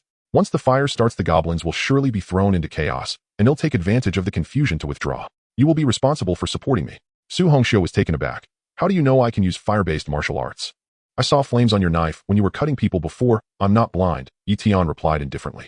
Su Hongxiu glared at him fiercely but didn't retort. On the ridge, the 2 of them instantly split paths. Su Hongxiu crouched low, using the cover of the bushes to creep eastward. Yi circled to the west, his steps light as a weasel, making not a sound on the gravel. He held the thunder blade in his right hand and rested his left hand on the hilt of the purple lightning blade, his entire body taut, like a bow pulled to its limit, every muscle and bone brimming with explosive power. The comments in the live stream exploded again. Yi is sneaking in. What does he want to do? Is he really planning to decapitate them alone? What the hell, is he crazy? Sneaking into a tribe of 800 goblins alone. It's not alone. Su Hongxiu is supporting him from the east. 2 people against 800. Is this a martial exam or a suicide mission? Shut up and watch. If Yi dares to do this, he absolutely has confidence. Yi held his breath, using the cover of the bushes to silently reach the edge of the goblin tribe to the west. A mixed odor of blood and rotting flesh rushed at him with the wind from the valley. Without a moment's hesitation, Yi gently pressed his knee against the ground, flattening himself against the earth, moving as lightly as a willow fluff falling on blades of grass, not even breaking a single dry twig beneath him. He slightly tilted his head, peering through the gaps of the twisted branches, trying to catch a glimpse of the interior of the tribe. The nearest goblin was less than 30 meters away. That green-skinned goblin was squatting at the entrance of a thatched hut, hunched over, gripping a half-eaten beast bone, with dark red meat still clinging to it, sizzling as it chewed. Its ears twitched like radar, occasionally turning to catch the slightest rustle in the surroundings. However, this lowest-grade goblin ultimately had pitifully weak perception. Yi had already suppressed his entire bodhi's vitality and heartbeat to the lowest level, even slowing his breathing to the extreme, completely avoiding the goblin's detection. Time passed second by second, with only the sounds of goblin bickering and the crunching of bones echoing in the valley. Yi fingers lightly rested on the hilt of the thunderblade, feeling the faint tremble of lightning within the blade, patiently waiting for Su Hongxiu's signal. At that moment, a sharp and clear whistle suddenly pierced through the chaos of the valley from the east side of the tribe. It was Su Hongxiu's signal. A glint of sharp light flashed in Yi eyes as he took a deep breath, the vitality in his dantian surging, instantly activating the dragon and tiger leaping technique to its utmost. He pushed off the hard ground with his feet, his waist and abdomen exerting force to propel his entire body forward like a cold arrow shot from a bow, darting along the ground with lightning speed. His speed was beyond imagination, like a gust of wind sweeping across the ground. He flashed past the goblin squatting at the entrance without making a sound, not even causing the grass blades at his feet to rustle, returning to stillness immediately. The goblin's ears suddenly twitched as if it had caught a trace of an extremely weak airflow fluctuation. It paused its bone-chewing motion in confusion, its small eyes scanning around, but apart from the swaying grass blades, there was muttering a string of incomprehensible goblin curses. It turned back to continue gnawing on the beast bone, completely unaware that the Reaper had already brushed past it. In the external live broadcast room, the director reacted quickly, instantly switching the live feed to a split-screen mode. The left screen showed Yetion moving through the tribe from a first-person perspective, with shaking imagery of thatched huts and green-skinned goblins rapidly retreating, allowing the audience to clearly see the moment Yetion slid along the ground, his fingertips grazing the moss. The right screen displayed Su Hongxiu creating chaos on the east side, her figure flickering in and out of view among the bushes ready to make her move. The bullet comments went wild, scrolling so fast that the words were indistinguishable, filled with repeated exclamations of wow and awesome. Where are those who criticized Yetion for being impulsive? Come out and take a step. This is called having no confidence. This is called skill and boldness. This wave of decapitation success will make him a legend. In the tribe, Yetion took advantage of the shadow of the thatched hut, silently passing through 3 rows of houses, evading 7 patrol teams of goblins like a ghost. Those patrol teams, armed with wooden sticks and iron knives, passed by the shadow where he was hiding, completely oblivious to the Reaper lurking right beneath their noses. In less than half a minute, Yetion successfully made it to the back of the central chief's large hut in the tribe.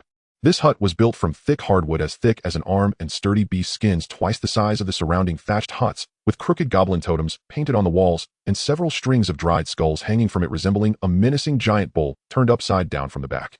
Inside the hut sat 2 goblins. The one in the main seat was over 3 times larger than an ordinary goblin.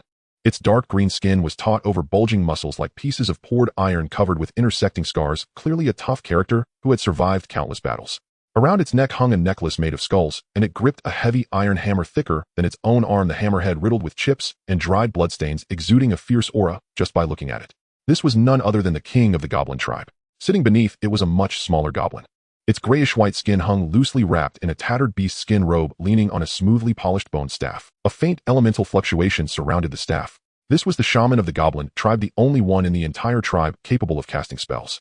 Yetion felt a surge of joy in his heart. The stone that had been hanging in the air finally fell. He had made the right bet. At that moment, the goblin king and shaman were seated around a bubbling iron pot, eating. The pot contained a murky meat soup, bubbling and releasing a strong meaty smell. The shaman hunched over, carefully stirring with a copper spoon attached to the bone staff, scooping out a full ladle of meat soup, bringing it to its mouth for a sip, its small eyes instantly revealing a lewd and satisfied expression. This is the ingrained flaw of this race: greed and selfishness. Even with the leader beside it, it couldn't help but sneak a taste of the first bite. The goblin king beside it instantly became impatient, slamming its palm the size of a fan onto the ground, shaking the entire hut, causing the iron pot to wobble violently and spilling a considerable amount of scalding soup. The shaman trembled in fright, nearly dropping the spoon into the pot, quickly holding it with both hands, bowing and presenting it. The goblin king snatched the spoon and poured it directly into its mouth. The murky soup dripped down its bumpy chin onto its thick chest fur, and it paid no mind, focusing solely on wolfing down the meat soup, making crude swallowing sounds. Outside the hut, Yetion slowly drew the thunderblade from its sheath. The dazzling lightning that once surrounded the blade was tightly suppressed within by his vitality, leaking only a faint pale blue glow, nearly invisible in the dim shadows of the hut. Yetion silently counted his steady heartbeat, and at the moment he reached 180, a deafening explosion suddenly erupted from the east side of the tribe. A skyward blaze instantly dyed half the sky red, and a crimson sword energy like a fire dragon erupted with a bang between the thatched huts on the east side, engulfing several wooden huts in flames instantaneously, the tongues of fire leaping 3 to 4 meters high. Even the wind felt scalding. The goblins' screams, cries, and furious roars erupted from the east, sweeping over the entire tribe like a tide, turning the previously quiet camp into a hornet's nest that had been poked. Now's the time. The goblin king and shaman in the hut suddenly stood up, turning to look towards the direction of the blazing flames in the east, roaring in anger, their attention completely drawn away. A fierce glint flashed in Yetion's eyes, his entire Bodis vitality erupting without reservation, the dragon and tiger's vitality pouring into the thunderblade like an enraged dragon. The previously suppressed lightning instantly exploded, yet he firmly locked it within the range of the blade's aura, not letting out a single sound. The strike was meant to be a fatal blow. Deadly slash. The shaman's reaction was far quicker than Yetion had anticipated. The dark red ghost orbs atop the bone staff suddenly erupted with blinding ghostly light at the moment the blade aura exploded. A translucent milky white shield buzzed into existence, instantly enveloping the entire body of the shaman. The deadly strike infused with lightning struck the shield with a fierce blow, as if a sharp blade had sliced into a viscous mire filled with molten iron. The overpowering force was rapidly diminished layer by layer. The shield trembled violently, spiderweb-like cracks spreading madly from the point of impact, yet it ultimately did not shatter. Seizing that 1,000th of a second of delay, the shaman shot out like a mouse that had its tail stepped on. The swiftness and eeriness of its movement belied its age, as if it were not an old creature on the brink of death. It rolled sideways, narrowly avoiding the main body of the blade aura, but the residual wave still grazed its left shoulder, stripping away a large patch of grayish-white flesh. Foul black blood gushed out, and the shaman let out a piercing, shrill scream. Crouching in a corner, while clutching its bloody shoulder, its small eyes were filled with lingering terror. The Goblin King, fully betrayed by it, received not a single warning from the shaman. It didn't even realize until its last breath from which direction the lethal blade aura had struck. At the moment the shaman fled, it completely exposed the Goblin King beneath the deadly edge of the thunder blade. The remaining blue blade aura of the deadly strike landed solidly on the Goblin King's chest, slicing diagonally from its left shoulder down to its waist, tearing open a gaping blood wound over half a meter long in its tough dark green skin. Roar! The Goblin King let out a furious roar that shook the hut, swinging its heavy iron hammer as thick as a water bucket violently towards Yi Tian's hiding place. Bang! The hammerhead smashed directly through the hut's beast hide wall, splintering wood and tearing a large hole in the thick monster hide. But Yi Tian was long gone. At the very moment the blade aura was unleashed, he activated the Dragon Tiger Leap and changed his position. With a powerful slide, he glided along the ground to the other side of the hut, not even brushing against a corner of his clothes. Blood flowed freely from the wound on the Goblin King's chest, the dark green, stinking blood trickling down the grooves of its muscles, instantly soaking half of its body. Its eyes, once wide with anger, now burned with fury, then settled into a venomous coldness. Without even glancing at Yi Tian, it suddenly turned its head and fixated its gaze on the shaman cowering in the corner. "You hit." Its voice was hoarse like grinding stones. "Not even a warning for me." The shaman shuddered all over, its hand clutching the wound trembled like a sieve, its face as pale as paper. "King, I didn't mean it." The Goblin King paid no heed to its babbling. It stepped forward, its gigantic hand clamping down on the shaman's neck, lifting it into the air as easily as picking up. "You have betrayed me and deserve death." With that, its grip tightened suddenly. A crisp crack echoed as the shaman's neck was crushed to pieces. Its eyes bulged as if they would pop out, its mouth gaped wide open, yet it couldn't utter a single syllable. Its limbs twitched wildly for a moment before it instantly lost its breath. The Goblin King tossed the shaman's corpse onto the ground like garbage, lifted its foot, and crushed its head underfoot. Blood and gore splattered everywhere, the stench filling the air. In the outside world, the live stream's comments exploded across the screen. "What the hell? Did the Goblin King take out the traitor first? Laughing to death, the shaman is truly brainless. How could it survive with the king dead? Only caring about its own escape. The world of myriad races is truly brutal. Traitors get wiped out on the spot, deserved. This old thing should have thought of this outcome when it betrayed its allies." Yi Shun's maneuver of driving the tiger and swallowing the wolf was too slick. Within the secret realm, the Goblin King slowly turned around. Its dark green skin glistened with its own blood, and the shaman's, the gaping wound on its chest, continued to bleed, yet its movements showed no sign of slowing down. It gripped the heavy iron hammer with one hand, dragging the hammerhead along the ground, plowing a deep trench into the mud rocks scattering everywhere. "Human, you have injured me." Its voice was deep and hoarse, thick with a goblin accent, its fierce gaze locked onto Yi Tian. "You talk too much. I came here to kill you." The Goblin King suddenly broke into a cackling laugh. "Just you, a human boy who hasn't even grown hair. Killing you will be enough." Squeak, squeak, squeak. "Boys, let this human boy see the might of our goblin tribe." The Goblin King suddenly shouted sharply, its voice echoing throughout the entire tribe. The air fell silent for 3 seconds. Not a single goblin came rushing out, not even a faint reply. Yi Tian snickered, raising his chin. "Give it up, old thing. Your little green-skinned rascals have already been lured away by my companions. Right now you are nothing but a lone commander." The Goblin King's face turned ashen in an instant. It no longer wasted words. The muscles in its arms bulged suddenly. The heavy iron hammer swung up violently, accompanied by a piercing screech that split the air and smashed down hard onto Yi Tian's head. With a force of 10,000 pounds, accompanied by fierce winds, the hammerhead traced a black arc of death in the air. Even the surrounding air was blown away. Yi Tian did not take it heeding. Activating the Dragon Tiger Leap to its utmost, his footwork shifted, and he glided to the left like a falling leaf, narrowly avoiding this lethal strike. Boom! The hammerhead crashed into the ground, creating a large pit in the hard mud rocks and dust flying everywhere. At the moment the hammerhead hit the ground, Yi Tian had already circled around to the side of the Goblin King, the thunder blade slashing out with a crackle of lightning. The Goblin King let out a muffled grunt, yet made no attempt to evade. Its palm, the size of a fan, reached out directly and seized the back of the thunder blade. It yanked outward with great force, sending both the blade and Yi Tian flying. Yi Tian twisted in the air, flipping over, and when his feet touched the ground, he skidded 3 to 4 meters before stabilizing his stance. His palms tingled, the back of the thunder blade smeared with the Goblin King's dark green blood, which dripped down the blade. Taking a deep breath, he gripped his dual blades tightly, and with renewed force charged directly at the Goblin King. Within the exchanges, the Goblin King was already covered in wounds. Dozens of varying depths of cuts covered its body, dark green blood oozing out from the wounds, dyeing its skin. Its breathing grew heavier, wheezing like a broken bellows, its movements visibly slowing down, yet the ferocity in its eyes only intensified. Suddenly, it slammed the heavy hammer down into the ground, gripping the handle tightly, and spun around in place with a violent motion. The weighty hammerhead, propelled by centrifugal force, swept outward at a speed several times faster than all its previous attacks. Yi Tian had no time to fully dodge and could only cross his dual blades in front of him to forcibly block. The Thunderblade and the purple lightning blade simultaneously blocked the hammerhead, yet that overwhelming force still sent Yi Tian flying.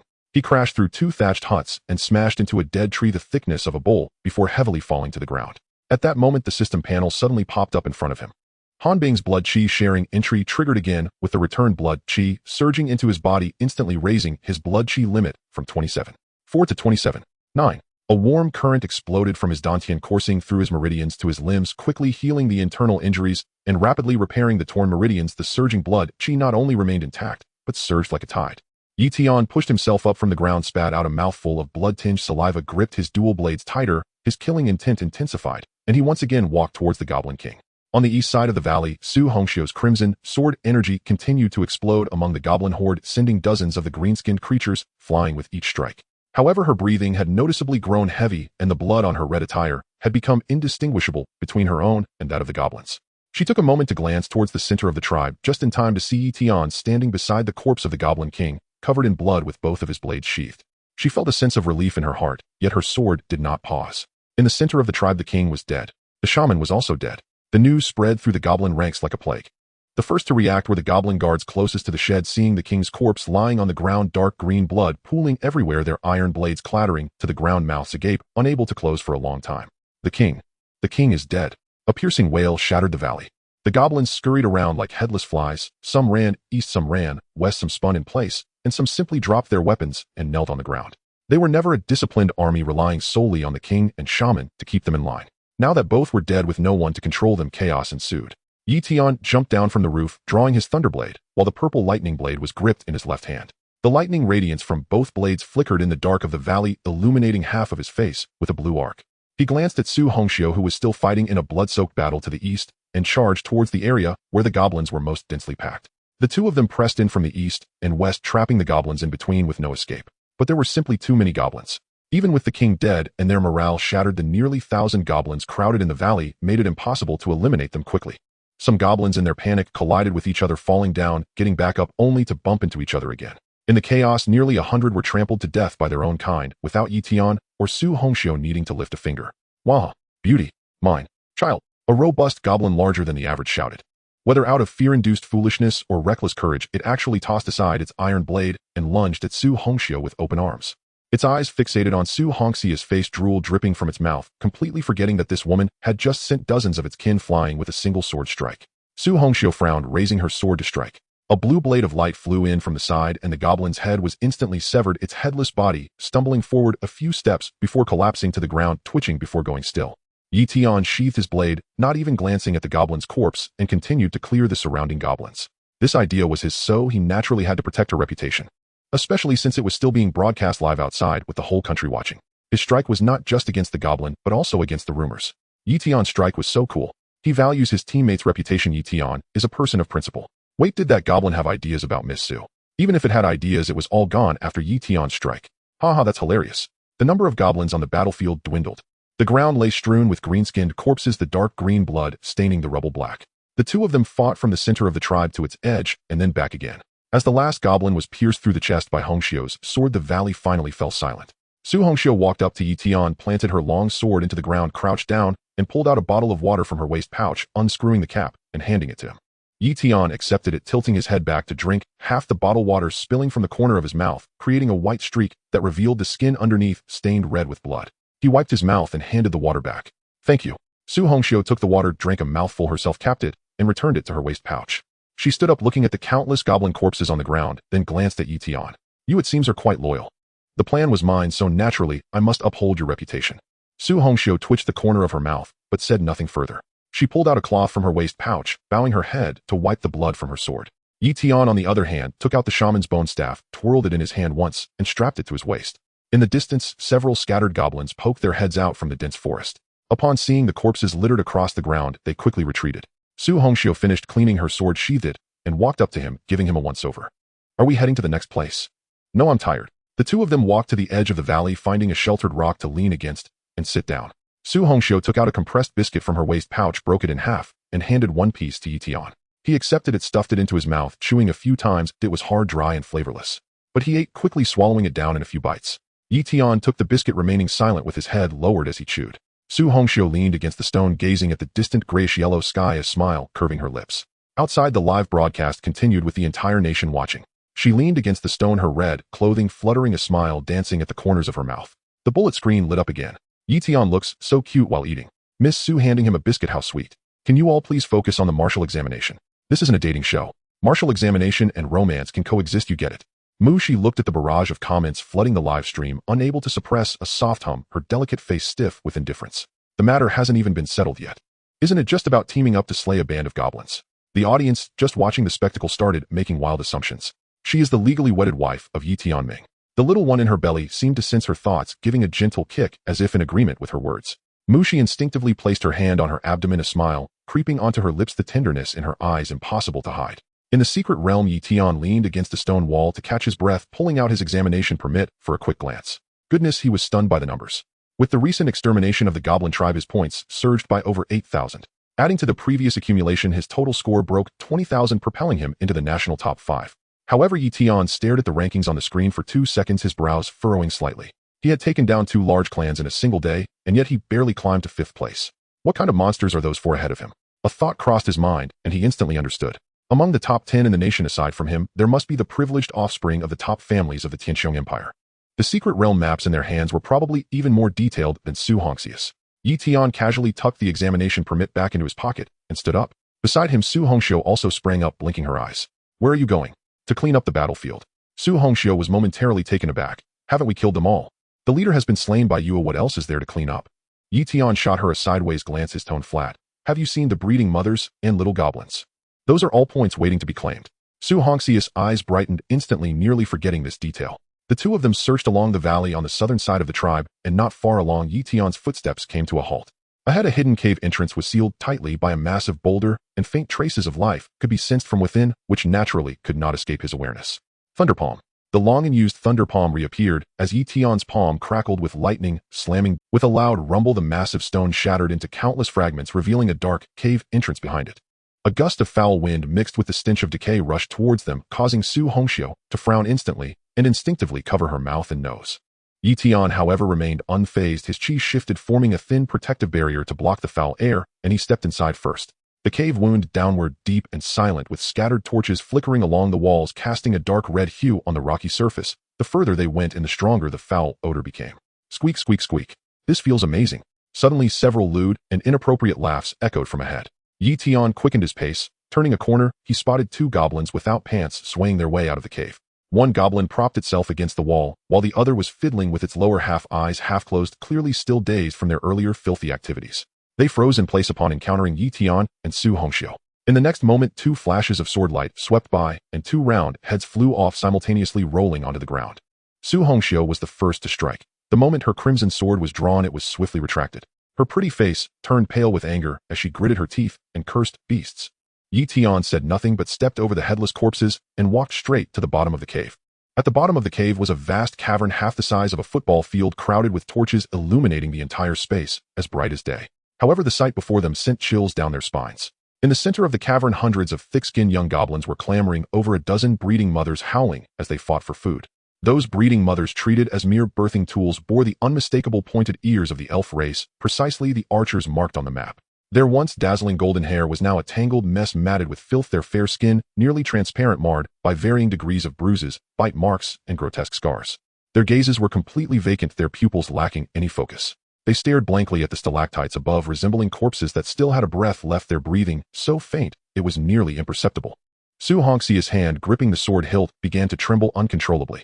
These beasts. Sensing the presence of humans, the young goblins let out a sharp scream and scattered in all directions, some burrowing into cracks in the stones, while others hid behind the elven mothers. Though they were quick, their combat power was nearly zero. Yi Tian swiftly struck down the arc of his purple lightning blade, crackling in the darkness, taking out one goblin at a time without hesitation. Su Hongxia also flanked from another direction. Every swing of her crimson sword resulted in several young ones collapsing with cries of agony. Don't kill me. Please don't kill me. A young goblin larger than its peers trembled behind the elven mother, pleading, "Oh, just please don't kill me." Yi Tian's brow tightened instantly. Despicable, this was indeed ingrained in the very bones of this race. Do you think that because you plead with me I will spare you, eh? Dream on. He scoffed, his tone icy. I will never show mercy just because you are a cub. The myriad races and the human race are sworn enemies. As long as you are of the myriad races, you must die. In less than 3 minutes, over 100 young goblins were completely slaughtered.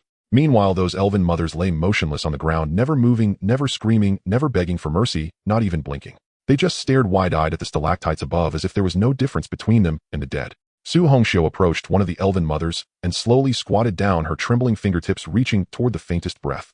There was still a breath, but it was so weak it was almost imperceptible. Her arms were covered in bite marks and bruises so thin that her ribs protruded starkly, the veins under her skin clearly visible, having been tortured to the brink of exhaustion. Su Hongxiu's hands shook even more violently. Can they still be saved?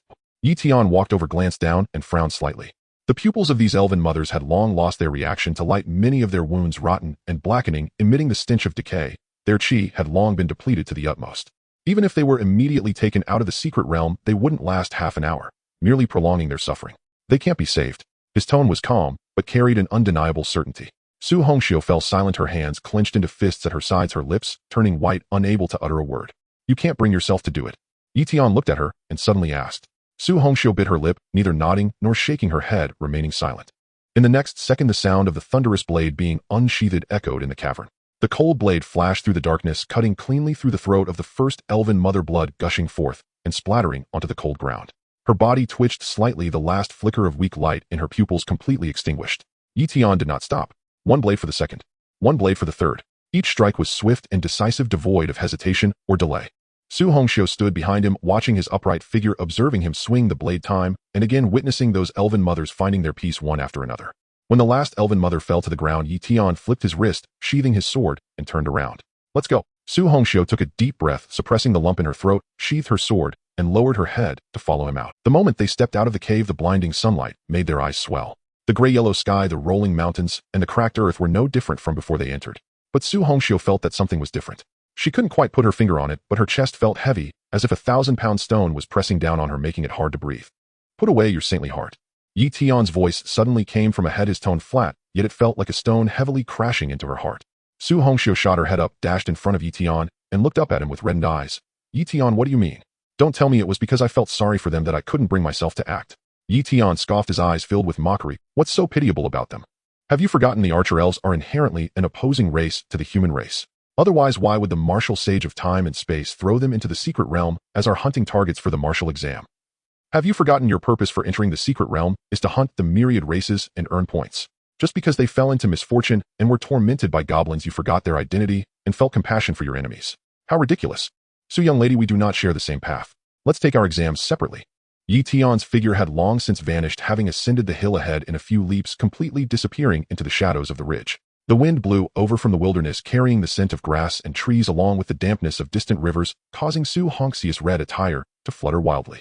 She stood frozen in place, unmoving for a long time. She was the eldest legitimate daughter of the Su family in Pengqing, born at the pinnacle of the social hierarchy, never one to mourn or lose composure over someone's departure.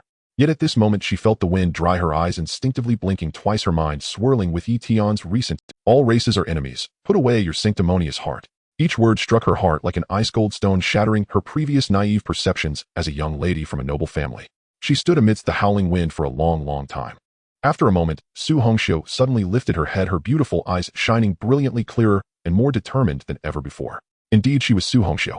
As the eldest daughter of the Su family in Pengqing, she had been raised in the palm of their hands, bearing the family's heaviest expectations. She practiced swordsmanship, martial arts, and the path of killing, never to cultivate compassion for enemies in secret realms. She was born to be the nightmare of all races, so why should she harbor any ridiculous softness towards her foes? In that instant, her heart suddenly became clear. It was as if the tightly shut door blocking her martial path had been kicked open, flooding her with light, illuminating all the stagnation in her meridians and dantian, cleansing it completely. The turbulent blood energy from previous battles was now gently smoothed by an invisible hand, no longer rampaging, but flowing slowly through her meridians, faster and more forceful with each cycle. With a soft buzzing sound, the barrier in her meridians, which had been unbreakable, was suddenly breached. Second-tier martial. Su Hongxiu clenched her fists tightly, feeling the surging power within her dantian, a wild smile curling at the corners of her mouth. This was her foundation, built from heavenly materials and treasures that others could hardly imagine. Typically, she remained inconspicuous, but once her mind became clear, everything fell into place seamlessly. Drawing her sword the moment the crimson blade was unsheathed, a dazzling beam of sword light cleaved through the air, striking fiercely against a massive stone 10 meters away. With a sharp crack, the stone split cleanly in half, its surface as smooth as a mirror. Su Hongxiu sheathed her sword with decisiveness and turned to stride in the opposite direction of where Yi Tian had disappeared. Her steps were light, yet firm, her red attire fluttering in the wilderness wind like flames akin to a wildfire burning deep into the secret realm. Outside at the Su family estate in Pengcheng, Su Huading held a warm cup of tea, watching the scene of his daughter, sheathing her sword, and turning to leave nodding in satisfaction. This girl has finally overcome that mental hurdle. Not bad, very good. He set down the cup, leaning back in his chair, a smile playing on his lips. The elders of the Su family, sitting nearby, all breathed a sigh of relief. They all understood that the greatest challenge for the young lady in this martial examination was never the myriad races in the secret realm nor the other envious candidates, but rather her own misplaced tenderness. Now that she had seen through it, her path in martial arts would be smooth sailing ahead. On the other side of the secret realm, Yi Tian had already exited the hilly terrain. Beneath him lay an endless expanse of cracked wasteland. In the distance were rolling black mountains resembling gigantic beasts lurking in the darkness. Su Hongxiu was from a prestigious family and was exceptionally beautiful, yet Yi Tian was not swayed by such allure. For him, acting alone was more liberating. Without the need to accommodate a teammate's rhythm or consider anyone's emotions, he could kill when he wished and leave at will, maximizing his efficiency in scoring. However, at this moment, he was not thinking about the score rankings. The scene from the Goblin tribe had opened up a completely new and wild idea in his mind: his multitude blessing system. From start to finish, he had relied on this system to rise from a waste with a blood energy of 0.8 to a second-tier martial master. It was thanks to the cultivation returns from Mu Shi and Han Bing that his cultivation soared, outpacing everyone of the same tier. What if he had more children? Yi Tian abruptly halted, standing on the desolate wasteland, gazing at the distant gray sky, the wild thought in his mind growing like weeds. He was bound to the multitude blessing system, which only recognized his bloodline descendants, but it had never specified that the children's mother had to be of the human race. So why couldn't he seek compatible races among the myriad kinds? The moment this thought emerged, Yi Tian's eyes shone with an alarming brightness, like two searchlights illuminating the night. It seemed insane, yet it was entirely feasible. Among the myriad races, there were indeed several that were similar in stature to humans with high genetic compatibility, such as the elves, succubi, and dragonkin, all falling within this category. Of course, the precondition for all of this was that he had to first locate these races and secure absolute power to gain absolute say. Yi Tian firmly etched this wild plan in his heart, suppressing the surging blood energy, and continued to move forward. The night sky was as dark as ink, quickly swallowing the entire wasteland. This secret realm, crafted by the martial saint of time and space, never revealed a starry sky, only a pale round moon endlessly suspended in the center of the heavens. The cold, desolate moonlight poured down, casting a dead silence over the cracked wasteland. Even the shadows on the ground exuded a grayish-white pallor. Under the night, the secret realm was eerily quiet. There were no insect chirps, no bird calls, only the rustle of the wind through withered grass and the distant gurgling of a dark river. Occasionally, the roars of the myriad races echoed from far away, only to be swallowed by the night wind, adding an extra layer of eeriness. Yi Tian found a sheltered stone crevice, preparing to close his eyes for a moment of rest, when his keen hearing, far surpassing that of his peers, suddenly caught a hint of unusual sounds mingled with the wind. Faint shouts of people came from afar, indistinct in the wind, but the desperate screams and the sharp sounds of metal clashing were unmistakable. Someone was fighting, and it was a fight to the death. Yi Tian immediately concealed his presence, crouching as he made his way towards the source of the sound. The closer he got, the clearer and louder the sounds became. It was a chaotic battle involving dozens, if not hundreds of people. There were cries of battle, dying screams, the clashing of blades, and a deep beast-like roar of fury. Yi Tian climbed over a dirt slope, crouching in the shadow of the ridge to look down into the valley. Flames shot up into the sky, casting the entire night into a dark red hue. A dozen human candidates were surrounded in the center of the valley, with myriad races pressing in from all directions. These myriad races were small in stature, their gray-brown skin rough like tree bark, their heads disproportionately large, with short, powerful limbs, wielding well-crafted battle axes and short blades emitting sharp yells as they pressed forward. They were the dwarf race. Yi Tian recognized them at a glance. This race ranked 2,200 in the record of myriad races skilled in forging and close combat, their individual combat power far surpassing that of goblins, known for their reckless courage. Once they engaged in battle, they would fight to the death.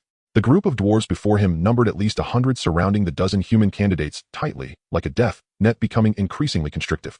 The candidates within the circle were already covered in injuries, pressed back to back into a tight, circular formation, their blades held outward to fend off the dwarves. Friends on the mountain, I am the Songlong of the Demon City. Please lend me your aid swiftly, and I shall reward you handsomely afterwards. The leader in the valley shouted loudly, having just knocked an orc away with a spear, his energy resonating deep within. The atmosphere was quite awkward, and no one paid him any mind. The surrounding orcs intensified their assault upon hearing his cry. Meanwhile, Yi Tian quietly retreated several meters into the shadows of the ridge, completely disappearing from sight. He lay on the cold rock, his gaze coldly sweeping over the battlefield in the valley as he rapidly calculated in his mind. In the current situation, over a dozen human candidates were besieged by hundreds of orcs. It seemed precarious, yet each of these candidates was filled with vitality, their techniques and formations precise.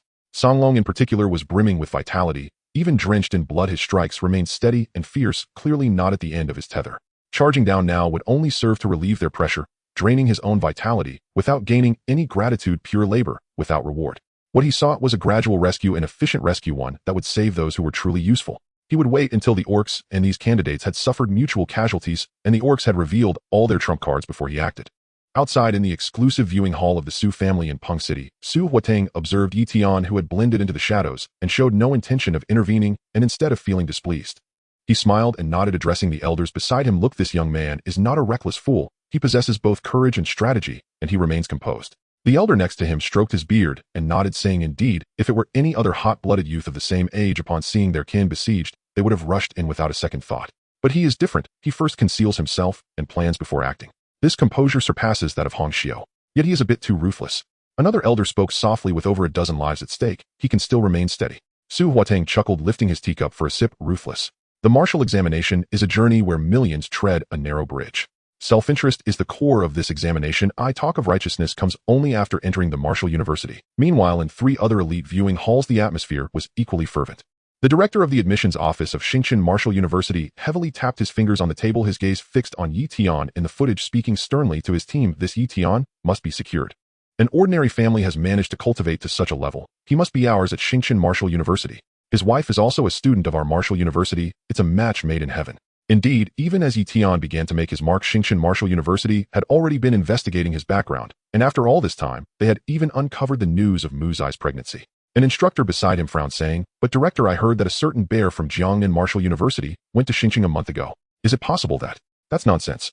If Jiangnan Martial University secures Yi Tian, how could he still participate in the examinations in the secret realm? Indeed, in the viewing hall of Nanhua Martial University, the admissions team had long drafted a special recruitment agreement. The leading vice president smiled and said, I believe this young man aligns well with our Nanhua's path.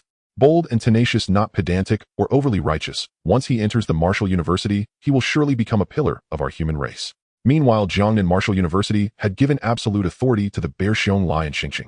One word, bring him back to Jiangnan Martial University. Currently, Xiong Lai is waiting at the entrance of the secret realm for Yi Tian to emerge. Inside the secret realm, Yi Tian remained completely unaware of this. His focus was half on the battle in the valley, and the other half was on the suddenly appearing system panel before him. Han Bing Vitality 0. 02. Host Vitality Refund 0. 4. Han Bing Vitality 0. 01. Host Vitality Refund 0. 2. Han Bing Vitality 0. 03. Host Vitality Refund 0. 6. Lines of light blue text rapidly refreshed before his eyes. Yi Tian, watching the dramatically surging vitality within his dantian, could hardly suppress his laughter. Good gracious, Han Bing is really going all out. The vitality within his dantian surged like boiling water, growing more intense. Boom. A sound only he could hear erupted within him. The barrier of his realm was instantly shattered. The violent vitality surged like a flood freed from its shackles, wildly coursing through his expanded meridians. Congratulations, host, for breaking through to the 3rd-tier martial master. Current vitality limit 31. 8. Yi Tian slowly exhaled a breath of turbid air, suppressing the relentless power surging within him, unable to hide the joy in his eyes. Looking across the entire secret realm, the number of candidates who could reach the 3rd-tier martial master certainly did not exceed a handful. Even those top-tier prodigies from prestigious families might not match his current cultivation level. At that moment, his gaze suddenly sharpened. After fully opening his senses post-breakthrough, he discovered that surrounding the valley apart from himself, there were actually 3 unusually thick vitality clusters concealed. These 3 auras were hidden exceptionally well. Had he not just broken through to the 3rd tier, drastically enhancing his senses, he would never have detected them. One of the vitality clusters was as blazing as the sun, emanating a familiar scorching energy. Even from hundreds of meters away, Yi Tian recognized at a glance that it was Su Hongxiu. This girl, she hasn't gone far, but has been following closely behind him. The other 2 vitality clusters were one fierce and domineering, carrying an unstoppable spear intent hidden behind the left side cliff. The other was soft and enigmatic, concealed within the dense forest on the right, its aura meticulously restrained. Oh, without careful perception, it would be impossible to discover.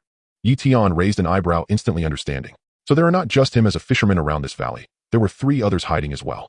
No wonder Songlong could shout friends on the mountain from hundreds of meters away earlier. Turns out he wasn't calling him, but those familiar peers who were concealed. In the valley, the battle had reached its most perilous moment. The orcs, fearless of death, charged forward wave after wave atop the corpses of their comrades, their sharp battle axes threatening to shatter the candidates' defensive formation. Among the dozen candidates, 3 had already sustained severe injuries and collapsed protected within the central formation. The remaining ones were also all injured, their vitality greatly depleted, their hands beginning to tremble as they gripped their weapons. The leader Songlong knocked an oncoming orc away with his spear, but a deep wound visible to the bone was carved into his chest by a battle axe, dark blood flowing down his clothing. Gritting his teeth, he suddenly raised his head to scan the surrounding ridges, gathering all his vitality to issue another loud shout. Friends on the mountain, why do you not lend a hand? I am Songlong of the Demon City. The favor of today shall be richly rewarded afterwards. This shout echoed like thunder in the valley. Almost the moment his words fell, two figures simultaneously charged out from the ridges on either side. One was a red figure moving like lightning. The instant her crimson longsword was unsheathed, three blazing sword lights erupted simultaneously, instantly cleaving the three orcs in front of her in half. It was Su Hongxiu. After breaking through to the second-tier martial master, her sword speed was even faster than before, and the scorching energy on her sword could effortlessly melt through the orc's armor. No one could stand in her way. The other figure was a burly man over 2 meters tall, wielding a long spear made of mysterious iron, the spear striking like a dragon, unstoppable. With a thrust, he pierced directly through the chests of 2 orcs, twisting his wrist to fling the corpses away with immense force. Miss Su, Li Gu. Upon seeing the two, Songlong's eyes brightened instantly. The vitality that had previously reached its limit erupted once more. It's you. Great. The burly man laughed heartily, sweeping his spear to repel the encroaching orcs. If we hadn't happened to pass by, you would have been done for today.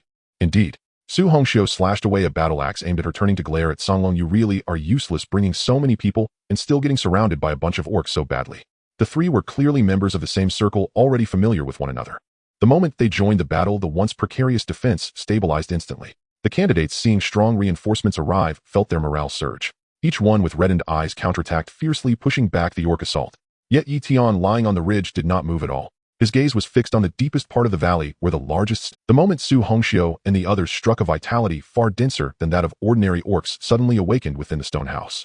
It was the leader of the orc clan. A cold smile crept across his lips as he remained steadily concealed in the shadows. No rush. The real big fish had yet to emerge. As the fisherman, he naturally had to wait until all the prey were caught in the net before slowly reeling them in. Su Hongxiu slashed her sword, toppling the approaching dwarves as flames exploded violently. The raging heat directly sent 3 dwarves flying, their mouths spewing black blood as they fell dead on the spot. Li Changfeng thrust his dark iron spear simultaneously, the spear tip enveloped in unmatched vigor, piercing through the chests of 2 dwarves. Xiang Xiazi, can you even fight? If not, get back and hide. Li Changfeng roared as he swept away an incoming battle axe with his spear. Xiang Songlong flicked his spear to send a dwarf flying that had lunged at him, the deep wound on his chest still oozing blood, yet his eyes shone brighter than before. I haven't killed enough yet. Previously, he had to protect a dozen injured candidates behind him, fighting timidly, afraid to unleash his full power lest he bring disaster to those behind. But now, with Su Hongxiu and Li Changfeng taking action, they had torn open 2 large gaps in the dwarf ranks. The besieging dwarves instantly diverted all their attention, no longer able to maintain their encirclement, and the suppressed battle power was completely unleashed. Damn you, filthy dwarf scum. It's my turn now. Xiang Songlong gripped his spear tightly, not retreating, but charging fiercely into the dwarf horde. His spear swept out, the chi and blood coalescing at the tip erupted violently, knocking 3 dwarves off their feet, their innards and black blood scattering all over the ground. His moves were grandiose, like a tyrant in the world. He was truly blinded by bloodlust. The spear struck like a dragon, every move aiming for death. The mad dog nature of the Xiang family from Magic City is indeed ingrained in the bones. Li Changfeng mumbled, yet his spear did not slow down in the slightest. Each thrust undoubtedly claimed the life of a dwarf, resulting in heavy casualties among the dwarves. The cultivation of the martial master realm absolutely crushed this group of dwarves who were only peak warriors. Just as Xiang Songlong pierced through the last dwarf, blocking his path with bloodshot eyes, he prepared to charge deeper into the valley. The ground suddenly shook. The heavy sound of iron armor scraping came from the deepest part of the valley, dense and heavy, as if a heavily armored war chariot was grinding its way out. The massive stone door of the largest stone house was violently pushed open, and 7 figures slowly emerged. The leading dwarf was twice the size of a normal dwarf, with a black raven feather stuck in the iron helmet on his head, wielding a dark iron giant hammer longer than his own body. His dark green skin was covered in intersecting ghastly scars that glinted with a fierce light in the fire. The dwarf King Gregor. Behind him followed 6 dwarf guards, each only slightly smaller than he, completely encased in heavy dark iron armor covering them from head to toe, with only narrow slits for their eyes. Each of them held a wolf-toothed giant hammer as tall as themselves, covered in chilling spikes. Just looking at them made it clear that being struck by one would mean obliteration. Human race. Gregor spoke, his voice as deep as rolling thunder, filled with chilling, murderous intent. For killing my kin, I will shred you to pieces. He raised the giant hammer in his hand and pointed forward with a fierce gesture. The 6 heavily armored dwarves stepped forward simultaneously, their heavy bodies shaking the ground, with each step perfectly synchronized, exuding an overwhelming sense of pressure. The 6 giant hammers were simultaneously raised high and then smashed down onto the ground. Boom!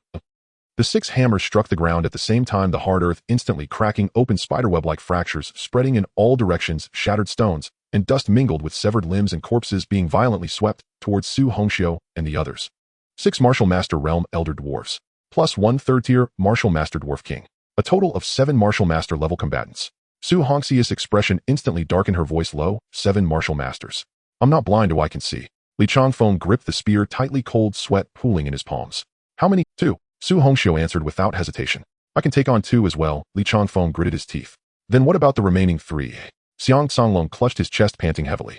Su Hongxiu and Li Changfeng turned their heads simultaneously and shot him a glance. Xiang Songlong instantly felt, as a first-tier martial master who was injured, he would be lucky to withstand 1 elder. The remaining 2, along with the unfathomable third-tier dwarf king, were simply beyond their capability. The 7 heavily armored dwarves had begun to steadily press forward, their synchronized steps shaking the ground in set. The originally fleeing dwarf warriors had regrouped, following the elders to once again form an impenetrable formation, slowly closing in on the 3 like a tightening death net. Su Hongxiu gripped the hilt of her sword, took a deep breath, suppressing the sinking feeling in her heart. Delay for as long as possible until reinforcements arrive. Where would reinforcements come from? There isn't even a bird in this hellhole. Li Changfeng shouted urgently. Su Hongxiu did not respond. Her gaze subtly glanced at the familiar shadow on the opposite ridge. That guy should still be around, right? But in the next moment her heart sank. The shadow on the ridge was completely empty. Yi Tian was long gone. Yi Tian didn't expect this, did you? No one knew that the moment the Dwarf King emerged with the 6 elders, Yi Tian had already moved. He slid along the rock wall to the back wall of the stone house. Inside the stone house, the sound of metal clanging was clearly audible, mixed with the lewd mutterings of a dwarf. Yi Tian listened for a moment, then his figure shifted, slipping through the gap in the back wall of the stone house.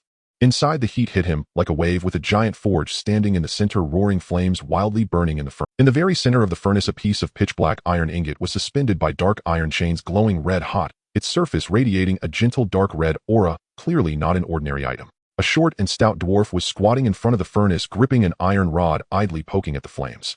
The walls were lined with neatly hung forged weapons. Swords, spears, tyrant guns, giant hammers, heavy armor, each one gleaming with a chilling edge. As the dwarf poked the flames, he mumbled with a perverted anticipation in his tone, "Father and the elders went to deal with those humans. Once they're killed, they'll surely reward me with a couple of live men to play with." He swallowed hard, his pea-sized eyes sparkling with lewdness. "I heard from my kin that human flesh is tender and delicate, far better than goblins. It's a pity that I've been stuck in this broken secret realm since birth, only able to catch a few goblins to relieve myself. This time so many have come, I should be able to catch a few alive to savor." The iron rod was thrust deep into the flames, sparks flying and sizzling.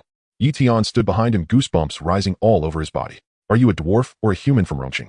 How could someone have such foul thoughts? You are asking for death." Yi Tian no longer hesitated, drawing the thunder blade. Without thunder light or blade energy, only the cold blade flashed in the firelight. The lewd dwarf was directly transformed into a Louis XVI. His head flew off, the expression still frozen in a lewd fantasy from moments ago. The headless corpse toppled forward, crashing onto the forge, while the iron rod clattered to the ground, rolling a few circles. Yi Tian sheathed his blade, glancing at the weapons on the wall. "All of these are mine now." He walked to the wall and reached out to touch the tyrant gun. The gun barrel was icy cold, heavy in his hand.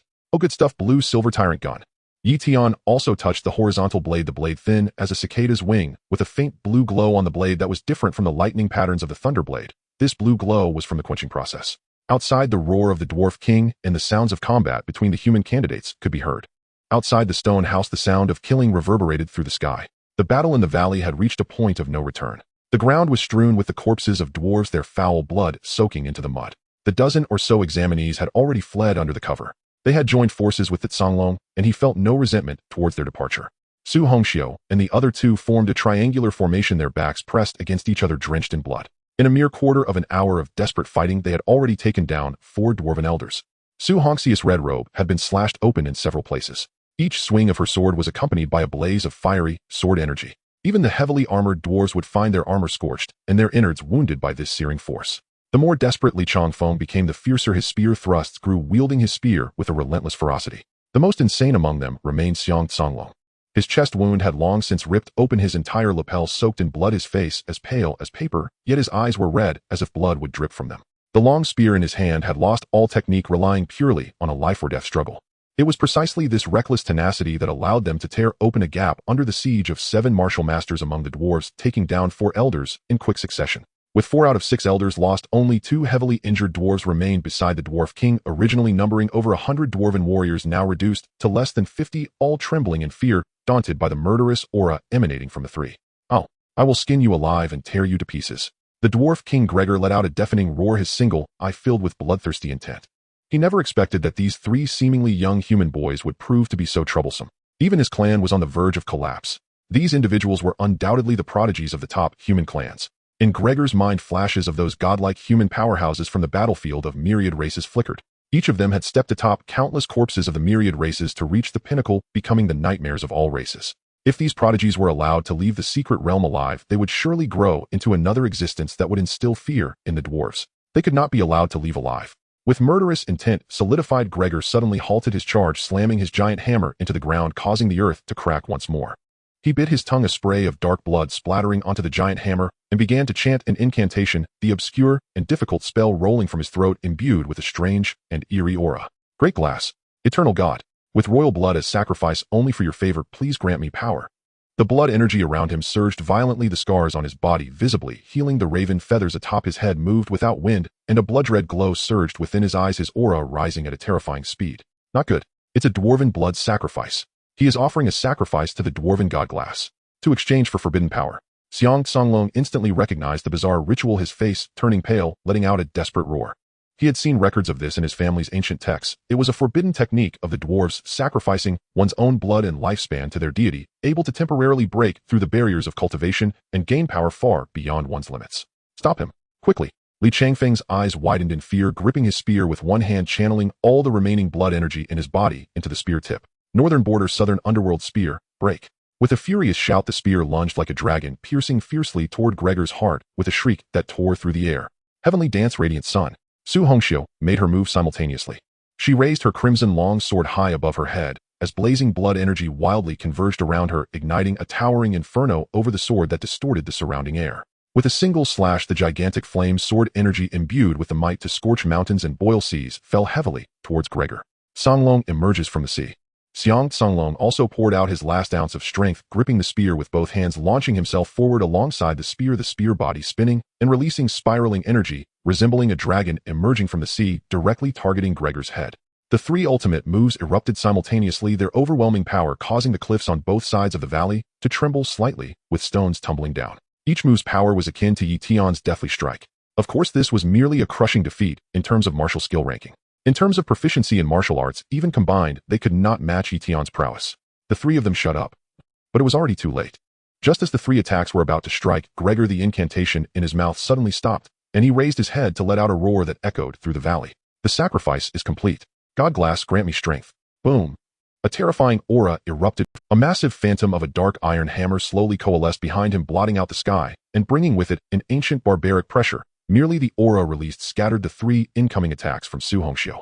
The shockwave swept through, causing Su Hongxiu and the others to grunt in unison, retreating repeatedly, blood spilling from their mouths. Looking at Gregor, his aura had surged to a level that instilled despair. The barrier of the peak martial master at the third level had been forcibly broken through, his blood energy solidified, and the surrounding space began to show signs of distortion. He had directly broken through to the fourth level of martial master. Even the temporary power gained from the sacrifice was enough to overwhelm everyone present. Humans, the offense and defense have switched. Gregor let out a cackling laugh, his eyes filled with cruel delight. He swung the giant hammer in his hand casually, with no flashy moves, no martial arts enhancement, only the purest and most violent power of the dwarven bloodline striking fiercely at the three. The giant hammer sliced through the air with a piercing sound. Before it even landed, the overwhelming pressure had already made the three struggle to breathe. Block! Li Changfeng roared, placing his spear in front of him, channeling all of his remaining blood energy into the Su Hongxiu held her long sword horizontally, instantly expanding the fiery sword energy to form a wall of flames before her. Xiang Songlong gritted his teeth, positioning his spear defensively across his chest, ready to take the hit. Yet how could the full force of a fourth-level martial master be blocked by three severely injured martial masters? Clang! The giant hammer and spear's word clashed violently. The dark iron spear in Li Changfeng's hand bent instantly into a bow. The spear's shaft was shattered. He was blasted away, rolling on the ground, his breath in disarray. It was clear that they had no strength left to fight. Su Hongxiu's situation was slightly better, but only slightly. She struggled to rise, but the blood energy in her dantian had completely turned chaotic, with waves of tearing pain surging through her meridians, and just as she propped herself up halfway, she fell heavily again. She could only watch as Gregor approached them step by step, wielding the giant hammer. I told you I will tear you apart. Gregor's voice was filled with cruelty. It'll start with you, little girl. I will shatter every bone in your body, letting you experience what it means to live worse than death. He raised the giant hammer and brought it down fiercely towards Su Hongxiu on the ground. Su Hongxiu closed her eyes. The last thought that flashed through her mind was of that cold-faced person who had called her a saint and turned away. It turned out that having someone to rely on felt so good. But just as the giant hammer was about to fall, Yi Tian's cold voice rang out. What kind of thunderous boast is this without strength? From here on I will take over the battlefield. The instant the words left his lips, a violet-blue blade aura surged forth, brutal, apocalyptic, and drenched in murderous intent. Gregor's face paled. He wrenched his colossal hammer away from Su Hongxiu and swung it horizontally across his chest to block. Clanged. A crushing force shot up the hammer's shaft. He staggered backward 3 full steps before barely regaining his balance. His gaze snapped toward the source of the blade aura. There, emerging slowly from the shadowed mouth of the valley, stood a tall, unwavering figure. Yi Tian strode forward, twin warblades resting easily in his hands. From the tip of one blade dangled the severed head of a dwarf. He had indeed left the stone hut, but never ventured far. Su Hongxiu froze in place, staring at the figure drawing near. That accursed man. He hadn't fled after all. Yi Tian halted before her, cast a brief downward glance, and his brow furrowed. Almost imperceptibly, he uttered no word, only stepped forward, placing himself squarely between her and danger. Then he lifted his eyes toward Gregor, and a cold, razor-edged smile curled at the corner of his lips. You're quite the little jumper, aren't you? I wonder, will you or that boy prove more durable under punishment? With that he flicked his wrist, and hurled the severed head straight at Gregor. Arg! Rod! You slaughtered my rod. Gregor recognized the head impaled on Yi Tian's blade. The crimson iris of his single eye flooded with blood as he unleashed a guttural, soul-rending roar. That was his only son. While he fought for his life on the front lines, the heir he'd entrusted with all his hopes had been silently decapitated inside the stone hut. Human, I will make you die. Gregor descended into utter madness. His massive hammer rose high, wreathed in cataclysmic force, and slammed down upon Yi Tian with earth-shattering fury. The air shrieked and tore as the hammer carved its path, yet Yi Tian had already vanished from sight. His dragon tiger leaping technique reached its apex, his form flickered like a phantom, weaving effortlessly through the storm of hammer shadows. Though merely a third-rank martial artist, his speed surpassed even Gregor's vision. Crackling violet-blue lightning danced along the surface of the thunderclap blade. With every shift of his stance, a razor-sharp blade aura lashed out, unerringly striking armor, seams, joint gaps, and other vulnerable points. Clang, clang, clang. The sharp, ringing clash of metal echoed ceaselessly, sparks erupting like miniature stars across the valley floor. Gregor's onslaught was savage, each blow capable of splitting mountains and shattering boulders, yet not a single strike grazed so much as Yi Tian's hem. Possessing the raw might of a fourth-rank martial artist, he struck with the futile fury of punching clouds. Power dissipated, resistance absent. Do you only know how to dodge? Face me heathen like a true warrior. Gregor trembled violently, roaring in rage. Yi Tian scoffed, a low derisive sound, then abruptly stilled. He raised the thunderclap blade high. Violet-blue lightning coalesced wildly along its length, swelling into a thunderous multi-zanglong blade aura. As you wish. Final doom slash. With a glacial command, the blade aura descended, blinding, deafening, charged with heaven-splitting thunder, and collided head-on with Gregor's descending hammer. Boom! A violent shockwave erupted from the point of impact, radiating outward. The ground fractured instantly, stones shattered, and dust billowed skyward. Gregor felt an overwhelming force surge up the hammer's shaft, churning his internal organs. Yi Tian, however, merely swayed, then stood firm, unmoved. In that very instant of collision, a translucent system interface flashed before his eyes. Han Bing's Qi 002, host Qi Restoration 0. A wave of warm, vital qi surged from his dantian, racing through his meridians, replenishing every drop expended in the clash, and even pushing his reserves slightly higher. Han Bing's relentless, sleepless cultivation at home formed his unshakable foundation. So long as Han Bing continued refining his body, Yi Tian's qi would never dwindle, growing stronger with every strike, fiercer with every battle. Even as Yi Tian locked horns with Gregor, a sudden sinister shift unfolded on the battlefield's periphery. The 2 remaining dwarf elders watched their king pinned down by Yi Tian, exchanged a glance, and saw mutual cruelty gleaming in each other's eyes. They knew direct confrontation offered no advantage. Better to eliminate the gravely wounded human examinees lying helpless on the ground, and sever Yi Tian's retreat. Silently they withdrew from the fray, hefted their hammers high, and brought them crashing down, aimed squarely at the cowardly scum. I'm still standing. A furious bellow shattered the air. Xiang Songlong launched himself upward from the blood-soaked earth, dragging his battered frame. He thrust his broken spear across his chest, blocking the blow just in time, shielding Li Changfeng with his own body. Fool! Both dwarf elders roared in unison, and brought their hammers down upon Xiang Songlong. At that precise moment, a streak of crimson sword light pierced the sky. Su Hongxiu charged forward, gripping her long sword despite the searing agony in her meridians. Her blazing flame sword qi detonated outward, forcing the 2 elders back with sheer, incandescent pressure. She took her place beside Xiang Songlong, longsword leveled at the dwarf elders. Crimson robes stained with blood, yet her gaze remained piercing, unbroken. 2 against 1. What kind of honor is that? No sooner had the words fallen than both Xiang Songlong and Su Hongxiu lunged forward. Though both were spent, bodies pushed beyond endurance, their coordination remained flawless. They engaged the 2 injured dwarf elders in fierce, evenly matched combat. On the main battlefield, the tide had turned irrevocably. Gregor grew increasingly alarmed, then desperate. Though a fourth-rank martial artist, this human youth, merely third rank, fought like an indestructible demon. After prolonged combat, his breath showed no sign of fatigue, only deepened, intensified. His blade techniques grew sharper, fiercer. Gregor, meanwhile, felt the temporary power granted by the sacrificed royal blood rapidly ebbing away. The frail royal blood now raged inward, tearing at his meridians with searing, rending pain. Slowing each swing, his aura plummeted visibly, from fourth-rank grand martial artist down to peak third rank, then continuing. It's impossible. This cannot be. Gregor screamed, a cry of utter despair. He could not fathom how a mere third-rank youth could defy hierarchy itself, growing stronger with every passing blow. Yi Tian observed Gregor's ragged breath, his staggering gait, and allowed a cold, knowing smile to rise. Power born of sacrifice was always illusory, beautiful, fleeting, and doomed.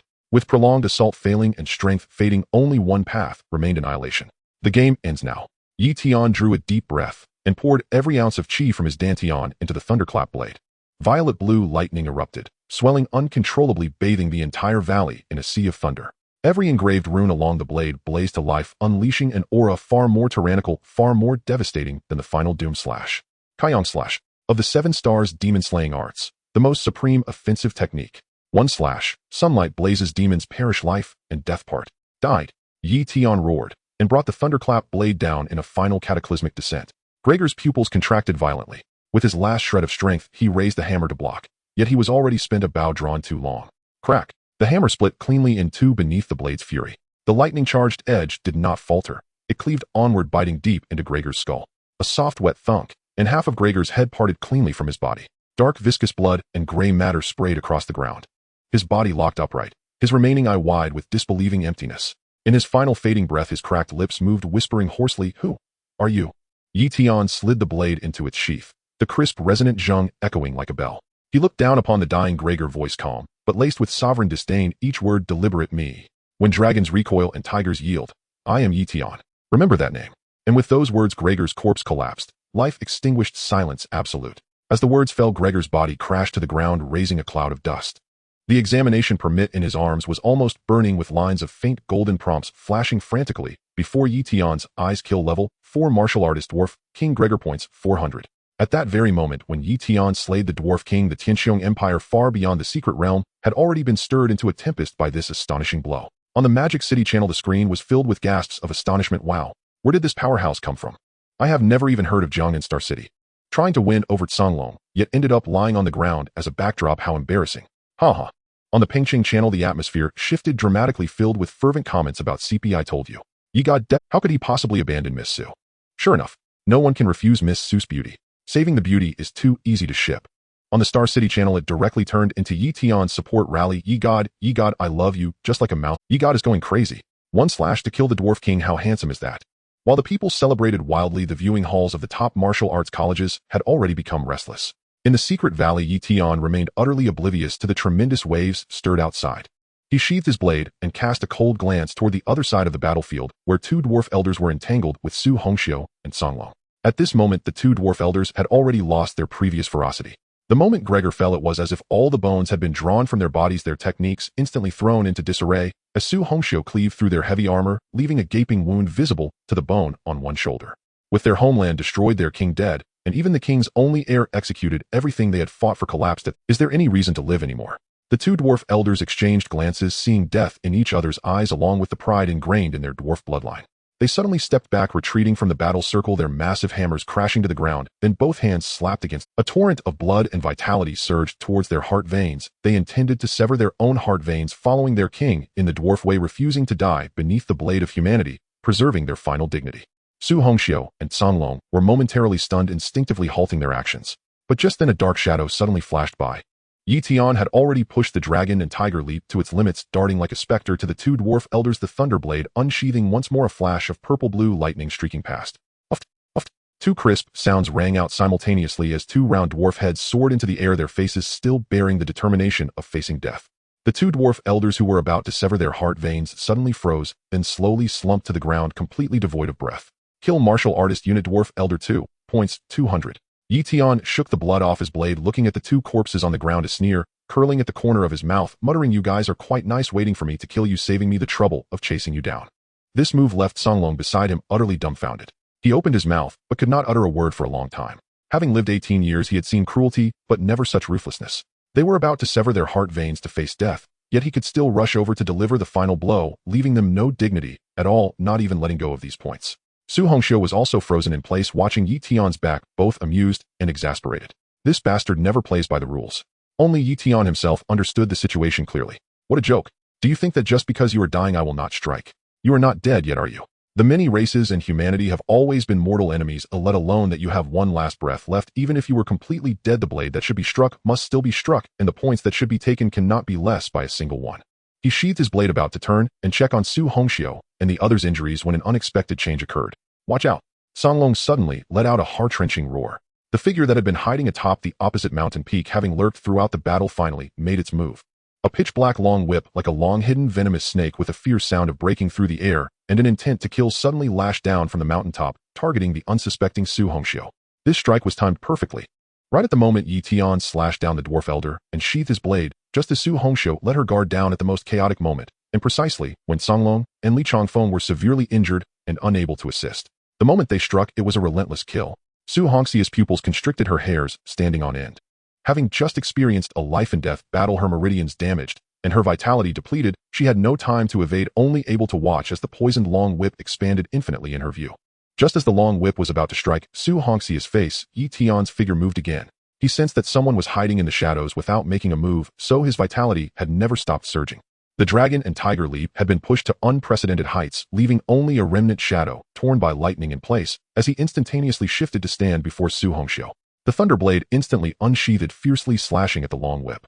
Clang! A crisp sound rang out deafeningly as the lightning and icy energy collided violently, exploding into a shower of icy sparks. Yi Tian felt a tremendous force travel up the blade, the ground beneath him cracking instantly, as he was forced back 2 steps before stabilizing his stance, still firmly protecting Su Hongxiu behind him. He raised his gaze to the mountaintop, his eyes as cold as eons of ice, and the overwhelming killing intent nearly so. From the shadows of the mountain, a figure slowly emerged, the leader being a girl dressed in purple, holding the dark long whip, with a playful yet sinister smile on her face, her peach blossom eyes fixed on Yi Tian, filled with amusement. The atmosphere in the valley instantly dropped to freezing point. Yi Tian's feet were firmly planted as his cold gaze suddenly lifted towards the peak of the mountain. The mountain wind howled down, carrying dust. A purple figure was slowly approaching, stepping lightly on the gravel. The woman wore a tight-fitting purple outfit that accentuated her exquisite figure. In her hand, she wielded a long whip as dark as ink, its tip drooping, and a ghostly green venom dripped onto the ground, sizzling and corroding even the hard rocks into small pits. She was extremely beautiful, with a perfect oval face and enchanting peach blossom eyes, their corners slightly raised. Even a casual glance exuded a natural allure. Yi Tian's nostrils flared slightly as he caught a sweet, tempting fragrance. It was an enticing, exotic scent that instinctively scattered one's thoughts. His gaze soon fell upon the shadow behind her. A long heart-shaped tail swayed with her steps, exuding an a succubus, ranked among the top 1,000 in the catalog of races known for their mental seduction and emotional poison. Yi Tian's eyes brightened instantly. The crazy thought that had just taken root in his mind that morning had unexpectedly come to fruition, with a succubus delivering herself to him. He gripped the thunder blade tightly, the blade crackling with electric energy, his eyes locking onto the purple-clad woman as he exclaimed, "You demon! I want you to assist me in my cultivation." The purple-clad woman was clearly taken aback. The long whip she held was initially aimed at Su Hongxiu, but upon hearing his words, she suddenly jerked her wrist, retracting the whip's tip. She tilted her head, sizing up Yi Tian, her captivating peach blossom eyes filled with astonishment, then overflowing with rich amusement. "Assist you in your cultivation? You human kid, are you not afraid of dying? Don't you fear that I will drain you dry? Yi Tian, be careful. It's a succubus. Her emotional poison and seduction can confuse one's mind. A moment's carelessness can turn you into a puppet." Su Hongxiu shouted urgently, while covering her injured shoulder, blood seeping through her fingers and staining half of her red clothes. A succubus, how many prodigies had fallen in this gentle embrace? But before she could finish, the long whip of Mei Yao had already moved. The whip struck towards Yi Tian's face. The black whip was imbued with a chilling aura, the sound of it slicing through the air sharp and piercing. The venomous needle at its tip glimmered with a ghostly green light under the sun, sealing off all of Yi Tian's escape routes. Yi Tian did not retreat. Instead, he charged forward into the path of the whip. The thunderblade was swung horizontally, the purple-blue lightning blade energy crashing violently against the long whip, exploding into a shower of ice shards and sparks. Using the rebounding force, the blood and qi within his dantian surged violently. The dragon and tiger leaped directly into their peak state, creating a lightning shadow in his place, vanishing from Mei Yao's perception in an instant. What swift movement! Mei Yao's peach blossom eyes narrowed in shock, exclaiming in surprise. In the next moment, Yi Tian had already appeared behind her. The blue-patterned horizontal knife at his waist was drawn in an instant, the cold blade carrying a fierce blade energy aiming directly at her carotid artery. This strike was both fast and ruthless, devoid of any hesitation, entirely forged from life-and-death combat. Without even turning her head, Mei Yao twisted her wrist, the long whip coiling around the blue-patterned horizontal knife like a living poisonous snake, accurately ensnaring the blade. The whip and knife intertwined in an instant. The harsh sound of metal grinding against metal echoed, sparks flying. A cold, eerie force rapidly spread along the length of the whip, drilling into Yi Tian's arm through the knife's meridians, leaving a faint impression of freezing qi in its wake. Yi Tian snorted coldly, the blood and qi within his dantian suddenly erupting, the lightning on the thunder blade surging wildly, forcing the cold energy to dissipate like smoke.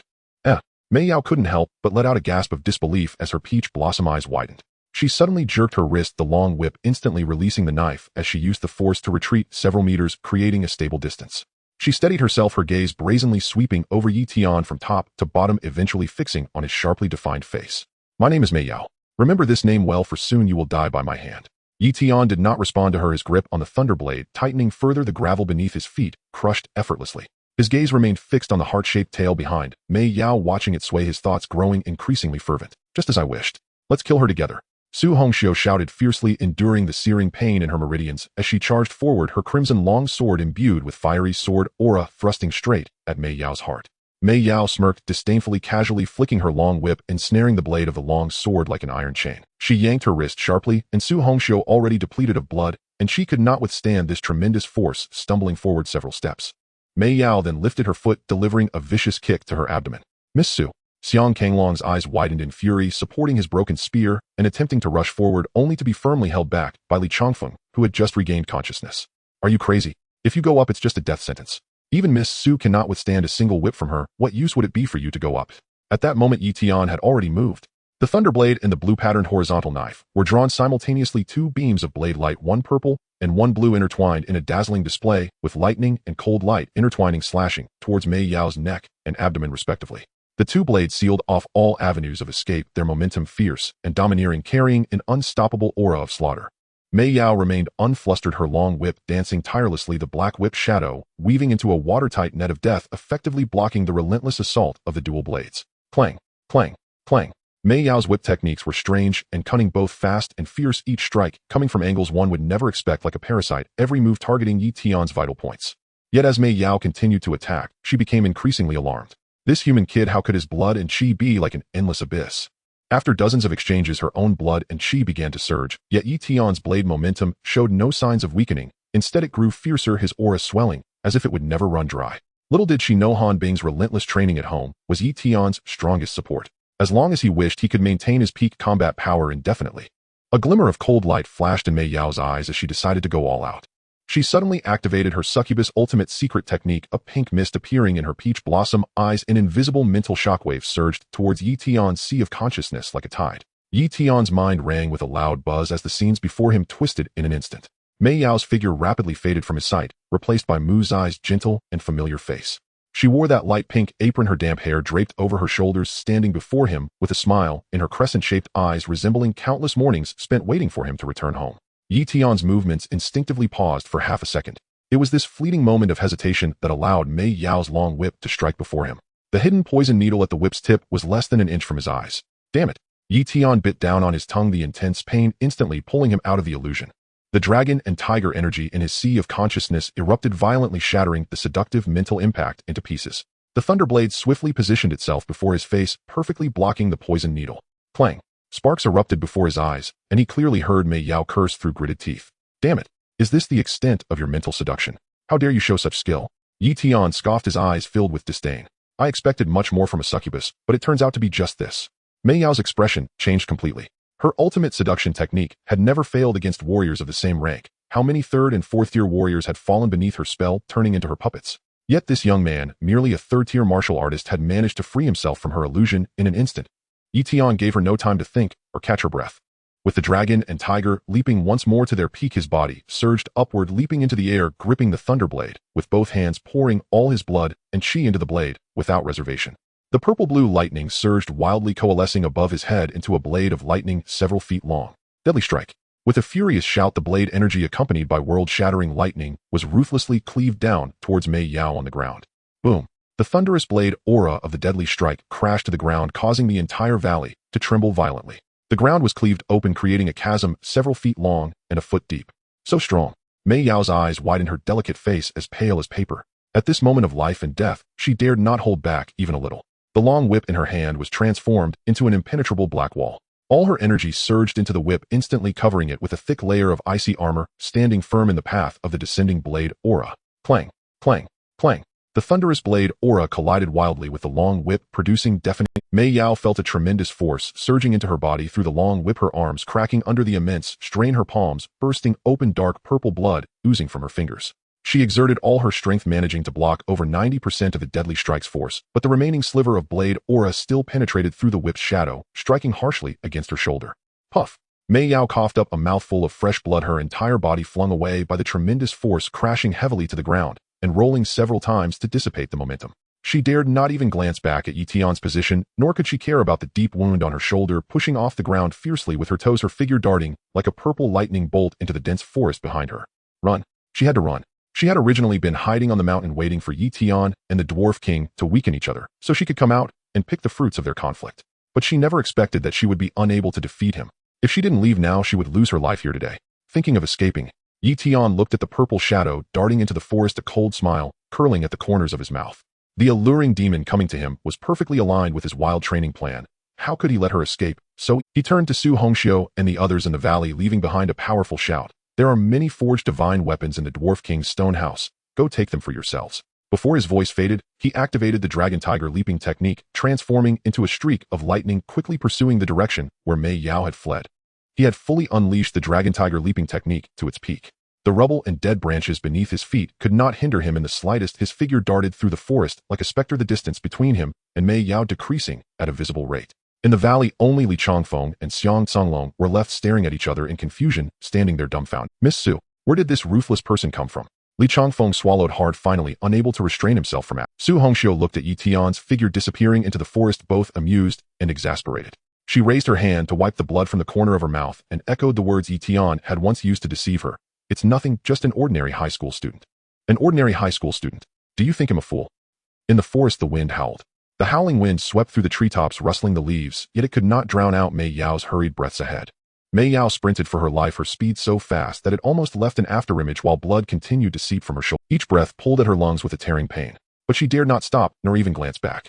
For she could distinctly sense that the aura following her like a shadow was like a relentless adhesive sticking closely to her. No matter how she accelerated or changed directions, she could not shake him off. He was even getting closer. Damn it! Damn it! Mei Yao gritted her teeth, her silver teeth almost shattered, her peach blossom eyes filled with resentment and panic. The men who had chased her before, which one of them was not mesmerized by her beauty, enchanted to the point of madness, wishing to offer their hearts to her? But this person behind her had no trace of lust for her beauty in his eyes, only pure killing intent. He truly wanted her. Her thoughts drifted uncontrollably, recalling her origins. She was not a captive taken from the battlefield of the myriad races into the secret realm. Her parents were a pair of demons who had been captured. She had struggled for 18 years in the secret realm, relying on her demonic talent and reckless tenacity to climb to the peak of the third tier, finally establishing her foothold in this territory. Earlier that day, she had ambushed several isolated human candidates with her subordinates, forcing them to reveal the truth of the secret realm. It turned out that those of them living in the secret realm had been considered prey for human martial exams since birth. These young candidates entering the secret realm earned points by hunting them down, exchanging them for qualifications to enter top martial arts academies. And the man pursuing her relentlessly was probably the most ferocious and terrifying among those hunters. The more Mei Yao thought, the more panicked she became. Her speed increased even more, her remaining vitality pouring into her legs, as if it were free, only wanting to get as far away from this madman as possible. But little did she know Yi Tian had no intention of killing her. He was not seeking her life, but rather her identity. You can run pretty well, huh? Yi Tian's voice came from behind. She turned abruptly to see Yi Tian stepping lightly on the treetops, his figure steady, as if on solid ground, slowly closing in on her. Mei Yao was so frightened that her soul nearly left her body, as she dared not pause for even a moment, and turned to flee frantically deeper into the forest. Yi Tian watched her panicked retreat, remaining calm and unhurried as he followed her, his mind racing. If he continued this chase, he would eventually catch up, but it would certainly take a fair amount of effort. The demon's agility was inherently peculiar. If she was truly determined to run, even if he caught up, it would take considerable effort. What if it attracted other races in the secret realm or other candidates with malicious intent? It could lead to complications. Wait a moment. Yi Tian's footsteps suddenly paused. A flash of insight struck him as he recalled rumors about the demon race he had seen in the catalog of myriad races. It was said that the demon race had an innate craving for pure and intense yang energy, but once a being with overwhelming yang approached their bodies would uncontrollably draw closer, unable to resist. And he just happened to possess the innate pure yang sacred body. This constitution had indescribable effects on female martial artists. He usually suppressed it, only releasing pure yang energy in moments of deep emotion. But what if? Yi Tian's thoughts sparked a knowing smile forming at the corners of his mouth. He stopped. His internal energy surged, violently flowing through his meridians, continually gathering toward his lower body. In an instant, an overwhelming pure yang aura erupted from him. This aura was devoid of any aggression, yet it swept through the entire forest like a blazing sun, warm and intense. Meanwhile, Mei Yao, who was desperately fleeing ahead, suddenly stiffened. The moment that pure yang aura enveloped her, it felt as if all her blood was boiling at once. Every cell in her body was frantically screaming at her to turn back, to approach the source of that aura. It was an instinctual longing from the depths of her bloodline, a natural attraction to the blazing sun that could not be suppressed by reason. Her footsteps involuntarily came to a halt. Even though her mind screamed to run, warning her that the human behind wanted to kill her, her body was being drawn by an invisible thread, slowly and uncontrollably turning around and taking steps toward Yi Tian. In her peach blossom eyes, the previous panic and resentment had vanished without a trace, replaced by a misty haze, her breathing quickening as her gaze locked onto the figure radiating pure yang aura in the distance, unable to move away. Yi Tian watched as Mei Yao approached him step by step, his smile growing wider. As expected, she had taken the bait. He stood still, allowing that purple figure to walk right up to him, until Mei Yao stopped less than half a meter away from him. She tilted her head slightly, looking at Yi Tian, her peach blossom eyes misty, her nose twitching as she greedily inhaled the pure yang aura emanating from him. Her previously tense body now felt as soft as a puddle of water. Even her heart-shaped tail began to sway gently, carrying a hint of submissiveness. "You, the aura on you." Mei Yao's voice was as soft as cotton, carrying a barely detectable tremor devoid of her prior ferocity and charm, leaving only instinctual desire. Yi Tian looked down at her, the thunderblade in his hand slowly returning to its sheath, his tone calm, yet filled with undeniable certainty. "Not running anymore. I told you earlier I want your help in my cultivation. Now you should understand what I mean. Take me to the locations of the myriad Yi Tian casually fabricated an excuse. "System, can you block the live broadcast? Spending one tide point can block for 1 hour. Block for 10 hours first." In the dedicated live broadcast room of Star City, the screen suddenly went black, losing signal entirely. The barrage of comments exploded instantaneously, scrolling at a rate of tens of thousands per second. "What the hell is going on? What the heck? What is Yishin doing? Is he capturing a succubus to betray all races? Why cut the feed at such a critical moment? Is this morally acceptable?" In the official broadcast studio, chaos erupted as technicians scrambled to adjust the equipment, beads of cold sweat dotting their foreheads. "Not good. My job." In the secret realm deep within the dense forest, Yi Tian had no mind to care about the chaos outside. He stared at the succubus, Mei Yao, completely captivated by the pure yang aura around him, without an ounce of pity in his eyes, gripping her petite horns with a firm hand, his tone cold and commanding. "Crouch down." Mei Yao trembled, offering no resistance as she obediently knelt before Yi Tian. Her heart-shaped tail could not stop swaying gently, her peach blossom eyes misty, her fiery gaze locked onto Yi Tian, drawn by the pure yang aura that made her blood boil, as if it were the most precious treasure in the world. She tilted her head slightly, biting her lip, slowly pulling down the zipper. "Hiss." Yi Tian raised an eyebrow, instinctively pressing down on his horns, inhaling sharply. Despite his composure from 2 lifetimes, in the face of the innate talents of the succubus, he nearly surrendered on the spot. Before him, Mei Yao's pupils had turned into heart shapes, instinctively, greedily absorbing the purest yang aura. Even the surrounding world seemed to blur at that moment. "Stand up." Yi Tian took a deep breath, suppressing the surging qi and blood, and issued the command in a deep voice. Mei Yao reluctantly stopped, slowly standing up, her peach blossom eyes filled with grievance and reluctance, her voice soft as cotton and tinged with timidity. What is it, master? Did Mei Yao do something wrong?" "It's Mei Yao's first time, a bit clumsy. I beg, master. Give Mei Yao another chance." Yi Tian was internally shocked. What a terrifying power for a first attempt. No wonder the succubus was renowned for her charm among all races. As she spoke, Mei Yao unconsciously released her unique charm, poison. A pink mist emanated from her, carrying a sweet and sticky fragrance, enveloping the space around them completely. This charm poison was more than 10 times stronger than the 2 snake women he encountered in the Star City wilderness. Yet rather than expelling the toxin, Yi Tian allowed the pink mist to seep into his meridians. The innate pure yang sacred body operated slightly, and the charm poison, which could cause chaos among warriors of the same rank, was instantly assimilated by the pure yang aura, morphing into a nourishing essence for his qi and blood. "Rip." Yi Tian casually tore open the last layer of restraint on the front of her purple robe, revealing a dazzling expanse of white. "Turn around." Mei Yao's cheeks flushed, her eyes brimming with desire. She obediently turned around, her tail restlessly swaying, the tip teasingly brushing against Yi Tian's clothing, radiating utmost submission. Yi Tian's self-created martial art, Yi family battle technique. Gripping the restless succubus tail with one hand, he charged forward like an unparalleled general galloping into battle. The purest innate yang aura continuously surged forth, absorbed by Mei Yao as the deep wound on her shoulder cut to the bone visibly healed at a rapid pace, even replenishing the qi and blood she had lost. Time ticked away. Ding. Congratulations, host. Current offspring count 3. Qi and blood return multiplier increased to 30. Ding. Host's points 30. Huh. As expected. This idea of mine was right. Yi Tian burst into a hearty laugh reminiscent of the Uchiha clan's wild laughter. The multi-offspring system had never let him down. Human women could activate the system, and so could women from all races. Moreover, the return multiplier from the succubus bloodline talent exceeded his expectations. The reign of passion subsided. Mei Yao stood up, brushing off the dust that had clung to her. She stuck out her pink tongue, playfully bowing to Yi Tian with a sweetly sticky voice. Let's go, master. Where to? Yi Tian leisurely organized his clothes, casually asking. Aren't you humans coming to the secret realm to hunt all races for points? Mei Yao leaned closer, her tail gently wrapping around Yi Tian's wrist. 20 kilometers east, there's a snakeman tribe, over 300 snake people. The leader is just a second-tier martial artist, perfect for sending points to you. What else? Yi Tian raised an eyebrow. Mei Yao's smile instantly faded, her teeth gently biting her lower lip, a flicker of hatred flashing in her eyes. 40 kilometers west, there's a gargoyle nest. Inside, there are over 500 gargoyles, and the leader is a fourth-tier martial artist. That is my enemy. It was that gargoyle king who killed my mother years ago. Yi Tian glanced at her, seeing that the hatred in her eyes was genuine. He immediately took a step forward and uttered two. The two of them fell into silence, traversing the dense forest that obscured the sky, climbing over the undulating ridges, the gravel beneath their feet, crunching loudly. On the way, Yi Tian casually lifted the shielding array around him. It wasn't that he feared external discussions, but that being shielded for too long could attract the attention of the authorities and top universities, bringing unnecessary trouble. Almost the moment he removed the shielding, the external live broadcast room finally switched back to Yi Tian's real-time. The barrage that had been cursing suddenly ignited again. He's out. The bullet screens continued to flood the screen, filled with adoration for Yi Tian's 10-minute black screen operation.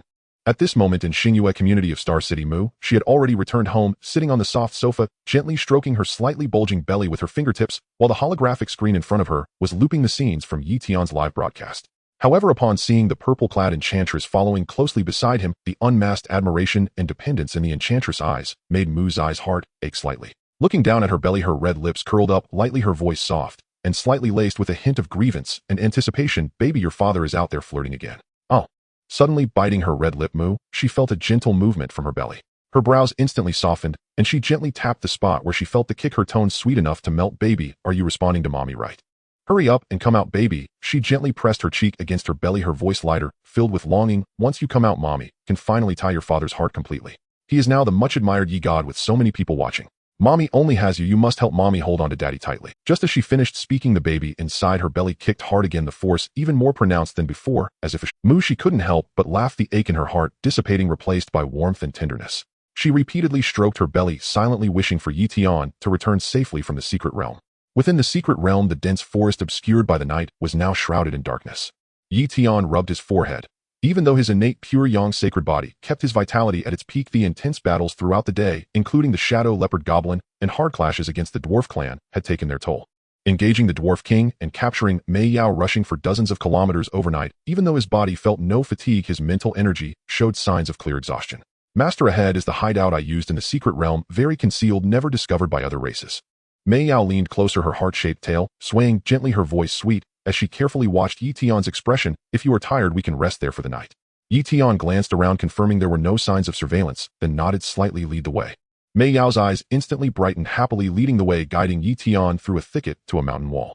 She gently pressed on the mountain wall, and a massive stone slowly moved aside, revealing a well-carved stone cave. Inside the cave, it was clean and tidy, covered with soft beast skins, and some dried spiritual fruits, and clean spring water were piled in the corners, clearly a well-maintained hideout by Mei Yao. Yi Tian stepped inside, took a glance, and confirmed there was no danger or traces of formations. He leaned his heavy sword against the stone wall and instructed flatly, I will rest here tonight. You guard outside. Without my orders, do not enter and do not touch anything. Understood. Mei Yao's smile froze for a moment, her previously cheerfully swaying tail drooping, a flash of disappointment crossing her peach blossom eyes. She thought that after their intimate bonding, her master would consider her the closest person and allow her to stay by his side to rest. But no matter how wrong she felt inside, she dared not disobey, quickly lowering her head and obediently responding, yes, Master. Mei Yao understands. She stepped back to the entrance of the cave, gently closing the massive stone, leaving a small crack to observe the movements inside, while remaining vigilant of the outside.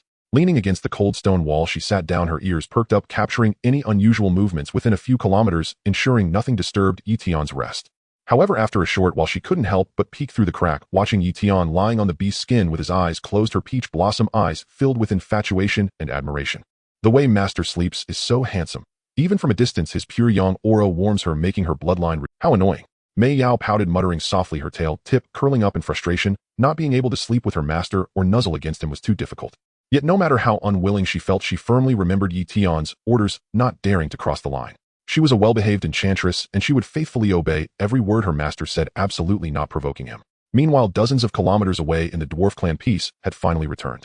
Su Hongxiu, along with the members of the Su family, worked with the Songlong team to eliminate the remaining stubborn dwarves, and everyone was busy cleaning the battlefield, counting spoils and tallying scores from the secret realm among the piles of dwarf corpses. The acrid smell of blood was gradually dispersed by the night wind, and the lights in the stone houses started to illuminate. Su Hongxiu wiped the blood splatter from her cheek, her gaze occasionally darting towards the dense forest, harboring an indescribable frustration. Following etiquette, she had given the best stone house to Songlong and Li Changfeng for his stay. Yet sitting on the threshold of the stone house, waiting from the zenith of the moon until the early hours, she still did not see Yi Tian's return. Sigh, this cold-hearted man. Su Hongxiu stomped her foot angrily, her fingers twisting the handkerchief tightly, her cheeks puffing up. This young lady has been waiting for him half the night, and he doesn't even show a shadow. Is my charm not enough? Leaving such a beauty like me unattended while he goes to mess around with that enchantress? Yi Tian, are you blind? The more she thought about it, the angrier she became.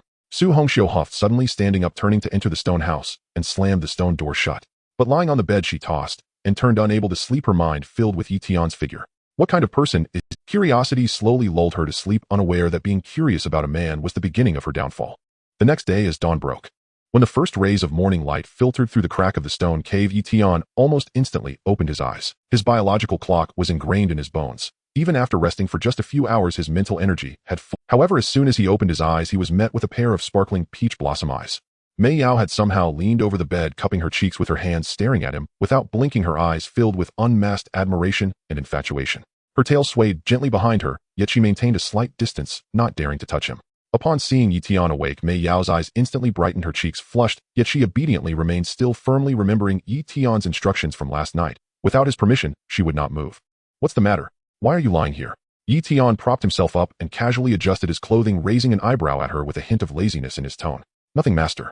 Mei Yao immediately sat up straight, grinning sweetly, her voice as soft as cotton. I just think you look so handsome when you're sleeping. I can't get enough of it.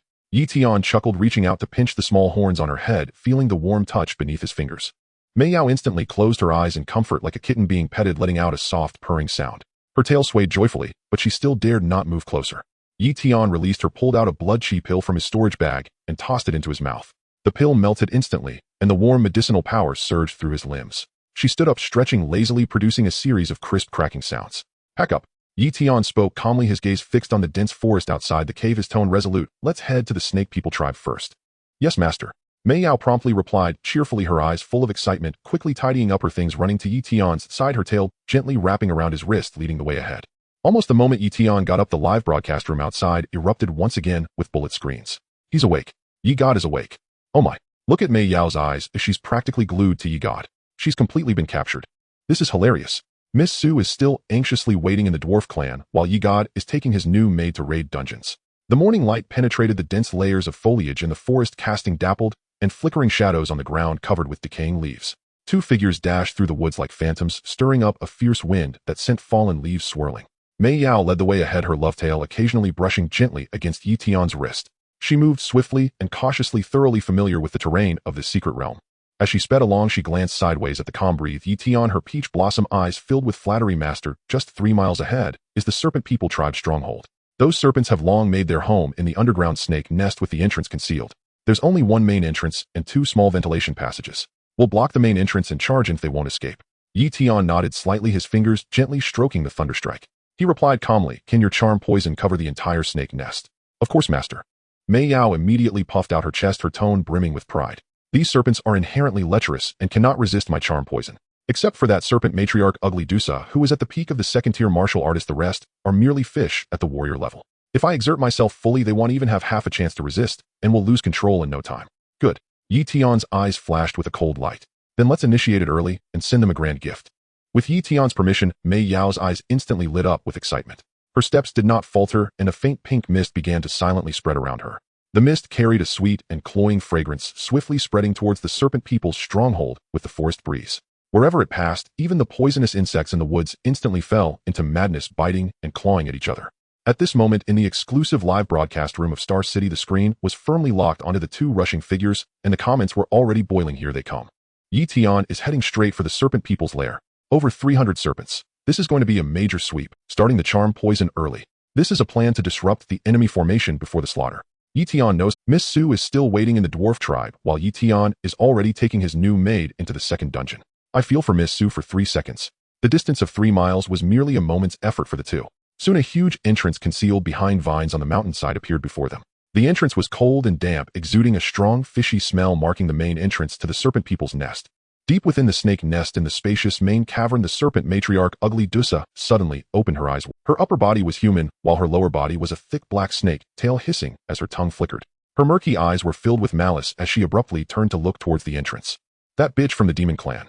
Dusa's hoarse voice dripped with bone-chilling resentment as her snake tail whipped violently, splintering the rocky wall. She dares to invade my serpent people's territory, seeking death.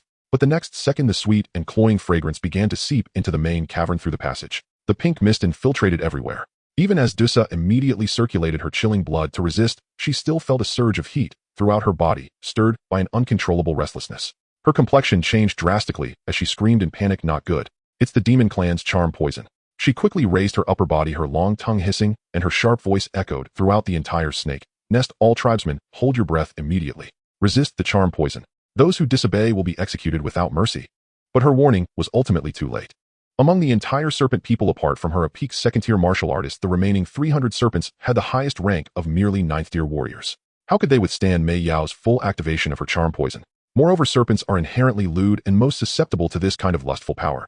In just a few moments, the entire snake nest was thrown into chaos. In the passage and side caves, countless serpents completely lost control, their eyes blood red as they clawed and entangled with one another. What was once a cold and murderous snake nest had instantly transformed into a chaotic hell with no combat capability left. Even a few serpents with slightly stronger wills who tried to hold their breath against the poison were soon swept away by the frenzied atmosphere around them, completely succumbing to the charm poison. Dusa watched the scenes relayed back to her and trembled in rage, her snake tail smashing against the stone platform, shattering the hard rock. At that moment of her fury, with a loud bang, the stone door of the snake nest entrance was kicked down and shattered. Amidst the dust cloud, Yi Tian stepped in, holding his sword. His aura surged like a blazing sun, instantly dispersing much of the cold and fishy air in the snake nest. Yi Tian glanced over the serpents that were rampaging through the passage, his gaze revealing no emotion. "Kill." With a single word, the sword chi instantly sliced through the dimness of the snake nest. Yi Tian continued forward, walking calmly towards the depths of the snake nest. Each swing of Thunderstrike carried unmatched power, and those serpents charging at him could barely approach him before being cleaved in two by the sword chi, black serpent blood splattering across the stone walls of the passage. These serpents had already been rendered delirious by the charm poison, barely retaining a fraction of their strength. Moreover, with their cold attribute, they were utterly suppressed before Yi Tian's innate pure yang body, akin to snow meeting the scorching sun, with no power to resist whatsoever. Mei Yao followed closely behind him, her long whip occasionally lashing out to obliterate the few snakes attempting to sneak attack, her eyes filled with infatuation and admiration for Yi Tian. In the main cavern of the serpent matriarch, Yi Tian kicked open the stone door and walked in leisurely. The moment he lifted his gaze, he saw the serpent matriarch Ugly Dusa sitting on the stone platform, leaving him momentarily stunned. The serpents he had slain before, while not exactly handsome or beautiful, were still passable. But this serpent matriarch Ugly Dusa completely shattered his perception of the serpent people. Her face was disfigured, with one eye larger than the other, grotesquely asymmetrical, as if it had been forcibly twisted. Even her nose was crooked, nearly touching her cheek, and her thick lips curled back, exposing sharp, poisonous fangs. Her scales were uneven and patchy, with gaps in some places and rotting patches in others, covered in black spots, making her look utterly repulsive. Yi Tian's lips twitched as he internally complained, "Good heavens, are you really the matriarch of the serpent people? Are you sure you didn't crawl out of some stinking ditch as a toad? How did you manage to secure your position as matriarch looking like that?" At that moment, Ugly Dusa was also staring intently at Yi Tian. Under the influence of the charm poison, she felt unbearably hot, and her rationality was already somewhat hazy. However, upon sensing Yi Tian's innate pure yang aura, her murky eyes instantly sparkled with a greedy light. For beings of her chilling attribute, Yi Tian's pure yang body was the most supreme tonic in the world. Lust and greed intertwined as Ugly Dusa completely dropped her guard. She threw Yi Tian an extremely eye-watering flirtatious glance, licked her sharp teeth, and spoke in a deliberately dulcet tone, raspy, as she said, "Little brother, come play with me, oh my goodness." Yi Tian was startled, nearly dropping Thunderstrike from his hands, his skin crawling. In his 2 lifetimes, he had never heard such an ear-piercing voice or seen such an eye-watering scene. "Are you the serpent matriarch or a madam from a brothel? With a look like that, where does your confidence come from to say such things?" Before he could recover from this double shock to his vision, and hearing Mei Yao beside him exploded. Seeing ugly Dusa daring to tease her master with such filthy language and gaze at Yi Tian with those dirty eyes, Mei Yao's eyes instantly filled with scarlet malice, her demonic aura erupting, and with a fierce swing of her long whip, she lashed out. Crack! A crisp sound echoed throughout the main cavern as the whip struck ugly Dusa's face with pinpoint accuracy, instantly tearing open a deep wound down to the bone, black blood splattering across the stone platform. Ugly beast! How dare you covet my master? How dare you speak such filthy words? Mei Yao's voice was piercingly cold, entirely different from her previous soft and sweet tone towards Yi Tian as she swiftly positioned herself in front of him. Dare to taint my master's eyes. I will rip you apart today. Ugly Dusa screamed in pain from the blow. Half of her face mangled the agony, snapping her back to her senses. She glared at Mei Yao, her eyes filled with a resentment so intense it seemed tangible. Her snake tail thrashed violently against the ground as she roared, Mei Yao, it's you, you wretched woman. You dare conspire with the humans to destroy my serpent people. You have betrayed our kind. Don't you fear being hunted down and obliterated by all races? Why so much nonsense? Prepare to die. Mei Yao could hardly be bothered to argue with her as her long whip lashed out once more, coiling like a spirit snake around ugly Dusa. The two instantly entangled in battle. Although ugly Dusa was at the peak of the second-tier martial artist, she had first been weakened by the charm poison which disturbed her mind, and now had been heavily injured by Mei Yao's initial strike. Her strength had already taken a severe hit. The ugly Dusa was struck by a whip, leaving half of her face torn apart, and the overwhelming resentment completely shattered what little sanity she had left. To be able to secure the position of the serpent mother within this secret realm, she was notorious for her ferocity. How could she have ever suffered such a public humiliation of having her face torn apart? In that moment, she couldn't care less about the pure yang aura that made her heart itch. The thick black serpent tail slammed violently onto the stone platform, and the entire serpent shot out like a bolt of black lightning propelled by the recoil. Her claws, infused with deadly black poison, glimmered coldly as they aimed directly for Mei Yao's heart, wishing to rip this vile woman open on the spot. Vile woman, today I will skin you alive, strip you of your tendons, and throw you into the pit of 10,000 serpents, allowing my kin to gnaw you to death. Her hoarse roar shook the entire main cavern, resonating off the stone walls, while thick black, cold, poisonous mist surged around ugly Dusa. This was her innate talent, the heart poison of 10,000 serpents. Even a mere touch would instantly rot one's vitality and sever one's meridians. It was a lethal strike, imbued with poison to the bone. Yet Mei Yao showed no sign of fear on her face. Instead, her red lips curled into a bloodthirsty sneer. In terms of genuine cultivation, she had always had the upper hand over ugly Dusa. Previously, the old hag had been holed up in her serpent lair, relying on geographical advantages and numerous serpent people as shields, which had kept Mei Yao at bay. Now it was different. Ugly Dusa's mind had been corroded by her innate poison, disturbing her vital energy foundation. After being struck by a whip that tore apart half of her face, her soul was severely wounded. If she could exert even 60% of her strength, it would be a blessing. How could she possibly fight Mei Yao? With a twist of her wrist, the long whip danced like a living spirit snake before her, creating layers of whip flowers. The pink aura of her innate magic, entwined with emotional poison, crashed violently into the thick black poisonous mist. With such pathetic poison, how dare you show off in front of me? Crack, crack, crack. The deafening sounds echoed throughout the main cavern as the long whip clashed against the serpent tail and claws, unleashing waves of violent energy. As ugly Dusa continued to fight, her sense of dread grew and her frustration reached an extreme. The heart poison of 10,000 serpents, which she prided herself on, felt like mere paper in the face of Mei Yao's magic, completely suppressed. Relying on the robust strength of her serpent kin, she found it impossible to gain any advantage against Mei Yao's vicious and lethal whip techniques, which aimed to seal her fate with every strike. In just a few breaths, several deep wounds visible to the bone were added to her body, and the foul-smelling black serpent blood pooled on the ground, staining the stone platform dark. What pushed her to the brink of collapse was the relentless emotional poison surging through her wounds, frantically drilling into her meridians and dantian. The heat she had forcefully suppressed with her vitality now erupted like a volcano, surging violently, causing her vision to darken. Damn it! That damn vile woman! Ugly Dusa's eyes bulged with rage, bloodshot with crimson veins. She knew very well that if this continued, she was doomed to die today. With a sudden grind of her teeth, a flash of desperate madness crossed her eyes. She charged forward, refusing to dodge, bracing herself to take Mei Yao's whip heat in, allowing the sharp whip blade to tear into her shoulder, exposing the bone. Using the force of the strike, her thick serpent tail shot straight out like a spear, aiming directly at Yi Tian, who had remained unmoved on the side. She had long realized that all of Mei Yao's vulnerabilities lay with this human boy. As long as she captured him, Mei Yao would undoubtedly hesitate, afraid to use deadly force. Moreover, the pure, primordial, and supreme yang aura emanating from this boy was like the finest tonic for her cold and sinister attributes. Human boy, die for me. Ugly Dusa threw caution to the wind, spewing forth a mouthful of her innate blood. The dark, poisonous mist instantly condensed into a poison arrow the thickness of a finger, infused with her lifelong cultivation, and shot towards Yi Tian's face. The forked tongue flicked wildly, and her pair of asymmetrical eyes, one large and one small, were filled with twisted greed and madness. The livestream chat exploded in an instant, flooding the entire screen with messages. What the hell? This old snake mother is losing it. She's actually going for a sneak attack on Ye God. It's over, it's over. Ye God won't be in trouble, will he? Calm down. Laughing to death, does she really think Ye God is a pretty boy who relies on Mei Yao? This is going to be like kicking against steel, as she'll break her leg on the spot. Mei Yao's complexion changed drastically, her heart nearly stopping. She turned around and rushed after them, her aura exploding, shouting, "Ugly hag! If you dare touch a single hair on my master's head, I will ensure your soul is obliterated, never to be reborn." Yet she was ultimately a step too late. The speed that ugly Du Sha unleashed with her last breath had already reached within 3 meters of Yi Tian, and the claws infused with deadly poison were about to grab his throat. In that critical moment, Yi Tian, who had been observing coldly from the sidelines, finally moved. Seeking death. Yi Tian uttered 2 words indifferently, and a cold light flashed in his dark eyes as he swung his hand, which the source blood of the innate pure yang sacred body erupted without reservation, and the brilliant golden blood surged like a blazing sun, instantly illuminating the dim and cold main cavern. That overbearing pure yang aura caused ugly Du Sha's cold poisonous mist to melt away like ice and snow meeting the blazing sun, unable to withstand even a single breath. 7-star jade balance, slash. At the low shout, the condensed blade energy honed to perfection surged forth, bearing unmatched destructive power as it sliced through the air, producing a deafening sound. The greed on ugly Du Sha's face froze, instantly replaced by an all-encompassing fear that penetrated to her very bone. She finally realized that the human boy who had been standing beside her, seemingly insignificant, was the true hidden power. The might of this strike, let alone in her current severely injured and disoriented state, would have been impossible to withstand.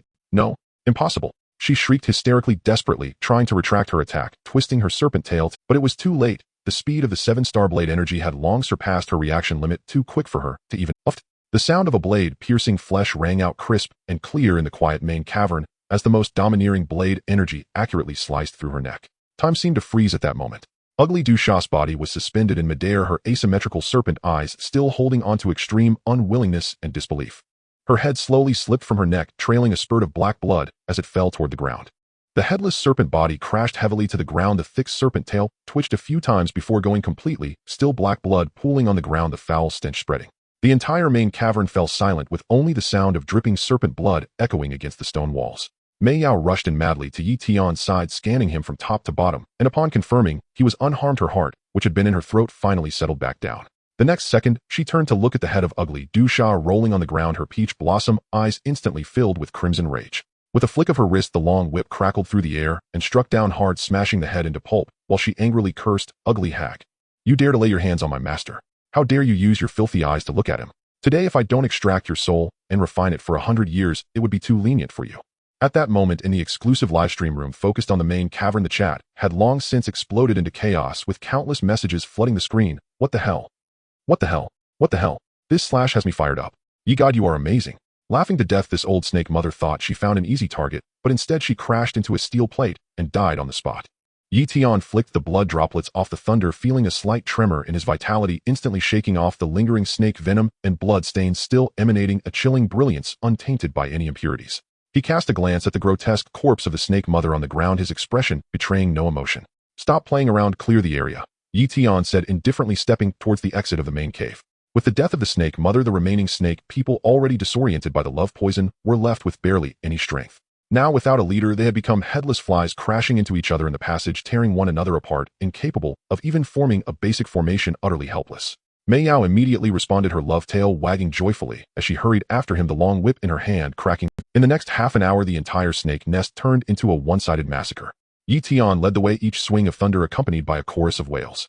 The golden sword chi swept through, and the uncontrollable snake people, unable to even approach him, were directly cleaved in half. Black snake blood splattering across every corner of the passage. His innate pure yang sacred body possessed a natural and ultimate restraint against these cold and sinister snakes. The poisonous mist and fangs sprayed by the snake people didn't even reach within 3 feet of him before being completely evaporated by the pure yang vitality, unworthy even to tickle him.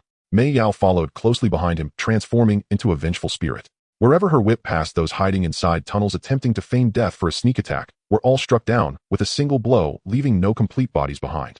How obedient she was to Yi Tian, how ruthless she became towards those who dared to offend him. The clearing speed is faster than my sweeping. Just like cutting chives, snap, and they're gone. While others were being cautious and developing, now they realized the secret realm can be played like this. Just directly pushing through the entire map. Half an hour later, the last snake person hiding in a ventilation passage was dragged out and struck dead by Mei Yao. The entire snake tribe's stronghold was utterly devoid of life. The cold, fishy stench was mostly dispelled by Yi Tian's pure yang vitality, leaving only snake corpses and black blood scattered on the ground, with a rich scent of blood permeating the air. Yi Tian sheathed thunder, leaning against the stone wall and taking a slight breath. Mei Yao immediately approached, her peach blossom eyes filled with concern. Cautiously, she took out a handkerchief to wipe the thin sweat from Yi Tian's brow, speaking softly. "Master, you must be tired. Would you like to rest for a moment? I can protect you." Yi Tian waved his hand, not responding, instead reaching into his pocket to retrieve the examination card stained with a bit of candidate Yi Tian. Current points 18,060. National real-time ranking 2. Yi Tian's previously indifferent gaze suddenly froze, raising an eyebrow, almost thinking he had misread it. Since entering the secret realm, he had not stopped, almost killing his way through, completely wiping out 2 medium-sized tribal strongholds to the point his hands nearly grew soft. Yet he was informed he was only ranked 2nd in the nation. Yi Tian's mouth twitched, unable to suppress his complaints. "I've been nearly killing madly, and this still can't surpass. Which old six is capable of killing more than me?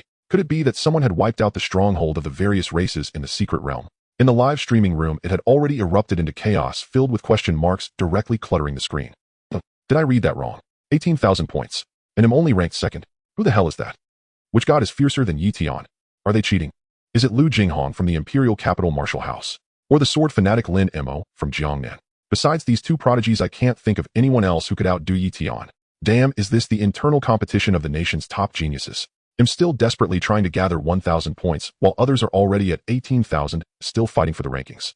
Mei Yao also peeked over her brows, instantly furrowing in indignation as she exclaimed, "Who dares to rank above my master? Since my master is this powerful, he must have used some underhanded tricks." Yi Tian said nothing, his fingertips tracing the edge of the examination card, his eyes not showing a hint of frustration, but rather igniting a strong sense of battle. In his 2 lifetimes, he had walked this path of slaughtering martial arts, aiming to reach the pinnacle, never fearing competition. Originally, he thought this college entrance examination secret realm was merely a formality for him, but now it seemed it held a bit interesting. Yi Tian chuckled softly, putting away the examination card, gripping thunder tightly, and raised his eyes towards the depths of the secret realm, a glint of cold light flickering in his gaze. To surpass that fellow in front, the stone statue demon's lair was the best choice. Yi Tian turned to Mei Yao beside him, speaking with an undeniable resolution. "Let's go. To find the stone statue." Mei Yao's eyes instantly lit up, her love tail wagging joyfully as she stood tall, without a second thought, her tone filled with fervor and loyalty. "I will follow my master wherever he goes. Even if it's a mountain of knives or a sea of flames, I will accompany my master." At the same time, she felt gratitude in her heart. After all, her mother had died at the hands of the stone statue demon, and now Yi Tian was taking her to seek revenge. How could she not feel grateful? The grace of her master was something she could never repay. Limbs scattered, corpses everywhere. The entire mountain peak was covered in the severed limbs of stone gargoyles, blackened blood seeping down the rock crevices, dyeing the gray-white cliffs into a dark ink color, with the air thick with an unshakable stench of decay and blood.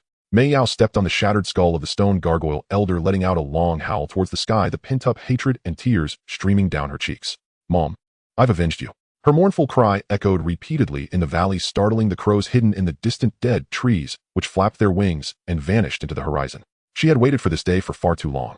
Countless deep nights she had curled up in a damp tree hole, listening to the roars of the stone gargoyle king from the mountain peak, trembling in fear, not daring to even breathe. And today, that voice which had haunted her for 8 long years had vanished forever. The head of the stone gargoyle king, which she had personally severed, was now rolling among the rubble at the foot of the mountain, its blood-red eyes still wide open, refusing to close. Yi Tian sheathed the thunderblade with a swift motion, standing at the edge of the mountain peak, lightly tapping his fingertip to open the system panel. Name: Yi Tian. Cultivation level 4th stage. Martial master partners: 3 offspring, 3 blood chi. Return multiplier 30 times. Martial arts: Dragon Tiger Stance perfect 7 stars. Blade technique perfect. Death strike major success. Dragon Tiger Leap major success. Just yesterday, his 3rd offspring had successfully taken root within Mei Yao, causing the system's return multiplier to soar from 20 times to 30 times. Additionally, with Han Bing tirelessly cultivating at home day and night, and the continuous return of cultivation from Mei Yao's breakthrough, his blood chi surged, allowing him to break through the boundary and firmly step into the realm of 4th stage martial master. In a battle of the same rank, the stone gargoyle king was merely a dish that could be easily overturned in front of him. The exam permit in his arms radiated a burning heat, and lines of golden prompts flashed before him. Current total score: 28460. National Martial Exam real-time ranking 1st place. Yi Tian's lips curled into a triumphant smile. He had secured the national 1st place. Mei Yao jumped down from the corpse of the stone gargoyle elder, hastily wiping the tears and blood off her face, and ran towards Yi Tian. Her peach blossom eyes were still red, but her lips couldn't help but lift into a smile as she deeply bowed to Yi Tian, her voice choked with gratitude. Master, thank you. Outside in the live broadcast room of the Tianqiong Empire martial exam, chaos had erupted. Real-time comments flooded the screen like a tidal wave, nearly overwhelming the entire server. Wow. Yishan directly topped the national ranking. 28,460 points. The second place only has 21,000 points. He has outpaced them by over 7,000 points. How can they catch up? Crazy, crazy. One person slaughtered the entire stone gargoyle tribe. The fourth stage king killed without hesitation.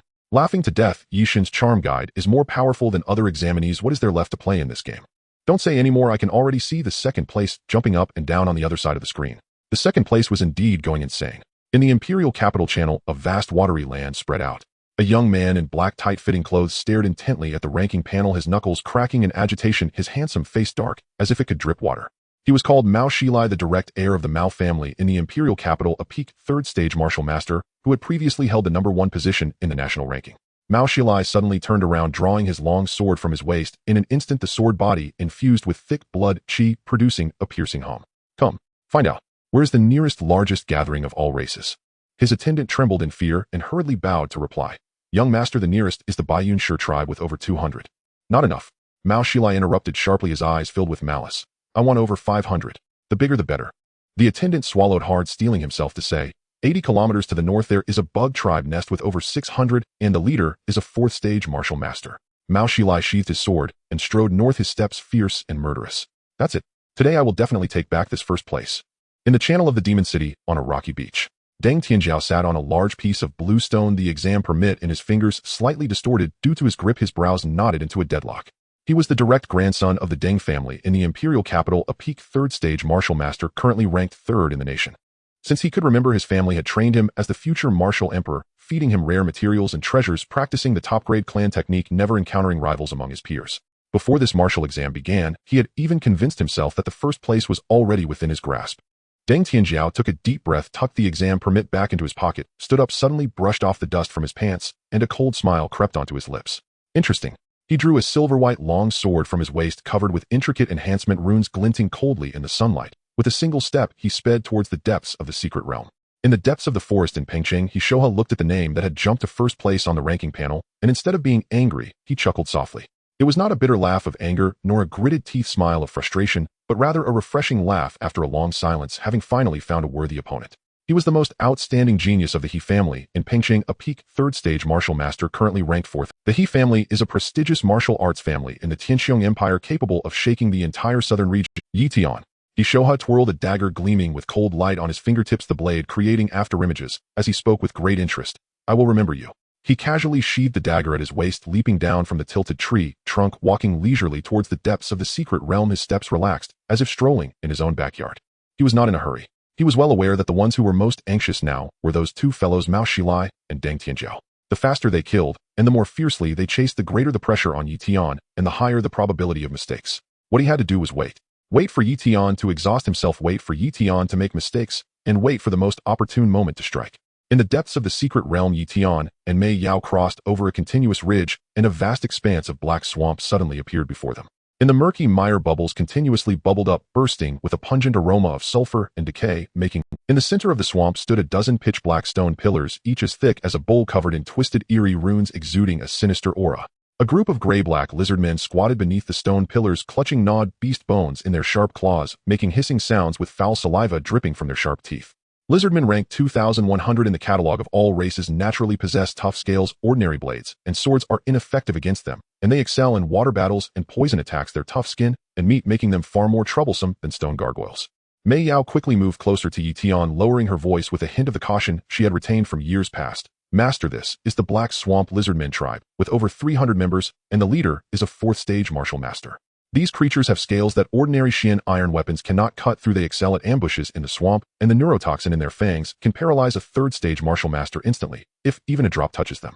I accidentally wandered in once, and they chased me over 3 mountains, nearly costing me my life. Yi Tian drew the thunderblade, purple-blue lightning coursing along the blade. Wait here. Master, are you going alone again? Mei Yao hesitated for a moment, quickly adding, my injuries are almost healed, I can help you. If you go, you'll only be a burden. Yi Tian's tone was calm, but carried an undeniable certainty. Mei Yao opened her mouth, but ultimately swallowed. She obediently crouched behind a rock, her peach blossom eyes fixed intently on Yi Tian's figure as she watched him stealthily step onto the protruding stones in the swamp, quietly making his way and eventually disappearing from the lizardman's line of sight. In the next moment, a dazzling purple-blue lightning erupted from the depths of the swamp. The sharp screams of the lizardmen, their dying cries, and the muffled sounds of blades cutting through scales and flesh intertwined in an instant, spreading throughout the entire valley. Lightning flickered in the swamp, each flash accompanied by groups of lizardmen collapsing. Mei Yao crouched behind the rock, listening to the successive cries of anguish, her mind filled with only one thought. Fortunately, she was not Yi Tian's enemy. Half an hour later, the sounds of slaughter in the swamp came to a complete halt. Yi Tian emerged from the black swamp, covered in the black-green blood of lizardmen, with only his eyes still shining frighteningly bright. The exam permit in his arms radiated another wave of burning heat. Score 500. Current total score 33460. National real-time ranking first place, leading the second place by over 12,000 points. Meanwhile, in various corners of the secret realm, a frenzied score chase had already begun. Mao Xilai charged into the black-armored insect tribe's nest, his fierce sword light exploding instantly, causing waves of insects to fall as he rushed in. His sword was fast, so fast that the hard shells of the insects couldn't close in time before being cleaved in half. But the number of insects was simply too many. After killing 100, there were still 500 continuously pouring out from the nest. He fought until his hands were sore and his sword had dulled before finally forcing the insect leader out. Fourth stage martial master, a whole major realm above him. Mao Xilai clenched his teeth, leveling his sword and charging boldly at the insect leader. Deng Tianjiao found a nest of harpies with over 200 harpies, the leader being a peak third stage martial master. He charged in alone with his sword, and in less than 15 minutes, he had slaughtered the entire nest. Score 300. But when he looked down at the ranking panel, his face turned ashen. His ranking not only didn't rise, but fell from third to fourth. He Shoha, having wandered in the forest for a while, ultimately leaned against an ancient tree to rest. The more Yi Tian killed, the crazier the enemies he attracted, and the more races and talents converged. He only needed to wait, waiting for that moment when he could reap the benefits. The sky of the secret realm gradually darkened. The blood-red setting sun cast its light upon this land of slaughter, crafted by the martial saint, dyeing all the corpses and blood with a strange crimson hue. The nightmare of the myriad races is destined to be a celebration for the proud of the human race. The news of the complete annihilation of the Black Marsh Lizardman tribe spread like a plague, raging through every corner of the secret realm. The Stone Gargoyle tribe was obliterated, the Serpent Man tribe was entirely wiped out, and the Dwarf tribe was slaughtered. 3 medium-sized powers of the myriad races were completely swept away in the blink of an eye. Countless small settlements of the myriad races encountered devastating disasters one after another. The myriad races in the entire secret realm were thrown into chaos. A flock of harpy women surged out of their cliff nests, flapping their wings as they crazily migrated northward, neglecting even the eggs in their nests. However, as they passed a ridge, a sharp sword light slashed through the air like a rainbow, cleaving down 7 or 8 harpies in one blow. Mao Xilai stood with his sword, his eyes filled with ferocity, leaping after the scattered fleeing harpies, where his sword light passed. Blood and feathers filled the sky. The northern black beetle tribe's nest was punctured by a single strike from Deng Tianjiao's sword. The silver-white sword-wielding unmatched sword energy rampaged within the nest, and the hard insect shells crumbled before him like paper, with screams echoing incessantly. In the depths of the dense forest, the goblin tribe packed up their camp overnight, carrying thatched huts and dragging their wailing young, desperately fleeing towards the darkest depths of the secret realm. Yet just halfway through their escape, a figure leaped down from a tree. Shoha twirled a dagger at his fingertips, a faint smile on his lips, and charged directly into the midst of the goblins. As the dagger flew, green blood splattered across the forest floor. Not even a complete scream could be heard. In this great hunt sweeping through the entire secret realm, the most anguished were the weak, ordinary candidates. Wu Hao curled up in the ruins of a collapsed cave, trembling uncontrollably. He was an ordinary candidate from the crazy Sand Four, with only a first-tier warrior's cultivation. After 2 whole days in the secret realm, he fought desperately to accumulate only 120 points. He had long given up on the thought of competing for rankings, only wanting to find a secluded cave to survive for 7 days, earn enough basic survival points, and safely exit the secret realm. This cave was found after an entire day of searching, with its entrance thoroughly obscured by dry branches and grasses, making it impossible to detect from the outside. But this morning the ground suddenly trembled violently. It wasn't an earthquake, but the vibrations caused by countless colossal creatures rampaging. Peering through the gaps in the dry branches, he instantly felt a chill run through him. A swarm of stone gargoyles swept across the ridge, their wings beating against the air like rolling thunder. They were not here to hunt for food, they were fleeing for their lives. The stone gargoyle tribe had been wiped out, and the remaining stone gargoyles scattered in panic, trampling half of the cave where he was hiding. With great difficulty, Wu Hao crawled out from the ruins, his body covered in dirt and debris, and the corner of his examination permit had been crushed by a stone still slightly warm to the touch. In a hurry, he glanced around, but as soon as he stood up to run, he collided head-on with an injured, one-eyed stone gargoyle. The stone gargoyle's crimson eyes fixed intently on him, as if venting all the hatred of its tribe's destruction upon him. It opened its mouth and unleashed a plume of dark green toxic mist. Wu Hao desperately sidestepped to avoid it, but the toxic mist sprayed onto the dry tree behind him, causing the hard trunk to sizzle and smoke, rotting into a pile of mush in mere seconds. He was so frightened that his soul almost left his body, turning around and running away without looking back. He ran for several miles before collapsing under a large tree, gasping for breath, his heart pounding almost to the point of explosion. Why? Why are all these myriad races fleeing? He asked, looking at another candidate beside him, who was also lying on the ground, panting heavily, his voice tinged with a sob. Another candidate with a bleeding bandage wrapped around his arm shook his head with a bitter smile. I heard that there's a ruthless person who is slaughtering the myriad races, tribes one after another in the secret realm, uprooting them completely. The myriad races are being forced to flee with nowhere to go, and those of us hiding have become their punching bags. Wu Hao opened his mouth, but after a long time he couldn't utter a single word. He originally just wanted to hide quietly for 7 days, but now even that has become a luxury. A butterfly effect triggered by Yi Tian is wildly spreading through every corner of the secret realm. A team from the Demon City was positioned. Ultimately, they launched an attack against Xiang Canglong, who saved this team. He recognized the leading boy as his classmate from the martial academy in Demon City. The boy was covered in wounds, crying out while holding on to Xiang Canglong's leg. Brother Xiang, we did nothing. This group of serpent men rushed at us like mad. We are about to be eliminated. Xiang Canglong said nothing, merely looking up at the gray sky to the north. Meanwhile, Su Hongxiu slashed through the blocking bushes with her sword, catching up with a few fleeing remnants of the dwarf tribe. The crimson long sword was as fast as lightning. Before the dwarves could raise their axes, their heads had already rolled to the ground. Score 50 not far away, Li Changfeng leaned against a dry tree, breathing heavily, while holding the blue-silver overlord spear he had picked up from the dwarf tribe. His left shoulder was still recovering from a fracture, and just now a third-tier stone gargoyle had suddenly dive-bombed from the sky. If it weren't for the spear being long and sturdy enough, his head would have been crushed by its claws. He looked down at the deep claw marks on the spear, then raised his gaze to the fleeing black dots of the myriad races in the sky, unable to help but curse. Yi Tian, you really know how to stir up trouble. Despite the cursing, he still slammed the spear down onto the ground, supporting his injured body and limping towards a relative. The sky of the secret realm had completely darkened. The remnants of the sun had sunk below the ridge, and an endless darkness enveloped the entire slaughtering ground. The myriad races were fleeing, the proud were hunting, and the ordinary candidates were hiding. In this chaos of fleeing, hunting, and hiding, the three mingled together, turning the entire secret realm into a boiling pot of murky water.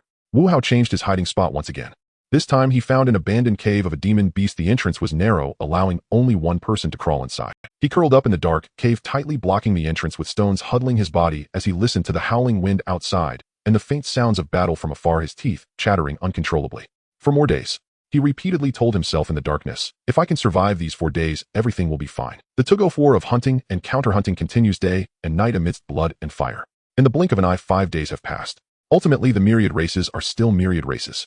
After 5 days of bloody slaughter, these proud beings have finally been awakened. They did not wake up to kneel and beg for mercy. Instead, they woke up ready to risk their lives, prepared to fight to the death. The tribal leaders gathered together, using a painfully awkward common tongue of the human race to unite their clans. Without uniting, all they could expect was complete annihilation, leaving not a blade of grass behind. On the 6th day, just as dawn broke, Yi Tian stood atop the mountain, his gaze sweeping across the distant plains. Before him, a dark tide of beasts surged like a flood that had broken its dam, overwhelming everything in its path. Thousands of allied forces of myriad races blocked out the sun. Winged harpies soared and dove at low altitudes, while scaled lizardmen and serpent folk rushed forward on the ground. Even the physically weaker races carried crude bone blades and stone spears, letting out frantic howls as they charged forward fearlessly. At the front of the ranks were several blood-soaked and scarred beings of myriad races, their beastly eyes blood-red, filled with a madness born from desperation. Even the unmatched Yi Tian had to temporarily evade this onslaught. Though he could take on 100 foes, he faced thousands of frenzied beasts of myriad races like a surging mountain torrent. No single power could withstand such a collision. Retreat! Yi Tian barked coldly, sheathing his blade and turning to flee down the mountain. Mei Yao followed closely behind, her foxtail held straight, not daring to delay for even a moment. Meanwhile, Mao Shilai swung his sword, sending a harpy flying. As the blood energy on his blade had yet to dissipate, he saw dust rising in the distance, where several armies of myriad races were converging, advancing towards him with overwhelming force. Damn it! Mao Xilai's face changed dramatically as he cursed and turned to flee for his life. Deng Tianjiao was being fiercely bitten by 2 fourth-tier serpent folk and was cursing and running for his life amidst perilous encounters. Shoha crouched beneath the thick shade of a giant tree, holding his breath and stifling his voice, even suppressing his breath to the utmost limit, watching as the vast army of myriad races roared past beneath him, not daring to blink. Once hunters are now scattered, and fleeing former prey has turned into vengeful spirits. In just 5 days, the tide of battle has completely reversed. On the 7th day, atop the mountain peak, the wild winds howled. Yi Tian lowered his gaze, running his fingers over the broken edge of his thunderblade, slowly inserting it into the boulder beside him. The blade had long since shattered at waist height, leaving only a broken remnant. The once vibrant lightning patterns on the blade had completely faded like a dying thunder dragon, devoid of any previous sharpness. After 7 days of relentless high-intensity battles without rest, this mysterious grade treasure blade had reached its breaking point. It had accompanied Yi Tian in slaying the Dwarf King, butchering stone golems, and bloodily wiping out the Lizardmen tribe. Ultimately, it had shattered completely in yesterday's desperate breakout. Yi Tian gazed at the broken blade in the stone crevice, speechless for a long time. Mei Yao stood beside him, not daring to breathe, fearing to disturb his thoughts. On this final day, Yi Tian did not take up the blade to slaughter again. Since the 5th day, no separate tribes of myriad races had emerged in this secret realm. The remaining tribes had all banded together, patrolling and hunting in packs, making it difficult to find opportunities to strike. He only occasionally made a move to eliminate a few straggling foes, and the points he had accumulated were already more than sufficient. He casually pulled out his examination card, glancing over it. Candidate Yi Tian points 88880, national ranking first place. The 4 8s brought him good fortune. Only 1 hour remained until the martial arts examination concluded. Just waiting for the time to run out would allow for a safe departure. The violent winds atop the mountain whistled, causing his robes to flutter. Mei Yao stood half a step behind him, her tail nervously swaying gently. Her lips moved several times, but ultimately she did not dare to speak. If you have something to say, just say it. Yi Tian did not turn around, his voice carried away by the wind, yet still clear. Master. Mei Yao bit her lower lip, her voice trembling slightly. Will you come back after you leave? Yi Tian did not respond. At that moment, the examination card in his palm suddenly radiated warmth. Yi Tian knew that the time for transmission was approaching. Yi Tian slowly turned around, looking at Mei Yao with her head bowed, and asked, Do you want to come with me? Upon hearing this, Mei Yao's eyes instantly turned red. She raised her gaze to Yi Tian, her peach blossom eyes filled with an inescapable reluctance, yet she bit her lip and slowly shook her head. Master, I am a succubus. I cannot go with you to the human territories. Yi Tian sighed, softly, knowing better than anyone that the succubus race was clearly on the list of enemies of the human races. You don't have to worry about me, Master. Mei Yao wiped away the tears at the corners of her eyes, her voice slightly hoarse, but forcing a smile. Since I received your guidance last time, my cultivation speed has improved tremendously. No one will be able to bully me in this secret realm anymore. Yi Tian looked at her and slowly nodded. He had done everything he could. This secret realm would remain as a practical examination site for future martial arts examinations. As long as Mei Yao behaved herself here, she would surely survive. Once he stepped out of here and advanced his cultivation further, there might still be a chance to bring her out of this secret realm. A brilliant blue light suddenly erupted from the examination card, enveloping Yi Tian completely. Mei Yao stood outside the blue light, staring intently at his face, using all her strength to squeeze out a sentence. Master, I will wait for you. The blue light suddenly burst forth, blindingly bright. When the light dissipated, Yi Tian's figure was already gone from the mountaintop. Mei Yao stood alone on the empty mountaintop, gazing at the sky stained by the blue light, unmoving for a long time. After an unknown amount of time, she slowly bent down, picking up the broken thunderblade from the rubble, cradling it carefully in her arms, and turning to walk deeper into the dense forest. Her tail swayed with each step, filled with endless anticipation. At the Star City Martial Arts Examination Center before the giant gate of the secret realm, blue light erupted in waves as candidates for the martial arts examination were consecutively transmitted out. Some cried tears of joy, others looked ashen, while some collapsed on the ground, gasping for breath. Yi Tian slowly opened his eyes. The solid ground beneath him felt familiar. The sunlight outside was particularly piercing. He squinted slightly and raised a hand to shield his eyes. The sounds of the crowd swelled around him, cries, shouts, cheers, and gasps intertwining into a chaotic cacophony. Yi Tian. It's Yi Tian who has come out. Yi God, look this way. First in the nation. Damn, Yi God got first place nationwide. At the front of the crowd, she stood there with her pregnant belly. She wore a loose beige long dress, and the curve of her belly was quite obvious. One hand rested gently on her stomach, her gaze firmly locked on the giant gate of the secret realm. Seeing Yi Tian's figure emerge from the blue light, she did not rush forward like others, but stood quietly in place, her eyes red and glistening, yet her lips could not help but curve upward. Yi Tian pushed through the surrounding crowd, walking step by step towards her, lowering his gaze to look at her, and softly spoke, crying, No way. She was stubborn. Your eyes are as red as a rabbit's, yet you still deny it. She raised her hand and lightly punched his chest, the force as soft as cotton. You look more like a rabbit. Yi Tian chuckled softly and wrapped her securely in his arms. She buried her face in his warm chest and spoke with a muffled voice tinged with a barely perceptible sob. You're back. Yes, I'm back. Yi Tian said no more. The scabbard at his waist was empty. The thunderblade that had accompanied him through countless battles would never return, leaving only the purple lightning blade and the blue patterned blade quietly hanging at his side. Mu's eyes hand gently rested on his waist, her fingertips brushing against the empty scabbard, yet she asked nothing, only holding him a little tighter. On the high platform, Mu Jingguo watched the two embrace, his lips unconsciously moving, then turned to quietly instruct his secretary beside him before gracefully leaving, giving space to the two who had reunited after a long separation. Not far away, Zhang Jintao watched this scene, unable to contain his smile. Just as he finished speaking, Xiong Lai frantically squeezed through the crowd, grabbing Yi Tian's arm with a voice loud enough to deafen Yi Tian. Come to Jiangnan Martial University. Full scholarship. Top-notch independent training room. All resources at your disposal. You can choose any mentor in the school. Just say whether you're coming or not. Before Yi Tian could respond, several recruitment teachers from the Martial University squeezed over each one like hungry wolves seeing meat clamoring to speak.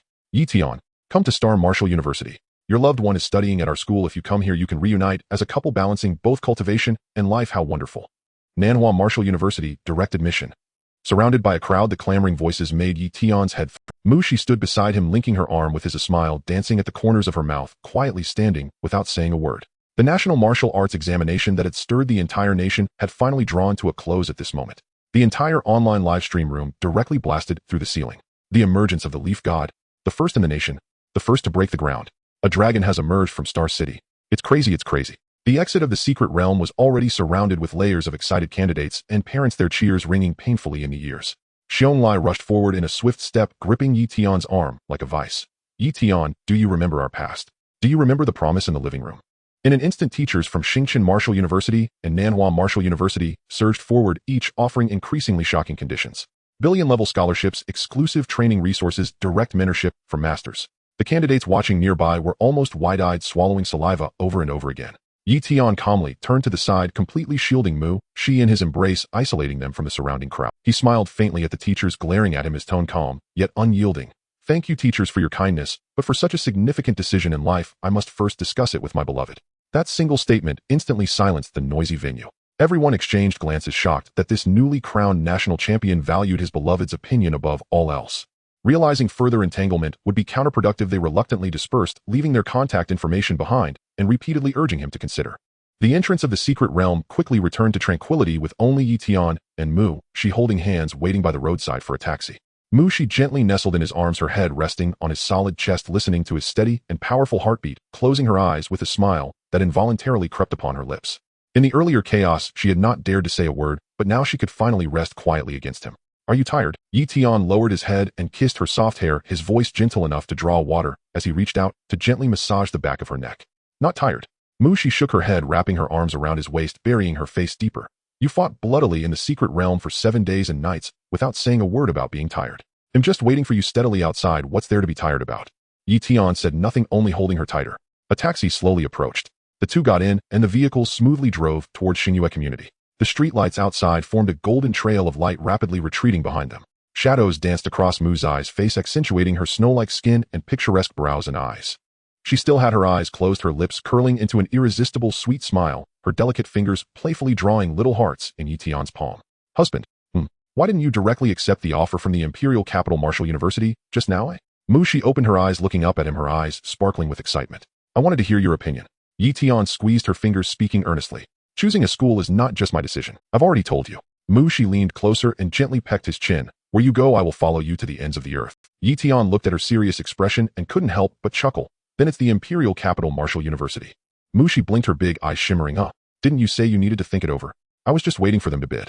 Yi Tian pinched her soft little face, his tone a bit sly. As the national champion, I naturally need to raise my worth a bit. I can't let them think I'm easy to settle. The taxi stopped at the entrance of Xingyue community. The two got out and walked hand in hand into the building. Just as the elevator doors slowly closed, Mu, she suddenly remembered something and looked up at him. Husband, Moi, that Mei Yao. Did you really leave her in the secret realm? She can't come out. Mu, she fell silent for a moment, then softly said, actually, she is quite loyal to you. Yi Tian's throat moved as he looked into her clear eyes, ultimately not daring to tell her the truth. Some things are better left unknown to her. After all, it's impossible to hide feelings for one person, but to hide them for two. That would require careful concealment. Upon returning home, Mu, she changed her shoes and walked straight into the kitchen, skillfully tying on an apron.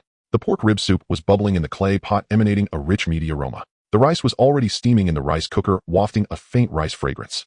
Yi Tian leaned against the kitchen door, arms crossed with a gentle gaze that could melt water, quietly watching her busy figure, a smile ever present on his lips. Why are you always watching me? Mu, she asked without turning her head, though her ears were secretly flushed with a blush. I'm watching the most beautiful wife in the world. Smooth talker. Mu, she chided lightly, yet her spatula moved even more cheerfully. I'm just speaking the truth. Just then the doorbell rang.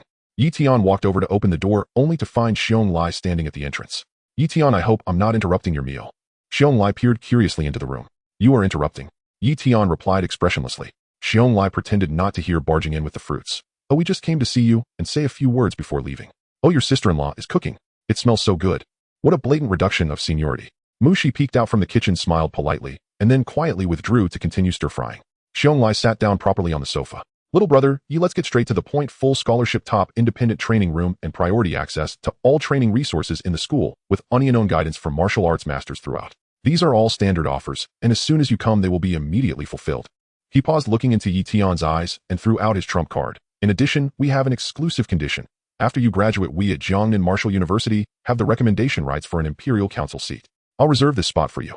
Yi Tian's heart stirred slightly. An Imperial Council seat is not a resource any random school can offer. Jiangnan Martial University was indeed putting in serious effort this time. I know the platform of the Imperial Capital Martial University is higher than ours, and the conditions they offer are undoubtedly better than ours. The principal stood up and walked to the window, gazing at the gradually darkening sky, his tone tinged with helplessness. But Jiangnan Martial University is close to Star City. Your beloved is pregnant, and this is the time she needs care the most. Your parents are older and also in Star City. Your father-in-law is the mayor of Star City, where all your connections and roots lie. If you go to the Imperial capital, how often can you come back in a year? Yi Tian's gaze unconsciously drifted towards the kitchen, where the range hood was humming, and the sound of the spatula clashing with the iron pot was crisp and pleasant, filled with the warmth of humanity. I will think it over. Hey. Xiongli knew that his conditions were insignificant compared to the Imperial capital. As Xiongli reached the door, he turned back to glance at Yi Tian, his lips moving, but in the end, he said nothing. Gently, Mushi came out of the kitchen holding a plate of fragrant braised fish. Did they leave? They left. Just as the words fell, the doorbell rang again.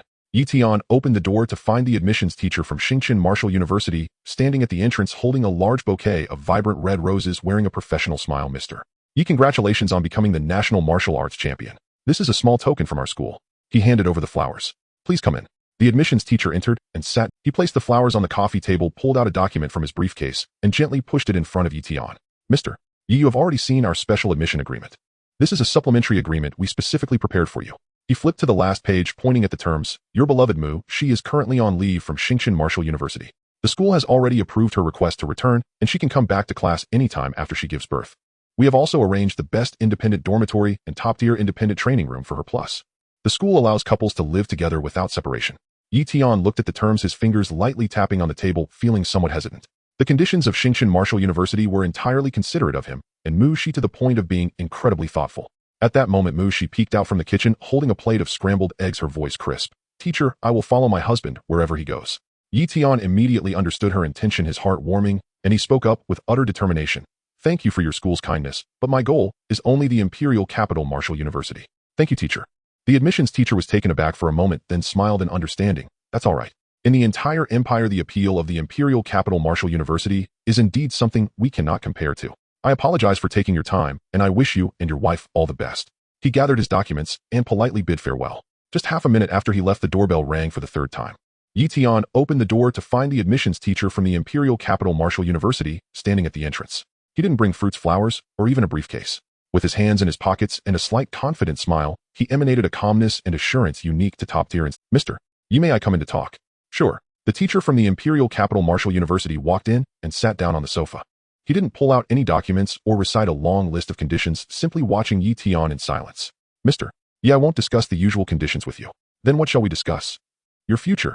Mu Shi came out from the kitchen with the last plate of stir-fried vegetables, glanced at him, said nothing, and turned back into the kitchen. The Imperial Capital Martial University, the top-ranked martial arts university in the nation and absolute leader of the C9 Alliance. Since its establishment, it has produced countless martial kings, 29 martial emperors, and 3 legendary martial saints. His voice was not loud, yet it carried an undeniable power. With your talent, as long as you are willing to work hard, the realm of martial emperor is within your reach. Our school has the resources and the confidence to cultivate you into a martial king before graduation. As soon as he finished speaking, a powerful aura abruptly radiated from him, precisely controlled within a meter, not extending even slightly into the kitchen.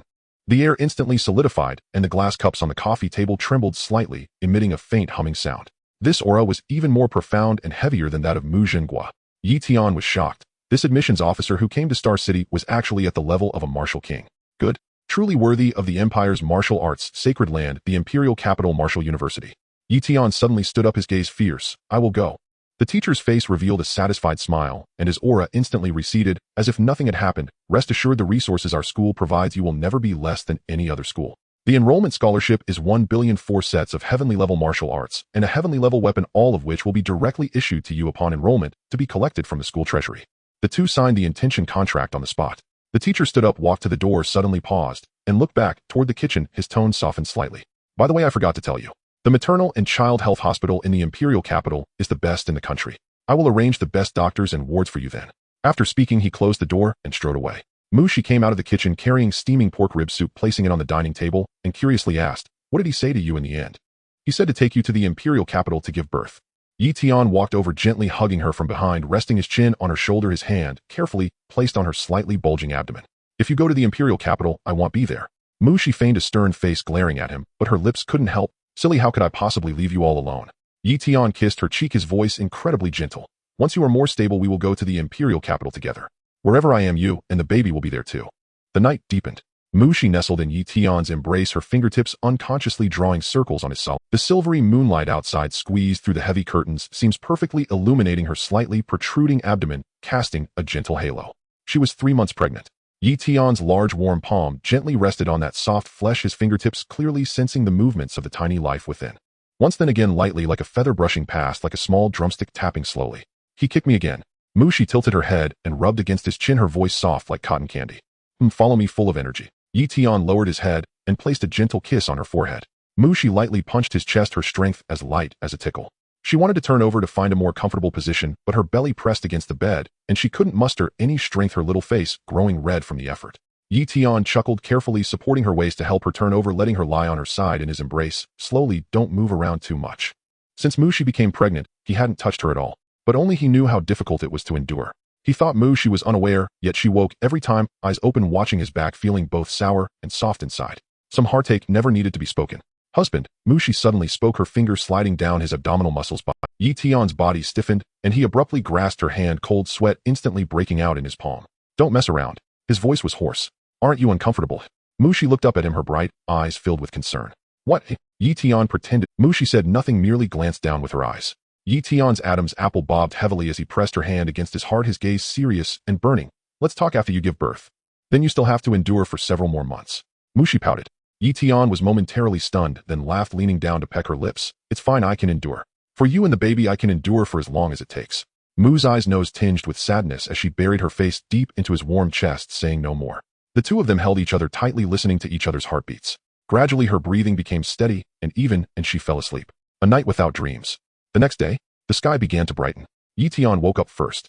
Mushi was still asleep, her head resting on his arm, her lips slightly curled, as if dreaming of something delightful, smiling like a child who had stolen candy. He dared not move, afraid to wake her, lying there quietly staring at the ceiling, feeling an unprecedented sense of peace. After more than half an hour, she finally turned over in a daze, opening her sleepy eyes. As soon as she opened her eyes, she saw Yi Tian staring blankly at the ceiling. "You're awake. Why didn't you call me?" She rubbed her eyes, her voice soft and gooey from just waking up. "I couldn't bear to wake you because you looked so peaceful while sleeping." Yi Tian turned his head, his gaze gentle enough to melt hearts. Mushi sat up, glancing down at herself. Her sleepwear was wrinkled, her hair a mess like a bird's nest, and there were clear pillow marks on her face. Her face instantly turned bright red, and she reached out to push Yi Tian. "You go out first. I need to change." Yi Tian raised an eyebrow, half smiling. "What haven't I seen on you? Why are you shy? Go." Mushi grabbed a pillow and threw it at him, her face as red as a ripe apple. Yi Tian laughed as he caught the pillow, getting up and leaving the bedroom, kindly closing the door behind him. Mushi changed into a loose cream-colored long dress, her belly rounded, outlining a gentle curve. She looked at herself in the mirror, instinctively reaching for a light jacket to cover her belly, but halfway up, she let it drop. Being pregnant wasn't a crime, so why cover up? This was her and Yi Tian's baby, the fruit of their love. She straightened her belly, smiled at the mirror, and walked out of the bedroom. Yi Tian had already changed into his clothes. A simple white t-shirt, dark pants, and a pair of brand new black sneakers. He appeared clean and tidy, standing there like a tall pine tree, exuding the sharpness of youth and the calmness of one. A purple lightning knife and a blue patterned horizontal knife hung at his waist, the scabbards clinking crisply against each other. Yi Tian glanced at the emptiness at his side, his expression darkening for a moment, then returning to calm. "Let's go." He naturally took Muzai's hand. "Let's head to my home first." "Yes, house." The door was ajar and chaos was already brewing inside. Mu Chengsu's loud voice could be heard from afar. "Why hasn't the fourth brother arrived yet?" "Fifth. Call him again." "Mom, I just called. Fourth brother said he will be here soon." Yi Guang's voice carried a hint of helplessness. Soon. How soon is soon? 5 minutes or an hour?" Mu Chuanxua paced back and forth in the living room like an ant on a hot pan. Is this brat getting carried away after coming first in the nation? Making our whole family wait for him. In the living room, Yi Tsong sat on the sofa, a cup of tea long gone cold in his hands. The eldest brother leaned against the wall, holding a handful of sunflower seeds, but not cracking a single one. Yi Ting held her 1-year-old child, who was sleeping soundly, while her brother-in-law cautiously supported her, not daring to make a sound. Once she often abused Yi Tian, but after seeing him as a martial artist last time, she no longer dared. Yi Song sat upright in the front chair, his back straight, his face as serious as ever. At that moment, the door was pushed open. Dad, Mom were back. As soon as Yi Tian's voice fell, Mu Chunxue rushed over like a gust of wind, hugging him tightly, tears streaming down her face. Fourth, you finally came back. Mom missed you to death. Yi Tian was nearly suffocated by her embrace, helplessly patting her back. Mom, I'm fine. See, I'm doing well, don't cry. Mu Chunxue wiped her tears with the back of her hand, but the more she wiped, the more they flowed. I'm just so happy. After a moment, she released Yi Tian, while Mu Shi laughed quietly beside them. National first. Yi Tsong's voice remained low, but with a barely perceptible tremor. Yes. Yi Tsong's mouth curled into an uncontrollable arc as he reached out and heavily patted Yi Tian's shoulder. Good. Ancestors, our Yi family has produced a dragon. Upon hearing these words, Yi Tian's expression twitched in disbelief. That was a testament of emperors. That's great, but don't overpraise it next time. Fourth brother. Brother C. Yi Guang shot upright from the floor and threw his arms around Yi Tian's waist, stammering with overwhelming emotion, Brother C. You're incredible, national champion. Our school is abuzz with it. They say you slaughtered over 1,000 alien race beasts alone in the secret realm. Is that true? Before Yi Tian could reply, Mu Shi nodded with a gentle smile, more or less. Holy hell. Yi Guang's eyes widened in disbelief. Brother C. You're my idol. I'm following you from now on. Mu Chunxue only then noticed Mu Shi and hastily released Yi Tian, guiding her to sit on the sofa, her hands cradling Mu Zai's abdomen with delicate care. Oh, my dear daughter-in-law, how many months along are you? Nearly 3. Your belly's already so big. As Mu Chunxue stroked her belly, her eyes glistened with tears. When you first married into our family, you were as thin as a bamboo stalk. Now at last you've put on some weight. That's wonderful. Mom, I've already gained 10 jin. 10 jin isn't enough. Mu Chunxue immediately scowled. Gain another 10 jin. The more weight, the better. You'll be strong and healthy. She turned toward the kitchen and called out, Old man, bring out the finest pork rib from the fridge. We're stewing ribs for lunch today, and slaughter a chicken too. Yi Tsong hadn't even moved when Yi Guang had already dashed into the kitchen. Elder brother sipped chilled tea and leaned close to Yi Tian, lowering his voice. Are you really going to Imperial Capital Martial University? Yes, school starts in 2 months. He nodded, fell silent for a moment, then met his brother's gaze with quiet sincerity. Go without worry. I'll take care of Mom and Dad. Brother, you haven't even passed the martial cultivator threshold. What's there to worry about? Yi Tian teased with a grin. Yi Tsong's lips twitched, now that his younger brother's strength had soared, his tongue had sharpened just as keenly. Laughter filled the living room. Soon the clatter of pots and pans rose from the kitchen, and the rich aroma of home-cooked meals permeated the entire house. Mother still knows how to stir things up, Mu Shi murmured softly from the sofa, watching the bustling figure in the kitchen. She hasn't been this joyful in a long time, Yi Tian replied, squeezing her hand. A lavish feast covered the dining table: braised pork ribs, steamed sea-bass, spicy stir-fried, pork, tomato and egg scramble, and a large pot of fragrant rib soup. Mu Chunxue kept heaping dishes onto Mu Shi's plate until it towered like a small hill. Mom, that's enough. I can't possibly eat any more. Mu Shi quickly waved her hands in protest. Nonsense. What do you mean can't eat? You're eating for 2 now? Eat more. Only then will the baby grow strong and healthy. Mu Shi glanced helplessly at Yi Tian for rescue. He feigned ignorance and buried his face in his rice bowl. She kicked him lightly under the table, exasperated. Just then Yi Tian's phone vibrated. He picked it up, a message from Mu Jinghua. Come to the house this afternoon. He set the phone down and resumed eating. Who was that? Mu Shi asked. Your father. He wants us to visit this afternoon. After lunch and a brief rest, they hailed a taxi and headed to the Mu residence. Mu Shi leaned against Yi Tian's shoulder, her fingers unconsciously tracing circles in his palm, her brow faintly furrowed. Husband, if mother says something harsh later, please don't take it to heart. She lifted her gaze to meet his, her eyes clouded with layered sorrow. She has never truly liked me. Yi Tian gently squeezed her hand, his expression darkening with quiet resolve. Don't worry. I know where my limits lie. It's not about limits. Mu Shi whispered, biting her lip, and recounted the past, her shattered talent, the hidden truths of the Mu family. Her voice softened, trembling, her eyes shimmering with unshed tears. A glacial chill flickered across Yi Tian's gaze. It's over now. He drew her close, his voice low yet unshakably commanding. From now on, no one will dare harm you again. What she owes you I will reclaim, inch by inch, breath by breath. This time I brought fine fruit as a gift. Mu Shi's nose stung. She buried her face against his chest and nodded silently. The Mu residence stood in a villa district beside the municipal government, a freestanding Western-style bungalow with wrought iron gates and 2 towering osmanthus trees in the courtyard. The gate guard saluted and opened the gate upon seeing them. Clearly Mu Jinghua had given prior instructions. Inside the living room sat 4 people. Mu Jinghua occupied the central seat, holding a steaming cup of tea. At their entrance, an uncommon warmth saw. Beside him sat Fong Wanqing in a deep purple cheongsam. Her makeup flawless, her smile polished and courteous, yet her gaze sharp and appraising as she scrutinized Yi Tian from head to toe. This was her first meeting with the sudden, unexpected son-in-law. On the opposite sofa sat Mu Shui and Mu Chun, both 17 or 18. Mu Chun sat with legs crossed, absorbed in his phone, without glancing up. Mu Shui applied crimson nail polish before a compact mirror, the color glaringly vivid. You're here. Mu Zhenghua set down his teacup and gestured toward the sofa across sit. They took their seats. Fang Wanqing spoke first, tone neither warm nor cold. So, you're Yi Tian? Yes. Yi Tian replied calm and measured. I hear you ranked first in the national martial examination. Fang Wanqing lifted her teacup, taking a slow sip, her voice laced with subtle skepticism. These days young people truly are extraordinary. Still, such examinations often carry considerable subjectivity. Luck alone can secure a top ranking. Mu Shi's expression instantly hardened. Mu Zhenghua frowned, preparing to intervene, when Fang Wanqing abruptly set down her cup, her cool detachment dissolving into effusive warmth. She rose and seated herself beside Mu, she seizing her hand tightly. Oh, look at me. I'm such a clumsy speaker. She patted Mu Shi's hand, her smile radiant with maternal affection. First place nationally. That's real, undeniable mastery. Our Shi is truly blessed to marry such an outstanding young man. Her mood shifted faster than a turning page. Mu Shi felt a wave of nausea as Fang Wanqing held her hand, instinctively trying to pull away only to have her grip tighten further. Shi, look at your belly. It's already so big. Why didn't you tell Mom sooner? Fang Wanqing caressed her abdomen, her tone dripping with faux intimacy, as if they were the closest mother and daughter in the world. How many months? Any discomfort? Tell Mom what you'd like to eat. I'll have the kitchen prepare it specially. Nearly 3 months. Mu Shi answered flatly, withdrawing her hand. No need for trouble. We'll be leaving shortly. Oh, absolutely not. Fang Wanqing's eyes widened in mock dismay, while inwardly calculating. First in the national martial exam meant limitless future prospects. To control him, all she needed was control over her own daughter. Mu Shi watched her bustling back, feeling no warmth, only a deep gnawing unease. Years ago, when she lay broken in bed, her cultivation utterly shattered, her spirit extinguished, this woman hadn't even offered her a single cup of water. Now, sensing her daughter had married a man of promise, she rushed in to play the doting mother. Too late. Big sister, you truly outdid yourself. Just then Mu Shui set down her nail polish, lifted her head, and cast Mu Shi a sidelong venomous glance. Her tone dripped with sarcasm. Not long ago you were a worthless wreck, every meridian severed. Yet after vanishing for a few months your belly swells, and now you expect Mom to wait on you. Have you forgotten your own surname?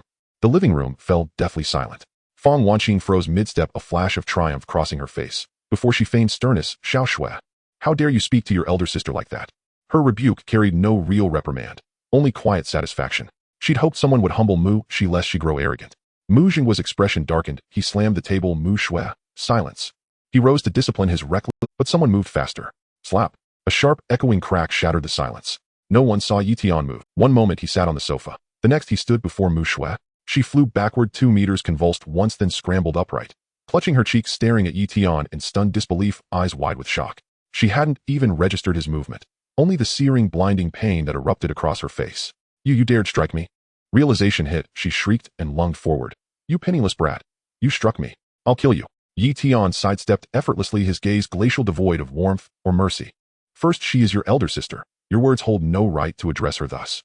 His voice was soft, yet thick with an oppressive, bone-deep chill. Second, she is no failure. She is my wife, Mu Shi, and the woman I vow to protect for the rest of my life. Third, he paused, his gaze sweeping over Fang Wanqing's ashen face. When she suffered her darkest hour, you abandoned her. That is your choice. From now on, her fate rests with me. But should anyone dare utter another cruel word against her, it will not end with a mere slap. The entire room fell utterly, breathlessly silent. Mu Chun dropped his phone in terror, staring blankly at Yi Tian. Good thing the phone saved me. Such a Fang Wanqing finally snapped back to reality, rushing to shield Mu Shui, pointing a trembling finger at Yi Tian.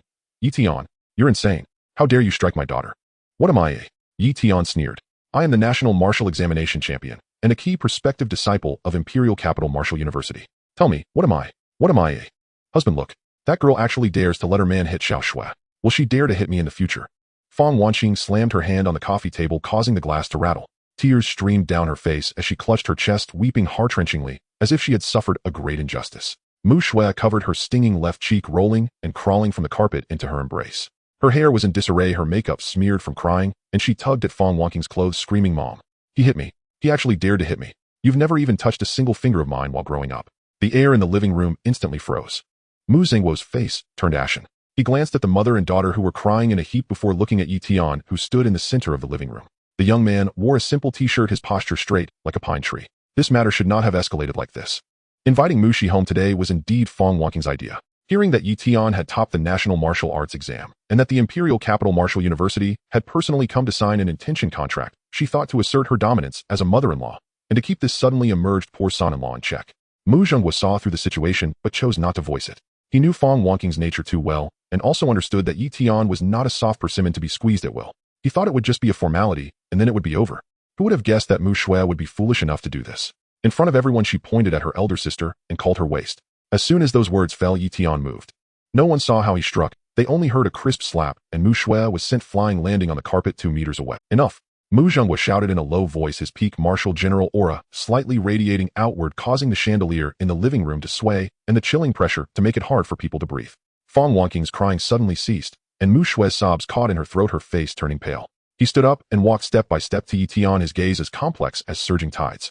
Mu Shui's mouth was spoiled by him and Fang Wanqing. Someone should have slapped her a long time ago. Why do you keep acting? His voice was heavy like a block of iron. From now on, you shall not interfere in the affairs of the Mu family. Yi Tian looked at him, the corners of his mouth curling into a faint cold smile. Mu's eyes matters are my matters. She bears the Mu surname, but she is my wife, the mother of my child. Anyone who insults her will have to face the consequences. Mu Zhengguo's eyelids twitched violently. The previously silent Mu, she suddenly stood up, walked to Yi Tian's side, and tightly grasped his hand. Her fingertips were icy, still trembling slightly. Her eyes were red, but she did not shed a single tear. Dad, I didn't want to say these words initially, fearing it would hurt the harmony.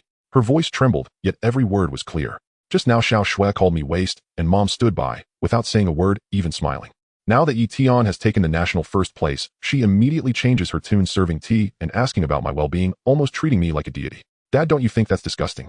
Fang Wanking's face instantly turned a deep shade of purple, pointing at Mu Shi and scolding, you ungrateful wolf.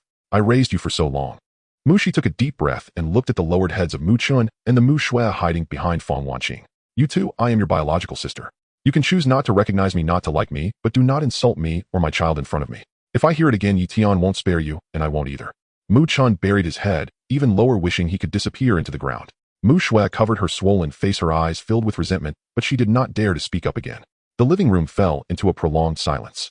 Mu Zhenghua looked at his eldest daughter, who was both familiar and unfamiliar, feeling a pain in his heart, like being pricked by needles. He owed her too much. Over the years, he had been busy with work, climbing up the ladder, neglecting her growth, and indulging Fang Wanking's favoritism.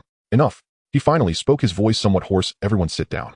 Fang Wanqing wanted to say something, but was silenced by his icy glare, only able to sit down angrily with Mu Shui, while turning her head away. Mu Zhenghua picked up the teacup and took a sip of the already cold tea, looking at Yi Tian. Are you going to Imperial Capital Martial University? Will she go with you? Yes. She is only 3 months pregnant and needs someone to take care of her. Who will look after her in the Imperial Capital? Yi Tian's tone was calm, but carried undeniable firmness. As he spoke, he took out a contract with a golden embossed cover from his pocket and gently placed it on the coffee table. The emblem of Imperial Capital Martial University shone brightly under the light. This is the intention contract from Imperial Capital Martial University with a scholarship of 1 billion. That should be enough for us. 1 billion. Fang Wanqing abruptly turned her head, her eyes wide like copper bells, almost jumping off the sofa. Mu Shui also forgot the pain on her face, staring fixedly at the contract, her breathing quickening. Mu Chun paused, his hand holding the phone, stunned, his face filled with disbelief. Even Mu Zhenghua was momentarily taken aback. He knew the scholarship for the National Martial Arts top scorer was generous, but he never expected it to be this substantial. All right. He retracted his gaze and nodded. You all go. Once in the Imperial Capital, if there's anything that cannot be resolved, don't bear it all by yourself. Fang Wanqing opened her mouth, but ultimately didn't dare to say a word. Yi Tian and Mu Shi stood up. Dad will be heading back first. Mu Zhenghua nodded, watching their backs softly, saying be careful on the way back. Stepping out of the Mu family villa, the evening sun warmed their bodies.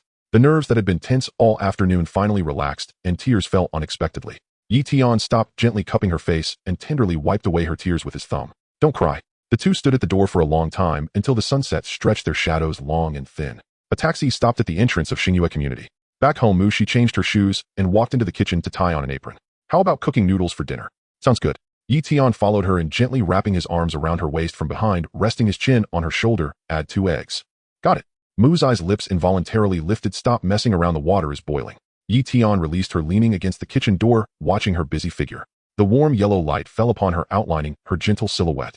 The ties of her apron formed a pretty bow at her back, swaying gently with her movements. The noodles were ready, topped with 2 golden fried eggs. The two sat across from each other at the coffee table, eating in silence, yet a warm understanding flowed in the air. Outside the window, the night deepened. The myriad lights of Star City lit up one by one, gentle and brilliant. The online buzz not only did not decrease, but rather intensified to overwhelming proportions. The trending topic, who will claim the first place in the martial arts examination, was firmly fixed at the top of the hot search list. Need I even guess? The top scholars in previous years were all from the Imperial Capital Martial University. Xingchen Martial University, we have senior sister Mu Shi. Imperial Capital Martial University, humph. The banter was relentless, as the Imperial Capital Martial University couldn't even be bothered to write a promotional blurb, winning effortlessly. Yeshing, are you all done arguing? After you finish, I choose the Imperial Capital. Dressed in a bear-themed apron moo, she peeked out from the kitchen, spatula in hand with a bit of flour dusted on her nose. What are you laughing at? You look so mischievous. I'm watching the netizens guess which Marshall University I will attend. So which one are you actually going to? The Imperial Capital. Then hurry up and post on Weibo so they won't argue endlessly. Yeti raised an eyebrow, leisurely swaying his phone. What's the rush? Once they learn the truth, I'll just enjoy the gossip. The online debate was fervent while the person involved quietly stepped out. On the second ring road of Xingqing there stood an inconspicuous gray-white standalone building. The entrance was narrow and the sign was so low-key, it was nearly invisible. Qinxiong Empire Human Gene Bank Xingqing Sperm Donation Center. The entrance was cold and desolate, a stark contrast to the lively fertility center just across the street. Yeti pushed the door open and entered. The front desk was a round-faced girl wearing glasses, engrossed in her phone. Hearing the noise, she looked up and the pen in her hand dropped to the floor with a thud. Her eyes instantly widened, scanning Yeti up and down 3 times.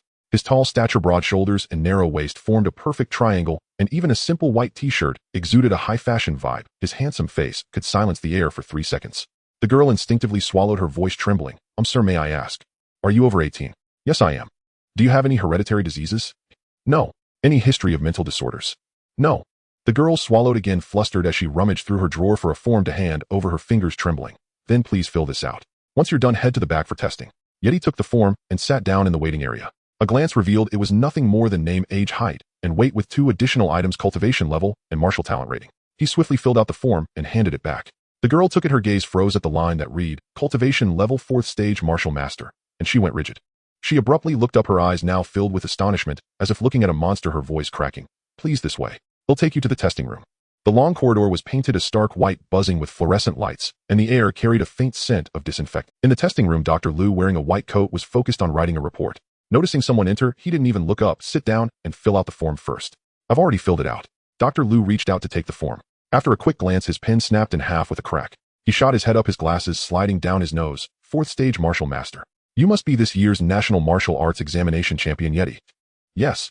Dr. Liu gasped, quickly standing up, his attitude turning a complete 180. My apology. I never expected the champion would come to our center. As he spoke, he swiftly prepared the blood collection equipment. The donation requires multiple tests: hereditary diseases, infectious diseases, sperm quality, gene purity. All must be checked. With your qualifications, you'll definitely pass. Our minimum requirement is a 1st stage martial artist, and you far exceed. Yeti rolled up his sleeve, revealing a smoothly contoured forearm. When the needle went in, he didn't even frown. After 3 vials of blood were drawn, Dr. Liu carefully placed the samples into the machine. Results will take 3 days. Once they're ready, I'll call you immediately. Okay. As he exited the testing room, the front desk girl rushed out, her eyes sparkling. Mr. Yeti, I forgot to tell you we offer a 2,000 credit point bonus for each successful donation. If you complete 12 donations in total, there's an additional bonus of 50,000. Yeti nodded. Got it. Stepping outside, the sunlight was blinding. He took out his phone and messaged Mu Shi. I won't be back for lunch. You can prepare something for yourself. Mu Shi quickly replied with an eye roll emoji. Where are you off to this time? Business. What kind of business? Men's business. 3 days later. The phone rang once before it was answered, and Dr. Liu's overly enthusiastic voice burst through. Mr. Yeti, great news. Your test results are all completely qualified, and each indicator is the highest record since our center was established. Gene purity is off the charts. When can you come in?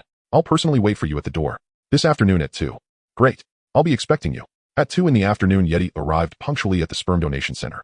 Dr. Liu was indeed waiting at the entrance, holding a consent form with a beaming smile. Mr. Yeti, you're here. Please sign this first, and then we'll head to the collection room. Yeti took the document, gave it a quick scan, which was just the usual voluntary donation and waiver of all rights, and signed it with a flourish. Dr. Liu led him to the deepest part of the corridor, opening a frosted glass door. This is collection room 3. Inside, you'll find disposable cups and sterilization supplies. Once you're done, just ring the bell for me. Do not open the door. Why not? Dr. Liu's expression turned serious. We're worried you might do it outside. Yeti's mouth twitched. The collection room was not large, about 10 square meters. After closing and locking the door, Yeti looked around helplessly, raising his hand to his forehead. System lock this scene and shield it. If a single word leaks out, I'll never be able to hold my head high again. Current scene has been permanently shielded with an additional hour of anti-exposure protection added. In the next moment, the system panel spam notifications. Detected Han Bing's vitality 0. 2. Return multiplier 30 times. Detected Mei Yao's vitality 0. 3. A return multiplier 30 times. Host vitality value 15. Current vitality 58. Congratulations, host has broken through to 5th stage martial master. Warm vitality flowed through Yeti's limbs, making him squint in comfort. Under the rush of vitality, Yeti engaged in an activity he had never done in his life. Truly, it was muscle memory ingrained in his bones. A quarter of an hour later, he rang the bell.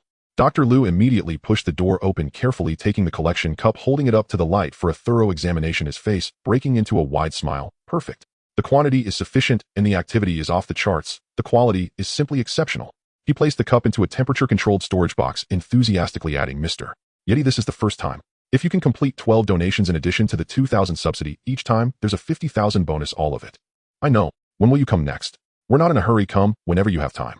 Yeti replied calmly, tomorrow. 7 days passed with precision, each moment ticking by. During these 7 days, Yi-Tian lived with more structure than in the life and death struggles of the secret realm. He rose before dawn, accompanied Mu-Shi for breakfast, and after seeing her back to her room, he stepped out. He headed straight to the sperm donation center, made the donation, and left. Mr. Yi, are you coming by yourself? Isn't that obvious? Am I supposed to bring you along? Dr. Liu opened his mouth, 1,000 words stuck in his throat. Actually, he could come if needed. 2 full quarters of an hour. Yi-Tian pushed the door open and stepped outside. The doctor leaned close to Yi-Tian's ear, lowering his voice, to say something that breaks the rules. These 7 donations of yours are enough for dozens of women to conceive. The Empire's matching system will take care of it. The Empire will remember your contribution. Yi-Tian washed his hands and dried his fingers with a tissue. He nodded and walked out of the sperm donation center. The midday sun struck his face, bringing with it the unique heat of summer. A faint smile tugged at the corners of Yi-Tian's mouth as he remembered holding a fortune of 1 billion, yet not even having a storage ring. This was unacceptable. He hurried towards the Xingqian Pavilion. At the top floor of Xingqian Pavilion, Yi-Tian stood at the counter, his gaze landing on a silver ring deep within the glass display. The smallest 1 cubic meter was priced at 500,000, while the one at the very back, 100 cubic meters, was 30 million. Take this one out, he said. Yi-Tian received it and slipped it onto the ring finger of his left hand.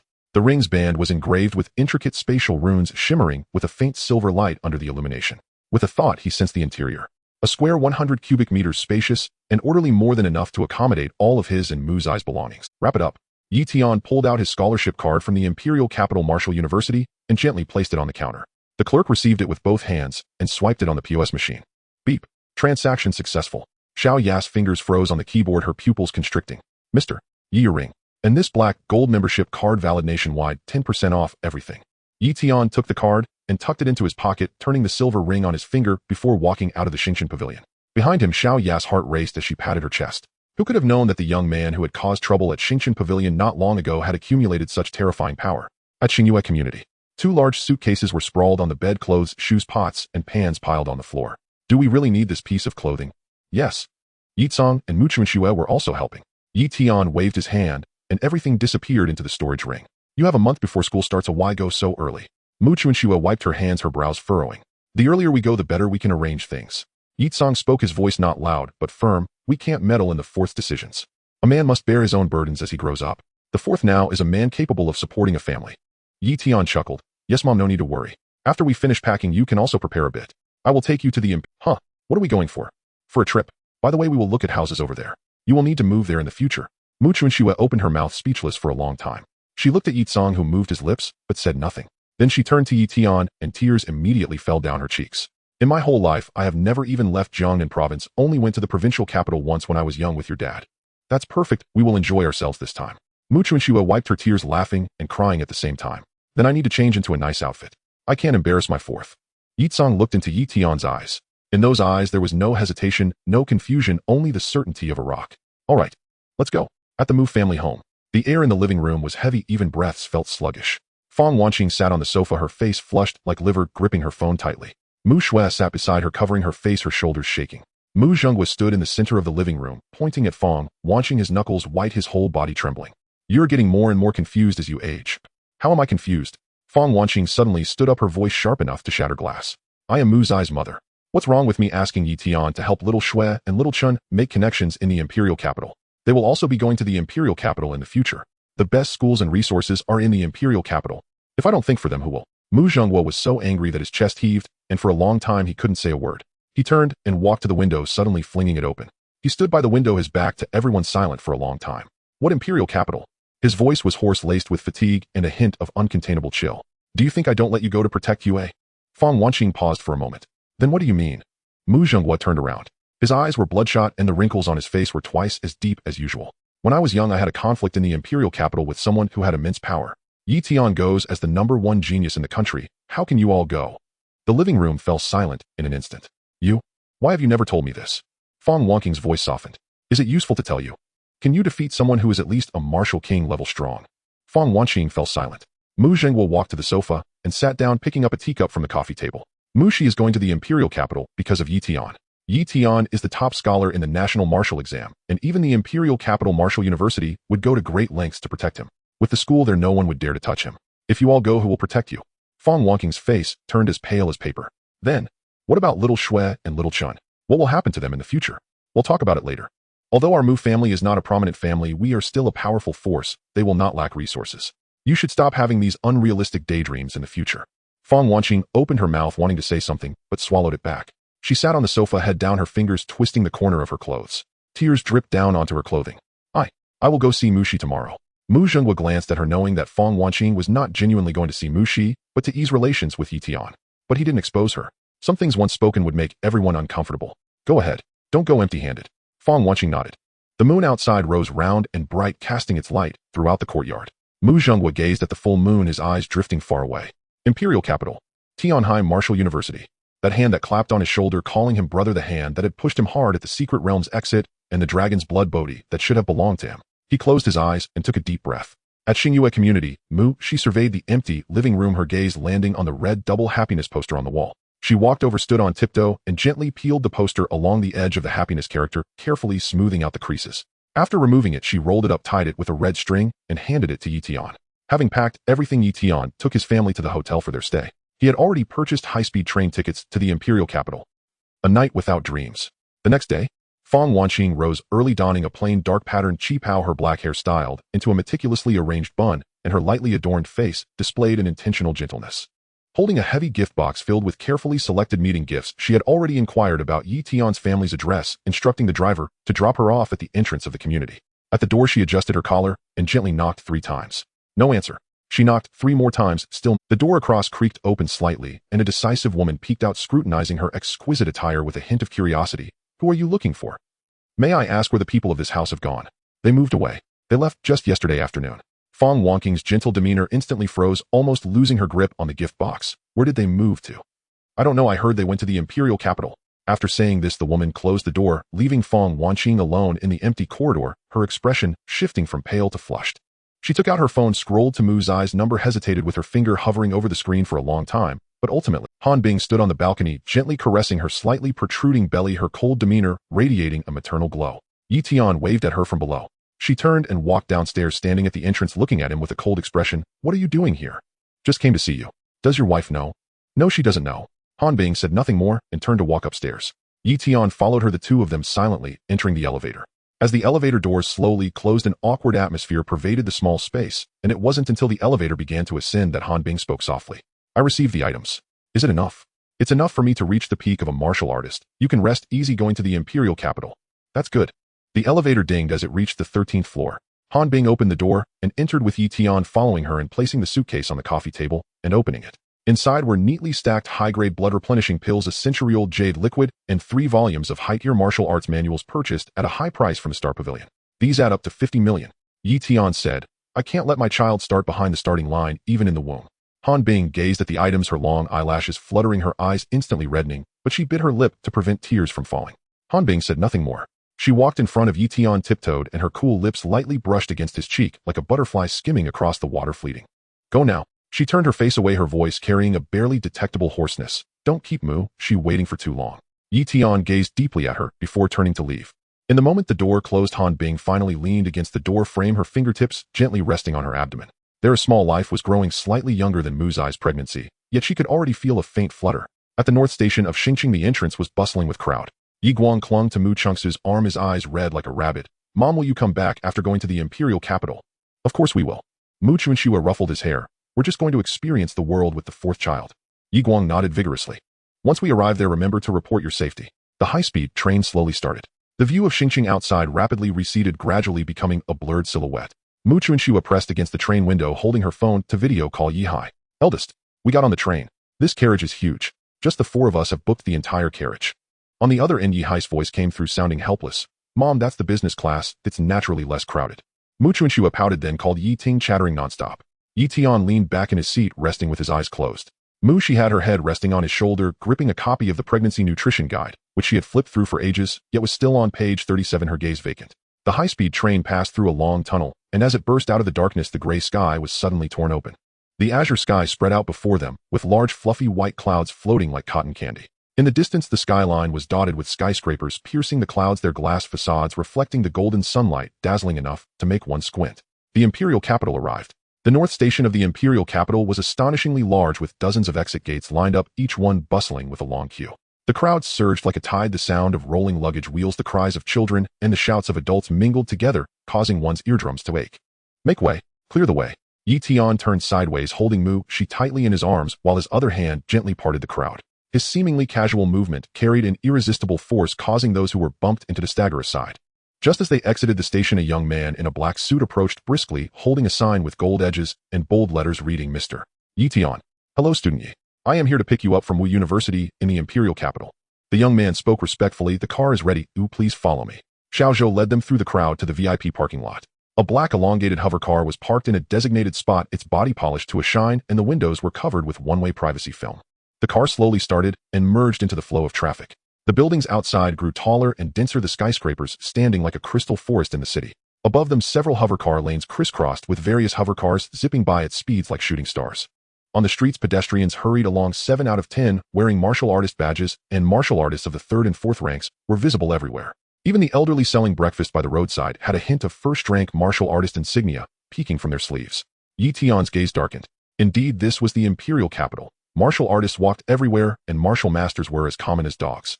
This was a battlefield for geniuses and a ladder for the strong. There's an old saying that gold will always shine, and this splendor refers to the imperial capital.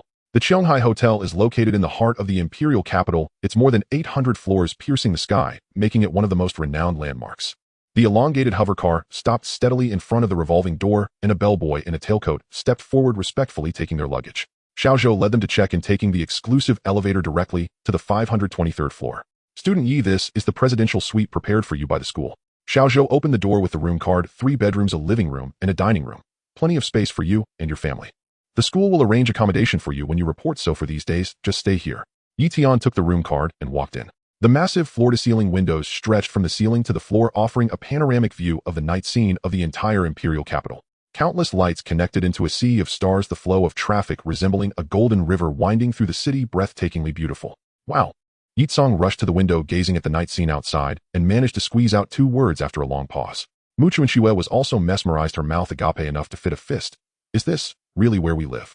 Mu Shi walked over, leaning on his shoulder, gazing at the dazzling night view outside, her lips curving into a gentle smile. The sky is high and the clouds are light, with a refreshing autumn breeze.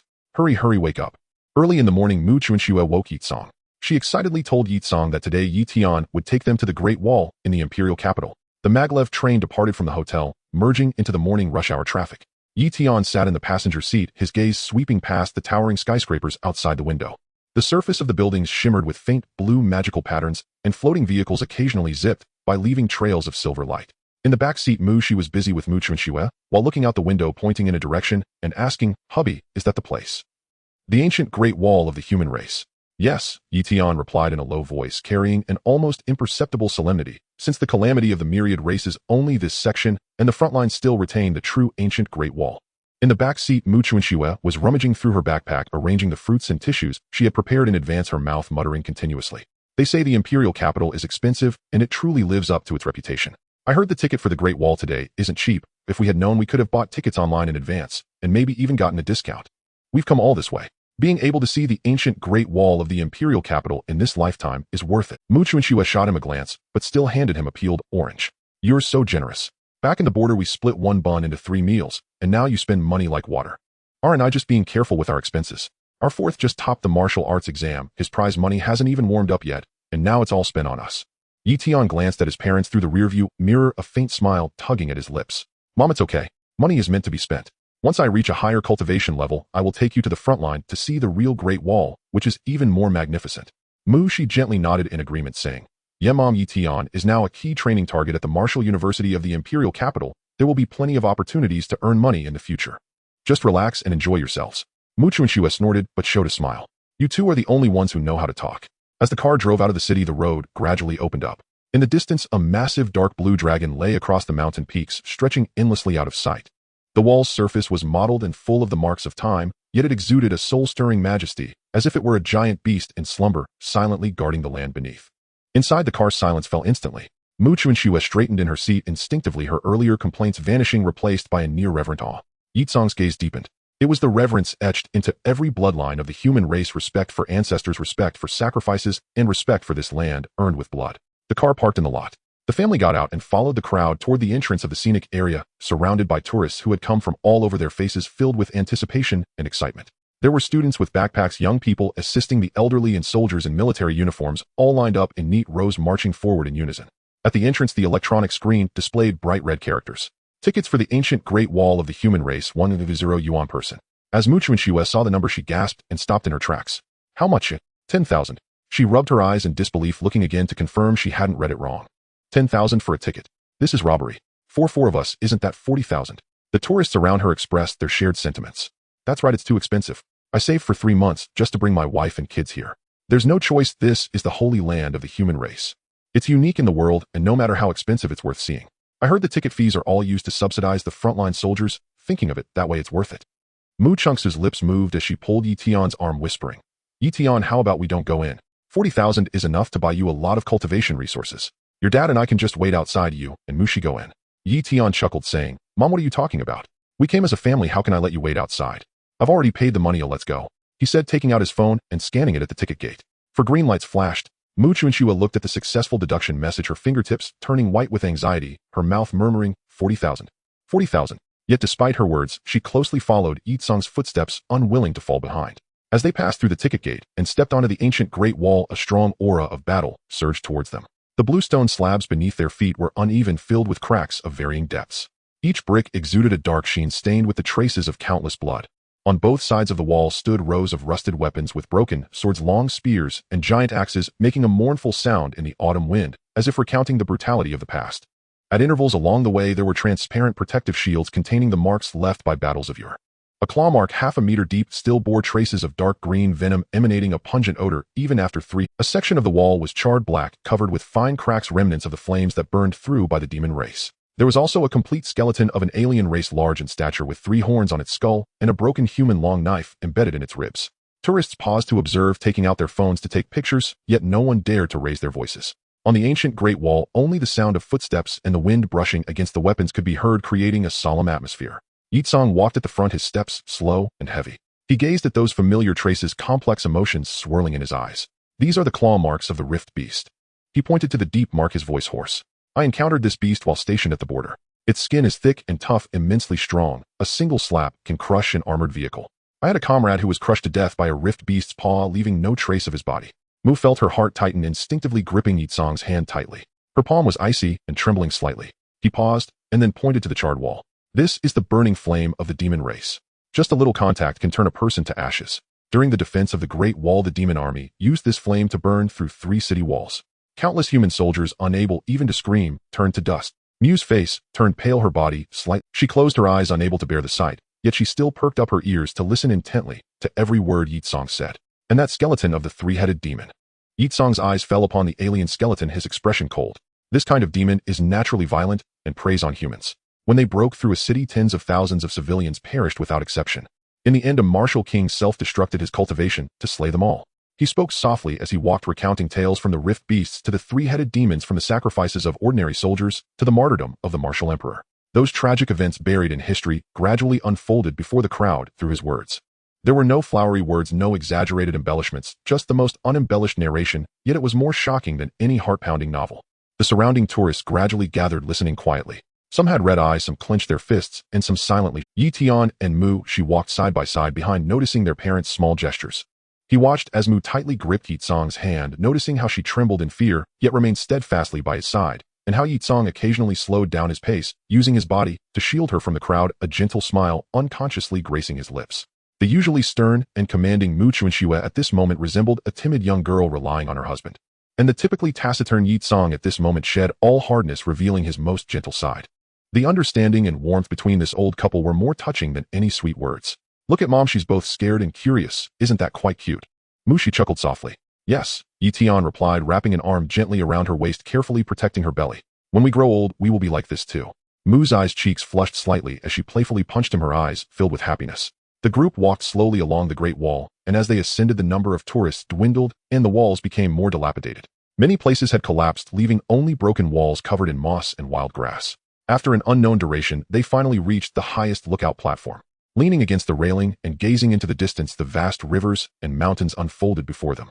Below was the bustling imperial capital with towering buildings and a sea of vehicles. In the distance were rolling mountains, lush and green. The ancient Great Wall lay like a giant dragon extending from beneath their feet, disappearing into the horizon. The autumn wind howled, rustling Yi Tian's clothes. He stood at the very edge of the lookout platform, gazing at the distant crumbling ancient walls, at the peaceful land beneath, and at the rolling mountains ahead. A surge of indescribable pride welled up in his chest. Once the human race was on the brink of extinction. It was that generation of sages who used their flesh and blood as walls, and their iron bones as blades to block the iron cavalry of the myriad races. It was that martial emperor who burned out his own cultivation, using his own bones as a foundation to forge this great wall for the human race, granting future generations a chance to breathe. Yet the myriad races still eyed the humans with hostility. The fires of war on the front lines had never been extinguished. Countless human soldiers continued to fight and bleed at the borders, using their lives to protect this land. And Yi Tian, the top student of the martial arts exam, a key training target at the martial university of the imperial capital, bore a system and possessed talents far beyond ordinary people. On his shoulders rested not only his family, but also the future of the entire human race. Today he stood here paying homage to the relics of his ancestors. Tomorrow he would head to the battlefield, inheriting the will of his ancestors. One day he would personally end this calamity. One day he would make the myriad races submit and allow humanity to stand tall at the pinnacle once more. A surge of pride welled up, impossible to suppress. Yi Tian's gaze became sharp, his voice resonating with the wind, solemnly reciting, "Today with the long whip in hand, when will I bind the azure dragon?" As his words fell, an invisible aura swept out from him, infused with the intent of battle and the demeanor of a hero looking down upon the myriad races, sweeping across the entire lookout platform. The previously noisy crowd fell silent in an instant. The howling mountain wind seemed to freeze for a moment. Time appeared to stop at that moment. Everyone was stunned, staring at the young man standing at the edge of the lookout platform. He stood tall like a pine or his gaze was sharp like an eagle or a sword.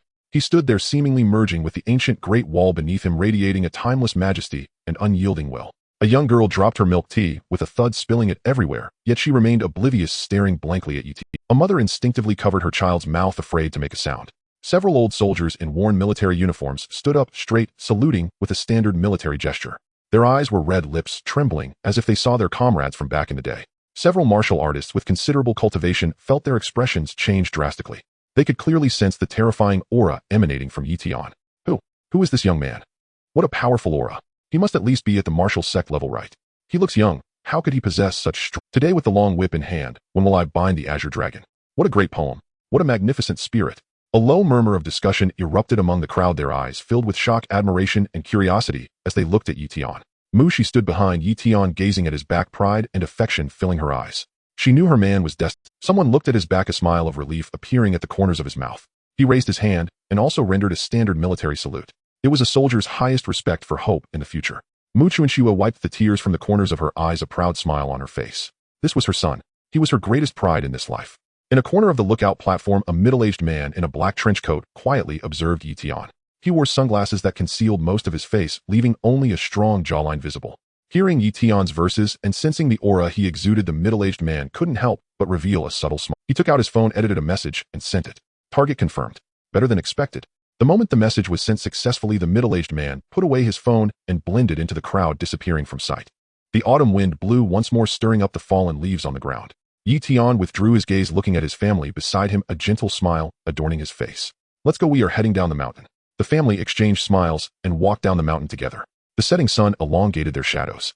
The ancient Great Wall stood silently atop the mountains, witnessing the inheritance and dedication of generations. In the second week of arriving in the capital, Yi Tian accompanied his family to visit most of the notable scenic spots. Chuanxua stood on the white jade platform of the Hall of Prayer for Good Harvest, her fingertips swiping across the screen as she sent over 20 photos taken from different angles to the family group chat.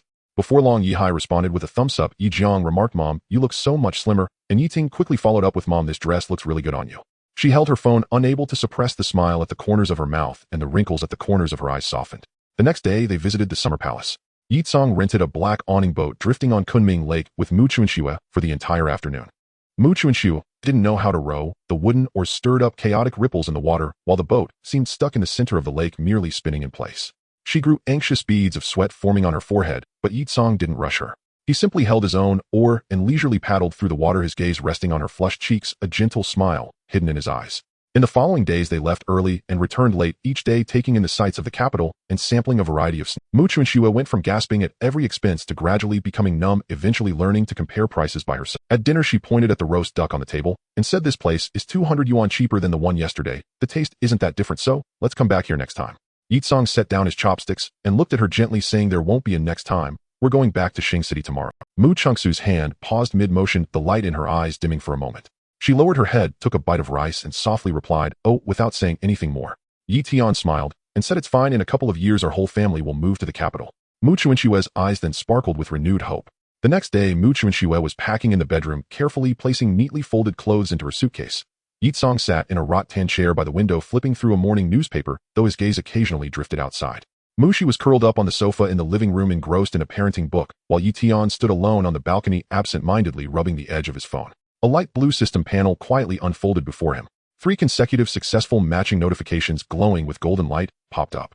Successful offspring registration X3. With Mu Shihan Bing and Mei Yao's children, he now had 6 blood-related descendants. The return multiplier on the system panel instantly surged from 30 times to 60 times. Han Bing's vitality 0. 2. Return multiplier 60 times, host vitality 12. Mei Yao's vitality 0. 4. Return multiplier 60 times, host vitality 24. Congratulations, host has broken through to the 7th tier martial artist. 7th tier martial artist.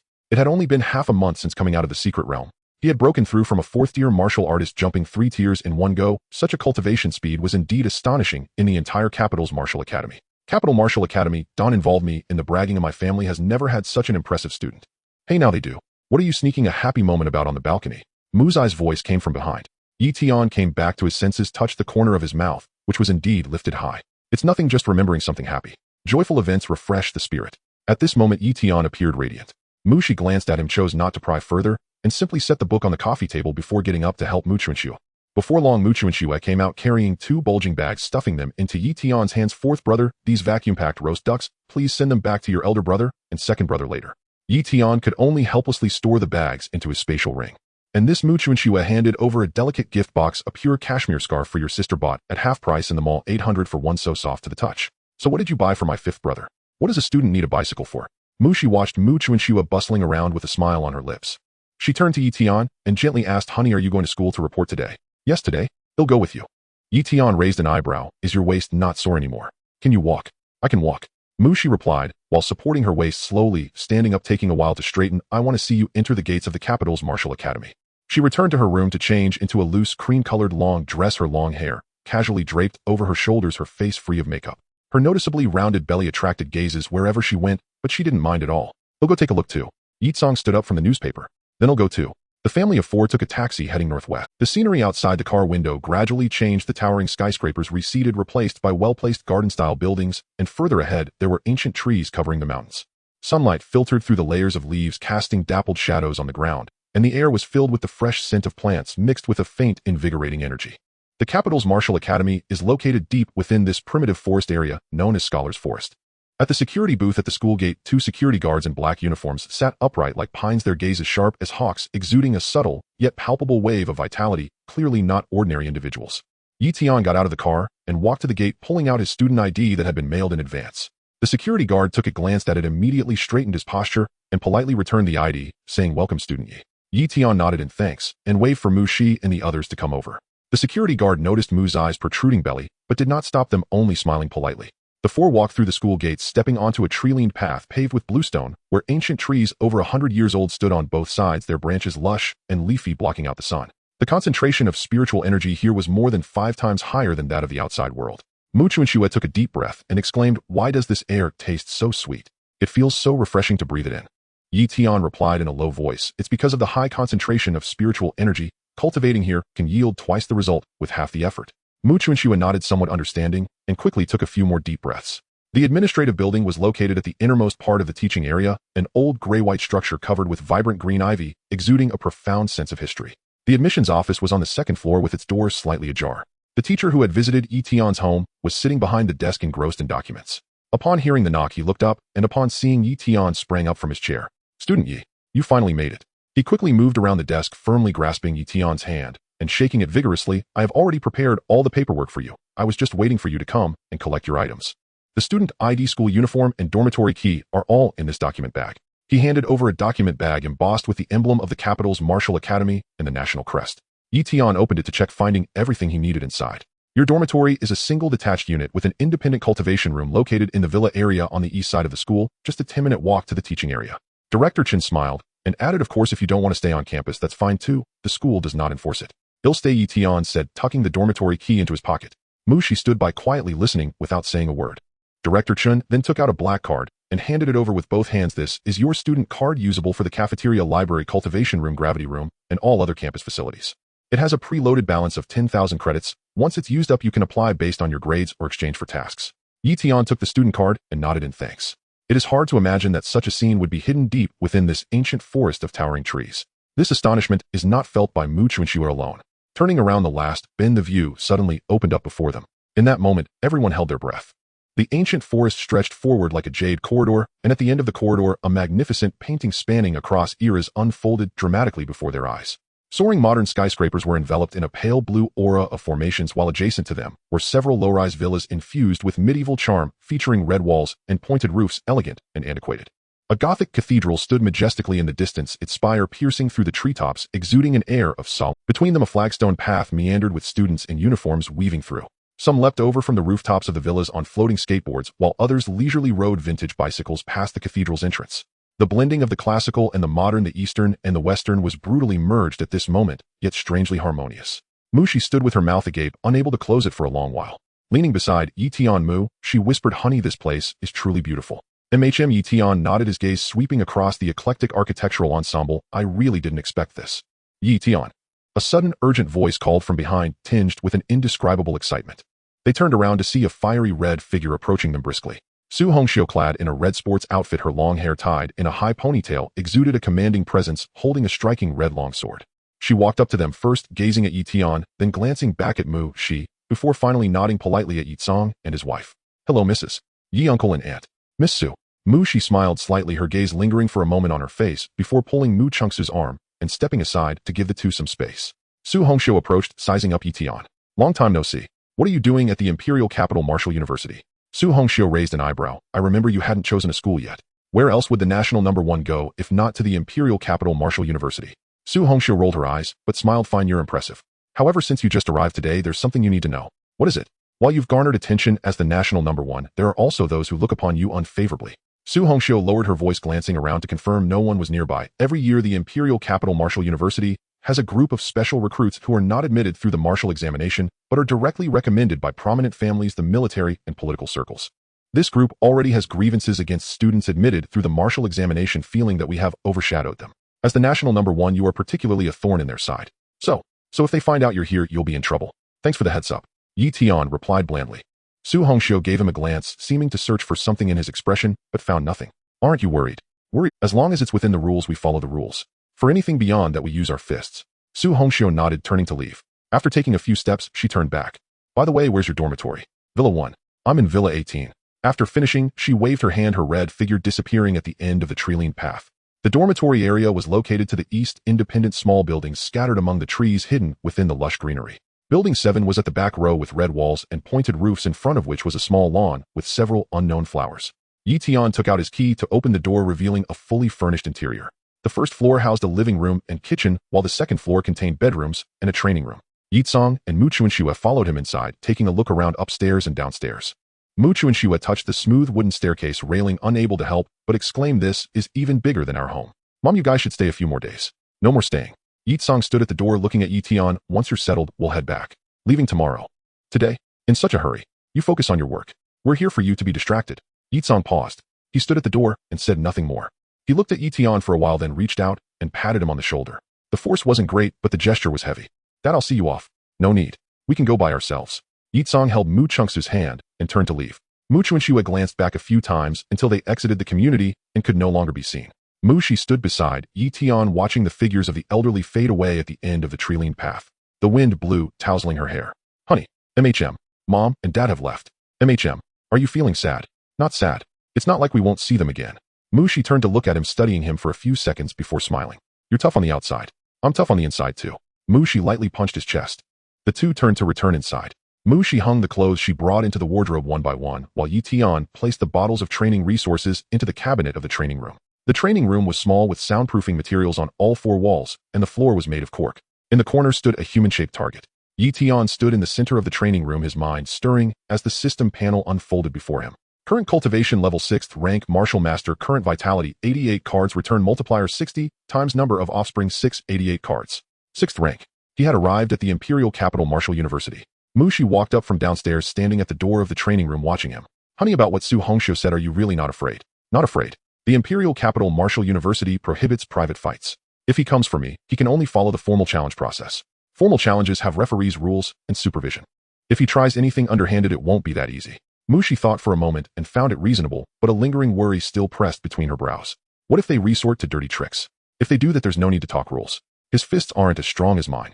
Mu Shi was taken aback for a moment, then laughed. She walked up to him, stood on her tiptoes, and gently kissed him on the chin. My husband is the best. Outside the window, the setting sun painted the entire scholar's forest in shades of gold and crimson. In the imperial capital, at the old residence of the Mao family. The old house is located in the northwest old district of the capital, away from the bustling city. With its green bricks and black tiles and an unadorned entrance, it appears rather ordinary, lacking the ostentatious aura of a top noble family. However, those who step inside soon realize there is much more to it. The entire courtyard is a standard 3-entry courtyard with 2 ancient ginkgo trees standing tall, within their branches lush, and leaves vibrant, exuding a sense of age and grandeur. Every autumn golden leaves flutter down, carpeting the entire bluestone floor, creating a scene that is both beautiful. In the corner of the courtyard, an ancient well never runs dry, and threads of pure spiritual energy continuously seep from its opening, enveloping the entire residence. Breathing it in refreshes one's spirit, subtly loosening their cultivation.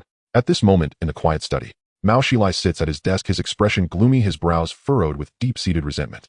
The door is gently pushed open, and an elderly man with gray hair, dressed in a deep gray long robe, slowly walks in. He is Uncle Fu, the old steward of the Mao family, who has served the family for over 40 years. He has watched Mao Xilai grow up and knows the young master's temperament all too well. Uncle Fu carries a wooden tray on which sits a bowl of steaming medicinal soup and approaches the desk, speaking softly. Young master, it's time for your medicine.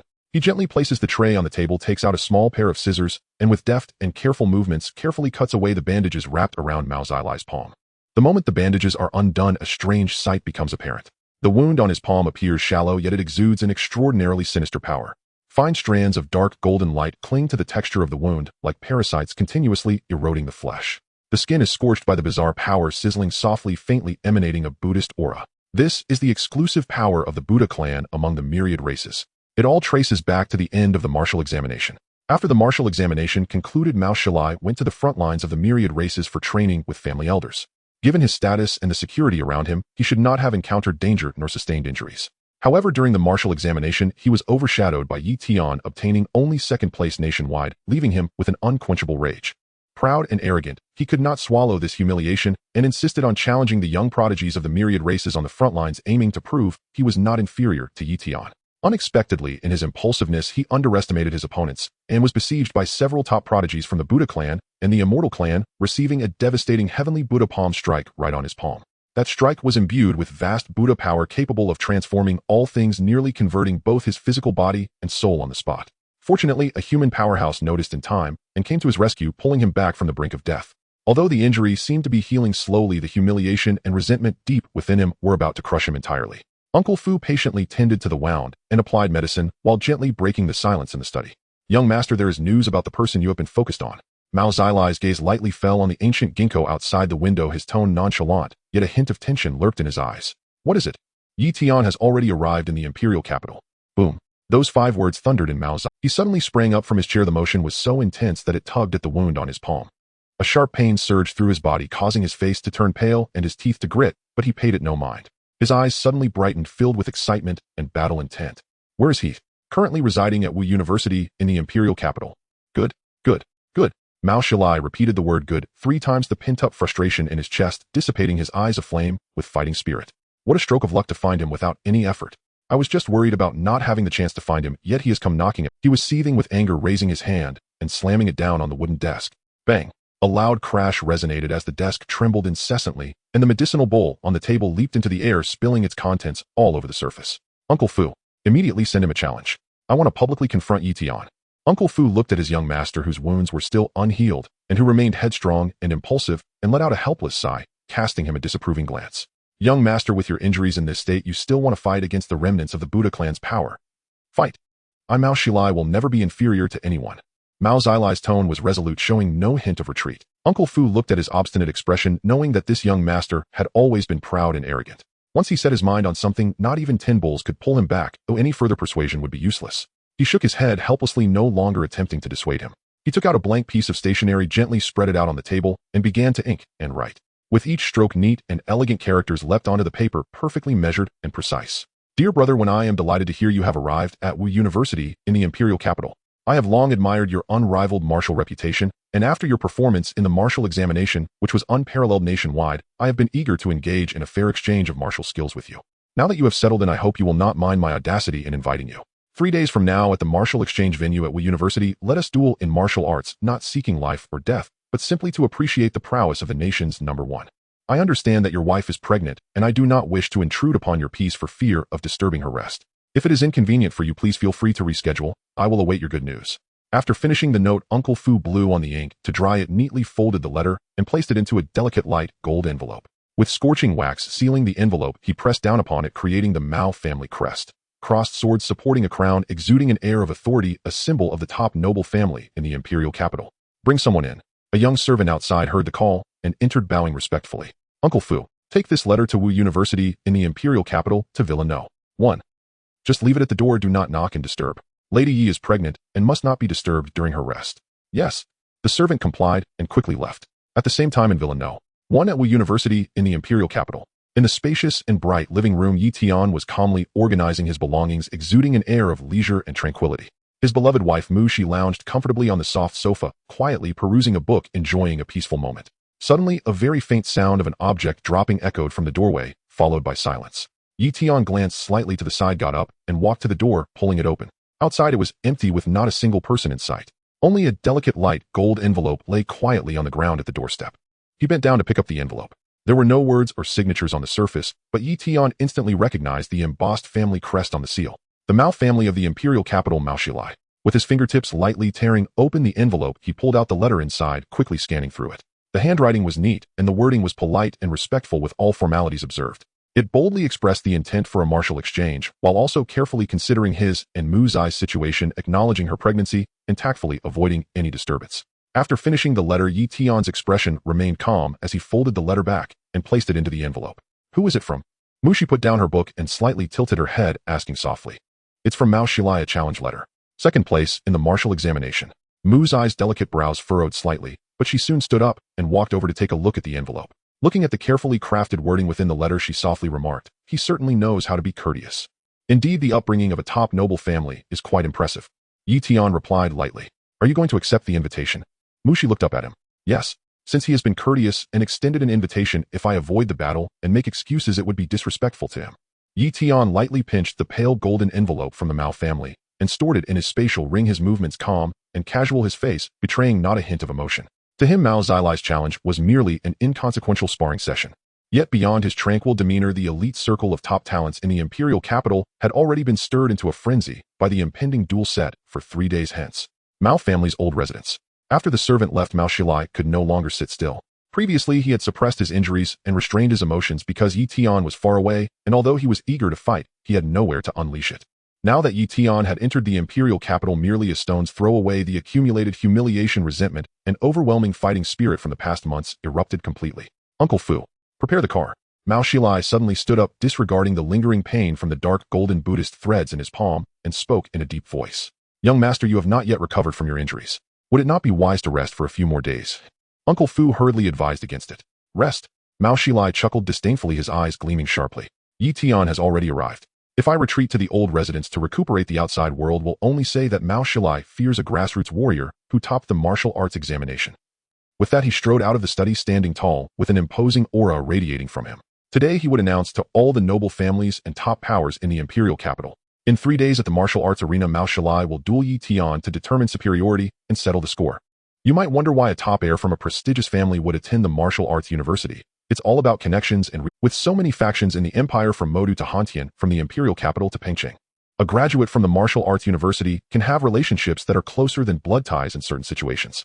For the next 2 hours, the atmosphere in the imperial capital was charged with excitement. Mao Xilai drove between the residences of the top noble families. The royal family, the Zhao family, the Li family, the Su family. Every ancient family ranked in the top 10 of the imperial capital, every top power wielding authority and controlling martial arts resources, he visited them all.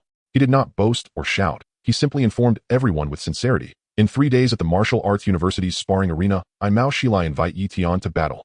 The regret from the martial arts examination will be resolved publicly today. The news spread like wings, sweeping through the entire circle of young talents in the imperial capital with terrifying speed. Countless hidden talents and prodigies were stirred by this news. In an instant, attitudes varied widely, revealing the diversity of human nature. Some top talents from established families merely smiled lightly at the news, their attitudes indifferent. In the martial arts examination, Yi Tian's victory was merely a stroke of luck. Mao Xilai's mindset was unbalanced that day, and his performance was limited. It did not reflect his true strength. Now that the two would battle again, the outcome was clear and without suspense. A newly risen genius scoffed. A grassroots warrior without background or foundation, who gained fame through a single examination, dares to challenge the young master of the Mao family from the top family in the imperial capital. The Mao family has accumulated resources, techniques, and heritage for hundreds of years, so Yi Tian is destined to lose without a doubt. Many others were simply there to watch the excitement, filled with glee. Throughout the Great Xia, everyone remembered that sensational martial arts examination. Yi Tian emerged, crushing all rivals and ascending to the top of the nation with an absolutely invincible stance. Meanwhile, Mao Xilai, born into a top noble family in the imperial capital, had been raised with the finest resources taught by great masters and was recognized as a prodigy. One was a grassroots myth rising against all odds, while the other was a deeply rooted scion of a prestigious family. The old grievances from the martial arts examination remained, and now they would battle again at the pinnacle of the imperial capital. The entire young circle in the imperial capital was instantly set ablaze. Everyone was eagerly anticipating the ultimate battle 3 days from now. As the city buzzed with discussion, a figure quietly arrived at the high-speed train station in the imperial capital. Clad in black with a tall stature and sharp features like a blade, he exuded a chilling and domineering aura of killing intent. It was Yi Daojuan, who had traveled from faraway Guang province, specifically coming to the imperial capital. As a member of the Yi family, he hailed from a martial arts family in Guang province with exceptional talent and decisive in battle. He was a leading figure among the younger generation in the south. He had been paying attention to Yi Tian since the martial arts examination. Regarding this grassroots Yi Tian who had risen out of nowhere, Yi Daojun was filled with curiosity. Hey bro, this guy is truly impressive. Upon hearing that Mao Xilai had publicly invited Yi Tian to a peak showdown at the martial arts university, Yi Daojuan, just stepping out of the station, paused upon hearing the heated discussions of passers-by, a smile curling at the corner of his lips. At almost the same time at the Wang family residence in the imperial capital, young Master Wang Hong's eyes lit up upon hearing Mao Xilai was rallying the city and inviting Yi Tian to battle. Without a second thought, he stood up and, accompanied by a group of followers, rushed to the Mao family old residence. Wang Hong was a well-known figure among the younger generation in the imperial capital, possessing great strength and extensive connections. He was also Mao Xilai's most loyal follower and confidant. Usually he followed Mao Xilai's lead, and now that his brother was going to battle the national champion again, he naturally rushed to show support first. Upon entering the Mao family study, Wang Hong immediately spoke with unwavering confidence. Brother Xilai, I heard about this. Don't worry, in 3 days I'll ensure that all the young talents in the imperial capital are gathered here for you. Everyone will witness you personally defeating Yi Tian, washing away the shame from the martial arts examination. Yi Tian is just a grassroots player who rose up without a solid foundation. Even if he has temporary fame, he can never compare to the top martial arts foundation you've cultivated since childhood. With Wang Hong leading the charge, countless young talents in the imperial capital linked to the Mao family or supporting the family factions expressed their support. For a time, public opinion was sharply polarized. The young elites from established families all stood firmly behind Mao. In their eyes, the martial arts foundation passed down through generations, vast resources and top techniques, were simply incomparable to a grassroots warrior who had risen suddenly. The loss in the martial arts examination was merely a moment of carelessness for Mao Xilai, not a lack of strength. Meanwhile, those young martial artists from ordinary backgrounds relying on smaller powers quietly supported Yi Tian. The entire imperial capital was under the spotlight. As the outside world buzzed incessantly, the atmosphere in the Mao family old residence grew particularly tense. In the study, Mao Xilai dismissed all servants, leaving only Uncle Fu. He slowly opened his palm to reveal the wound. The strands of dark golden Buddhist threads stubbornly clung to his flesh, faintly radiating a transformative Buddhist power, continuously eroding his meridians and vital energy. Uncle Fu, prepare the car. We are going to the southern heaven gate. Mao Xilai's eyes were resolute, and his tone was decisive. Previously, he had intentionally preserved the residual Buddhist power from the heavenly Buddha's hand. At that time, after being defeated and injured, he had a poor mindset and wanted to retain this foreign power, pondering day and night to comprehend the true essence of Buddhist martial arts and identify flaws in various techniques to seek breakthroughs in his own limitations and solidify his martial arts foundation. But now the situation was entirely different. He had to face Yi Tian, the unparalleled genius who had steadily overwhelmed him and claimed the title of the nation's #1. This battle must not be lost. He could not afford to have even the slightest injury hinder him, nor could he allow any force to restrain him. He must confront Yi Tian in the most peak and perfect state he has ever achieved in his life. No hidden dangers, no regrets. Young master, are you going to see that person? Uncle Fuss' expression became serious, instantly understanding his intention. The Southern Heaven Gate is a supreme stronghold of the military in the imperial capital. It guards the northern border of the Great Xia, suppressing the invasion of all races, and is the most elite martial arts institution in the entire Great Xia, teeming with strong individuals and immense power. Mao Xilai's uncle is a top military figure stationed at the Southern Heaven Gate with unfathomable strength and extraordinary means. That's right. Mao Xilai nodded heavily, a flash of utmost confidence and brilliance in his eyes. I want to ask my uncle to take action using the military's top secret techniques to completely eradicate all the residual Buddhist power in my body.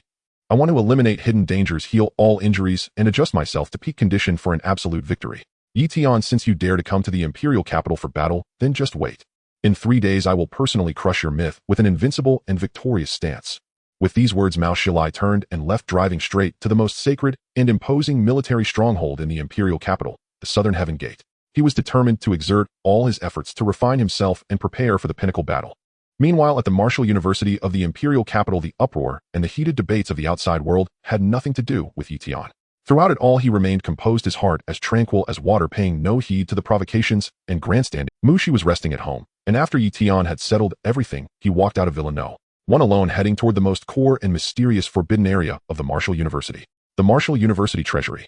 According to his enrollment contract, he could enter the imperial capital Martial University Treasury for free to select a weapon and 4 advanced martial arts. Since the martial examination ended, he had been on the go and had never had the time to claim his champion reward. Now that he had settled in the imperial capital Martial University, it was the perfect time to fulfill his promise. As he walked, numerous students, both new and old, halted to watch Yi Tian's figure pass by. Although Yi Tian had only been enrolled for a short time, his reputation as the top of the martial examination had already spread throughout the imperial capital Martial University, known by all. It's Yi Tian. Have you heard? Mao Xilai from the Mao family has openly issued a challenge to Yi God. The duel is set for 3 days from now. Omai on one side is a scion from a prestigious family, and on the other is a legendary underdog. This battle is highly anticipated, but he is just a current genius. Let him try against our generation. There were also some arrogant individuals who spoke out. The discussions along the way echoed in his ears, but Yi Tian remained unfazed, walking calmly, and with his gaze fixed ahead. The gap in strength could never be compensated by mere status or momentum. With his current cultivation, defeating an ordinary first-year student would be a piece of cake. The only concern was the opponent's weapons and martial arts. There was no avoiding it, and after all, they started off better, being from the Tianlong clan. What he needed to do now was very simple: to claim top-grade martial arts, solidify his own cultivation, and steadily grow stronger. Nothing more. Soon Yi Tian arrived at the deepest part of the imperial capital Martial University Treasury. A majestic ancient stone hall stood atop the mountains, entirely forged from a millennium of mysterious iron mixed with star, or intricately engraved with ancient and obscure martial patterns, exuding a vast and heavy aura. This place guarded the countless legacies accumulated by the Martial University, housing the top martial arts, unparalleled skills, and divine treasures of the Great Xia. At the entrance of the treasury, 2 guardians stood solemnly on either side, their presence steady and their gazes sharp. Ordinary students would never be able to approach this place in their lifetime. Only the top 10 from the martial tournament and the most outstanding geniuses would have the qualification to step inside. Seeing Yi Tian approach, the 2 guardians immediately straightened their expressions and bowed respectfully. Do you have the hand order? Yi Tian slightly nodded and calmly replied, I am here to claim my reward for being first in the martial examination and to enter the treasury to select martial arts. After he spoke, he took out the hand order given on the day of the announcement. After a brief inspection, the guardians turned and allowed him passage. We shall adhere to the rules. Please enter. The guardians immediately pushed open the incredibly heavy iron gate. With a thunderous rumble, a vast and overwhelming aura of martial arts surged forth from within the treasury. Countless hidden and terrifying auras of martial arts intertwined, concealing dragons and crouching tigers with boundless depth. Behind the gate lay a sacred ground for countless martial artists, a top-tier legacy that could drive the world's geniuses mad. Yi Tian stepped forward calmly, entering the treasury. The rumble of the residual sound gradually faded in the mountains as the iron gate opened inward. A wave of martial arts energy far more violent than the outside world rushed toward him, carrying the heavy pressure of time's accumulation. Looking up, the entire interior space of the Martial University Treasury was vast and boundless.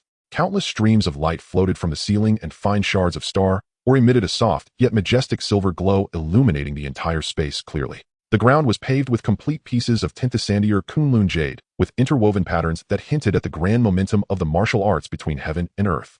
Standing on it, a faint spiritual energy surged into his limbs, nourishing his physical body and meridians. The treasury was layered, classified into 8 tiers: Tian, Di, Xian, Huang Yu, Zhou Hong, and Huang, each ascending with increasingly terrifying martial arts and treasures stored. Yi Tian's gaze slowly swept over the 8-level area, and he understood in his heart. According to the reward rules for being first in the martial examination, he could choose 1 weapon and 4 advanced martial arts. The offspring of prestigious families start with vast resources and top-tier martial arts. Mao Xilai has been immersed in the legacies of his family since childhood, and the martial arts he practices are at least at the Tian tier. Yi Tian's thoughts stirred. The comments from the students along the way and Mao Xilai's actions to create a stir in the city flashed through his mind. His foundations were no less than those geniuses he had pushed through with solid foundations and a peerless body. However, in terms of martial arts heritage, he indeed fell short compared to a top-tier heir like Mao Xilai. It had been the same in the martial examination secret realm, where Su Hongxiu, despite being one minor realm below him, could contend with him, which was a problem.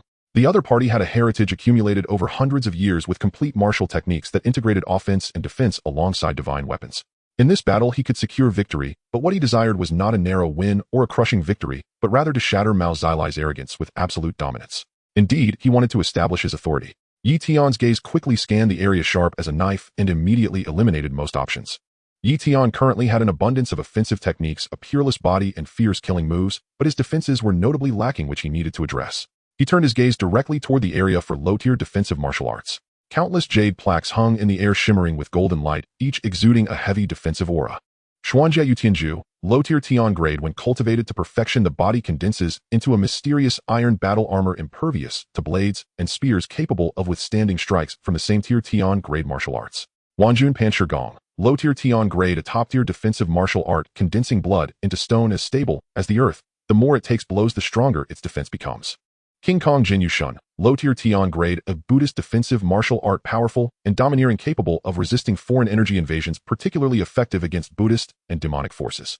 Yi Tian lightly tapped, gliding over the jade plaques, and his gaze finally settled on King Kong Jinyu Shun. This martial art was powerful and heavy, perfect for subduing demons. It was the one. Yi Tian directly took down this jade plaque. As his fingertip touched it, a vast power of Buddhist defense surged into his mind, imprinting countless cultivation methods and energy routes in an instant, which he comprehended thoroughly within moments. He had successfully acquired a low-tier Tian grade defensive martial art. Not pausing, he continued upward, stepping into another area filled with purple light. Countless scions of prestigious families might not even obtain a middle-tier Tian grade martial art in their lifetimes. Yi Tian's gaze swept across, still prioritizing defensive martial arts. Dadi Qinyuanju, middle-tier Tian grade, drawing the power of the earth into the body, blood sinking into the depths, impervious to myriad attacks, capable of neutralizing all close-range assaults. Zixiao Zhenyuan shield, middle-tier Tian grade, using one's own essence to condense a divine shield of Zixiao, integrating offense and defense, effective for both ranged and melee defense. Immovable Mingwang seal, middle-tier Tian grade, a top-tier Buddhist defensive seal, unwavering in thought, impervious to all techniques, completely isolating negative invasions and soul attacks. Yi Tian's eyes brightened.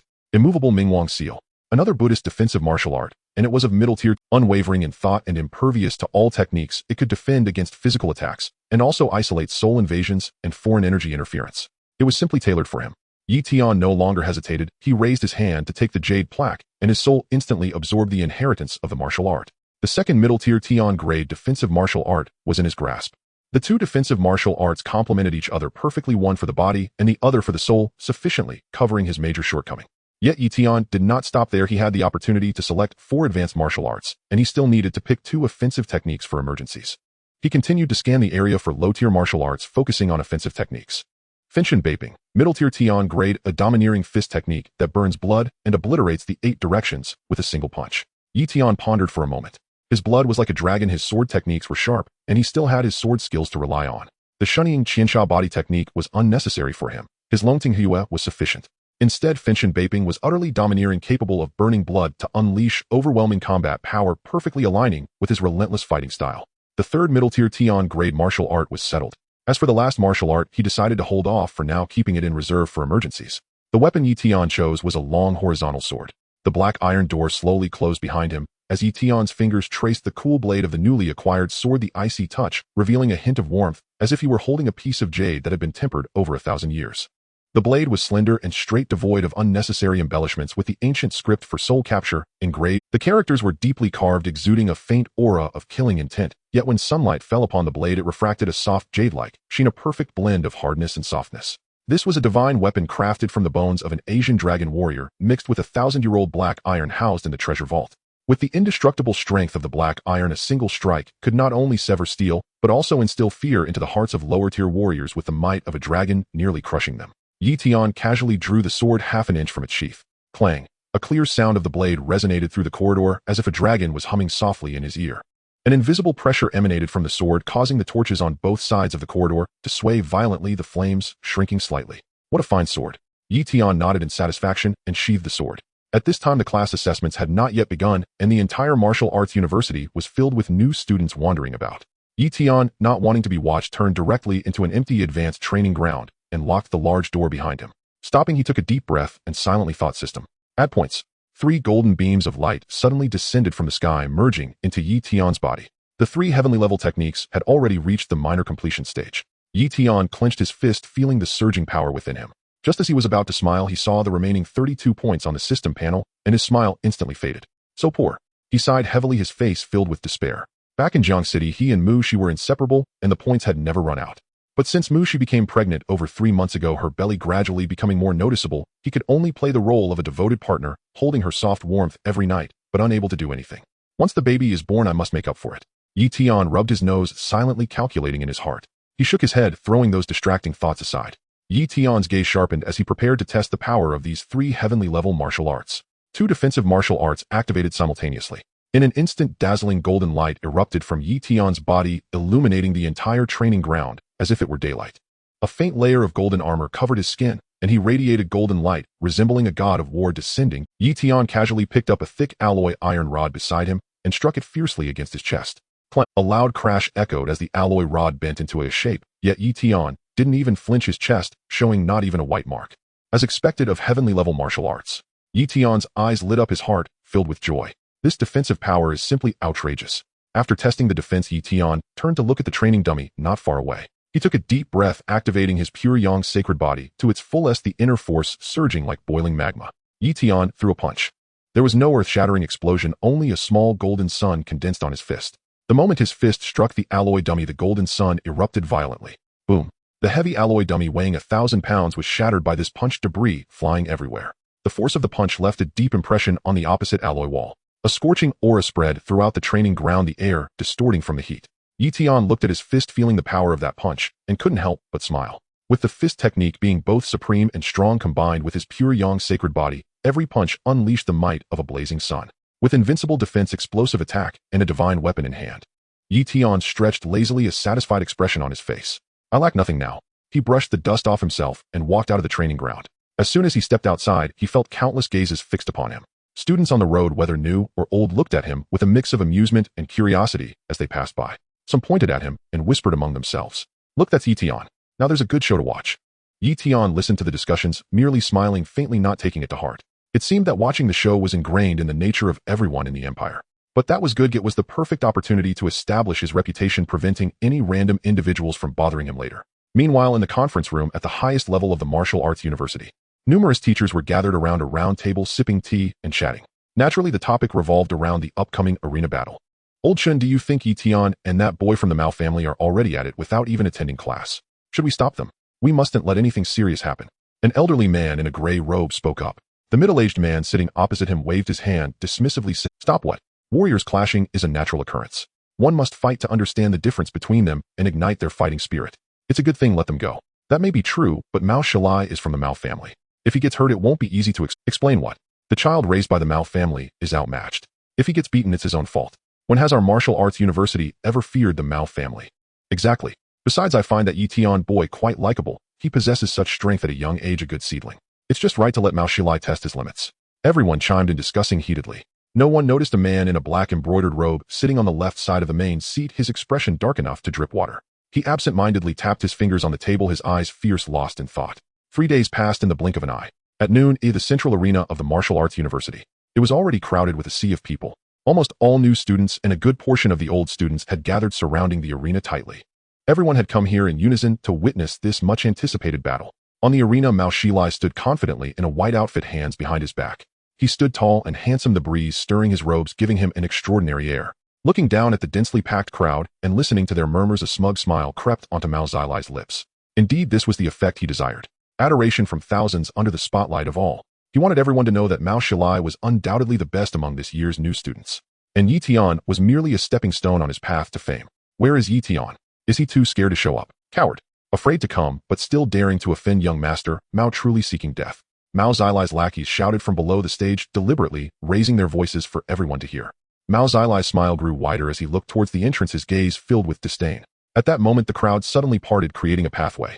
Yi Tian walked over holding Mu Zai's hand leisurely. Mu, she wore a loose white dress, her belly slightly rounded with a gentle smile on her face. One of her hands gently cradled her belly, while the other held Yi Tian's tightly, her eyes hinting at a trace of worry. Look, Yi Tian is here. Someone shouted, and instantly all eyes focused on Yi Tian. Mao Shilai on the arena felt a chill run down his spine, his smile vanishing in an instant. He looked down at Yi Tian from his elevated position, his voice cold, as he said, Yi Tian, you finally dare to show up. I thought you would hide behind a woman's belly for the rest of your life. Laughter erupted from below. Yi Tian glanced up at him, his face emotionless, and said calmly, the wails of a loser are as annoying as wild dogs barking by the roadside. With those words the laughter ceased abruptly.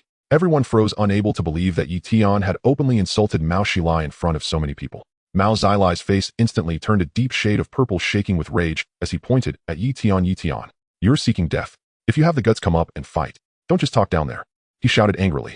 The crowd held their breath, nervously watching the arena. The battle was about to begin.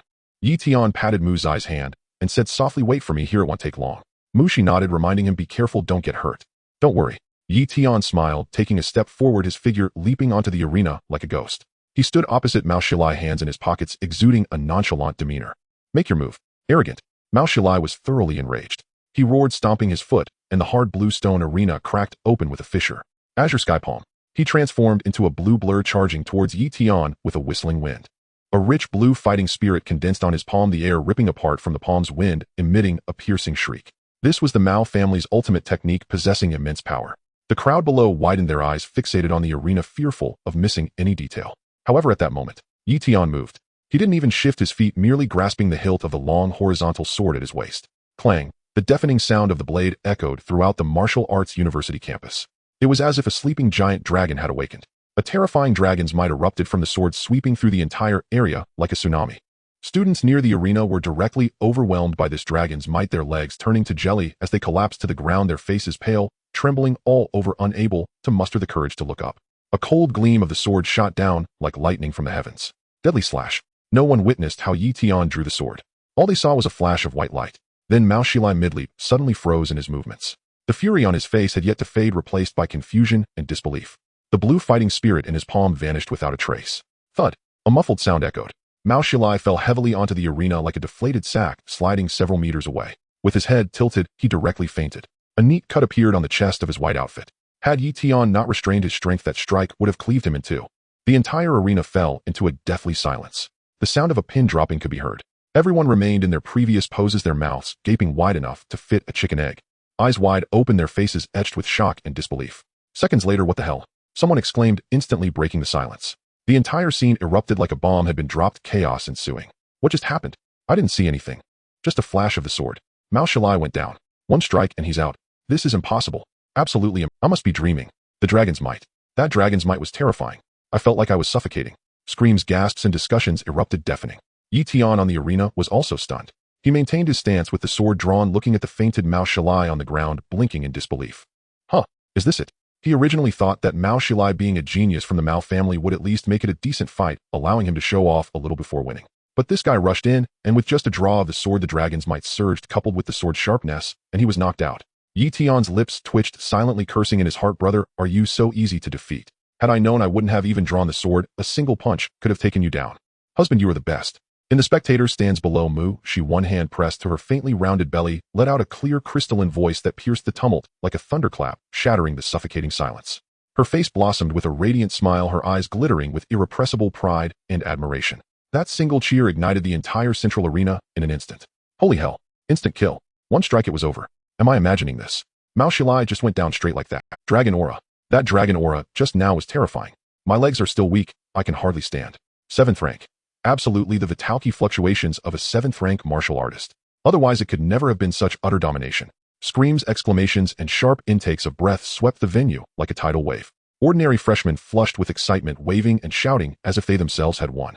Several of Mao Shilai's most fervent followers who had been cheering the loudest froze where they stood, the banner they held. proclaiming Mao young master's victory, slipped from their hands and fell to the ground with a soft thud unnoticed by them. Their faces went ashen, eyes vacant, mouths repeating over and over, impossible.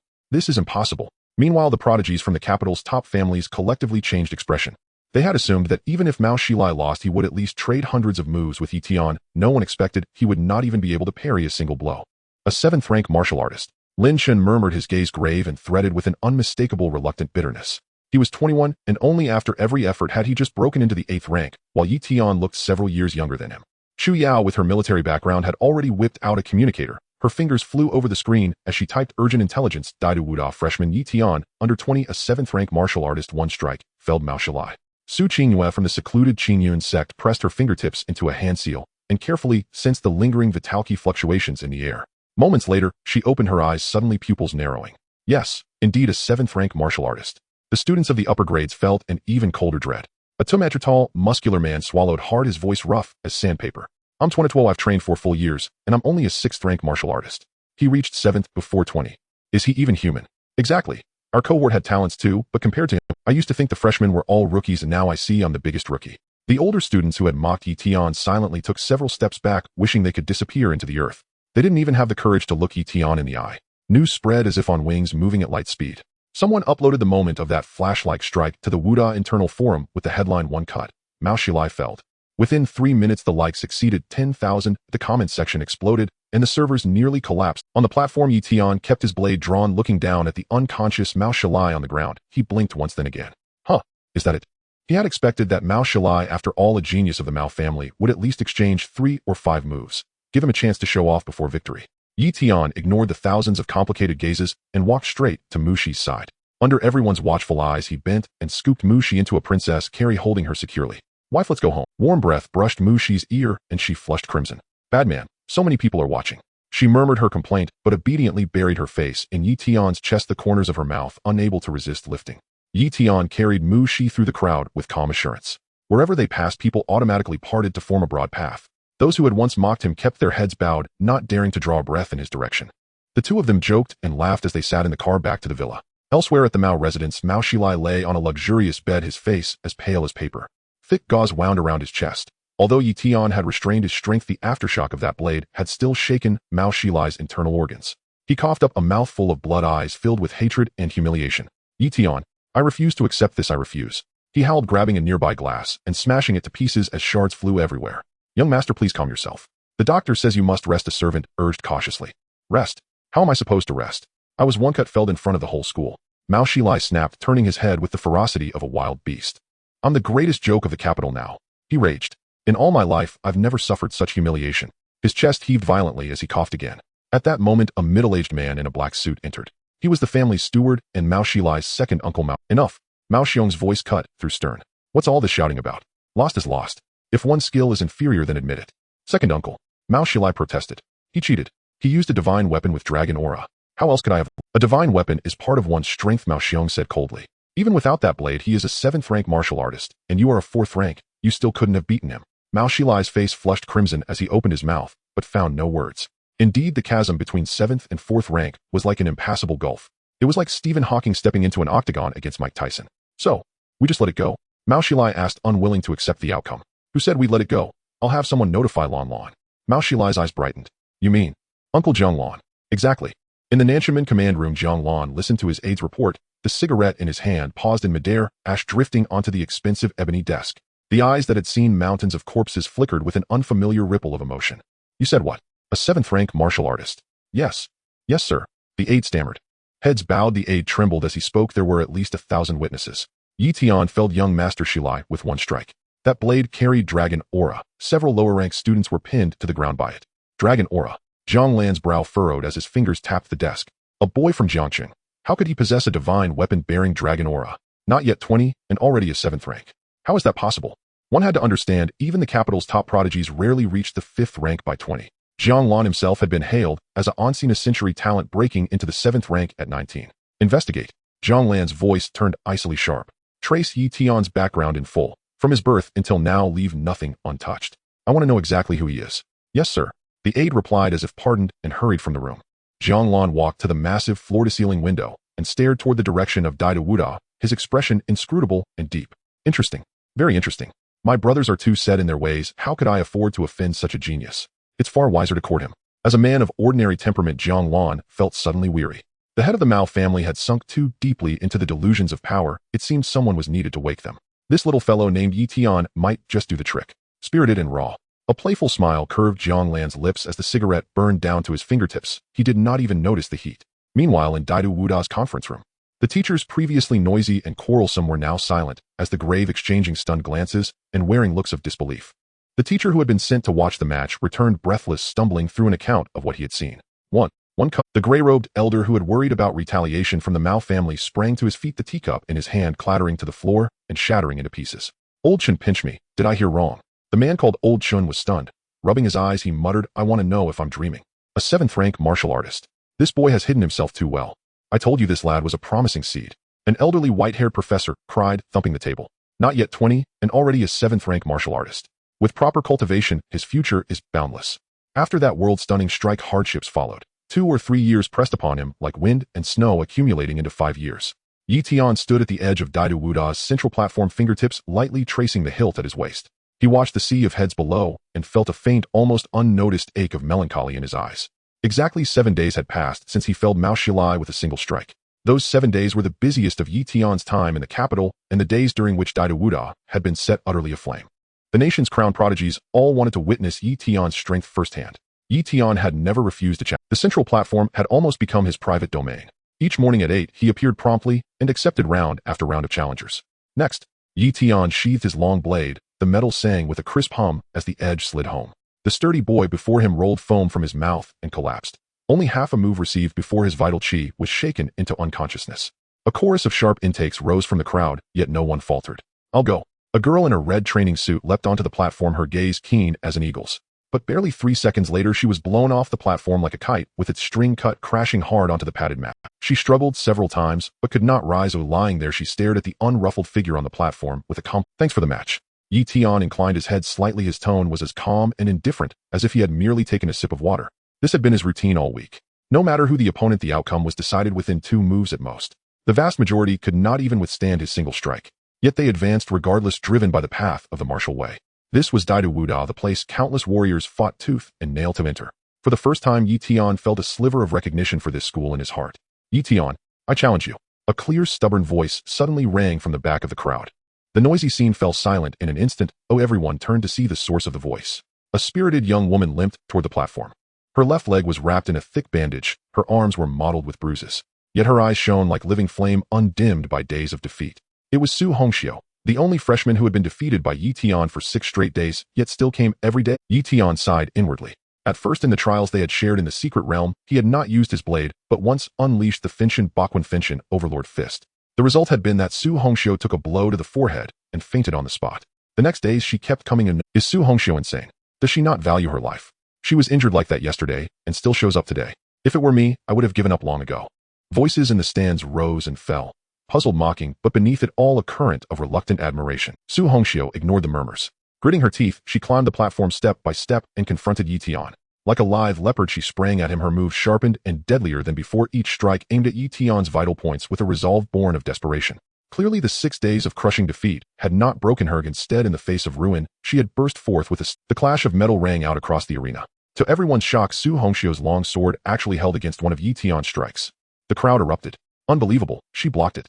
She actually blocked Yi Tian's blade. My God, the first person to parry Yi Tian's strike. Su Hongxiu is incredible, so inspiring. Su Hongxiu herself stood frozen for a moment. Yi Tian's lips curved into a faint smile. He was not a man without feeling. Watching Su Hongxiu's perseverance over these days, he could not bring himself to crush her spirit. So he had quietly held back a little. No one could tell. Before Su Hongxiu could savor her victory, a supreme, blazing aura arose from in front of them. Her face changed abruptly. No, not that fist technique again. She remembered the days when she had been pounded by fists the size of sandbags. Blood surged in her legs as she tried to use her footwork martial art, but she could not escape. Yi Tian had locked onto her. Finshin Baquan. And then Su Hongxiu lost consciousness once more. Yi Tian awkwardly touched his nose, looking at Su Hongxiu, who lay stiffly on the ground, his lips twitching. What kind of situation is this?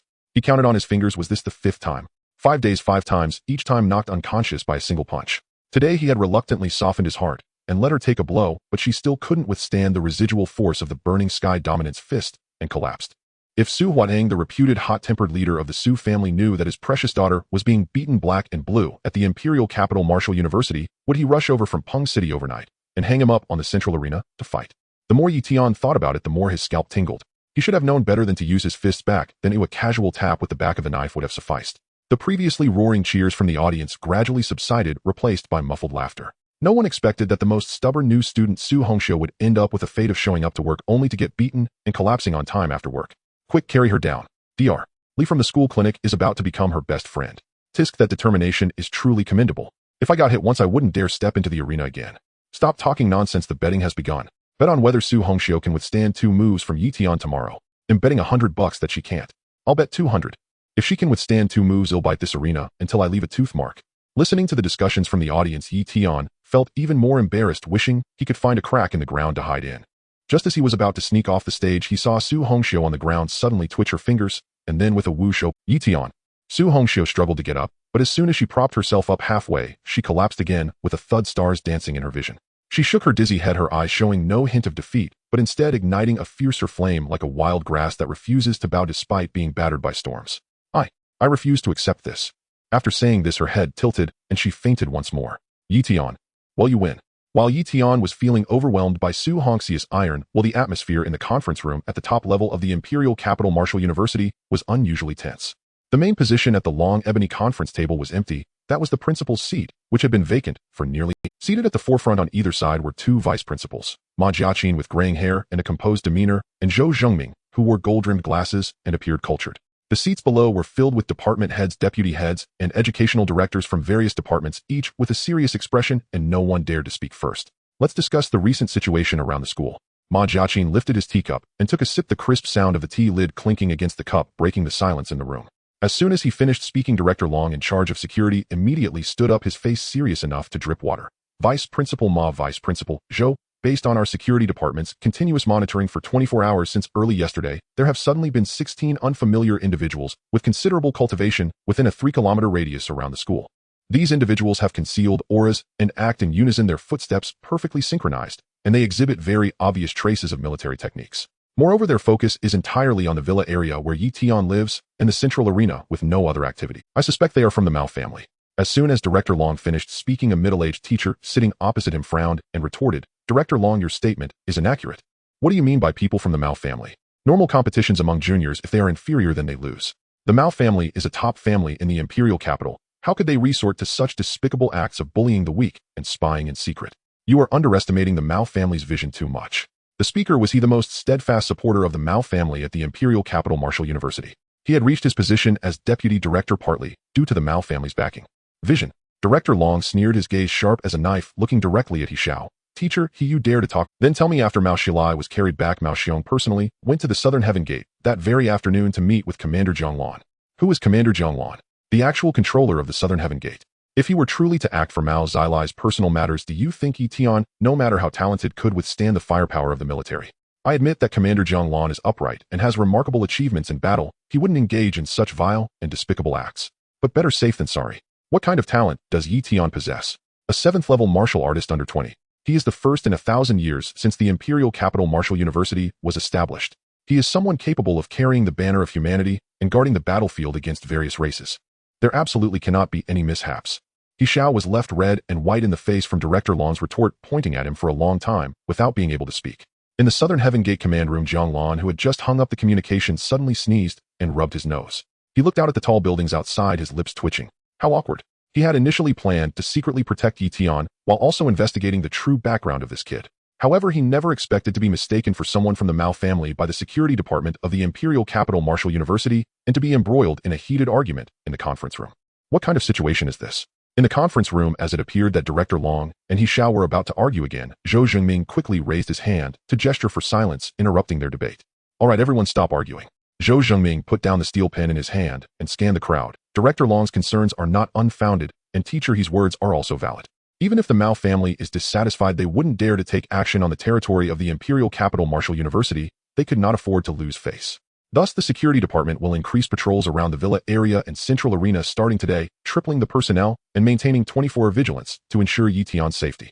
As for the military personnel, We will observe for now and refrain from taking rash actions or engaging in conflict. Having addressed security issues, Zhou Zhengming shifted the topic and looked at everyone. One more thing, the school year is about to begin. Who has been assigned as the counselor for this year's Jiayang class? The classes at the Imperial Capital Martial University are divided into 3 levels: Jiayang Haiyue and Xuanqing. Only students ranked in the top 100 in the National Martial Arts Examination are qualified to enter the Jiayang class, enjoying the best cultivation resources and top-notch teaching staff, as well as priority access to secret realm training. This year's Jiayang class, due to Yi Tian's presence, has attracted attention from the entire imperial capital and even the whole nation. As Zhou Zhengming's voice fell, a delicate white hand slowly rose from the crowd. It's me. Her voice was clear and pleasant like the tinkling of a spring in the mountains, instantly capturing everyone's attention. The crowd turned to see a young woman in a white tracksuit sitting in a corner. She appeared to be in her 30s with her long hair tied in a high ponytail, exposing her smooth forehead and exquisite features, her eyes bright and sharp, radiating an aura of competence. Even when sitting in silence, no one dared to underestimate her. Because she was Zhongjila. 18 years ago, she entered the Imperial Capital Martial University and was taught by the former Vice Principal Wan Gu. When she graduated 10 years ago, she had already broken through to the first rank of Martial King, shocking the entire martial arts community. Afterwards, she voluntarily applied to go to the most dangerous battlefield of various races for training. 3 months ago, she returned from the battlefield, and her cultivation had already reached the 6th rank of Martial King. Ma Jiaqin smiled gently upon seeing her. It would be great if you were willing to take this year's Jiayang class. With you here, we can rest assured. Zhongjila nodded and said nothing more. He Xiao sat in his seat, his face dark enough. He had originally wanted to recommend his own student as the counselor for the Jiayang class, but upon seeing Zhongjila, he ultimately swallowed his words. Even he, no matter how foolish, knew that the gap between him and Zhongjila was like the difference between heaven and earth. Since teacher Zhong is willing to take on the counselor role for the Jiayang class, then it's settled. Zhou Zhengming nodded and continued, furthermore, what opinions do you all have regarding Yi Tian's class arrangement? It must be the Jiayang class. Director Long immediately said, with Yi Tian's talent, it's not an exaggeration to even set up a special class just for him. I agree too. The crowd nodded in agreement. In the face of absolute talent, all doubts and objections seemed pale and powerless. He Xiao opened his mouth, but ultimately said nothing. He knew that Yi Tian was no longer someone he could shake. All right, then let's arrange for Yi Tian to join the Jiayang class. Ma Jiaqin decisively stated, looking at Zhongjila. Teacher Zhong, Yi Tian will be entrusted to you. This child is a good seedling and the hope of our Imperial Capital Martial University. You must cultivate him well and not let him go astray. Zhongjila raised her head, a glimmer of anticipation in her eyes. Rest assured, Vice Principal Ma, I will. By the time the meeting concluded, it was already past 5 in the afternoon. The setting sun cast a golden glow over the entire campus of the Imperial Capital Martial University. As Yi Tian stepped down from the arena, he spotted Mu. She's standing under a nearby phoenix tree. She wore a light blue dress holding a thermos and was smiling at him.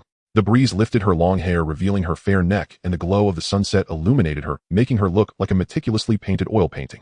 Yi Tian felt a warmth in his heart as he walked quickly over, naturally taking the thermos from her hand and holding her hand. Her hand was soft and warm, very comfortable to hold. You've been waiting long. Not at all, I just arrived not long ago. Mushi linked her arm through his, looking up at him, her eyes crescent-shaped. Did you knock Su Hongxiu out again today? I heard the audience talking about it just now. Yi Tian awkwardly touched his nose. Yeah, you really should ease up a bit, can't you? Mushi pinched his arm, scolding. A girl like her being beaten up by you every day, how pitiful. Just now I saw her being carried away by the school doctor with 2 band-aids on her face. I already went easy on her, okay? Yi Tian said, feeling wronged. Today I specifically held back 90% of my strength and let her take a blow, but she still couldn't withstand the residual force of the burning Sky Dominant's fist. Plus she insisted on coming, there was nothing I could do to stop her. Alright, I know you're the strongest. Mushi laughed at his pitiful expression, standing on tiptoe to kiss his face, leaving a faint lip mark. Let's go home. I made your favorite corn and rib soup, and it simmered for 3 hours. It smells so good. Yi Tian felt a surge of happiness in his heart as he held Muzai's hand and walked towards the villa area. On the way, the students they encountered greeted them, their eyes filled with reverence. By the way, dear, the education department just notified me that you have been assigned to the Jiayang class, and your counselor is teacher Zhongjila. Zhongjila. Yi Tian was taken aback for a moment. He seemed to have heard this name somewhere before. Isn't she the 6th rank martial king who just returned from the battlefield of various races? Mushi explained. I heard she is particularly powerful. She has killed many alien races on the battlefield and once single-handedly killed a 7th rank martial king dragon. She is an idol for many students, and I admire her as well. A 6th rank martial king. Yi Tian raised his eyebrows, a bit surprised. He didn't expect the Imperial Capital Martial University to take him so seriously, even assigning a 6th rank martial king as their counselor. It seemed he had truly attracted the attention of the school's higher-ups this time. Also, the school said they will enhance security around the villa area recently, so we don't have to worry about safety issues. Mushi continued. I heard that some suspicious individuals have appeared around the school, and they suspect they are from the Mao family, here to take revenge on you. Yi Tian smiled subtly at this news. The Mao family. Don't worry, it's fine. Yi Tian squeezed Mu Zai's hand softly, reassuring her. With me around, Yi Tian smiled, giving no further explanations. Don't think too much, let's go home for dinner. If we wait any longer, the rib soup will get cold. Mu Shi nodded, not asking further, gently leaning her face against his arm, her heart filled with a sense of security. The setting sun cast their shadows long and intertwined, tightly leaning against each other. The next morning at 8 o'clock, Yi Tian arrived punctually at the Jiayang classroom. The classroom was spacious and luxuriously decorated with special flooring that absorbed qi and blood fluctuations, walls adorned with portraits of various martial arts masters, and advanced cultivation equipment placed in the corners, far superior to any training room he had seen in Xinjiang. At this time, the classroom was already filled with many students, all of whom were the cream of the crop from this year's National Martial Arts Examination. Mao Xilai sat in the middle of the front row, and upon seeing Yi Tian enter, his expression instantly grew serious, tightly staring at him, his fingers unconsciously clenching into fists. Mao Xi stared at the tall figure of Yi Tian at the door, feeling as if a blazing coal fire was blocking his chest, burning his organs with pain. Do you hate him? Of course he does. 3 months ago, he was recognized as the #1 genius in the imperial capital, the heir cultivated by the Mao family with all their resources, and the designated class leader of the dazzling class at the Imperial Martial University. Wherever he went, he was surrounded by admirers, countless people presenting and respecting him. Even the disciples of the old aristocratic families had to politely call him young Master Mao when they saw him. But all of this shattered completely the day Yi Tian appeared. On the central arena, his proud 8 Extremes collapse was effortlessly shattered by a single punch from his opponent, sending him flying like a broken sack, unable to get up for a long time. The sunlight that day was particularly glaring, and everyone's gaze shifted away from him. From that day on, the title of #1 genius of the imperial capital became a joke. But besides hatred, there was a trace of helplessness and desolation in his heart that he was unwilling to admit. It was a crushing disparity in strength, like an insurmountable mountain, making it hard for him to breathe. Xilai, don't mind him, a boy in branded sportswear beside him advised in a low voice. It's just luck, right? Mao Xilai remained silent, his gaze growing even heavier. Luck? What does that mean? Am I just luck? This boy didn't realize he was flattering the horse's leg. At that moment, Yi Tian lifted his eyelids and casually glanced at him. His gaze held no mockery, no contempt, and even no emotion, as if he were looking at a stone by the roadside. Yet that one glance made Mao Xilai feel more humiliated than any mockery. He clenched his fists tightly, his nails digging deep into his palms, drawing blood without him noticing. Yi Tian didn't take him seriously at all. To Yi Tian, among his peers who had lost to him, he would give them time to catch up. To say more would require paying copyright fees. After winning against him once, he had no interest in looking at him again. The previously noisy classroom fell silent in an instant. All eyes were focused on him, filled with awe, curiosity, jealousy, and a hint of barely perceptible fear. Yi Tian, a clear and loud voice, suddenly broke the silence. I'm here. Everyone turned to look, and they saw Su Hongxiu sitting by the window in the third row, raising her hand high, her face adorned with a light pink band-aid right on her cheekbone, a result of being swept by the wind of the burning heaven dominance fist yesterday. She swung her long legs, smiling brightly, showing no signs of the embarrassment from being knocked out yesterday. The atmosphere in the classroom instantly became more eerie. Everyone exchanged glances, their eyes filled with disbelief. Who didn't know that Su Hongxiu was the most stubborn troublemaker among the freshmen, chasing after Yi Tian to challenge him every day, only to get beaten black and blue with Dr. Li from the infirmary, nearly becoming her personal doctor. Everyone thought she hated Yi Tian to the bone, but now she was actively inviting Yi Tian to sit beside her. What was going on? Yi Tian was momentarily stunned, his steps faltering. He looked into Su Hongxiu's bright and unguarded eyes and recalled her last words before passing out yesterday, I won't accept it. He shook his head helplessly and walked over to sit beside her. How can you still dare to sit with me? Yi Tian asked in a low voice. Aren't you afraid he'll knock you out again today? What's there to be afraid of? Su Hongxiu waved her hand nonchalantly. If you knock me out, he'll just wake up again. Anyway, I will definitely defeat you sooner or later. By the way, could you teach me that burning heaven dominance fist you used yesterday? I think it's really cool. Yi Tian. Sister, this burning heaven dominance fist is actually what your Su family taught to the imperial Fine, he underestimated this girl's lack of tact. He stopped talking, leaned back in his chair, and casually scanned the classroom. As expected, the entire dazzling class was vaguely divided into 4 factions. The first faction was naturally led by Mao Xilai, composed of local aristocratic descendants from the imperial capital, about 7 or 8 people sitting in the first and second rows, all dressed in fine clothes, their eyes arrogant, looking at others with obvious superiority. They were the staunch supporters of the Mao family and the ones most hostile towards Yi Tian. The second faction, led by Su Hongxiu, was the practical faction, mostly consisting of talented students from aristocratic families coming from outside.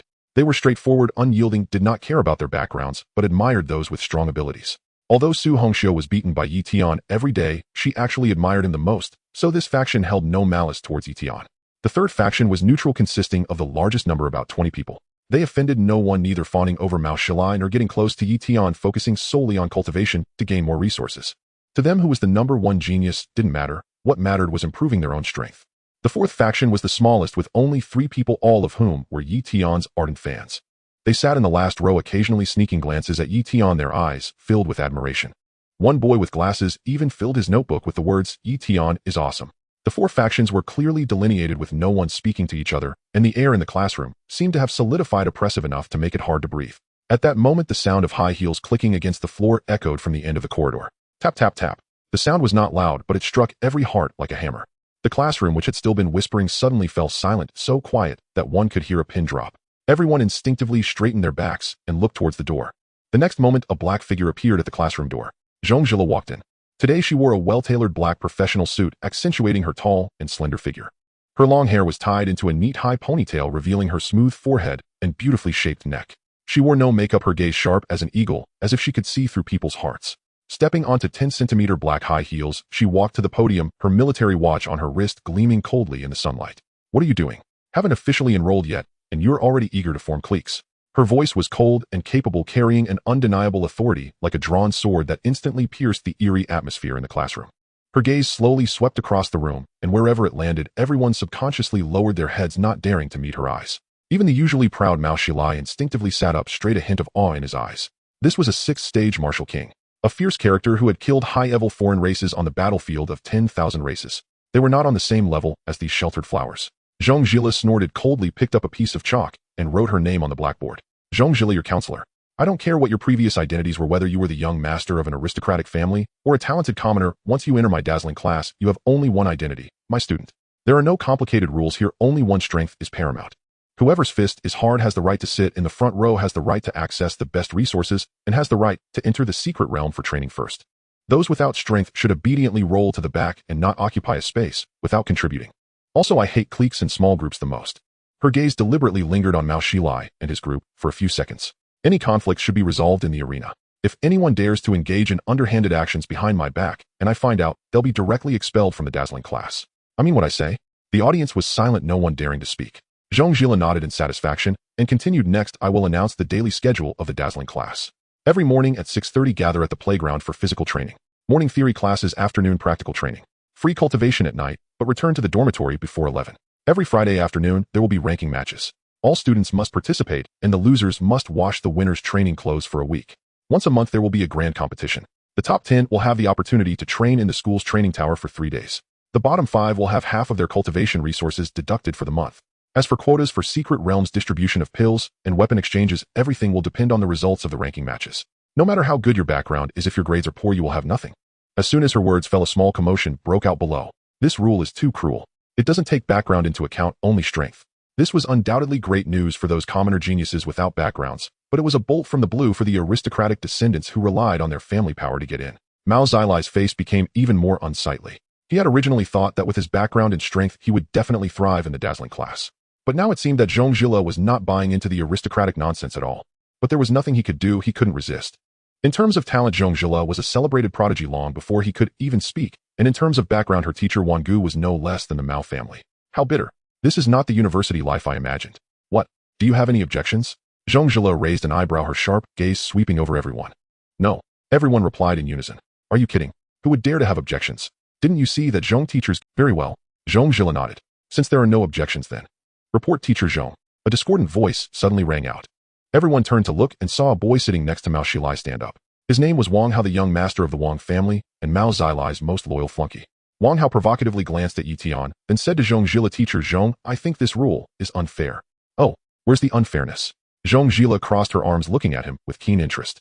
"The ranking matches are unknown, so of course it's fair. But some people didn't win purely based on their real strength." Wang Hao pointed at Yi Tian and said loudly, "Last time on the central arena, he won against Xilai by using underhanded tactics. Otherwise, with his strength, how could he possibly be Xilai's opponent?" "And Su Hongxiu?" He turned to Su Hongxiu with even more disdain, "getting beaten black and blue every day. How can she still stay in the dazzling class? If I were her, I would have packed up and left." Su Hongxiu stood up in a huff, her eyes wide as saucers. "Wang Hao, what nonsense are you talking about? Yi Tian won against Mao Xilai fair and square. If you have the guts, let's fight and see who leaves first. What good person would be eliminated so quickly? Fight you. I'm afraid it'll make you cry, and Yi Tian will come looking for me to settle scores." Wang Hao said sarcastically. "You." Su Hongxiu's face flushed with anger, rolling up her sleeves to rush over. "Sit down." A hand suddenly pressed down on her shoulder. It was Yi Tian. He slowly raised his head, looking at Wang Hao, his gaze finally revealing a trace of warmth. "Cold warmth. Did you just say that I won against Mao Xilai using underhanded tactics?" Yi Tian's voice was soft, but it carried a chilling aura that made one shiver. Wang Hao's heart jolted, and he instinctively took a step back. But thinking of Mao Xilai beside him, and Zhong Zhila present, he gathered his courage and defiantly said, "Isn't it? If you hadn't attacked first, how could Xilai possibly lose?" Yi Tian smiled. He was truly amused by the anger. Zhong Zhile's voice was not loud, yet it fell like a block of ice into boiling oil, instantly quelling all the commotion in the room. She walked down from the podium with slow measured steps, the sound of her high heels striking the tiles echoing like a clear chime, each step seeming to tread upon the hearts of those present. As she reached Wang Hao's side, she did not even lift her eyelids, her gaze sweeping over the boy still sprawled on the ground, gasping for breath, before landing on Yi Tian. Wang Hao stirring up trouble and slandering classmates. "I sentence you to clean the Jiaoyang training ground for a week, once in the morning and once in the evening. Miss a single time, and you will be kicked out of the class." Yi Tian releasing pressure without cause in the classroom and disturbing others after the test. "I will spar with you alone."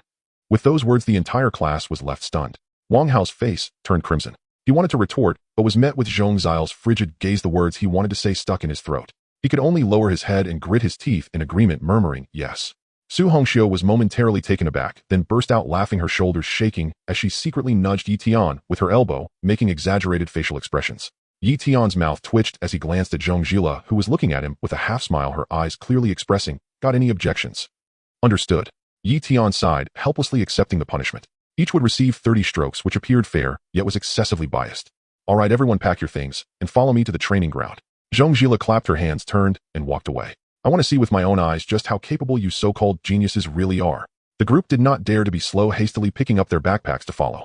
A grand procession exited the teaching building, coincidentally encountering new students from other classes, also led by their teachers, toward the training ground.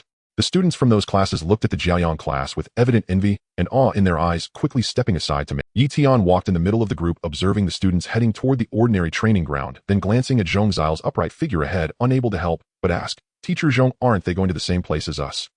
Zhong Zhila did not turn her head, speaking in a calm tone.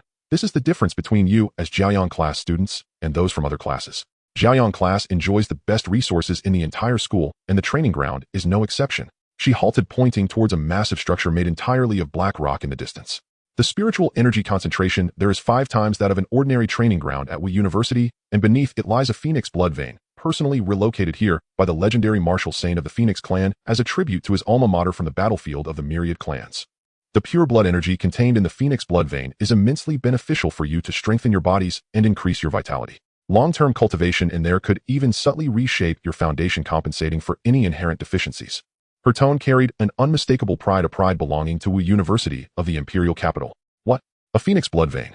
Su Hongxiu suddenly covered her mouth, her eyes widening in shock, the band-aid on her face askew.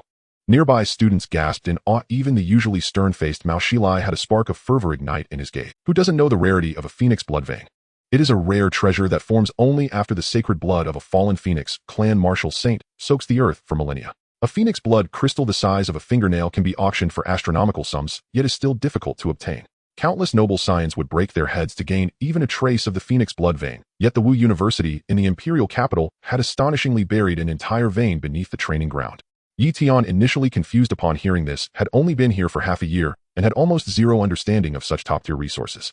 It was only after hearing Zhong Zhile's explanation that he suddenly reacted, his heart pounding fiercely.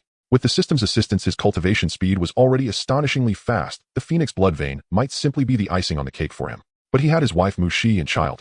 They were not students of Wu University and had no right to cultivate here. Mu's eye's constitution was relatively weak, and the child had not yet been born, their talents not fully revealed.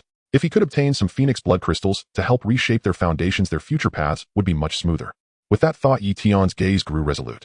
He had to achieve the best results in this training session to secure more cultivation time in the phoenix blood vein, and ideally bring home a few phoenix blood crystals. The group quickly arrived before the black building, where 2 guards in black combat uniforms stood at the entrance, equipped with energy guns, their eyes sharp as eagles.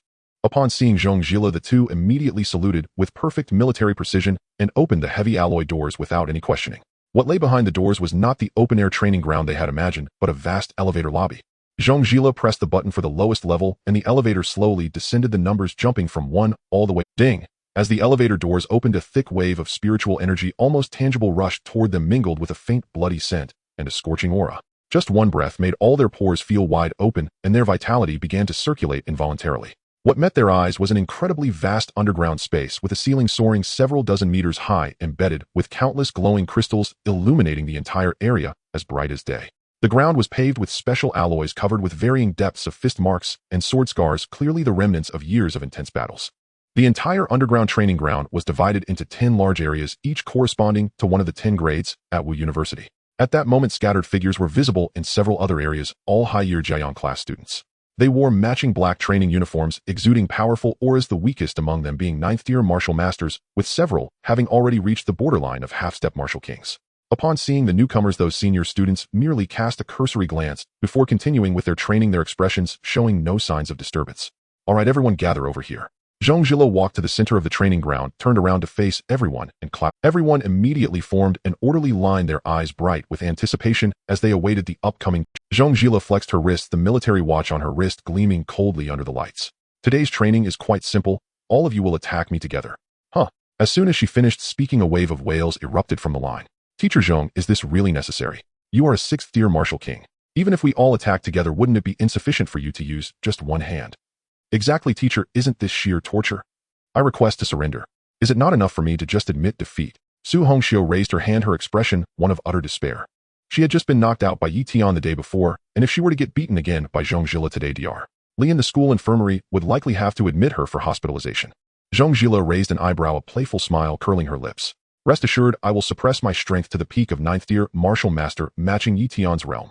Moreover, she paused, her gaze sweeping over everyone. "As long as any one of you can touch a single hair on my head, the winners will receive 3 additional training opportunities in the core area of the Phoenix blood vein this week." "This!" Everyone gasped in shock, their eyes instantly ablaze with fervor. The core area of the Phoenix blood vein. That is the location with the most concentrated spiritual energy and vitality in the entire vein. It is said that 1 day of cultivation there equals 1 month of cultivation outside. 3 opportunities in the core area. This reward is far too generous. Even Yi Tian, who had been calm all along, couldn't help but feel tempted. "What do you think? Do you still want to surrender now?" Zhong Zhila asked with a smile. "Not anymore. Let's do this. It's just a 6th-tier martial king. With so many of us, are we really afraid of not being able to take one down? For the sake of the core area training opportunity, we will fight for it." The morale of the crowd instantly surged, each one cracking their knuckles, their eyes filled with determination. Mao Xilai clenched his fists even tighter, his breathing becoming rapid. This was his best opportunity to prove himself. If he could be the first to touch Zhong Zhila, he could completely erase the shame of having lost to Yi Tian before and reclaim his own glory. Yi Tian observed the eager crowd around him, and then looked at Zhong Zhila, who stood calmly in the center, his gaze slightly tightening. He did not believe things would be that simple. Zhong Zhila was a martial king who had fought her way out of the battlefield of the myriad clans, her combat experience unimaginably rich. Even if she suppressed her realm, she was definitely not someone a bunch of newly admitted students could easily deal with. "Are you ready?" Zhong Zhila waved her hand.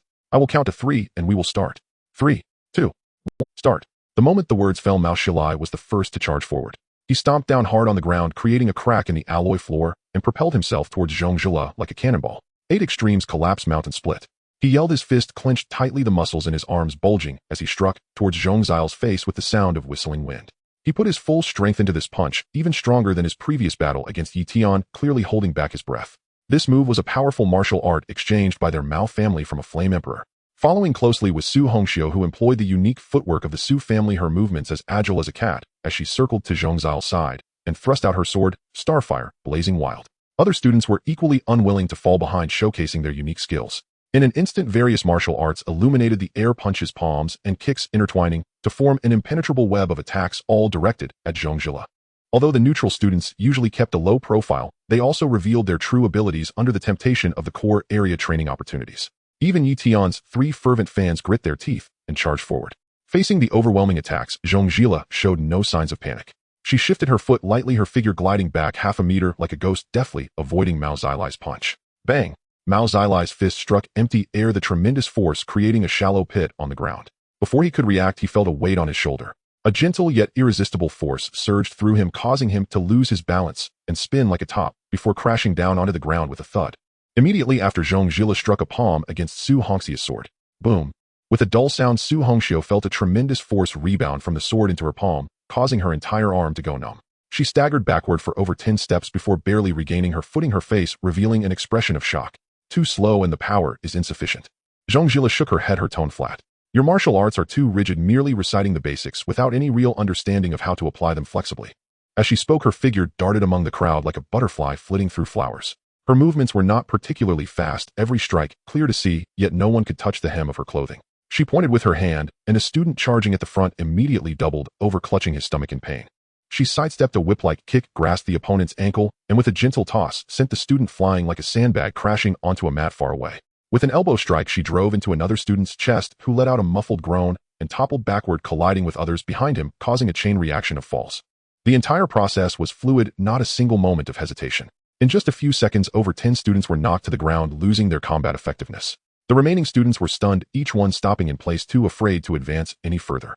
They finally understood that even if Zhongzhila suppressed her realm, she was not someone they could contend with as new students. The gap between a martial king and a martial master is not merely about realm, it is also about combat experience and mastery of power. Mao Xilai got back on his feet, looking at his classmates sprawled on the ground, filled with unwillingness. He gritted his teeth and charged forward again, this time employing the secret art of the Mao family. Clear sky and white, his entire being erupted with vitality, his skin turning crimson, and the air around his fist shimmered with bloody energy. This punch exceeded his usual limits, the strongest strike he could muster by burning his vitality. Zhong Xiao's eyes glinted with approval as she nodded. Now that's more like it. She no longer dodged, but instead raised her fist to meet Mao Xilai's. Bang! The two fists collided, producing a deafening roar. A powerful shockwave spread outward, whipping the clothes of everyone present and lifting dust from the ground. Mao Xilai felt an irresistible force surge from Zhong Xiao's fist, and with a sharp crack his arm fractured. He flew backward like a kite, with a severed string crashing heavily onto the ground and spitting out a mouthful of blood. Wang Hao rushed over, helping Mao Xilai up, his face filled with terror as he looked at the twisted arm. Mao Xilai pushed Wang Hao away, struggling to stand, only to find he lacked the strength even to lift his hand. He looked at Zhongzhila, who still stood calmly, his eyes brimming with despair. At that moment, a calm voice suddenly rang. "Teacher, it's my turn now." Everyone turned toward the voice, seeing Yi Tian slowly walk out, standing opposite Zhong. He had not made a move until now, observing Zhong Xiao's fighting style. Now he had grasped her methods.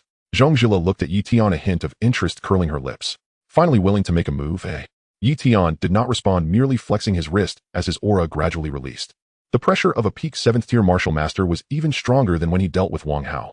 The air in the training ground seemed to solidify. "Come on, let me see just how strong you really are." Zhongzhila waved her hand, her eyes filled with anticipation. Yi Tian took a deep breath, stomped down hard on the ground, and instantly vanished from his previous position. So fast. Everyone gasped in astonishment.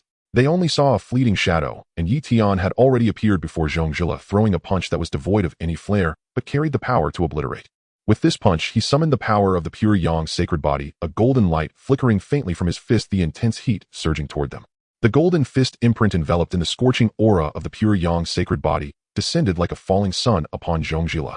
This punch represented Yi Tian's utmost physical strength, significantly stronger than when he defeated Su Hongxue. Yet Zhongzhila still wore a faint smile, showing no sign of panic. Her jade-like fingers gently lifted, and her originally fair and delicate palm was suddenly covered with a deep, mysterious hue, as if it absorbed all the surrounding light. Dark currents of energy spiraled around her fingertips, appearing feeble, yet containing a bizarre power capable of altering the very fabric of reality. The 3 words were casually uttered from her lips, and her graceful hand lightly brushed against the edge of Yi Tian's fist. There was no earth-shattering clash, only a barely perceptible sizzle sound. Yi Tian's devastating fire fist was unexpectedly redirected like a falling leaf caught in a gale. A brilliantly cunning force flowed along his arm, causing Yi Tian to feel his blood and energy surge violently, and his previously stable form lost its balance, stumbling to the left. What a bizarre technique. Yi Tian was startled, and the energy within his dantian erupted instantaneously. He exerted force in his waist and abdomen, twisting midair like a cat stepping out, an intricate footwork. Dragon and tiger leap. A deep dragon roar and tiger's howl echoed within him. His toes lightly tapped the void, as if stepping on an invisible staircase. His body, which was about to fall, suddenly soared, tracing a perfect arc in the air, landing steadily 3 meters away. As he landed, the alloy floor beneath him slightly sank, leaving 2 clear footprints. He shook his slightly numb right hand, his expression heavy with gravity. In that brief moment, he felt as if all his strength had been controlled by his opponent. It was as if he had punched into cotton, all his might sinking into the depths while the opponent borrowed his strength against him. Is this the control over power possessed by a martial king-level expert? It was truly terrifying. Without any hesitation, he focused his thoughts, and a long blade appeared in his hand. It was the soul-capturing blade. As for the purple lightning, Yi Tian didn't dare to take it out. Though the purple lightning was excellent, its rank was too low for Zhongzhila's martial king-level physique. If he were to use the purple lightning to strike the moment the blade touched her, it would likely shatter into pieces. The soul-capturing blade felt cool in his hand, the icy sensation calming Yi Tian's restless heart slightly. He gripped the blade with both hands, the tip angled towards the ground, his muscles tensed like a bow ready to unleash its power. He did not rashly attack, but focused intently on Zhongzhila's every movement. The brief skirmish had already made him understand that in the face of absolute combat experience, mere advantages in strength and realm were insignificant. He had to patiently wait, waiting for even the slightest flaw to reveal itself. The entire training ground fell silent. The sound of a pin dropping could be heard. All the students held their breaths, their eyes glued to the two figures in the arena. The upperclassmen who had been training in their own zones also paused, casting curious glances towards this side. Zhong Zhila observed Yi Tian's defensive stance, her gaze filled with increasing admiration. Having seen too many gifted yet arrogant prodigies, those who once gaining an advantage would become complacent, and those who when in a disadvantageous position would fall into chaos. A young man like Yi Tian who could maintain composure whether winning or losing was truly rare. Not bad, come again. Zhong Zhila lightly beckoned with her finger, her tone laced with provocation. Now's the time. Yi Tian's pupils suddenly constricted. At the moment Zhong Zhila spoke, her aura exhibited a brief moment of turbulence. This turbulence was fleeting, imperceptible to ordinary people, but for Yi Tian, who was fully focused, it was the opportunity he had long awaited. Without any hesitation, Yi Tian stomped the ground fiercely, his entire being transformed into a bolt of black lightning shooting forward. The soul-capturing blade drew a stunning arc in his hand, sweeping up from his waist. Yi Tian crouched on the ground, leaning on the soul-capturing blade, beads of sweat trickling down his angular cheeks. His entire right arm trembled uncontrollably, remnants of the icy power from the mysterious hand technique still lingering in his meridians. It was only at this moment that he truly understood what the martial king realm meant. It was not merely a simple amplification of strength, but an absolute mastery over the spiritual energies of heaven and earth, his own vitality, and even the power of his opponent. Zhong Zhila withdrew her finger, the dark energy dissipating like a receding tide, her fair fingers still glistening like jade, as if it was not her hand that had just seized the divine weapon.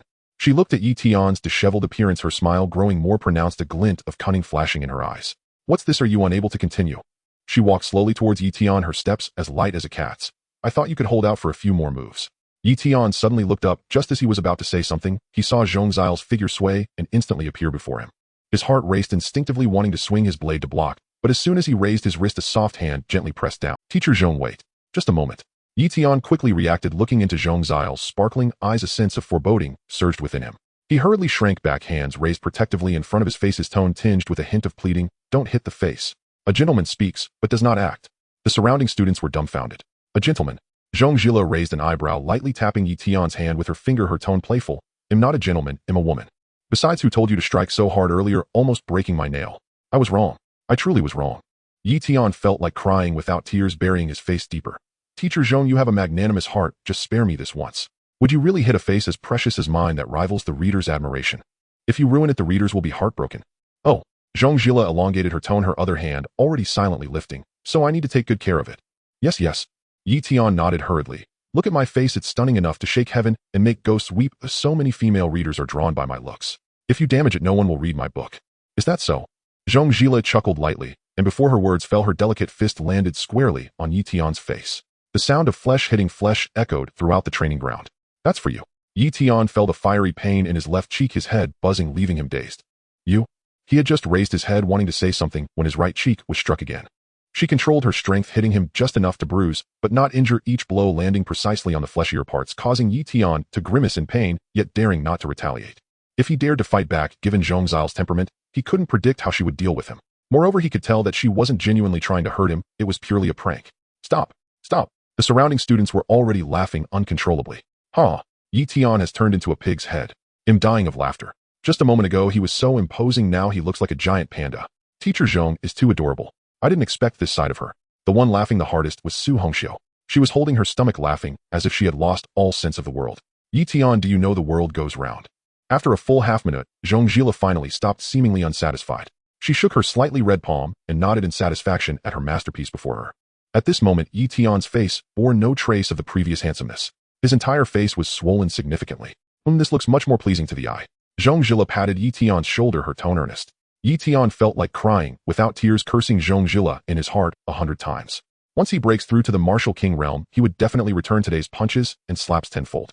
Zhong Zhila cleared her throat, turning to the surrounding students, her face returning to that cold demeanor, as if the crazy woman who had just chased the students to hit them was not her. All right, everyone, I have understood your abilities. Her voice was not loud, but clearly reached everyone's ears. The battle just now was not only a test for you, but also an opportunity. Everyone was momentarily stunned. Opportunity? What opportunity? Just then someone suddenly exclaimed, hey, I feel like my vitality has become more abundant. My meridians seem to have widened. Suddenly exclamations rose and fell. All the students who participated in the test joyfully discovered that their strength had subtly increased without their notice. Su Hongxiu, feeling the surging vitality, within her flashed a look of shock. She had been stuck at the 3rd level of the martial master realm for half a month, and just now she felt a hint of breakthrough. Is it the Phoenix blood mine? That's right. Everyone suddenly understood, their faces glowing with ecstatic. Yi Tian's heart stirred. Oh, unlike the others who immediately began to circulate their techniques to refine the energies, he activated the power of the pure yang sacred body, carefully drawing the strands of phoenix blood energy, drifting in the air, wrapping them gently deep within his dantian, preventing them from being assimilated by his own vitality. Although this phoenix blood energy was useful to him, it was even more precious for Mu Shi. With Mu Shi now pregnant, and her constitution weaker, these phoenix blood energies would not only strengthen her body, but also endow the child in her womb with innate phoenix blood power, giving them a head start. Tonight, regardless of Mu Zai's consent, he would transfer these phoenix blood energies to her. As for how to transfer, Yi Tian stroked his chin, a mischievous smile curling at the corners of his mouth. After all, they were already married, he had plenty of ways. Before he could enjoy the thought for too long, Zhong Zhila interrupted them. The first place in this test is Yi Tian. This result was without suspense. The third place is Mao Shilai. The 25th place is Su Hongxiu. Alright, today's class ends here, you may leave. Yi Tian, come with me. In the office, Zhong Zhila took out a brocade box from the drawer and handed it to Yi Tian. Open it and take a look. Yi Tian took the brocade box with confusion, and upon opening it, he found 3 red stones the size of pigeon eggs quietly lying inside.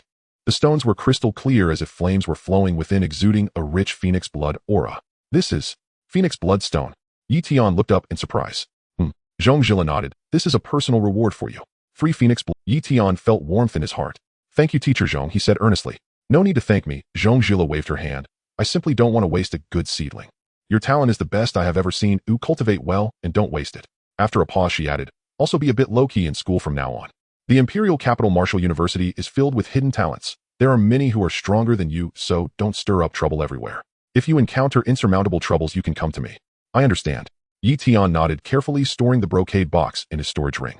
Alright, you can go back now. Zhong Zhila waved her hand. Tomorrow we officially start classes, don't be late.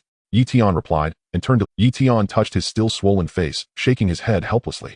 If Mu Shi saw him like this, she would surely laugh. However, just thinking of his gentle and virtuous little wife at home along with the child in her belly warmed his heart, and the pain on his face seemed to diminish significantly. He quickened his pace toward home.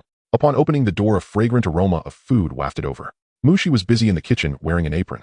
Her belly had already noticeably swollen, making her movements somewhat cumbersome, yet her face radiated a happy smile. Hearing the door open, she quickly turned around, and upon seeing Yi Tian, the spatula in her hand fell to the floor with a clatter. Husband, what happened to you? She exclaimed, rushing over, gently touching Yi Tian's face, tears nearly brimming in her eyes. Who hit you? Did someone bully you? Does it hurt? Looking at Mu Zai's anxious expression, Yi Tian felt a warmth in his heart. Pulling her into his embrace, he smiled, and said, It's fine. I accidentally got hit a few times while sparring with the teacher. It doesn't hurt at all. You still say it doesn't hurt when you're this swollen. She glared at him reproachfully. Wait here, I'll get you some ice to apply. No need. Yi Tian caught her, kissing her on the forehead. Just a small injury, but it will heal in a couple of days. She wanted to say something, but was interrupted by Yi Tian. Husband, come eat. She wriggled out of his embrace, pulling him to the dining table. I made your favorite sweet and sour ribs. Hurry, and try it, see if it's delicious. Looking at the table full of dishes, Yi Tian's stomach growled. He picked up chopsticks, just about to grab a piece of braised pork, when he suddenly remembered something, put down the chopsticks, and looked at Mu Shi with a mischievous smile. I'm not eating tonight. Huh? Mu Shi was taken aback. Why not? The food will get cold. Yi Tian leaned down and whispered in her ear, I want to eat you. The warm breath tickled her ear, causing Mu Zai's face to flush, instantly resembling a ripe apple. She gently pushed Yi Tian away, playfully scolding, What are you talking about? I'm pregnant. It's okay, I'll be gentle. Yi Tian chuckled, and before Mu Shi could react, he scooped her up in a princess carry. Yi Tian, put me down. Mu Shi exclaimed, tightly wrapping her arms around Yi Tian's neck, her face full of bashfulness. We haven't eaten yet. We can eat tomorrow. Yi Tian carried her, striding towards the bedroom. It's been so long since I've been intimate with you. Oh, I miss it so much. Mu Zai's face turned even redder as she buried her head in Yi Tian's embrace, not daring to look at him. The warm yellow lamp cast a soft glow on the skin as breaths intertwined like delicate threads, and the heartbeat thumped against the chest, making it tremble. The air was sweet and sticky, burning like fire. Mu Shi desperately covered her beautiful eyes with her arm, her fingertips barely trembling, and her exposed ears were so red they seemed ready to bleed. In the past, when the two were in love, she would feel shy, but in the depths of passion, she was always fervent and eager, occasionally blushing as she wrapped her arms around his neck to initiate a kiss. However, ever since her belly started to grow day by day, she felt as if she had returned to the early days of their relationship, flinching at even the slightest touch of his fingertips, and felt her heart race even at the thought of looking him in the eye. Yi Tian watched her act like an ostrich, unable to suppress a chuckle, his movements becoming even gentler as he carefully avoided her rounded belly, alternating between quick and slow, deep and shallow. At the same time, he focused his mind, slowly urging the phoenix blood chi from deep within his dantian that had long been sealed, perfectly merging it with his own pure yang chi. The crimson phoenix blood chi shed its original dominance, transforming into a gentle, yet powerful warm current under the embrace of the golden pure yang chi, flowing along the skin, where their bodies met, and gradually seeping into Mu Zai's body. This warm current flowed smoothly, instantly clearing the meridians that had been slightly swollen due to her pregnancy, dissipating the fatigue that had lingered for days. Husband, it feels so warm. She couldn't help but let out a soft moan, her body instinctively tensing up as she clung to Yi Tian's waist like an octopus, her cheek pressed tightly against his scorching chest. The waves of warmth surged one after another, gently, yet irresistibly, pushing her toward the clouds. The exquisite pleasure washed over her like a tidal wave, leaving her mind blank as she instinctively opened her mouth, biting down hard on Yi Tian's shoulder. Yi Tian was startled, instinctively wanting to activate his protective energy, but the thought was abruptly extinguished. His body had long been cultivated to the point of being as tough as iron and bronze. Even a full strike from a martial master might not break through his defenses. If he activated his protective energy, Mu Zai's bite would surely send her flying with a mouthful of silver teeth. He hurriedly dissipated all of his protective energy, allowing her sharp teeth to sink into his flesh. This slight sting was nothing to him. Feeling the increasingly surging blood flow within Mu Shi and the strands of phoenix blood chi flowing into her abdomen through the umbilical cord, Yi Tian's heart swelled with joy. His little Yi had yet to be born, yet was already welcomed with the purest baptism of phoenix blood. Her future talent would surely far surpass her peers. Under the impact of this primal warm current, Yi Tian shed all reservations, unleashing his full power, yet his movements remained restrained and gentle, always steadying Mu Zai's waist and abdomen with one hand. Uncertain of how long had passed, the surging tide gradually receded and the storm subsided. Mu Shi lay limp in Yi Tian's embrace, devoid of any strength, with glistening tears still clinging to her long eyelashes. But at that moment her body suddenly stiffened as if struck by an electric current. Her dazed eyes instantly cleared. Husband. She suddenly sat up, forgetting that she was still undressed, tightly gripping Yi Tian's arm, her voice trembling with excitement. I am about to break through. Yi Tian understood her thoughts as expected. Mu Shi was on the verge of breaking through, just a step away from the martial master realm. The energy accumulated during her pregnancy transformed into a solid foundation, and today, under the rush of phoenix blood chi and pure yang chi, it naturally came to fruition. Don't panic, follow my instructions, and I will protect you. Mu Shi took a deep breath, closed her eyes, and focused on performing the dragon tiger stance technique. The crimson phoenix blood chi and golden pure yang chi surged and roared through her meridians, continuously impacting the thin barrier. It felt like an instant had passed, or perhaps an entire night, and then there was a soft hum as a powerful, yet gentle aura erupted from within her. Mu Shi suddenly opened her eyes. Two beams of brilliance flashed by, then quickly retracted. She felt an unprecedented surge of power within her, excitement brightening her eyes. Husband, I broke through. I truly have become a martial master. Before her words even settled, she leaped into Yi Tian's arms like a joyful little kitten, tightly embracing his neck, burying her head in his chest, rubbing against him repeatedly to share her joy. Yi Tian smiled as he held her soft form. Just as he wanted to praise her, his smile suddenly froze. A familiar heat surged from his lower abdomen, and a certain part naturally rose under Mu Zai's soft movements. Mu Shi, in her state of joy, suddenly felt something hard pressing against her lower abdomen.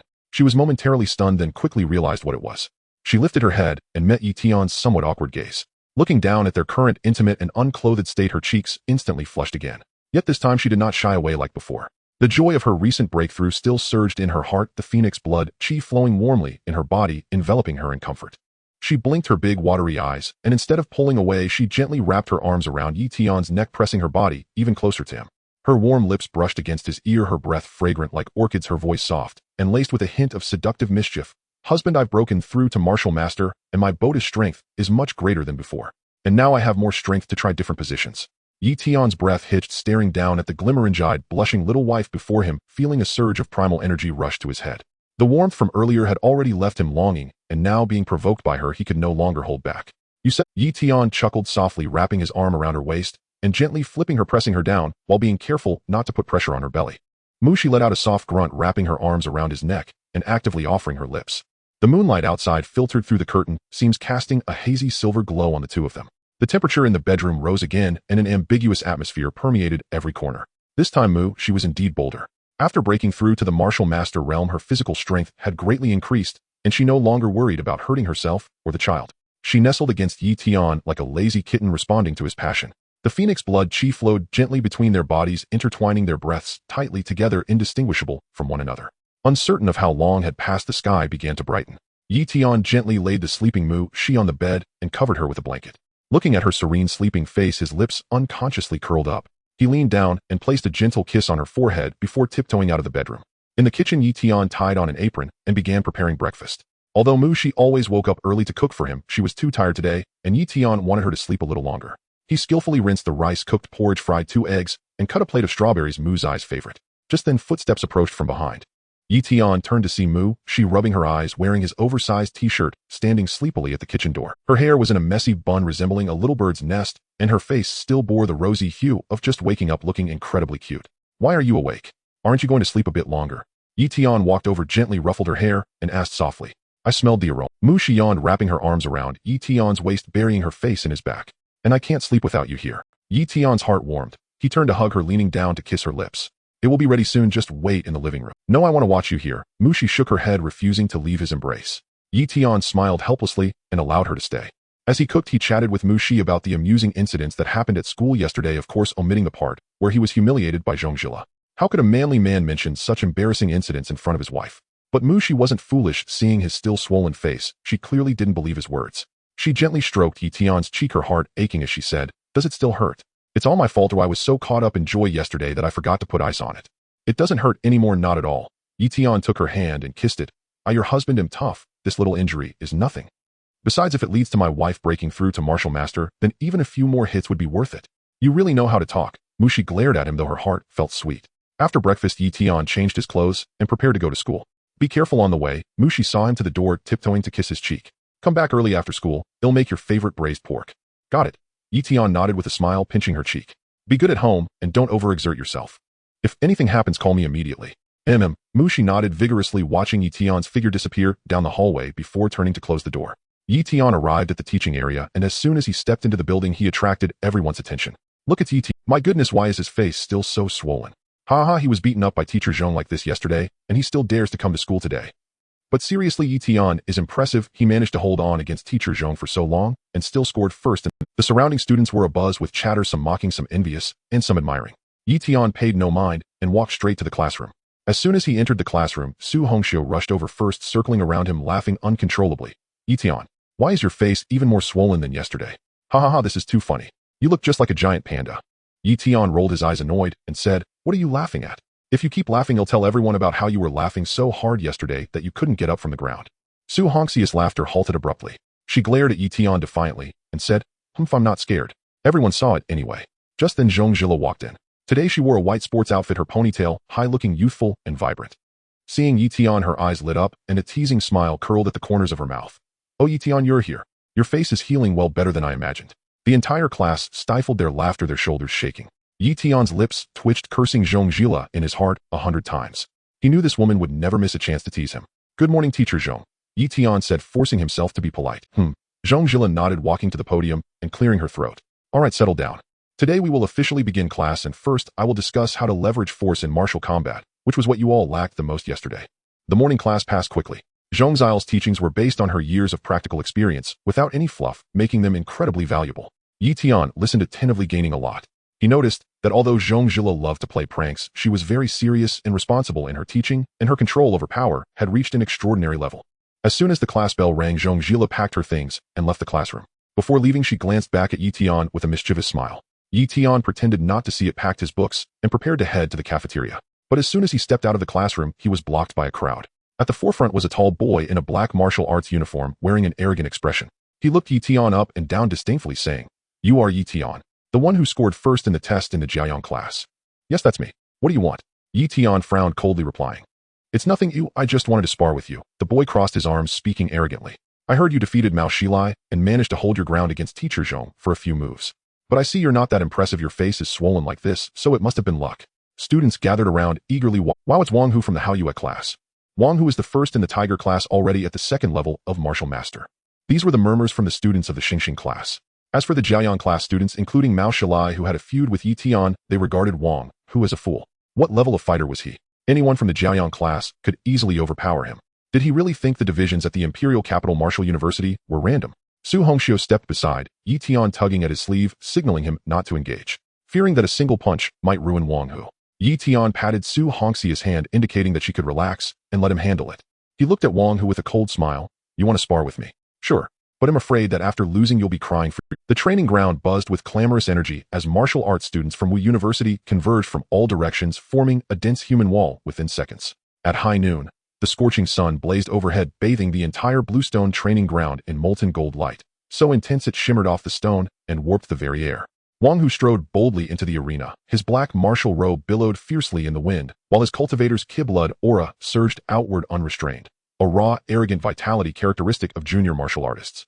Broad-shouldered and powerfully built, his muscles coiled taut beneath his skin. His fists clenched slowly, knuckles cracking like dry bamboo, and his gaze locked unflinchingly onto Yi Tian before him, brimming with undisguised contempt and combative fervor. In his eyes, Yi Tian, though he had claimed first place in yesterday's Solar Radiance class trial, and even withstood an attack from the 6th-rank martial king Zhongzhila, had still been left swollen and humiliated, battered beyond dignity. Especially now, with the redness on Yi Tian's cheeks still vivid, he appeared even more frail and disheveled, further inflaming Wang Hu's confidence. Students encircling the arena murmured in layered waves. Those on the outer rim, the Starlight and Moonlight class disciples, watched with eager anticipation, whispering animatedly. Wang Hu actually dared to step forward. Isn't he nearly on par with the Solar Radiance class? It's hard to say. Yi Tian decimated Mao Xilai with a single blade strike yesterday. His combat prowess is extraordinary. But look at him now, he's clearly not at full strength. Maybe Wang Hu truly stands a chance. I bet on Wang Hu. Yet those closer in, the Solar Radiance class themselves, including Mao Xilai, who had been struck down in one blow, stood with arms crossed, faces impassive, their eyes glinting with faint sardonic amusement, as if observing fools. Only those who had personally experienced Yi Tian's terrifying might truly grasp the chasm-like gulf separating the two. Mao Xilai snorted derisively, muttering to a classmate, outsiders without worldly experience are simply ignorant. Do they really believe second-rank cultivator status grants invincibility? Yi Tian's cultivation foundation long transcends ordinary cultivators. Wang Hu is merely courting utter humiliation. Su Hongxiu stood at the very front of the crowd, her delicate face etched with weary resignation as she let out a soft sigh. She knew Yi Tian all too well, outwardly gentle and unhurried, yet inwardly unbearably proud. Never one to bully the weak, yet never one to tolerate provocation without delivering an irrevocable lesson in disparity.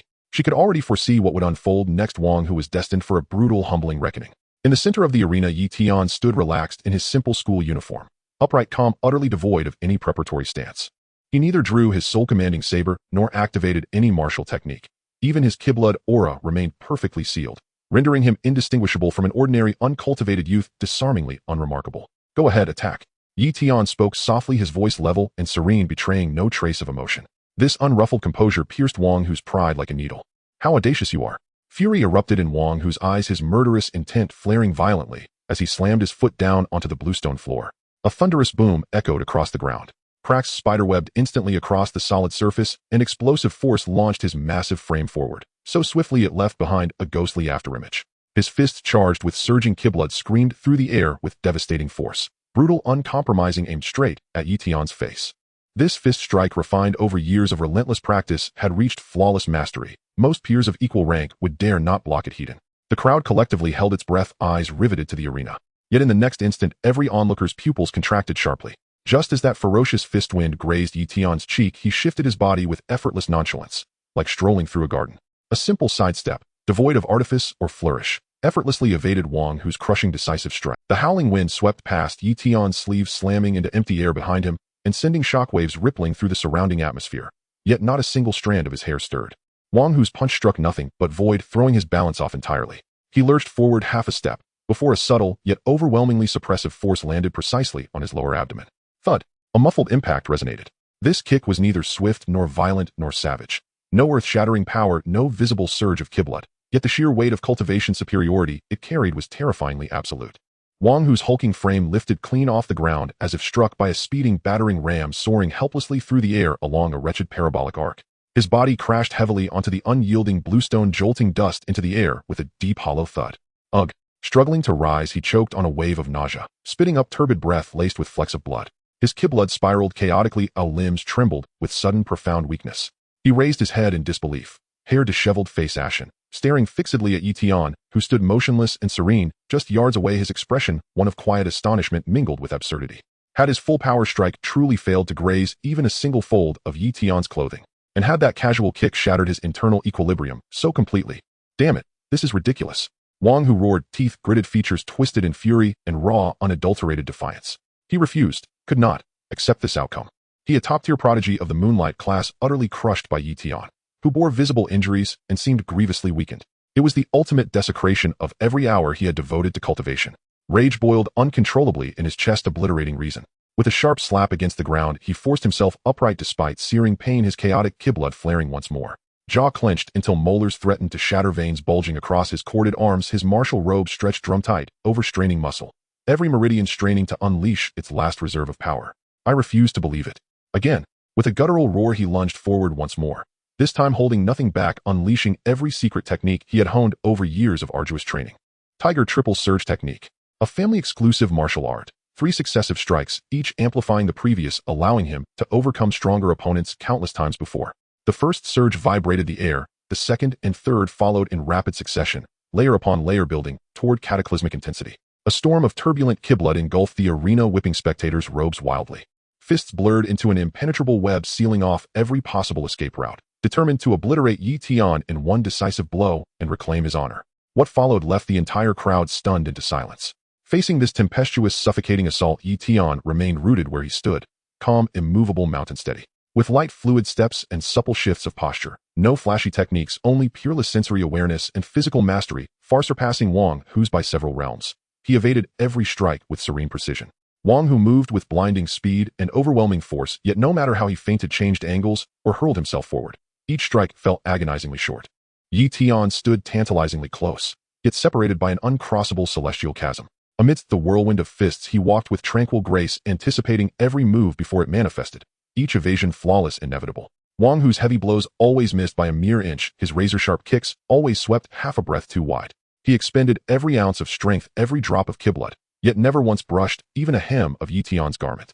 The spectacle grew surreal, the furious deluge of attacks met only by unhurried, unhindered evasion, a jarring, visceral contrast that assaulted every observer's senses. The crowd erupted, voices breaking free in shock and awe. My heavens, this isn't sparring, it's Yi Tian. Unbelievable. Wang Hu has thrown everything he possesses and still can't land a single hit. The gap in cultivation realm is staggering. It's dimensional annihilation. No wonder he didn't need weapons or techniques. None were necessary. Serves him right. Who told him to charge in, blindly thinking the Solar Radiance class's #1 spot was mere reputation? Utter self-humiliation. The Solar Radiance class disciples watched with practiced nonchalance. Some even shook their heads faintly, regarding Wang Hu's persistence as pitifully misguided. Mao Shilai sneered openly. He had given his all, and still hadn't drawn out Yi Tian's true strength before being cut down in a single stroke. Compared to him, Wang Hu was even less formidable. How could he possibly threaten Yi Tian? After dozens of frenzied exchanges, Wang Hu collapsed into utter exhaustion, gasping raggedly, chest heaving, sweat pouring from his brow and thick beads dripping steadily from his jawline. His ki-blood was dangerously depleted, meridians burned with agony, arms trembled from sustained exertion. Every shred of arrogance, every vestige of confidence, shattered, pulverized by repeated futile assaults. He stared unblinking at Yi Tian, still standing with perfect poise, breathing steady as ever, his eyes blazing with bitter resentment, profound shame, and dazed incredulity. Yi Tian had appeared effortlessly relaxed throughout, while he himself had burned out completely. Just as Wang Hu's mind reeled in turmoil, Yi Tian finally spoke, his voice clear, quiet, yet carrying effortlessly across the entire training ground. That's enough. The game ends here.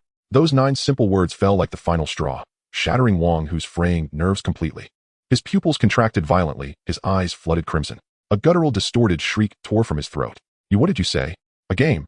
Was his all-out life-or-death struggle, every desperate technique, every drop of spent ki-blood, nothing more than child's play in Yi Tian's eyes?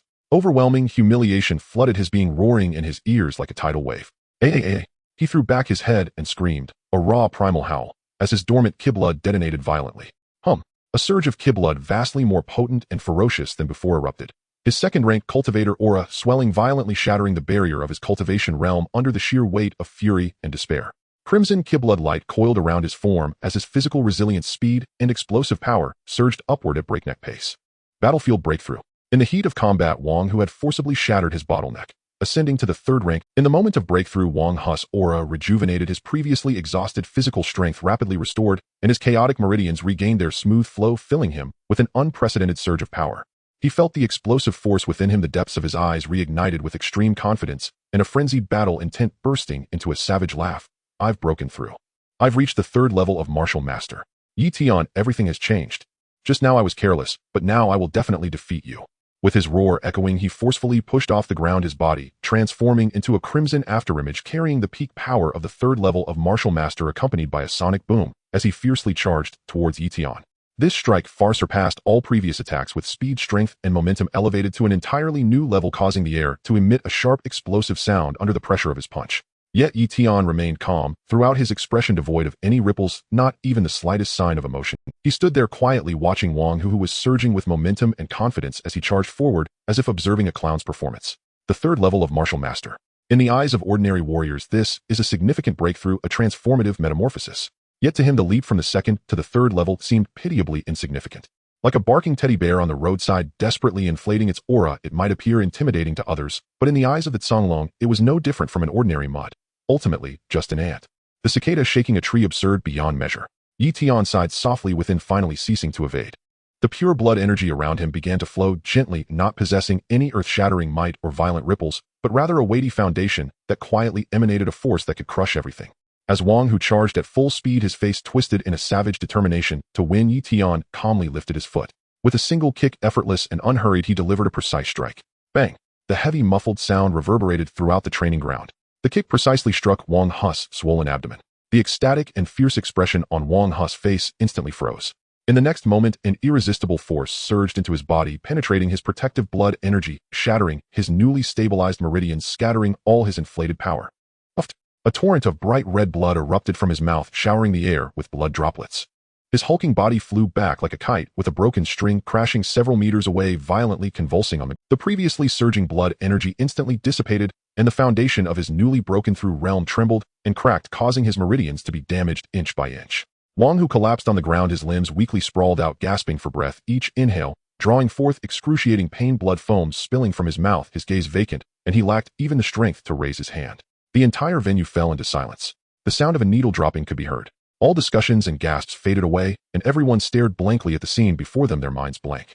The newly broken-through third level of martial master was completely crushed and severely injured by a single kick from Yi Tian. After a long while, Yi Tian stepped forward, slowly approaching the fallen Wang, who with calm strides, standing tall, eyes coldly looking down at him. His voice was cool, neither high nor low, yet carried a weight that struck deep into the heart, slowly resounding. We are all of the same age. I originally didn't intend to lower my standards to crush you. You provoked me, pressing me step by step, seeking humiliation for yourself. Remember this moment.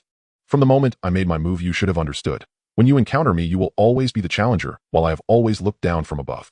Under the shade of a distant phoenix tree, Zhong Zhila leaned against the trunk, idly spinning a silver-glimmering willow leaf flying knife with her fingertips. She wore a tidy outfit, her long black hair casually tied back with a red ribbon revealing her smooth and full forehead. Looking at the tall, indifferent young man in the arena, she raised an eyebrow, a hint of a smile playing at the corners of her mouth. This guy, after being beaten to a pulp by me yesterday, is now taking out his frustration on others. Her assistant behind her couldn't help but chuckle softly. Instructor Zhong, you were indeed quite harsh yesterday. But Yi Tian's strength is truly outrageous. A third-layer martial master is like paper in his hands, easily crushed with a single kick. Zhong Zhila withdrew her gaze. The flying knife in her fingers came to an abrupt halt, and a trace of subtle seriousness flashed in her eyes. It's not just outrageous. The density of his vitality and blood is far beyond what this realm should possess. Even an ordinary ninth-layer martial master might not have such rich and pure blood energy, let alone these second and third-layer students. But that's fine. I'll let these ignorant kids see what it means to be outclassed. It will save them from thinking they're geniuses with their tails held high to the sky. Just let him be. As long as no one dies, he can do as he pleases. With that, she turned and walked away, the tips of her red hair tracing a bright arc in the sunlight.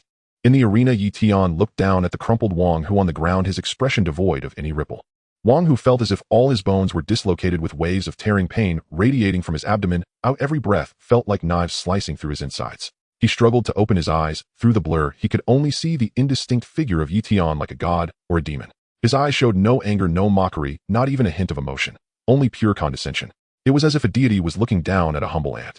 That kick just now had not only shattered his meridians, but had thoroughly crushed all his pride and dignity. All the talk of being a top genius in the Hallyu class, all the last-minute breakthroughs to the third-layer martial master became a huge joke in the face of such an absolute power disparity. His desperate struggle was merely a game in Yi Tian's eyes. The extreme fear and humiliation engulfed him, washing away the last remnants of his defiant spirit.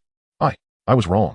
Wang Hu's voice was rough like sandpaper, tinged with a sob, his face smeared with blood and tears, looking utterly disheveled. Brother Yi, I was wrong.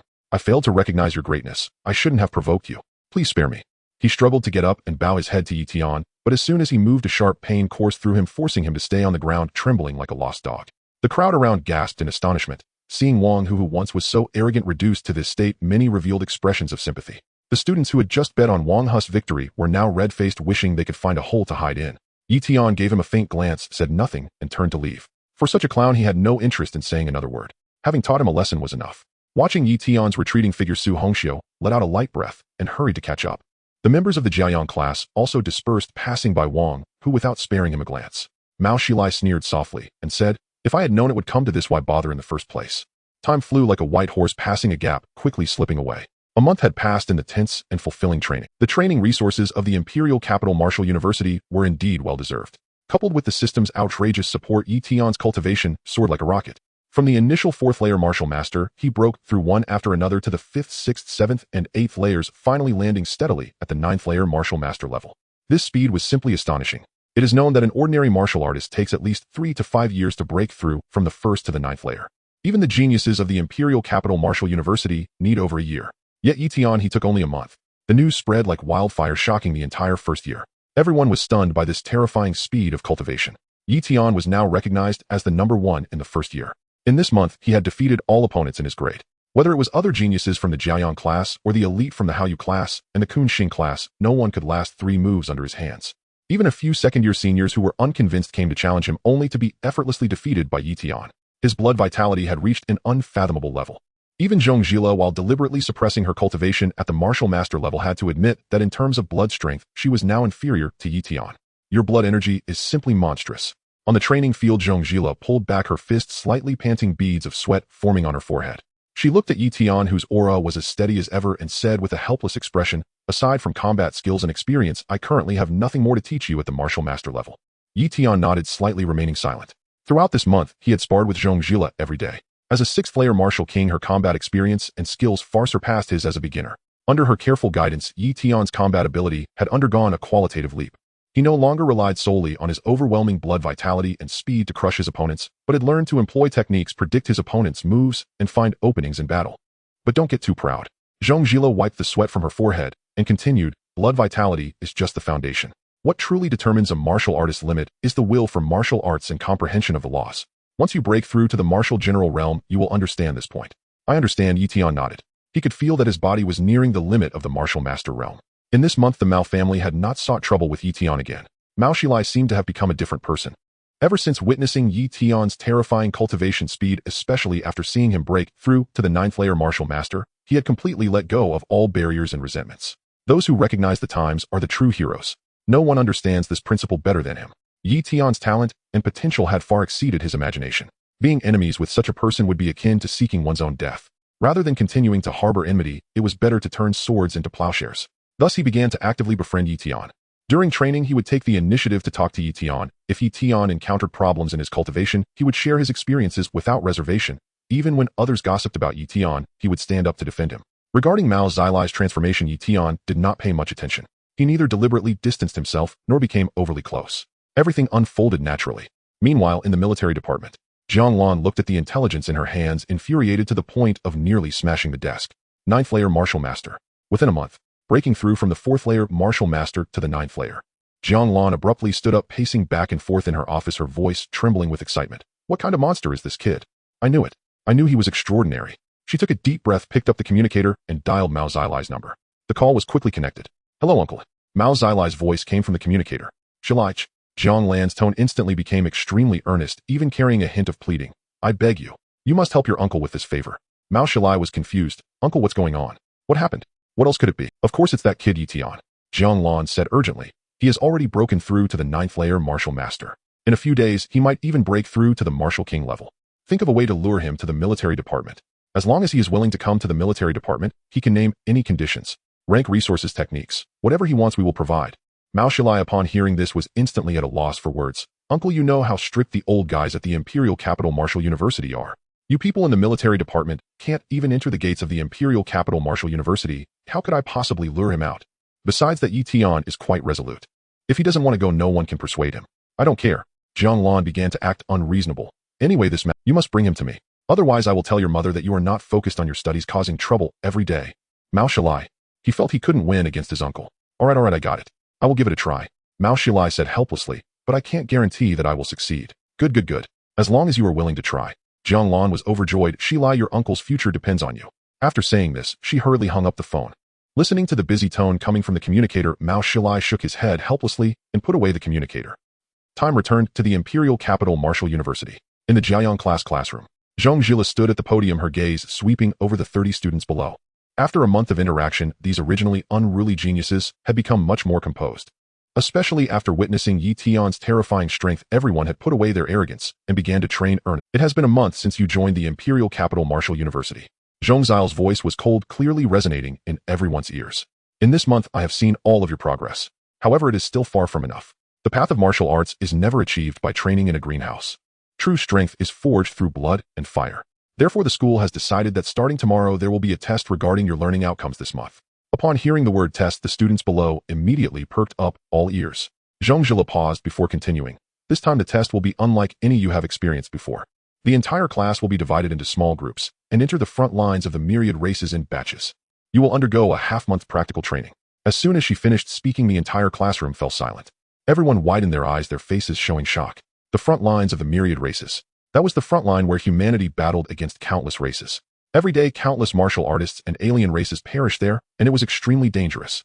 They had only just been enrolled for a month, and they were actually going to the front lines of the myriad races for training. Many students showed expressions of fear and unease. Even the usually composed Su Hongxiu slightly. Zhong Jilo observed everyone's reaction, her face showing no surprise. I know what you are worried about, she said lightly. The front lines of the myriad races are indeed very dangerous. However, danger often accompanies opportunity. There you will encounter true alien races and experience genuine life and death battles. Only there will you truly understand the meaning of martial arts. Moreover, the school will not send you to your deaths. You will only be going to the peripheral areas of the front lines of the myriad races where you will encounter only low-level alien races. At the same time, each group will have a mentor leading them to ensure your safety. Of course, if anyone is afraid, you can raise your hand to withdraw now. I will not force you. The classroom fell silent. No one raised their hand. Although fear filled their hearts, no one was willing to admit their cowardice. Those who could enter the Jiayang class were all exceptional talents, inherently possessing a rebellious spirit. Seeing that no one was withdrawing, Zhong Jila nodded in satisfaction. Very well. Since no one is withdrawing, I will... She picked up the list in her hand and began to read. Group 1 Yitian, Su Hongxiu, Mao Shilai Lin Hao Zhao Shui. Group Leader Yitian. Hearing that she was grouped with Yitian, a hint of unnoticeable joy appeared on Su Hongxiu's face. Mao Shilai also breathed a sigh of relief. Being in the same group as Yitian increased their safety by at least tenfold. Other students also revealed envious expressions. Who wouldn't want to be in a group with the strongest monster in the first year? Zhong Jila continued reading the grouping list, and soon the 30 students were divided into 6 small groups. This is the grouping situation. Zhong Jila put down the list and said, prepare well when you go back today and bring along what you need. Tomorrow morning at 8 o'clock, gather at the school gate. Remember, this training is not only a test of your strength, but also a test of your will. I hope to see all of you return safely and disperse. With that, the students rose one after another, leaving the classroom in groups, all bearing expressions of excitement and anticipation. Although the front lines of the myriad races were dangerous for these young martial artists, it was also a place filled with opportunities and challenges. They had longed to truly engage with alien races and test their strength. Yitian also stood up, preparing to leave. Yitian. Zhong Jila called out to him. Yitian stopped in his tracks and turned to look at her. Instructor Zhong, is there something wrong? Zhong Jila walked in front of him, her expression serious, as she said, during this training you are the group leader of the first group. Your strength is the strongest, and I hope you can take responsibility and protect the other members in your group, especially Su Hongxiu and Zhao Shui, both of whom are girls and relatively weaker. Yitian nodded, I understand. Also, Zhong Jila paused before continuing. Although the peripheral area of the front lines of the myriad races is relatively safe, it is still inevitable that unexpected situations may arise. If you encounter danger that you can't handle, signal for help immediately. Do not be stubborn. Understood. MHM. Zhong Jila nodded. Go ahead. Prepare well. Yitian responded and turned to leave the classroom. Watching Yitian's departing figure, a hint of worry flashed in Zhong Xiao's eyes. She had a feeling that this training at the front lines of the myriad races might not go as smoothly as expected. The next morning, as dawn broke, a faint blue light seeped through the gaps in the curtains, casting a slender shadow on the floor. Yitian was awakened by the soft sensation in his arms. He slightly opened his eyes and was met with the sight of Mu Zai's black hair. The little girl clung tightly to his waist like a koala, her cheek pressed against his chest with undried tears clinging to her long eyelashes. Even in her sleep, her brows were tightly furrowed, and she murmured something softly. Yitian, don't go. Yitian's heart softened abruptly, and he gently brushed aside her damp hair, his fingertips gliding over her delicate cheek. Yesterday afternoon, after he returned from class Mu, she had already learned about his upcoming training at the front lines of the 10,000 races. She said nothing, merely holding on to him, her tears silently soaking his clothes. No matter how Yitian comforted her or assured her that he would return safely, she simply shook her head and held him tighter. Perhaps due to her pregnancy, her emotions were particularly sensitive. At night, when they slept, she clung to him with hands and feet, burying her head in the crook of his neck, breathing cautiously. Yitian sighed and leaned down to place a gentle kiss on her smooth forehead. He understood what she was afraid of. The front lines of the 10,000 races were a place where people were devoured. Moreover, he was Muzai's only support right now. She was pregnant with their child and needed companionship the most. But he had no choice. The path of martial arts was like rowing against the current. If one does not advance, they fall back.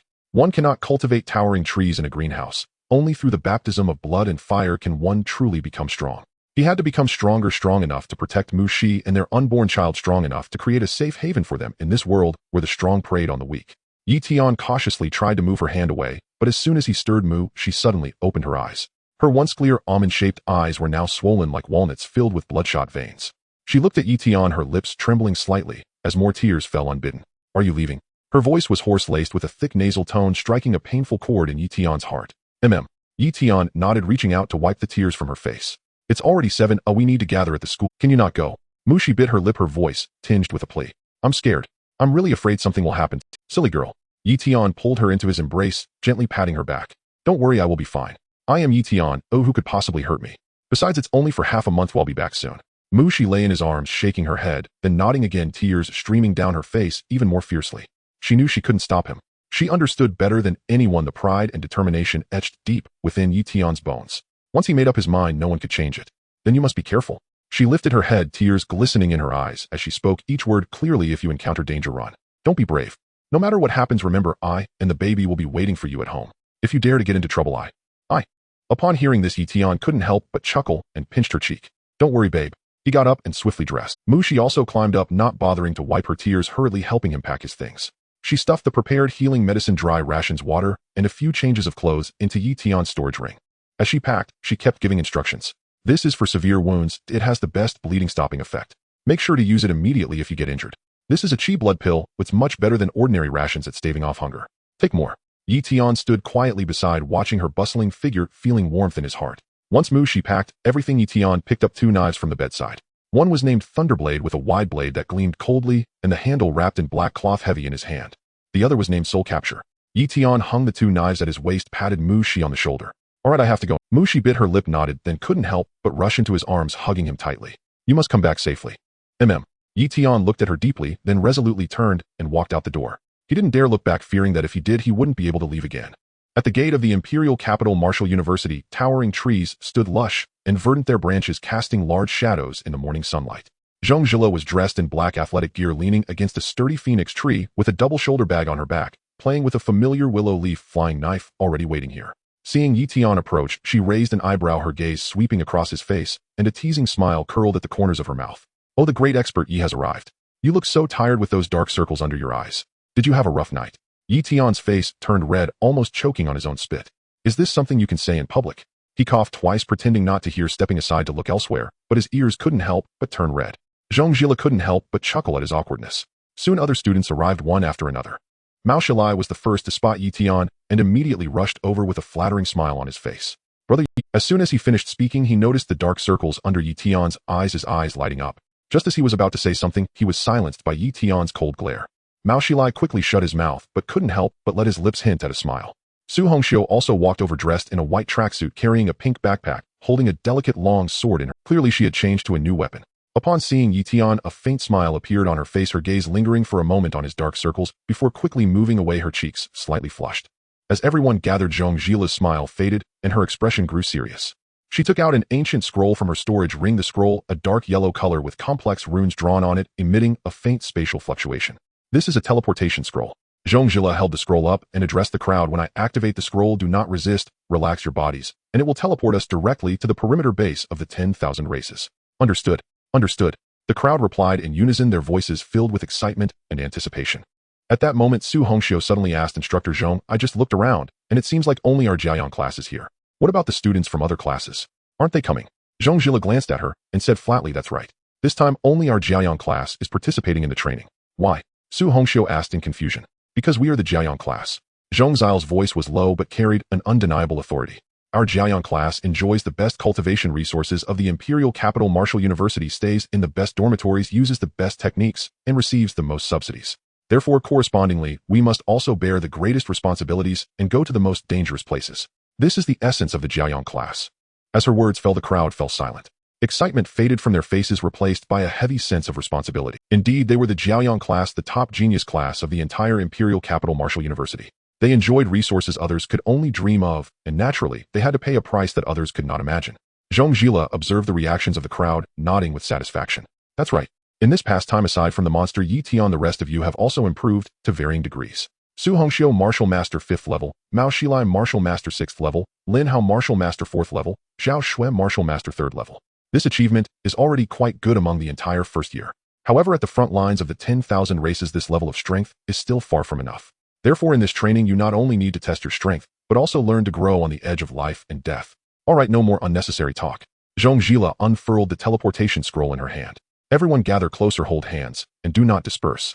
The crowd immediately followed her instructions, forming a circle and standing together. Seeing that everyone was ready, Zhong Zhila injected a strand of true energy into the teleportation scroll. Buzz! The scroll instantly erupted with dazzling white light, and complex runes flowed and danced within the white light, a powerful spatial force spreading out. Yi Tian felt an overwhelming whiteness before his eyes, the world spinning like he was thrown into a washing machine, his insides churning together. This sensation lasted only a few seconds, but felt like a century. When he opened his eyes again, he found himself in a completely unfamiliar place. The air was thick with the smell of blood and gunpowder mixed with the scent of earth and vegetation, making him cough uncontrollably. Looking up, the sky was gray as if covered by a thick layer of dark clouds with no trace of sunlight.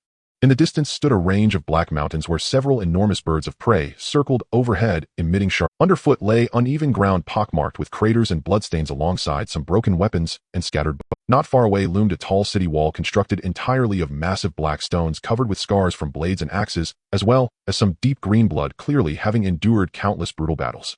On the city wall stood rows of fully armed soldiers holding long spears, their vigilant gazes scanning the surroundings, exuding a chilling aura. This was the front lines of the 10,000 races. The front line of humanity's battle against the myriad races. Compared to the idyllic scenery of Imperial Capital Martial University, this place was indeed two different worlds. Everyone was stunned by the sight before them, their faces reflecting shock. Though they had long heard about the cruelty of the front lines of the 10,000 races, only when they were truly amidst it did they understand the deep-seated oppression and danger. Zhong Zhila observed the shocked expressions of the crowd without any surprise. Her own reaction had been even greater the first time she came here. Alright, don't dawdle. Zhong Zhila clapped her hands, bringing the crowd's attention back. This is the perimeter base number 37 of the 10,000 races. Our training for the next half-month will take place in the vicinity of the base. Follow me, we'll first check in at the base, then I'll assign. The crowd immediately followed Zhong Zhila's lead towards the city wall. Upon reaching the gate, two soldiers armed with long spears blocked their way. Identification tokens. One soldier said expressionlessly. Zhong Zhila produced her instructor token from her storage ring along with the identification tokens of 30 students and handed them over. The soldier carefully inspected them, confirming their authenticity before stepping aside. You may enter. Things outside have been unstable lately, so be cautious. The soldier reminded them. Thank you. Zhong Zhila nodded, leading the crowd into the base. Inside, the base was much livelier than it appeared from the outside. On either side of the street were many makeshift tents and simple houses with soldiers in military uniforms bustling about, as well as some martial artists in casual clothes, most of whom looked hurried, their faces weary and on guard. Occasionally, they saw a few injured martial artists being carried past, thick bandages wrapped around them, blood soaking through the bandages, looking quite alarming. Everyone fell silent, the excitement and anticipation on their faces completely vanished, replaced by a sense of heaviness and seriousness. They finally understood that Zhong Zhila had not been mistaken. This was not an amusement park, but a true battlefield. Here death could come at any moment. Passing through the bustling streets of the base, Zhong Zhila led the crowd straight to the central administrative building. As soon as they stepped into the registration hall, a tall figure wearing a camouflage training suit approached them. The man appeared to be around 25 or 6, his skin a bronze color from years of sun and wind exposure. A scar about an inch long slashed diagonally across his left brow, and his gaze was as sharp as an eagle's. A standard military knife was strapped at his waist, emanating an air of hardened battle experience.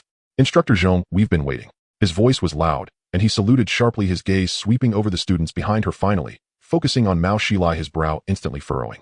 Cousin. Mao Shilai was taken aback, and then a flattering smile spread across his face as he leaned closer, wanting to pat his shoulder. What are you doing here? I thought you were at the main base. Mao Shilai. The man barked, stepping back to avoid his hand, his expression dark as if water could drip from it. This is the front lines, not your home. Call me Captain Mao. Mao Shilai's smile froze on his face, and he reluctantly withdrew his hand, shrinking back, looking like a quail that the surrounding students stifled their laughter, and even Yi Tian couldn't help but raise an eyebrow. Instructor Zhong, please forgive me for laughing. Turning back to Zhong Zhila, Mao Gang's expression softened somewhat. I am Mao Gang, the military officer in charge of your training at the base. He took the list Zhong Zhila handed him, quickly scanning it while registering, and said in a deep voice, I will only explain the rules of the base, once no going out after 10 at night, and under no circumstances should anyone leave the base alone. If you encounter any foreign races, fire a signal flare immediately, do not act recklessly. Mao Shilai fell into a dumbfounded silence, his head drooping. The whole class stifled their laughter until their shoulders trembled. Mao Gang's eyes flashed. He swept the room with a glare. The students who had been sneaking smiles immediately fell silent, standing rigid, as if turned to statues, barely daring to breathe. Zhong Zhila leaned against the doorframe with her arms folded, offering Mao Xilai a half-smile, before smoothing things over. All right, Major Mao, these children are visiting for the first time. Don't be too harsh. The grouping on the school side is already decided, 5 per team, 6 teams in total. Just arrange the handover. Mao Gang nodded, easing the harshness from his face, and beckoned to those behind him. At his signal, a dozen or so soldiers in matching camouflage training uniforms strode forward with long measured steps. Each of them stood erect and lithe eyes as keen as an eagle's. Second lieutenant or lieutenant insignia hung from their shoulders, and their boots bore dark red stains that no amount of scrubbing could erase, the mute testament of countless battles. Follow us. The lieutenant at their head barked, his voice ringing like a bell, precise and unforgiving. Yi Tian and the others answered in unison, their voices louder than before, evidently stirred by the grim atmosphere. Mao Xilai stole a glance at Mao Gang and silently prayed he would not be assigned under his cousin's command. But fate had other plans. Mao Gang scanned the roster, then pointed at Yi Tian, Mao Xilai, Su Hongxiu, Lin Hao, and Zhao Shui. You 5 come with me. Mao Xilai's face collapsed instantly, his features contorted into a mask of despair, as if he had been robbed of all. Mao Gang snorted coldly, ignoring his cousin's glum expression, and turned away. Fall in. The setting sun bled like a wound, dyeing the entire base a solemn rust-red hue. A faint metallic scent of blood hung in the air, mingled with the acrid tang of disinfectant and the sour tang of sweat. It was impossible to tell whether it drifted from distant battlefields or from the temporary infirmary within the base. Occasional piercing screams tore through the sky, tightening chests and forcing even involuntary breaths to become small and careful. They followed Mao Gang through narrow streets. Open lots by the roadside held bodies shrouded in white cloth. Soldiers silently lifted them onto trucks bound for the cemetery behind the base. No one spoke. A heavy, oppressive silence suffused the base. After about 10 minutes, they reached a wide parade ground. 100 or so soldiers had already assembled. Clad in uniform camouflage, they stood straight as pines, motionless as sculptures. The waning sun cast long shadows across them. The parade ground was utterly still, save for the taut flutter of flags. At the sight, the students who had been whispering fell silent. The last trace of ease vanished from their faces. Mao Gang led Yi Tian's group to the front of the formation, turned to face everyone, and let his cultivated qi resonate across the parade ground. Welcome to the 101st Regiment of the 7th Martial Brigade, 8th Group Army. I know who you are. The pride of the Jiaoyang class from Daidu Wuda, the finest among your peers, and the future backbone of— But his tone sharpened like a blade as his gaze cut across every face. There are no chosen ones here, no geniuses. Only soldiers. Only warriors. Cast aside all your pride. Stow away your temper. Here orders are above all else. If you are ordered to charge, you charge. If you are ordered to retreat, you retreat. Even if there are mountains of blades and seas of fire ahead, the moment the order is given, you step forward. Behind you stand your comrades, your countrymen, and the countless ordinary people who count on us for protection. Do you? We understand. The 100 or so soldiers roared as one, a thunderous cry charged with unyielding will and fearless resolve, shooting into the sky. The students, stunned by that monumental vigor, hesitated before echoing a hesitant, uneven, we understand. Their voices betrayed their inexperience beside the soldiers' roar. Mao Gang frowned, but said no more. He understood that these sheltered blooms could not be taught into warriors by words alone. Only the baptism of blood and fire could teach the true meaning of soldier. After dismissal, Mao Gang led them back to the barracks. Pushing open the door, they found Zhong Zhila seated at a table polishing her willow leaf throwing knife. The silver blade flashed coldly under the dim light. Sit. She sheathed the throwing knife at her waist and produced a small sheep-fat white jade token from her storage ring. The token was no larger than a thumbnail carved with intricate cloud patterns. The moment she held it up, it emitted a gentle, milky radiance that even seemed to temper the barracks' lingering scent of blood. One for each of you. Keep it on your person. Zhong Zhila pushed the tokens before them with an iron tone. These are life-saving talismans specially issued to the Jiaoyang class by Daidu Wuda. They can blunt one fatal strike even from the peak of a warlord. Su Hongxia's eyes brightened, and she reached to take one, but Zhong Zhila shot her a sharp look that stopped her hand. Don't be elated too soon. She tapped the table with her fingertip. There is only one each. If it shatters, it is gone. Do not use it except at the brink of death. Even if surrounded by 1,000 enemies, 10 tokens would not save you all. Her gaze lingered on Yi Tian and softened slightly. Especially you, Yi Tian. Don't try to shoulder everything alone. If you truly cannot hold on, crush the token. I can sense it from the base and will reach you in at most 3 minutes. Yi Tian took the token.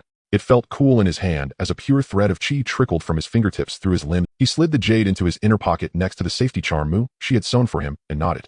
Understood, instructed. Zhong Zhila reminded them briefly of night watch duties before rising to leave. She had to attend a meeting. Strange movements among the tribes on the front lines suggested something major might be underway. As a Wawang-level powerhouse, she had the authority to attend. That night passed without incident. No one slept well. The barracks were silent except for the occasional gunshot outside and the distant howls of strange beasts. Yi Tian lay on his bunk, fingers tracing the safety charm at his chest. Mu's tearful face flashed in his mind. He clenched his fist, and his eyes hardened with resolve. No matter what dangers awaited, he vowed to return alive. At 4:30 m. Before dawn, the shrill assembly whistle shattered the barracks quiet. Everyone rose quickly, donned their gear, and checked their weapons. Yi Tian polished Jinglei and Shihun until they gleamed and touched the jade token to ensure he could crush it at a moment's notice. At 5 o'clock sharp, Yi Tian's squad set out toward the Black Rock caverns to the south. This was their first day's mission. The assignment was meant to acclimate them. A personnel were few, only Yi Tian's small squad. A heavy morning mist hung in the air, filled with the damp smell of earth and a faint, unsettling sweet sour tang. It was the distinctive scent of the insectoid tribes. The 8th-ranked insect tribe on the 10,000 races list was one of humanity's most feared enemies, uncountable in number, ferocious in breeding, and utterly relentless, leaving barren devastation in their wake. History recorded many brutal wars with the insectoids, each leaving humanity with grievous losses. After about an hour's march, they reached the cavern mouth. The entrance yawned like a monstrous jaw carved into the black rock, plunging into unfathomable darkness. A cold, putrid wind breathed out from the depths, carrying bone-chilling chill and a thick, nauseating stench that turned. Mao Gang spoke in a low voice, taking a bright flashlight from his pack. Yi Tian, you lead and scout ahead. Mao Xilai and Lin Hao take the flanks. Su Hongxiu, stay central and watch the surroundings. Zhao Shui, trail behind me and be ready to support. Remember, maintain silence. No unnecessary sounds. They nodded and, as ordered, fell into a single file and crept into the cavern. Inside the cavern, it was darker and damper than they had imagined. The ground was pocked and waterlogged, each step sinking into muck and puddles. The rock walls bristled with countless holes, as if gnawed by some voracious beast, sending shivers across their scalps. Silence pressed in on them, broken only by soft footsteps and the tick of water droplets. A faint scuffling came from the darkness ahead. Yi Tian froze and raised a hand to signal silence. He stilled his breath and listened. The sound grew nearer, and there was more than one source. Prepare for combat, he murmured, easing Shihun from its sheath. Seconds later, a dozen half-human-sized black insects crawled from the gloom. These creatures bore hard carapaces and 6 sharp legs with massive mandibles glinting coldly, the lowest-class worker ants of the insect tribe. Mao Gang warned quietly, quickly dispatch them. Keep noise to a minimum. At once Yi Tian moved. Like a phantom, he sprang forward. Yi Jinglei in his hand became a streak of silver lightning. With a series of slicing sounds, 3 worker ants were split in half, and their green ichors spattered the ground. The others hissed and lunged, mandibles snapping. Mao Xilai and Lin Hao surged in their heavy blade and greatsword, cutting down one after another. Su Hongxiu's long sword struck true, piercing carapace after carapace. In less than a minute, the dozen or so worker ants were all slain. Do not be complacent. Mao Gang's brow tightened, his face dark. Worker ants are low-level carriers and nest builders. The real danger are the soldier ants and the acid beetles. Worker ants here mean a nest is nearby. He crouched to inspect the carcasses and said gravely, this means insect activity is not far ahead. Stay alert and move on. The deeper they went, the sharper the stench and the more stifling the air. The walls brimmed with holes, and now and then white insect eggs clung oozily to the stone, making flesh crawl. They encountered several more waves of worker ants, from a dozen to dozens at a time. With the first engagement behind them, their coordination improved, and they dispatched each wave swiftly. But unease settled over them like a stone. It was too quiet otherwise. They had not yet seen a single soldier ant. Something felt wrong, as if every insect were deliberately hiding. Yi Tian halted, his face grim. The insect aura is thickening. We may have walked into an encirclement. Mao Gang's expression tightened. He pulled out a signal gun. Form up and prepare to retreat. But it was already too late. A sharp, piercing hiss erupted from all sides, making ears ring. Countless black insects poured from holes in the walls and from branching tunnels, in endless tide that swallowed the view. They were twice the size of the worker ants, dark red carapaces, fiercer mandibles, and thin wings on their backs. Behind the soldier ants crawled a dozen even larger green insects with swollen abdomens that writhed and trembled, the acid beetles capable of spraying corrosive liquid. Not good. Soldier ants and acid beetles. Mao Gang's face drained. He shoved Zhao Shui behind him. Quick, take cover behind that boulder. They dove behind a huge rock as green jets of acid spat from the beetles, sizzling as they struck the stone and etching deep pits that smoked white. Alert, Mao Gang ordered. Yi Tian, Mao Xilai counterattack. Su Hongxiu cover the rear. He gathered his qi and formed a blood-key shield to block the acid. Yi Tian leapt forward with tiger-like vigor. Each stroke of his blade meant death for an insect. Mao Xilai fought with reckless bravado, his lineage showing in his fearless assaults. Swordplay and palm strikes blended into a seamless dance. But the soldier ants kept coming in waves. Slaughter one wave, and another surged forth, inexhaustible as a tide. They pressed forward, uncaring of deaths, trampling over fallen comrades as they charged the rock. We cannot wear them down like this. We'll be exhausted to death. Mao Xilai shouted, blood flowing from a mandible wound. Cousin, think of something, he cried. Mao Gang turned to Yi Tian with a glimmer of hope in his eyes. Yi Tian knew he was more than a warrior. He had to protect Su Hongxiu and the others as well. He inhaled deeply and poured all his qi into Shihun. At that moment, a dreadfully terrifying aura burst forth from the depths of the cavern, pressing down so heavily that everyone gasped for breath. Yi Tian spun around, his pupils contracting sharply. From the darkness emerged a black behemoth of an insect, its bulk comparable to that of a giant elephant. Its carapace was a lustrous black, gleaming with a cold metallic sheen. 3 triangular horns jutted from its head, each emitting a ghostly bluish glint. Dark green corrosive slime dripped from their tips, eating into the rock the moment it fell and leaving smoking pits in its wake. 6 thick, heavily plated legs struck the ground with dull thuds. Each step made the earth shudder slightly and sent loose stones cascading down the fissures. Its maw gaped like a pair of enormous shears, the edges lined with serrations. Exposed mandibles were smeared with uncured blood and flesh, exuding a nauseating metallic chill. That crushing pressure, as vast as mountains and seas, swept the place once more. "Peak Marshal General. The Insect King," someone cried out, and despair spread through the ranks like a plague. Their highest combatant on this mission was Mao Gang, a mere 4th-rank Marshal General. Confronted with an Insect King verging on Marshal King, the very pinnacle of the Marshal General rank, they were as powerless as eggs against stone. "This is bad." Mao Gang's face drained of color. Without hesitation,